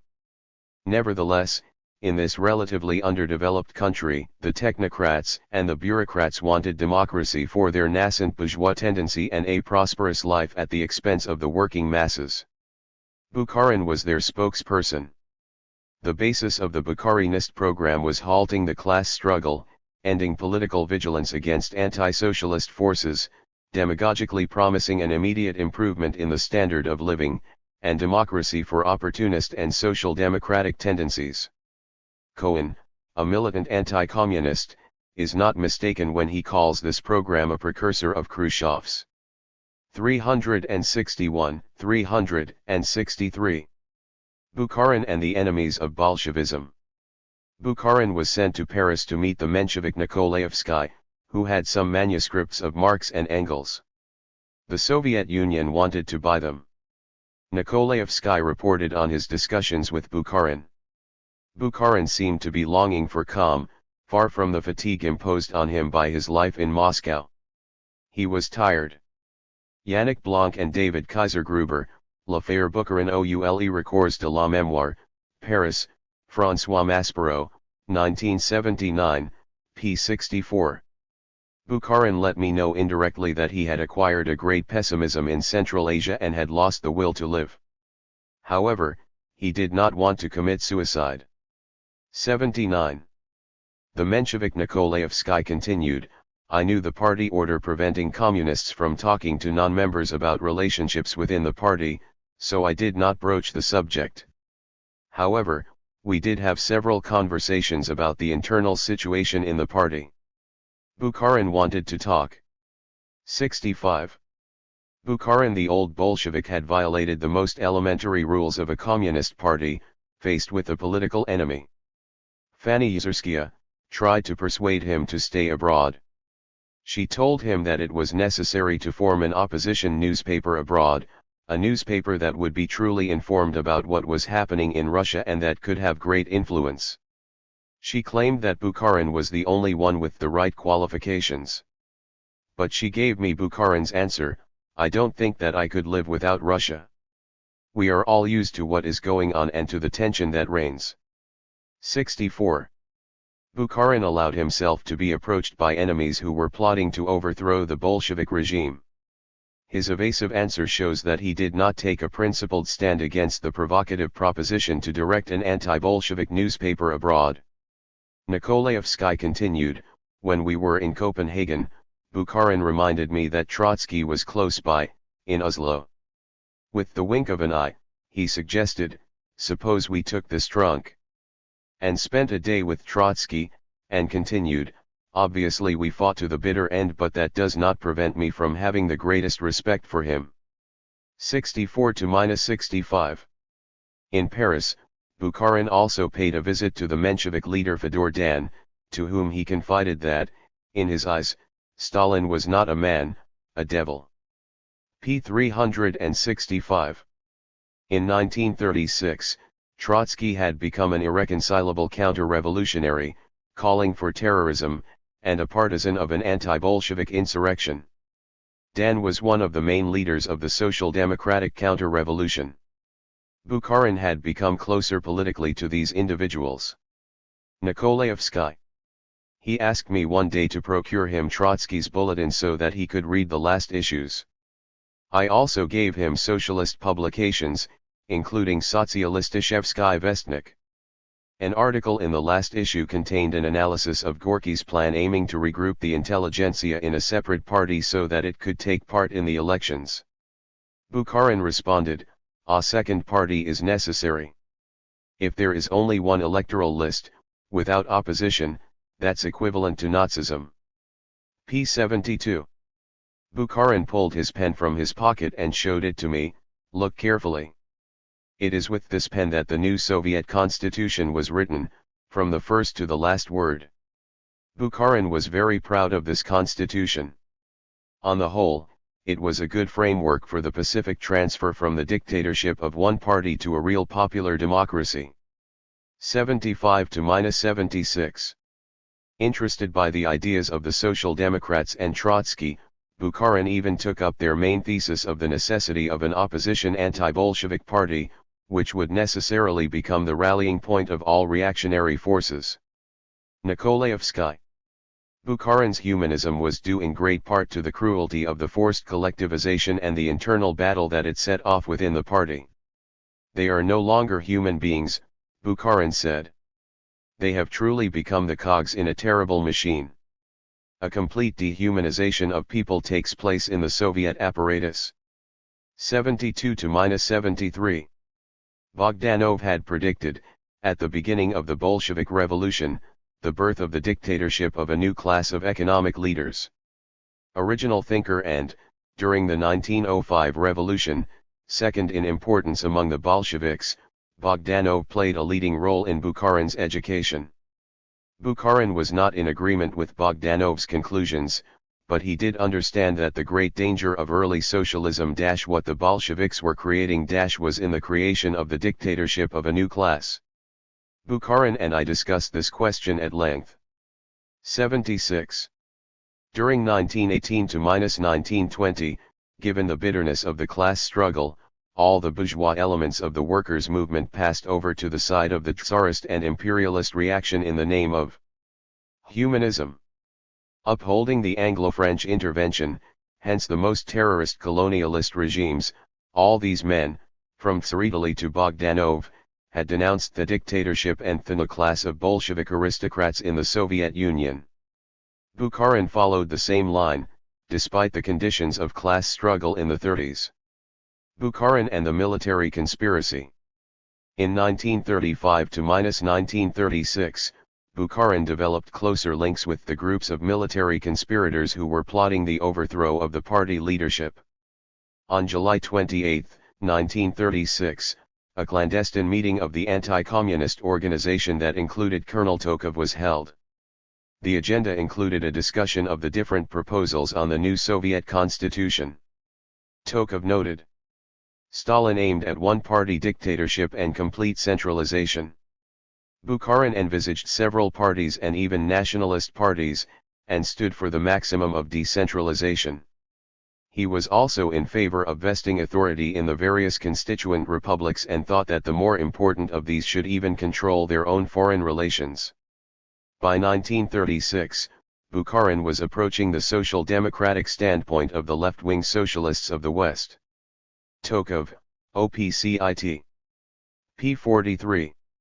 Bukharin had studied the alternative draft of the constitution, prepared by Demokratov, a member of Tokov's clandestine organization, and, among the documents were now included a number of important observations based on our work. 61.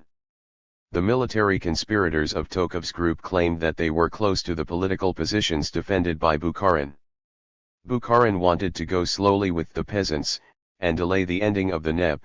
he also held that the revolution need not take place everywhere by armed uprising and force. Bukharin thought that every country should develop on its own lines. Bukharin, Rykov and Tomsky succeeded in publishing the main points of their program: 1. Not to end the NEP but to continue it for at least 10 years, 4. While pursuing industrialization, to remember that the revolution was made for the ordinary man, and that, therefore far more energy must be given to light industry. Socialism is made by happy, well-fed men, not starving beggars. 5. To halt the compulsory collectivization of agriculture and the destruction of kulaks. 86. This program was designed to protect the bourgeoisie in agriculture, commerce, and light industry, as well as to slow down industrialization. If it had been implemented, the Soviet Union would no doubt have been defeated in the anti-fascist war. Bukharin and the question of the coup d'état. During his trial, Bukharin admitted in front of the tribunal that in 1918, after the Brest-Litovsk Treaty, that there was a plan to arrest Lenin, Stalin, and Sverdlov, and to form a new government composed of left communists and social revolutionaries. But he firmly denied that there was also a plan to execute them. Court proceedings. Block of Rights and Trotskyists, OPCIT. Pages 377 to -378. So Bukharin was ready to arrest Lenin at the time of the Brest-Litovsk crisis in 1918. 18 years later, in 1936, Bukharin was a completely demoralized man. With the World War just over the horizon, tension was extreme. Coup d'état attempts against the party leadership were more and more probable. Bukharin, with his prestige of old Bolshevik, Bukharin, the only rival of the same stature as Stalin, Bukharin, who detested the extreme hardness of Stalin's regime, who was afraid that the Stalinists would form a new aristocracy, who thought that only democracy could save the Soviet Union, how would he not have accepted to cover with his authority a possible democratic anti-Stalinist coup d'état? How could the man who was ready to arrest Lenin in 1918 not be ready, at a much more tense and dramatic time, to cover up the arrests of Stalin, Zdanov, Molotov, and Kaganovich? The problem was exactly that. A demoralized and politically finished man, Bukharin clearly had no more energy to lead an important struggle against Stalin. But others, right-wing revolutionaries, were ready to act. And Bukharin could be useful for legitimacy. Colonel Tokov's book helps understand this division of labor. In 1939, Tokov and 5 of his companions, all superior officers, met in the apartment of a professor of the Budyeni Military Academy. They discussed a plan to overthrow Stalin in case of war. Schmidt, a member of the Voroshilov-Leningrad Military Academy, regretted a lost opportunity. Had we moved at the time of the trial of Bukharin, the peasants would have risen in his name. Now we had no one of his stature to inspire the people. One of the conspirators suggested giving the position of Prime Minister to Beria, given his popularity because he had liberated many people arrested by Yezhov. Tokov, OPCIT. p. 159.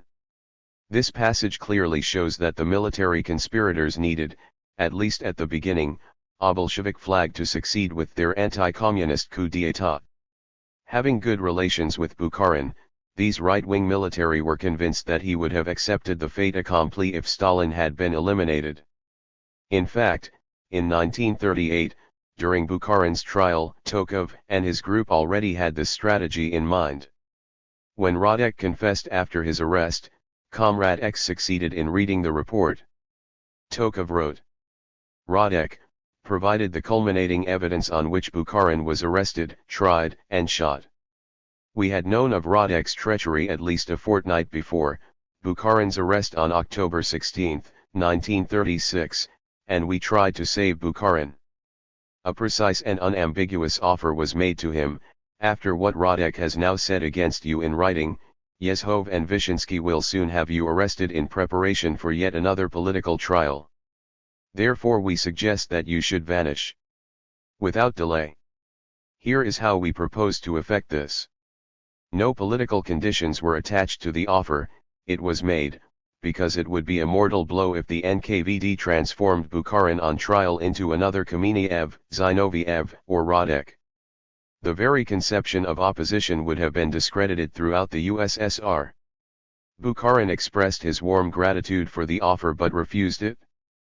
68-69.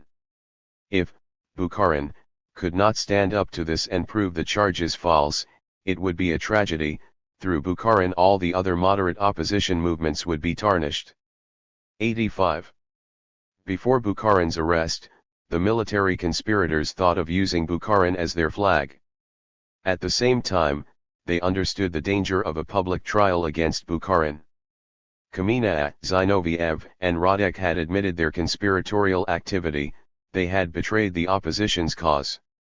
If Bukharin admitted in front of a tribunal that he was implicated in attempts to overthrow the regime, the anti-communist opposition would suffer a fatal blow. Such was the implication of Bukharin's trial, as it was understood at the time by Bolshevism's worst enemies, infiltrated in the party and the army. At the time of the Nazi invasion, Tokov analyzed the atmosphere in the country and within the army. We soon realized that the men at the top had lost their heads. They knew only too well that their reactionary regime was totally devoid of real popular support. It was based on terror and mental automatism and depended on peace. War had changed all that. Then Tokov described the reactions of several officers. Beskharovina proposed to divide the Soviet Union. An independent Ukraine and an independent Caucasus would fight better. Klimov proposed to get rid of the Politburo, then the people would save the country. Kokoryov thought that the Jews were the source of all the problems. 174-175. Oh, our problem as revolutionary Democrats was very much in our minds. Was not this perhaps the very moment to attempt to overthrow Stalin?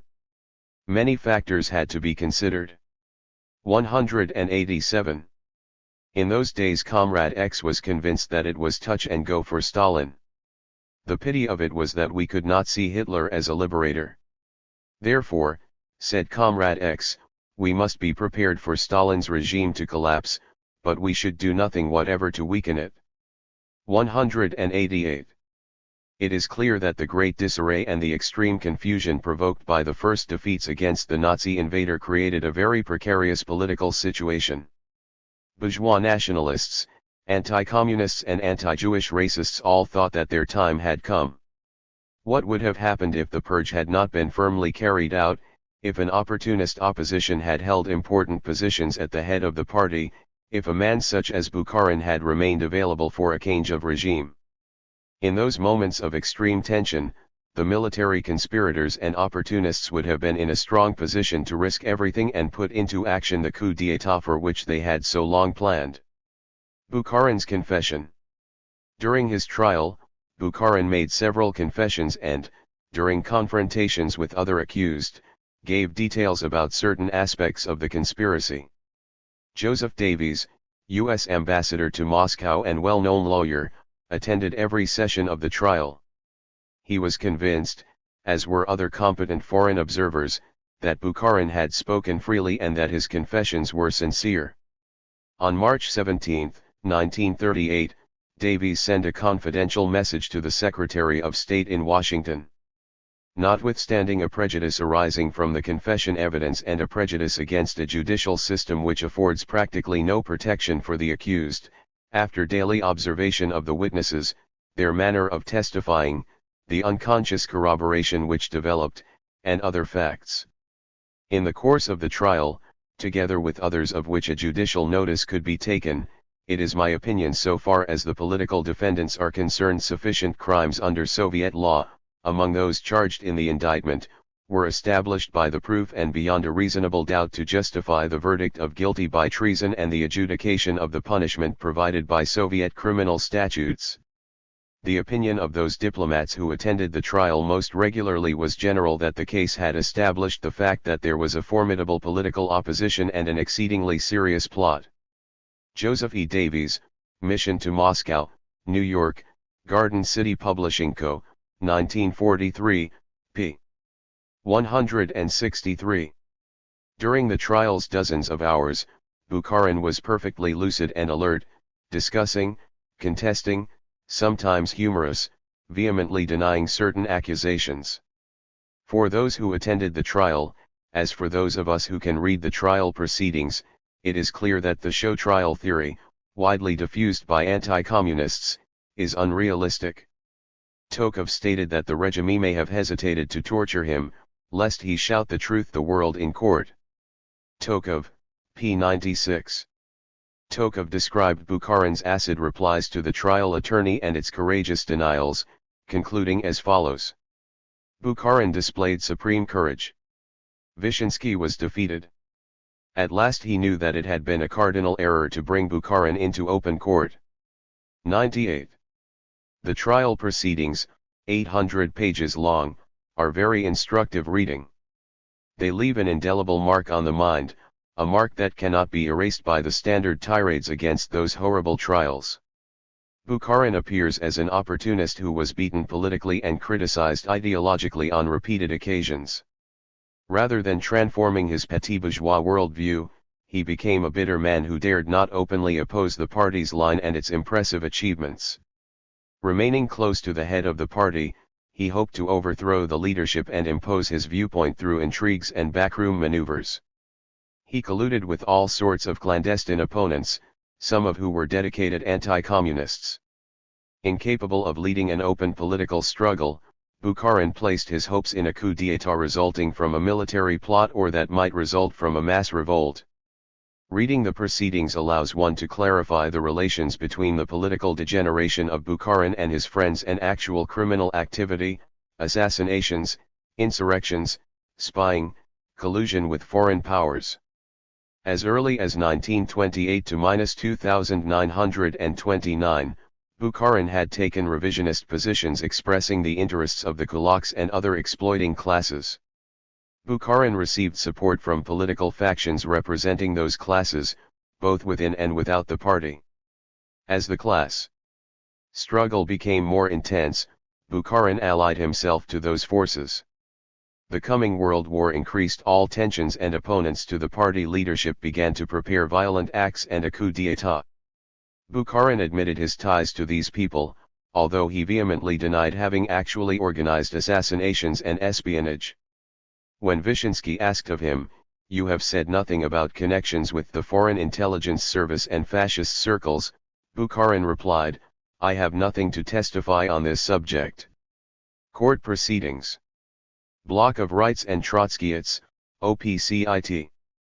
p. 429. Nevertheless, Bukharin had to recognize that within the bloc that he led, some men had established ties to fascist Germany. Below is an exchange from the trial on this subject. Bukharin explains that some leaders in the conspiracy thought the confusion resulting from military defeats in the case of war with Germany would create ideal conditions for a coup d'état. Bukharin, N. 1935. Karakhan left without a preliminary conversation with the members of the leading center, with the exception of Tomsky. As I remember, Tomsky told me that Karakhan had arrived at an agreement with Germany on more advantageous terms than Trotsky. Vyshinsky, when did you have a conversation about opening the front to the Germans? Bukharin, when I asked Tomsky how he conceived the mechanics of the coup, he said this was the business of the military organization, which was to open the front. Vyshinsky, so Tomsky was preparing to open the front? Bukharin, he did not say that. Vyshinsky, Tomsky said, open the front? Bukharin, I will put it exactly. Vyshinsky, what did he say? Bukharin, Tomsky said that this was a matter for the military organization, which was to open the front. Vyshinsky, why was it to open the front? Bukharin, he did not say. Vyshinsky, why was it to open the front? Bukharin, from my point of view, it ought not to open the front. Vyshinsky, were they to open the front from the point of view of Tomsky, or not? Bukharin, from the point of view of Tomsky? At any rate, he did not object to this point of view. Vyshinsky, he agreed. Bukharin, since he did not object, it means that most likely he 3/4 agreed. 432 to -433.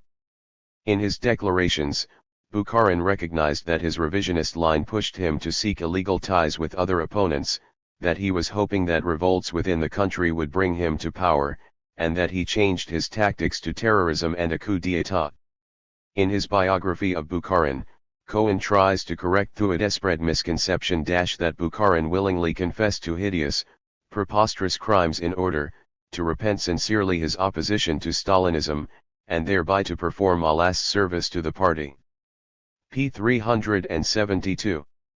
Cohen claims that Bukharin's plan was to turn his trial into a counter-trial of the Stalinist regime. His tactic would be make sweeping confessions that he was politically responsible for everything, while at the same time flatly denying any actual crime. Cohen claims that when Bukharin was using terms such as counter-revolutionary organization or anti-Soviet bloc, he really meant the old Bolshevik party. He would accept the symbolic role of representative Bolshevik.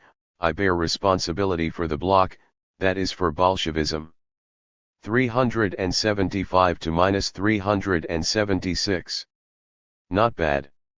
Cohen, as spokesperson for U.S. interests, can do such pirouettes, since few readers will actually go and check the trial proceedings.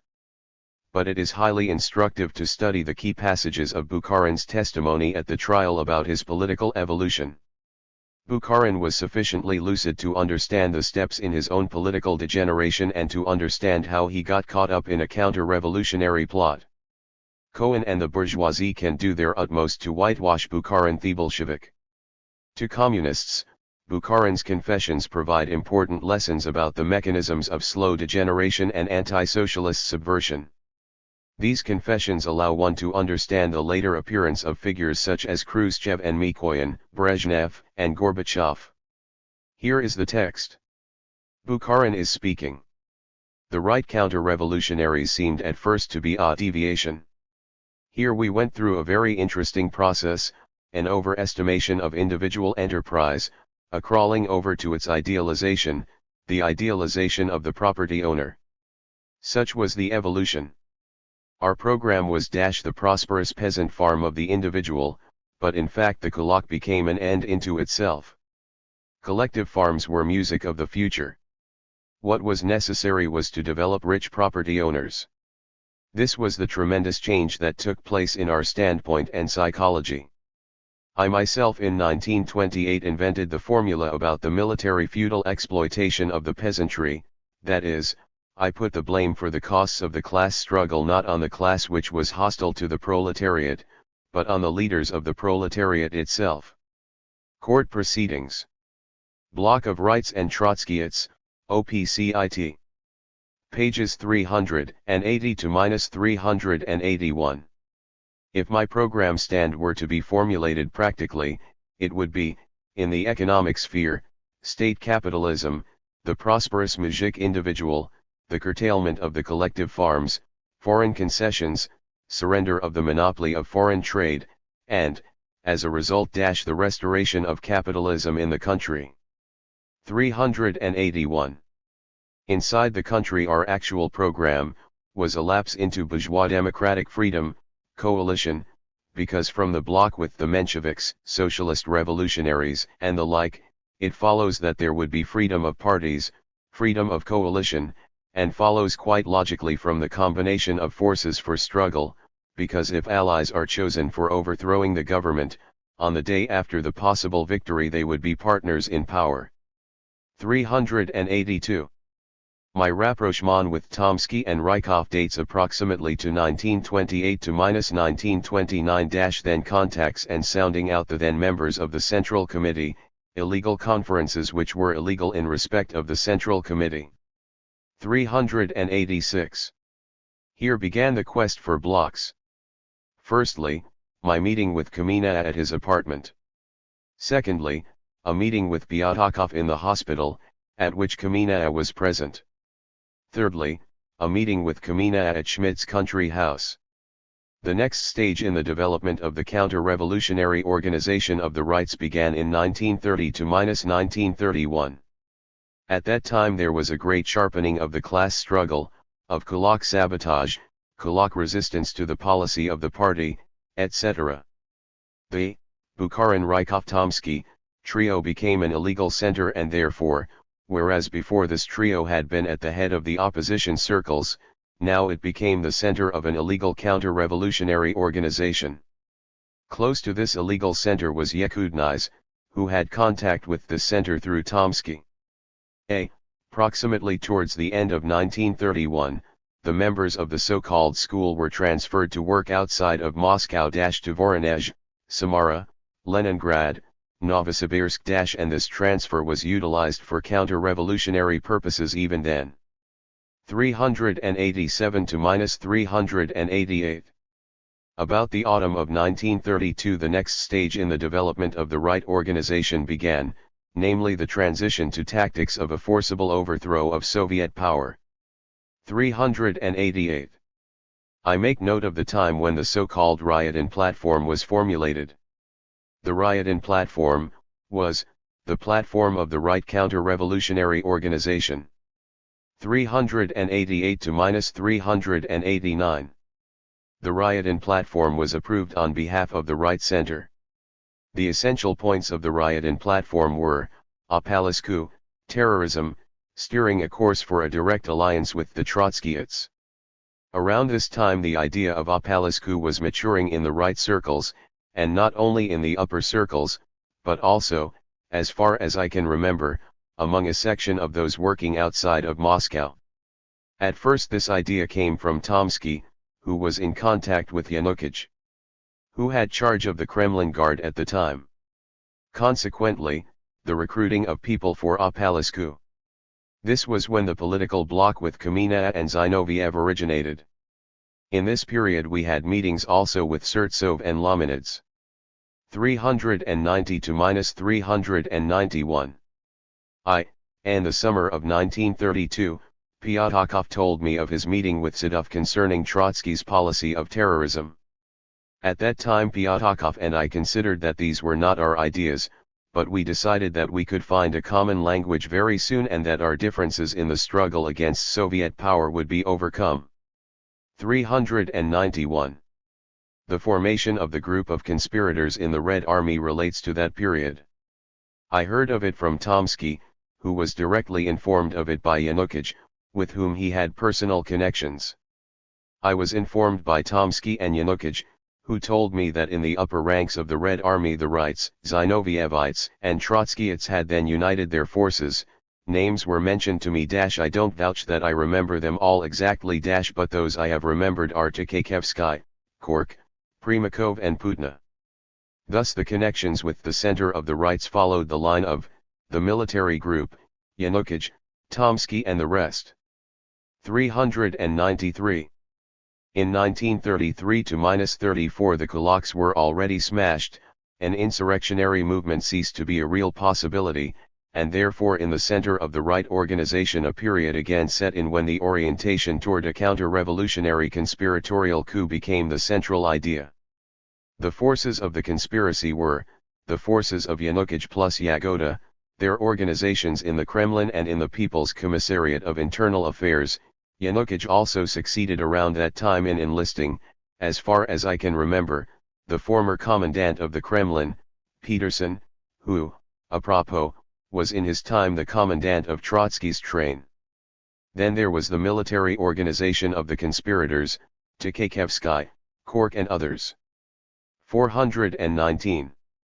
During the period preceding the 17th Party Congress, Tomsky broached the idea that the coup d'état with the help of the armed counter-revolutionary forces should be timed exactly for the opening of the 17th Party Congress. According to Tomsky's idea, an integral part of this coup was to be a monstrous crime the arrest of the 17th Party Congress. This idea of Tomsky's was subjected to a discussion, though a very cursory one, but objections to this idea were raised on all hands. Pyatakov objected to this idea not for considerations of principle, but for considerations of tactics, because that would have aroused extreme indignation among the masses. but the fact alone that this idea was conceived and that it was subjected to a discussion speaks sufficiently clearly of the whole monstrosity and criminality of an organization of this sort. 425. In the summer of 1934 Radek told me that directions had been received from Trotsky, that Trotsky was conducting negotiations with the Germans, that Trotsky had already promised the Germans a number of territorial concessions, including the Ukraine. I must say that then, at that time, I remonstrated with Radek. Radek confirms this in his testimony, just as he confirmed at a confrontation with me that I objected to this, that I considered it essential that he, Radek, should write and tell Trotsky that he was going too far in these negotiations, that he might compromise not only himself, but all his allies, us right conspirators in particular, and that this meant certain disaster for all of us. It seemed to me that with the growth of mass patriotism, which is beyond all doubt, this point of view of Trotsky's was politically and tactically inexpedient. 430. I advanced the argument that since this was to be a military coup, then by virtue of the logic of the things the military group of the conspirators would have extraordinary influence, and, as always happens in these cases, it would be just that section of the joint upper group of the counter-revolutionary circles that would command great material forces, and consequently political forces, and that hence a peculiar Bonapartist danger might arise. And Bonapartists I was thinking particularly of Tkaczewski would start out by making short shrift of their allies and so-called inspirers in Napoleon style.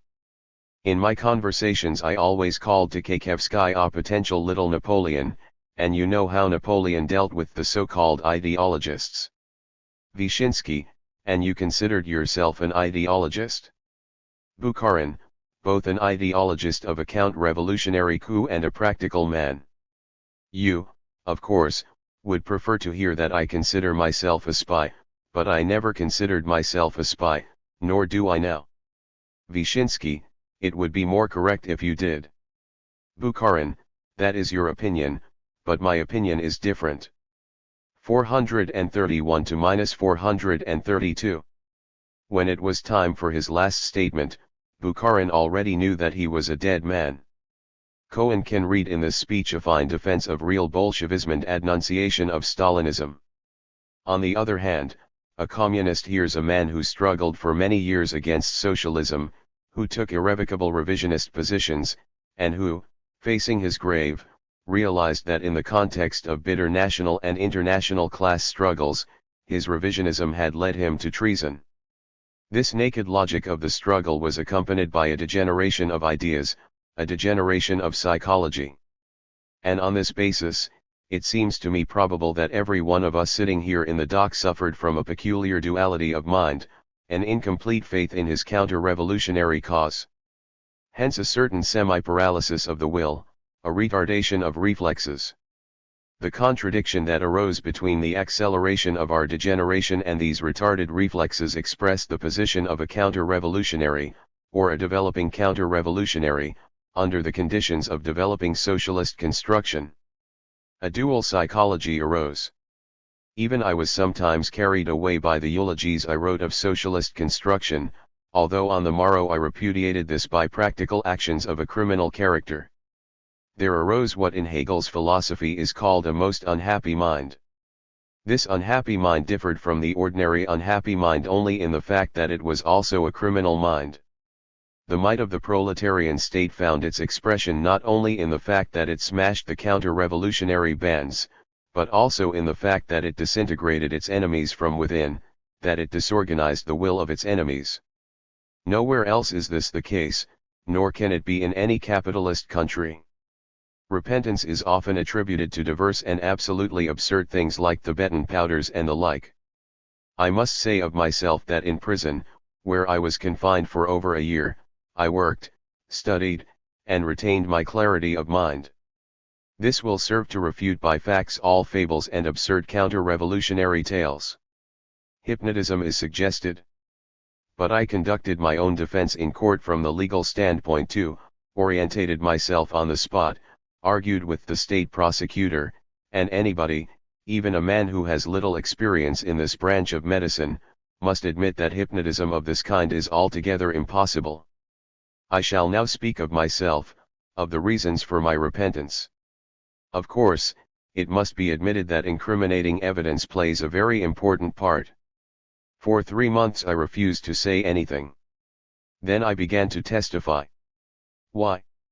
Because while in prison I made a revaluation of my entire past. For when you ask yourself, if you must die, what are you dying for?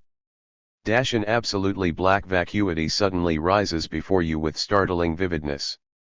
There was nothing to die for, if one wanted to die unrepented. And, on the contrary, everything positive that glistens in the Soviet Union acquires new dimensions in a man's mind. This in the end disarmed me completely and led me to bend my knees before the party and the country. The point, of course, is not this repentance, or my personal repentance in particular. The court can pass its verdict without it. The confession of the accused is not essential. The confession of the accused is a medieval principle of jurisprudence. But here we also have the internal demolition of the forces of the counter-revolution. And one must be a Trotsky not to lay down one's arms. I feel it my duty to say here that in the parallelogram of forces which went to make up the counter-revolutionary tactics, Trotsky was the principal motive force. And the most acute methods terrorism, espionage, the dismemberment of the USSR and wrecking proceeded primarily from this source. I may infer a priori that Trotsky and my other allies in crime, as well as the Second International, all the more since I discussed this with Nikolaevsky, will endeavor to defend us, especially and particularly myself. I reject this defense, because I am kneeling before the country, before the party, before the whole people. 776 to -779. From Bukharin to Gorbachev. The anti-communist author Stephen F. Cohen wrote in 1973 a very favorable biography of Bukharin, who was presented as the last Bolshevik. It is touching to see how a confirmed anti-communist mourned the end of Bukharin and Russian Bolshevism. p. 381. Another follower of Bukharin, Roy Medvedev, did the same in an epigraph. Stalinism cannot be regarded as the Marxism-Leninism or the communism of 3 decades. It is the perversions that Stalin introduced into the theory and practice of the communist movement. The process of purifying the communist movement, of washing out all the layers of Stalinist filth, is not yet finished. It must be carried through to the end. 382. Hence the two anti-communists, Cohen and Medvedev, presented Stalin's following the Leninist line as a perversion of Leninism and then, as irreconcilable adversaries of communism, proposed the purification of the communist movement. Of course, this is a tactic that has been well developed over the decades. Once a revolution has triumphed and consolidates itself, its worst enemies present themselves as the best defenders of the authentic revolution that was betrayed right from the beginning by its leaders. Nevertheless, it should be noted that Cohen and Medvedev's theses were taken up by almost all the Khrushchevites. Even Fidel Castro, himself influenced by Khrushchev's theories, has not always escaped this temptation. Yet, the same tactic was used by U.S. specialists against the Cuban Revolution. Right from 1961, the CIA started an offensive for the defense of the Cuban Revolution against the usurper Fidel Castro, who had betrayed. In Nicaragua, Eden Pastora joined the CIA to defend the original Sandinist program. Yugoslavia was, right from 1948, the first socialist country to veer towards Bukharinism and Trotskyism. Tito received massive aid from the United States. Then Titoist ideas infiltrated themselves in most of Eastern Europe. During the 70s, Cohen's book Bukharin and the Bolshevik Revolution, as well as the one published by British Social Democrat Ken Coates, president of the Bertrand Russell Peace Foundation. Ken Coates, The Case of Nikolai Bukharin, Nottingham, spokesman, 1978. Served as the international basis for the rehabilitation of Bukharin, who united the revisionists from the Italian and French Communist parties, the Social Democrats from Pelican to Jill Martinet and, of course, the the different Trotskyist sects. These same currents followed Gorbachev right to the very end. All these anti-communists united in the 70s to rehabilitate Bukharin, the great Bolshevik that Lenin called the favorite of the whole party. All claimed that Bukharin represented an alternative Bolshevism, and some even claimed him as a precursor of Euro-communism. Pages 11, 16. Already, in 1973, the direction of this campaign was set by the openly anti-communist Cohen. Bukharinist-style ideas and policies have revived. In Yugoslavia, Hungary, Poland, and Czechoslovakia, communist reformers have become advocates of market socialism, balanced economic planning and growth, evolutionary development, civil peace, a mixed agricultural sector, and tolerance of social and cultural pluralism within the framework of the one-party state. p. 384. This is a perfect definition of the Velvet counter-revolution that finally triumphed during the years 1988 to -1989 in Central and Eastern Europe. If reformers succeed in creating a more liberal communism, a socialism with a human face, Bukharin's outlook and the NEP-style order he defended may turn out to have been, after all, the true prefiguration of the communist future. The alternative to Stalinism after Stalin. 386. Gorbachev, basing himself on these avant-garde experiences of the Eastern European countries during the 60s and the 70s, himself adopted Bukharin's program. It goes without saying that Cohen was welcomed with open arms by Gorbachev's Soviet Union as the great precursor of New Thought and socialist renewal. Note also that the Bukharin school has much influence in Deng Xiaoping's China. The Takaevsky trial and the anti-communist conspiracy within the army.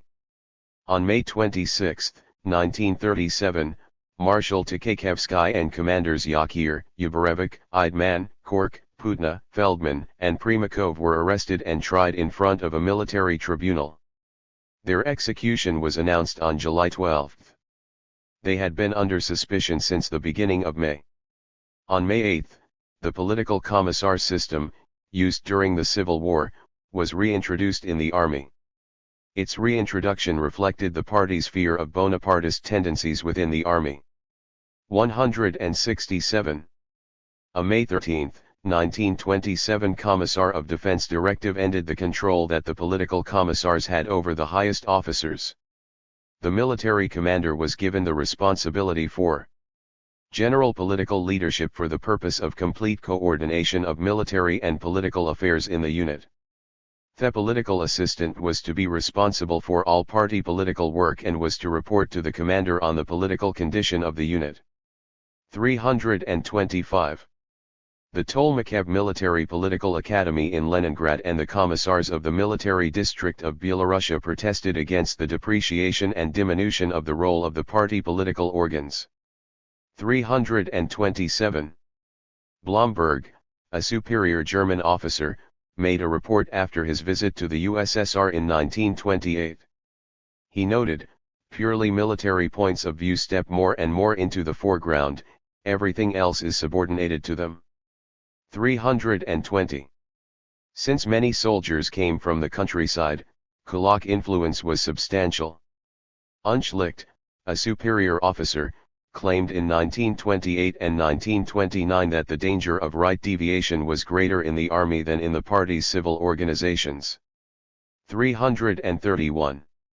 In 1930, 10% of the officer corps, i.e. 4,500 military, were former Tsarist officers. During the purge of institutions in the fall of 1929, Unschlicht had not allowed a massive movement against the former Tsarist officers in the army. 317. These factors all show that bourgeois influence was still strong during the 20s and the 30s in the army, making it one of the least reliable parts of the socialist system. Plot. Velikakev was an officer in the Red Army in the Soviet Far East in 1937 to -1938. His book, Dalnevostokny Zagovor, Far Eastern Conspiracy, showed that there did in fact exist a large conspiracy within the army. 255, N84. Journalist Alexander Wirth wrote in his book Moscow 41 a chapter entitled, Trial of Tkakhevsky.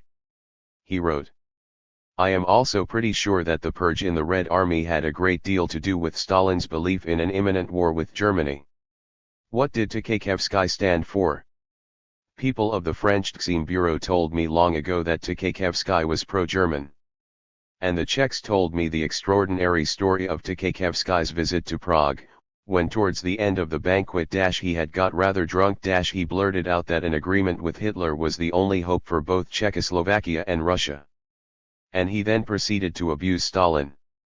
The Czechs did not fail to report this to the Kremlin, and that was the end of Tkakhevsky and of so many of his followers. Alexander Wirth, quoted in Harpal Brar, Perestroika, The Complete Collapse of Revisionism, London, Harpal Brar, 1992, p. 161. The U.S. Ambassador Moscow, Joseph Davies, wrote his impressions on June 28 and July 4, 1937. He best judgment seems to believe that in all probability there was a definite conspiracy in the making looking to a coup d'état by the army not necessarily anti-Stalin, but anti-political and anti-party, and that Stalin struck with characteristic speed, boldness, and strength. Joseph, p. 99.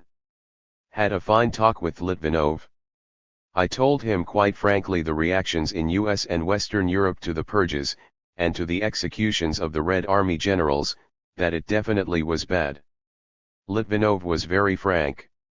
He stated that they had to make sure through these purges that there was no treason left which could cooperate with Berlin or Tokyo, that someday the world would understand that what they had done was to protect the government from menacing treason. In fact, he said they were doing the whole world a service in protecting themselves against the menace of Hitler and Nazi world domination, and thereby preserving the Soviet Union strong as a bulwark against the Nazi threat.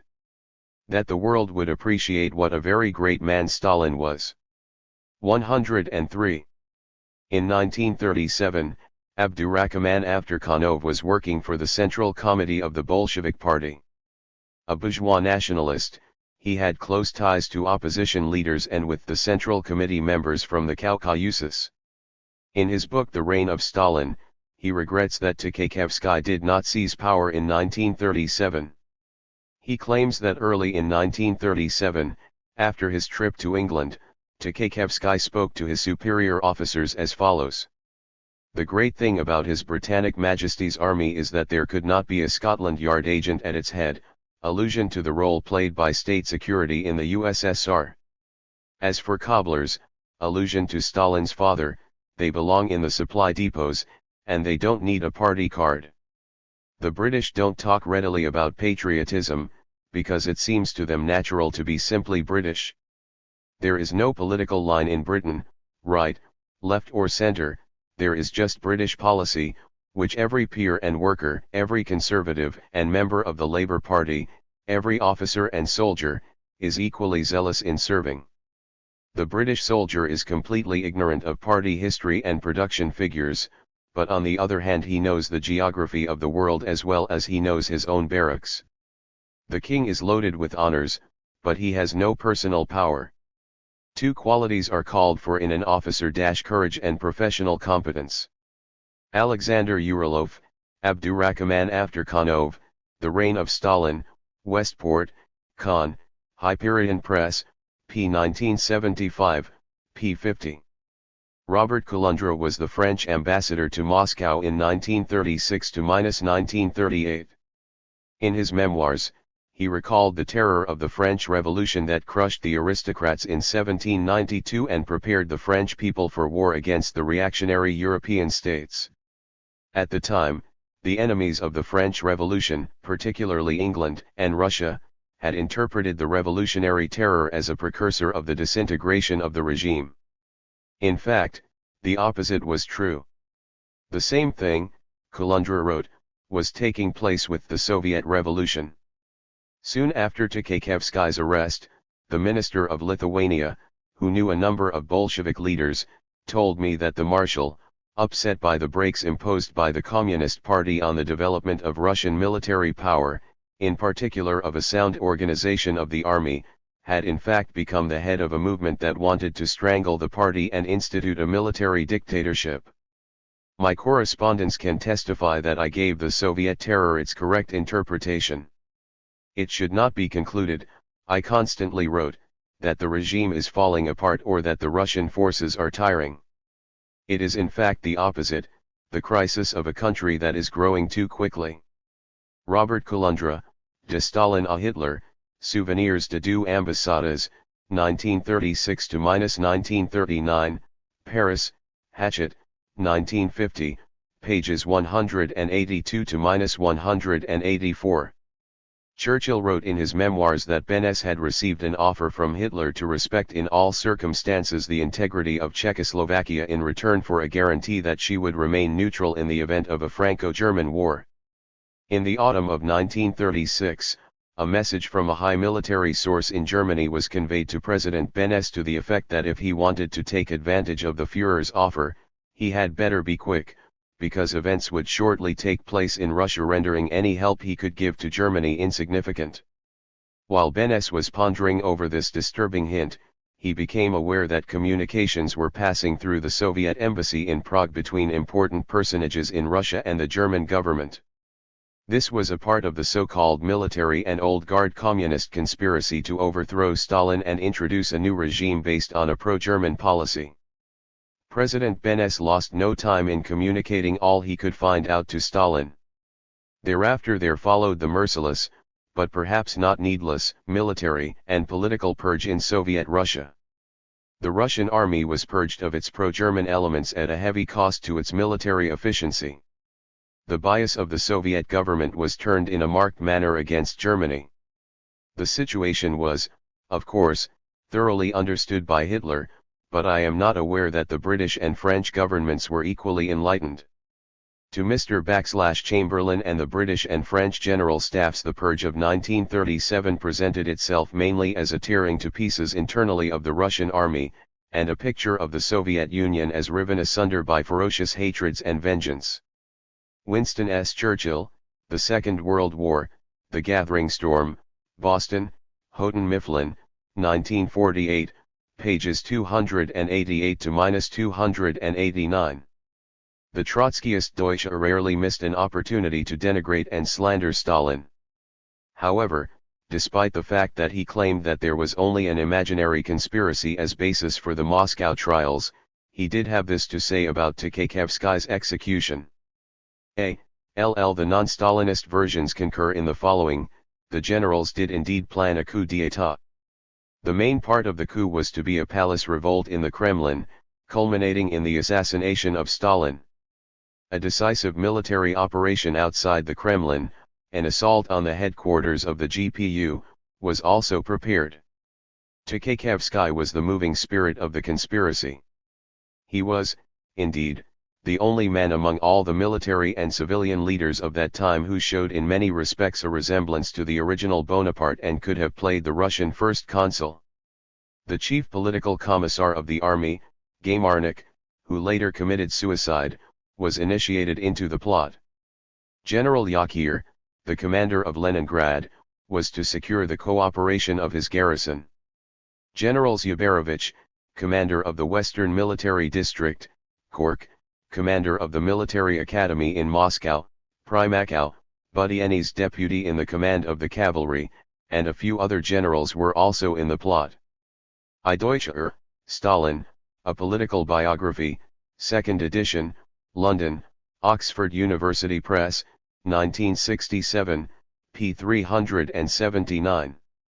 Deutsche an important anti-communist, even when he accepted the veracity of the Tchékevsky plot, made sure that he underlined the good intentions of those who wanted to save the army and the country from the insane terror of the purges, and he assured his readers that Tchékevsky was in no way acting in Germany's interest. N1. The Nazi Leon de Grael, in a 1977 book, referred to Tchékevsky in the following terms.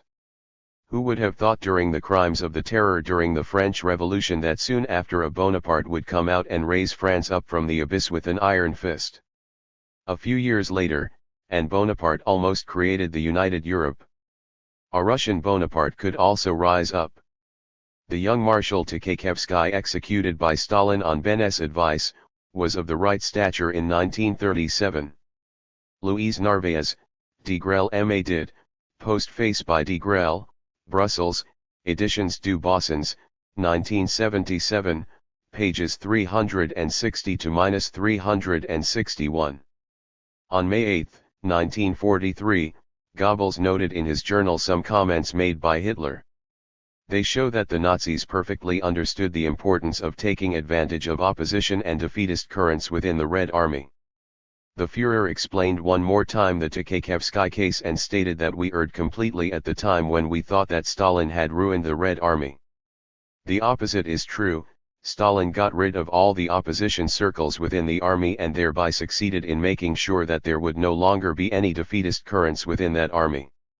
With respect to us, Stalin also has the advantage of not having any social opposition, since Bolshevism has eliminated it through the purges of the last 25 years. Bolshevism has eliminated this danger in time and can henceforth focus all of its strength on its enemy. J. Goebbels, Tage Butcher Aus den Jahren 1942-1943, Zurich, 1948, p. 322. Quoted in Hans Adolf Jacobson, La Seconde Guerre mondiale, Caractères fondamentaux de la politique et de la stratégie, Volume 1, pages 213-214. We also present Molotov's opinion. Apart from Kaganovich, Molotov was the only member of the Politburo in 1953 who never renounced his revolutionary past. During the 1980s, he recalled the situation in 1937, when the purge started. An atmosphere of extreme tension reigned during this period. It was necessary to act without mercy. I think that it was justified. If Tkaczewski, Yakir, Rykov, and Zinoviev had started up their opposition in wartime, there would have been an extremely difficult struggle. The number of victims would have been colossal. Colossal. The two sides would have been condemned to disaster. They had links that went right up to Hitler. That far. Trotsky had similar links, without doubt. Hitler was an adventurist, as was Trotsky. They had traits in common. And the rightists, Bukharin and Rykov, had links with them. And, of course, many of the military leaders. F. Choeva, 140 Best s Molotovim, 140 Conversations with Molotov, Moscow, Tara, 1991, p. 413. The Militarist and Bonapartist Tendency. In a study financed by the U.S. Army and conducted by the Rand Corporation, Roman Kalkow is analyzed, from the reactionary point of view found in military security services, the relations between the party and the army in the Soviet Union. It is interesting to note how he supported all the tendencies towards professionalism, apolitism, militarism and privileges in the Red Army, right from the 20s. Of course, Kalkow attacked Stalin for having repressed the bourgeois and military tendencies. After describing how Stalin defined the status of the army in the socialist society in the 20s, Kalkow wrote, "The Red Army emerged from this process as an adjunct of the ruling party elite. Its officers were denied the full authority necessary to the practice of the military profession, they were kept in a perennial state of uncertainty about their careers, and the military community, which tends toward exclusiveness, was forcibly kept open through an elaborate system of control and indoctrination." Stalin embarked on a massive program intended to provide the Soviet army with modern weapons, equipment, and logistics. But he remained wary of the military's tendency toward elitism and exclusiveness, a propensity that grew with its professional renaissance. So overwhelming did his distrust become that, at a time of acute danger of war in Europe, Stalin struck at the military in the massive purges of 1937. Hemmed in on all sides by secret police, political organs, and party and Komsomol organizations, the military's freedom of action was severely circumscribed. Roman Kalkow, The Soviet Military and the Communist Party, Princeton, New Jersey, Princeton University Press, 1967, pages 343 to 344. Note what the U.S. Army most hates in the Red Army: political education, indoctrination, and political control, by political organs, party, Komsomol, and security forces. On the other hand, the U.S. Army views favorably the tendencies towards autonomy and privileges for superior officers, elitism, and militarism, exclusivity. The purges are analyzed by Kalkaus as a step in the party struggle, directed by Stalin, against the professionalists and Bonapartists among the superior officers. These bourgeois currents were only able to impose themselves at Stalin's death. With Stalin's death and the division of the party leadership that followed, the control mechanisms were weakened, and the military's own interests and values emerged into the open. In the person of Marshal Zhukov, broad sectors of the military had their spokesman. Zhukov was able to rid the establishment of the political organs' pervasive controls. He introduced strict discipline and the separation of ranks. He demanded the rehabilitation of purged military leaders and the punishment of their tormentors. 344. Zhukov gave Khrushchev armed support in the two coups d'état of 1953, the Beria affair, and 1957, the Molotov-Malenkov-Kaganovich affair. Vlasov. But how could generals of the Red Army have envisaged collaborating with Hitler? If they were not good communists, surely these military men were at least nationalists? This question will first be answered with another question. Why should this hypothesis be any different for the Soviet Union than France? Was not Marshal Pétain, the victor at Verdun, a symbol of French chauvinist patriotism? Were not General Weygand and Admiral Darlas strong defenders of French colonialism? Despite all this, these three became key players in the collaboration with the Nazis. Would not the overthrow of capitalism in the Soviet Union and the bitter class struggle against the bourgeoisie be, for all the forces nostalgic for free enterprise, be additional motives for collaborating with German dynamic capitalism? And did not the World War itself show that the tendency represented by Pétain in France also existed among certain Soviet officers? General Vlasov played an important role during the defense of Moscow at the end of 1941. Arrested in 1942 by the Germans, he changed sides.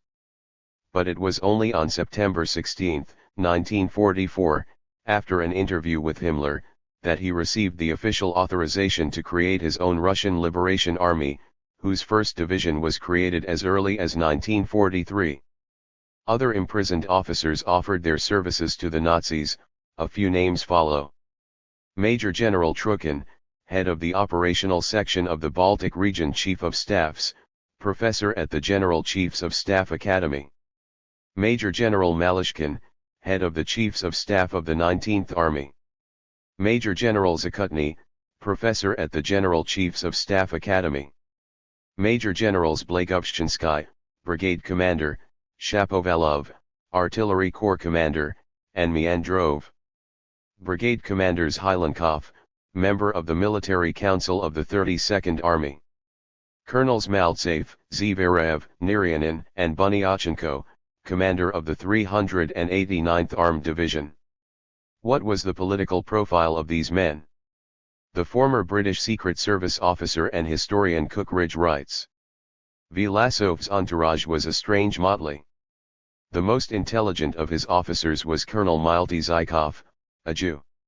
He had been a supporter of the rightist deviationists of Bukharin and in 1936 had been banished by Stalin to Siberia, where he spent 4 years. Another survivor of Stalin's purges was General Vasily Fyodorovich Malishkin, former Chief of Staff of the Far East Army. He had been imprisoned during the Tkakhevsky affair. A third officer, Major General Georgy Nikolaevich Hylenkov, had been a political army commissar. They and many of the officers whom Gelen recruited had been rehabilitated at the beginning of the war in 1941. E. H. Cookridge, Gelen, Spy of the Century, New York, Random House, 1972, pages 57. 58. So here we learn that several superior officers, convicted and sent to Siberia in 1937, then rehabilitated during the war, joined Hitler's side. Clearly the measures taken during the Great Purge were perfectly justified. To justify joining the Nazis, Vlasov wrote an open letter, "Why I embarked on the road of struggle against Bolshevism." What is inside that letter is very instructive. First, his criticism of the Soviet regime is identical to the ones made by Trotsky and the Western right wing. "I have seen that the Russian worker has a hard life, that the peasant was driven by force into kolkhozes, that millions of Russian people disappeared after being arrested without inquest or trial. The system of commissars eroded the Red Army. Irresponsibility, shadowing and spying made the commander a toy in the hands of party functionaries in civil suits or military uniforms. Many thousands of the best commanders, including marshals, were arrested and shot or sent to labor camps, never to return." Note that Vlasov called for a professional army, with full military autonomy, without any party control, just like the previously cited U.S. Army. Then Vlasov explained how his defeatism encouraged him to join the Nazis. We will see in the next chapter that Trotsky and Trotskyists systematically used defeatist propaganda. "I saw that the war was being lost for two reasons: the reluctance of the Russian people to defend Bolshevist government and the systems of violence it had created, and irresponsible command of the army." Finally, using Nazi anti-capitalist language, Vlasov explained that the new Russia had to integrate itself into the European capitalist and imperialist system. "We must build a new Russia without Bolsheviks or capitalists. The interests of the Russian people have always been similar to the interests of the German people and all other European nations. Bolshevism has separated the Russian people from Europe by an impenetrable wall." Vlasov and Vlasovites. New Times 44, 1990, pages 36 to -40. Solzhenitsyn. We would like to open a brief parenthesis for Solzhenitsyn. This man became the official voice for the 5% of tsarists, bourgeois, speculators, kulaks, pimps, mafiosi and Vlasovites, all justifiably repressed by the socialist state. Solzhenitsyn, the literary hack, lived through a cruel dilemma during the Nazi occupation. Chauvinist, he hated the German invaders. But he hated socialism even more passionately. So he had a soft spot for General Vlasov, the most famous of the Nazi collaborators. Although Solzhenitsyn did not approve of Vlasov's flirt with Hitler, he was laudatory about his hatred of Bolshevism. General Vlasov collaborated with the Nazis after having been captured. Solzhenitsyn found a way to explain and justify the treason. He wrote, "Vlasov's Second Shock Army was 46 miles, 70 kilometers, deep inside the German lines. And from then on, the reckless Stalinist Supreme Command could find neither men nor ammunition to reinforce even those troops. The army was without food and, at the same time, Vlasov was refused permission to retreat. Now this, of course, was treason to the motherland. This, of course, was vicious, self-obsessed betrayal. But it was Stalin's. It can include ignorance and carelessness in the preparations for war, confusion and cowardice at its very start, the meaningless sacrifice of armies and corps solely for the sake of saving one's own marshal's uniform. Indeed, what more bitter treason is there on the part of a supreme commander-in-chief?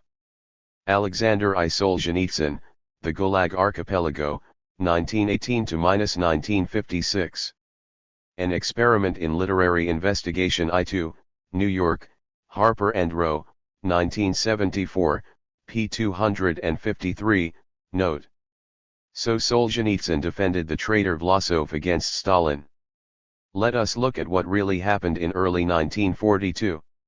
Several armies had received the order to break the German blockade of Leningrad. But the offensive quickly got bogged down and the front commander, Hozin, received the order from Stalin's headquarters to withdraw Vlasov's army. Marshal Vasilevsky writes, Vlasov, who did not possess many gifts as a commander and, in fact, vacillating and cowardly by nature, was thoroughly inactive. The grave situation for the army demoralized him ever further, and he made no attempt to withdraw his troops quickly and covertly.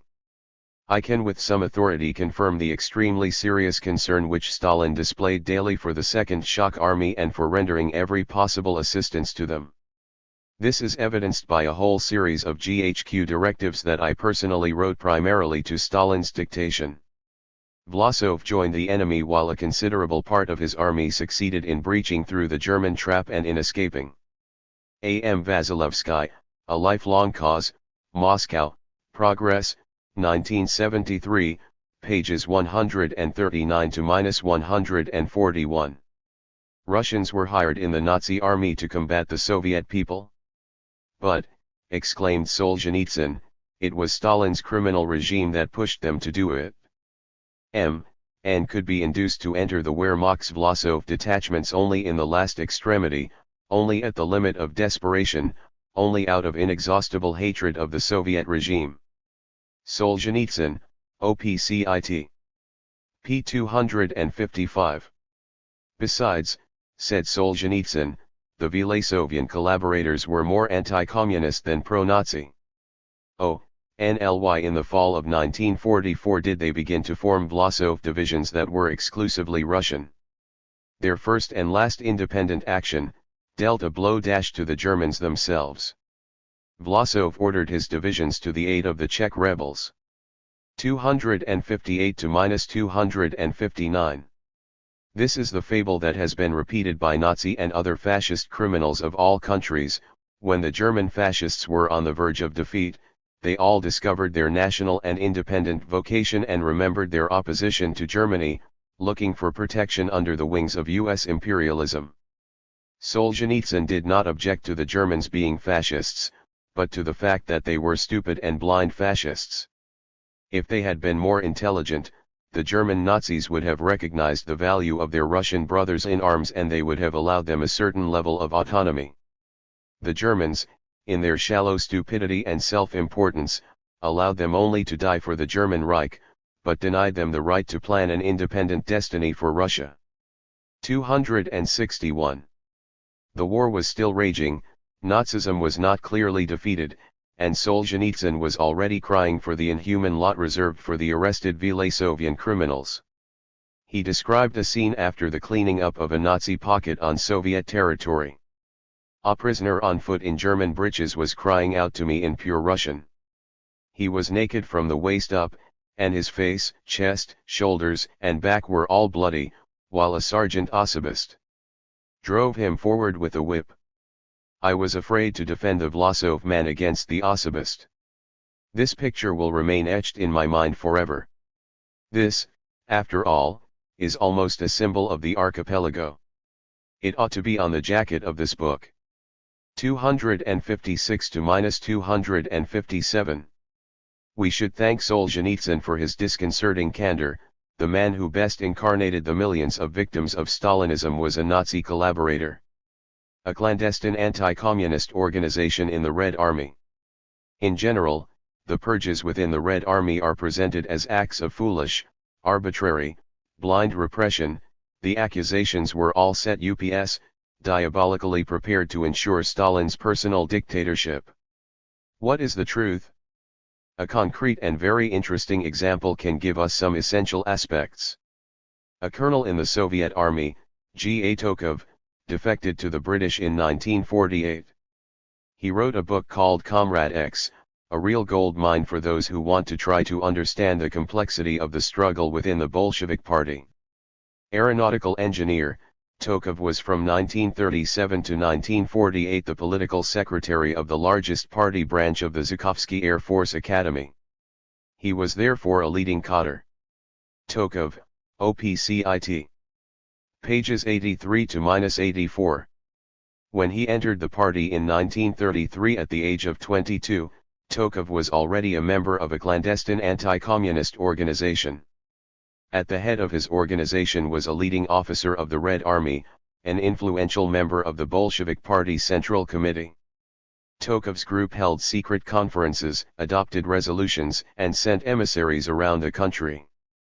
Throughout the book, published in 1956, he developed the political ideas of his clandestine group. Reading the main points adopted by this clandestine anti-communist organization is very instructive. Tokov first presented himself as a revolutionary Democrat and liberal. 1. We were, he claimed, the enemy of any man who thought to divide the world into us and them, into communists and anti-communists. 5. Tokov's group proclaimed the ideal of universal brotherhood and regarded Christianity as one of the great systems of universal human values. 220. Tokov's group was partisan to the bourgeois regime set up by the February Revolution. The February Revolution represented at least a flicker of democracy. That pointed to a latent belief in democracy among the common people. 75. The exile Menshevik newspaper, Socialisticheski Vestnik, was circulated within Tokov's group, as was the book The Dawn of the Red Terror by the Menshevik G. Aronson. 8. Tokov recognized the link between his anti-communist organization and the Social Democrat International. The revolutionary democratic movement is close to the democratic socialists. I have worked in close cooperation with many convinced socialists, such as Kurt Schumacher. Such names as Attlee, Bevin, Spock, and Bloom mean something to humanity.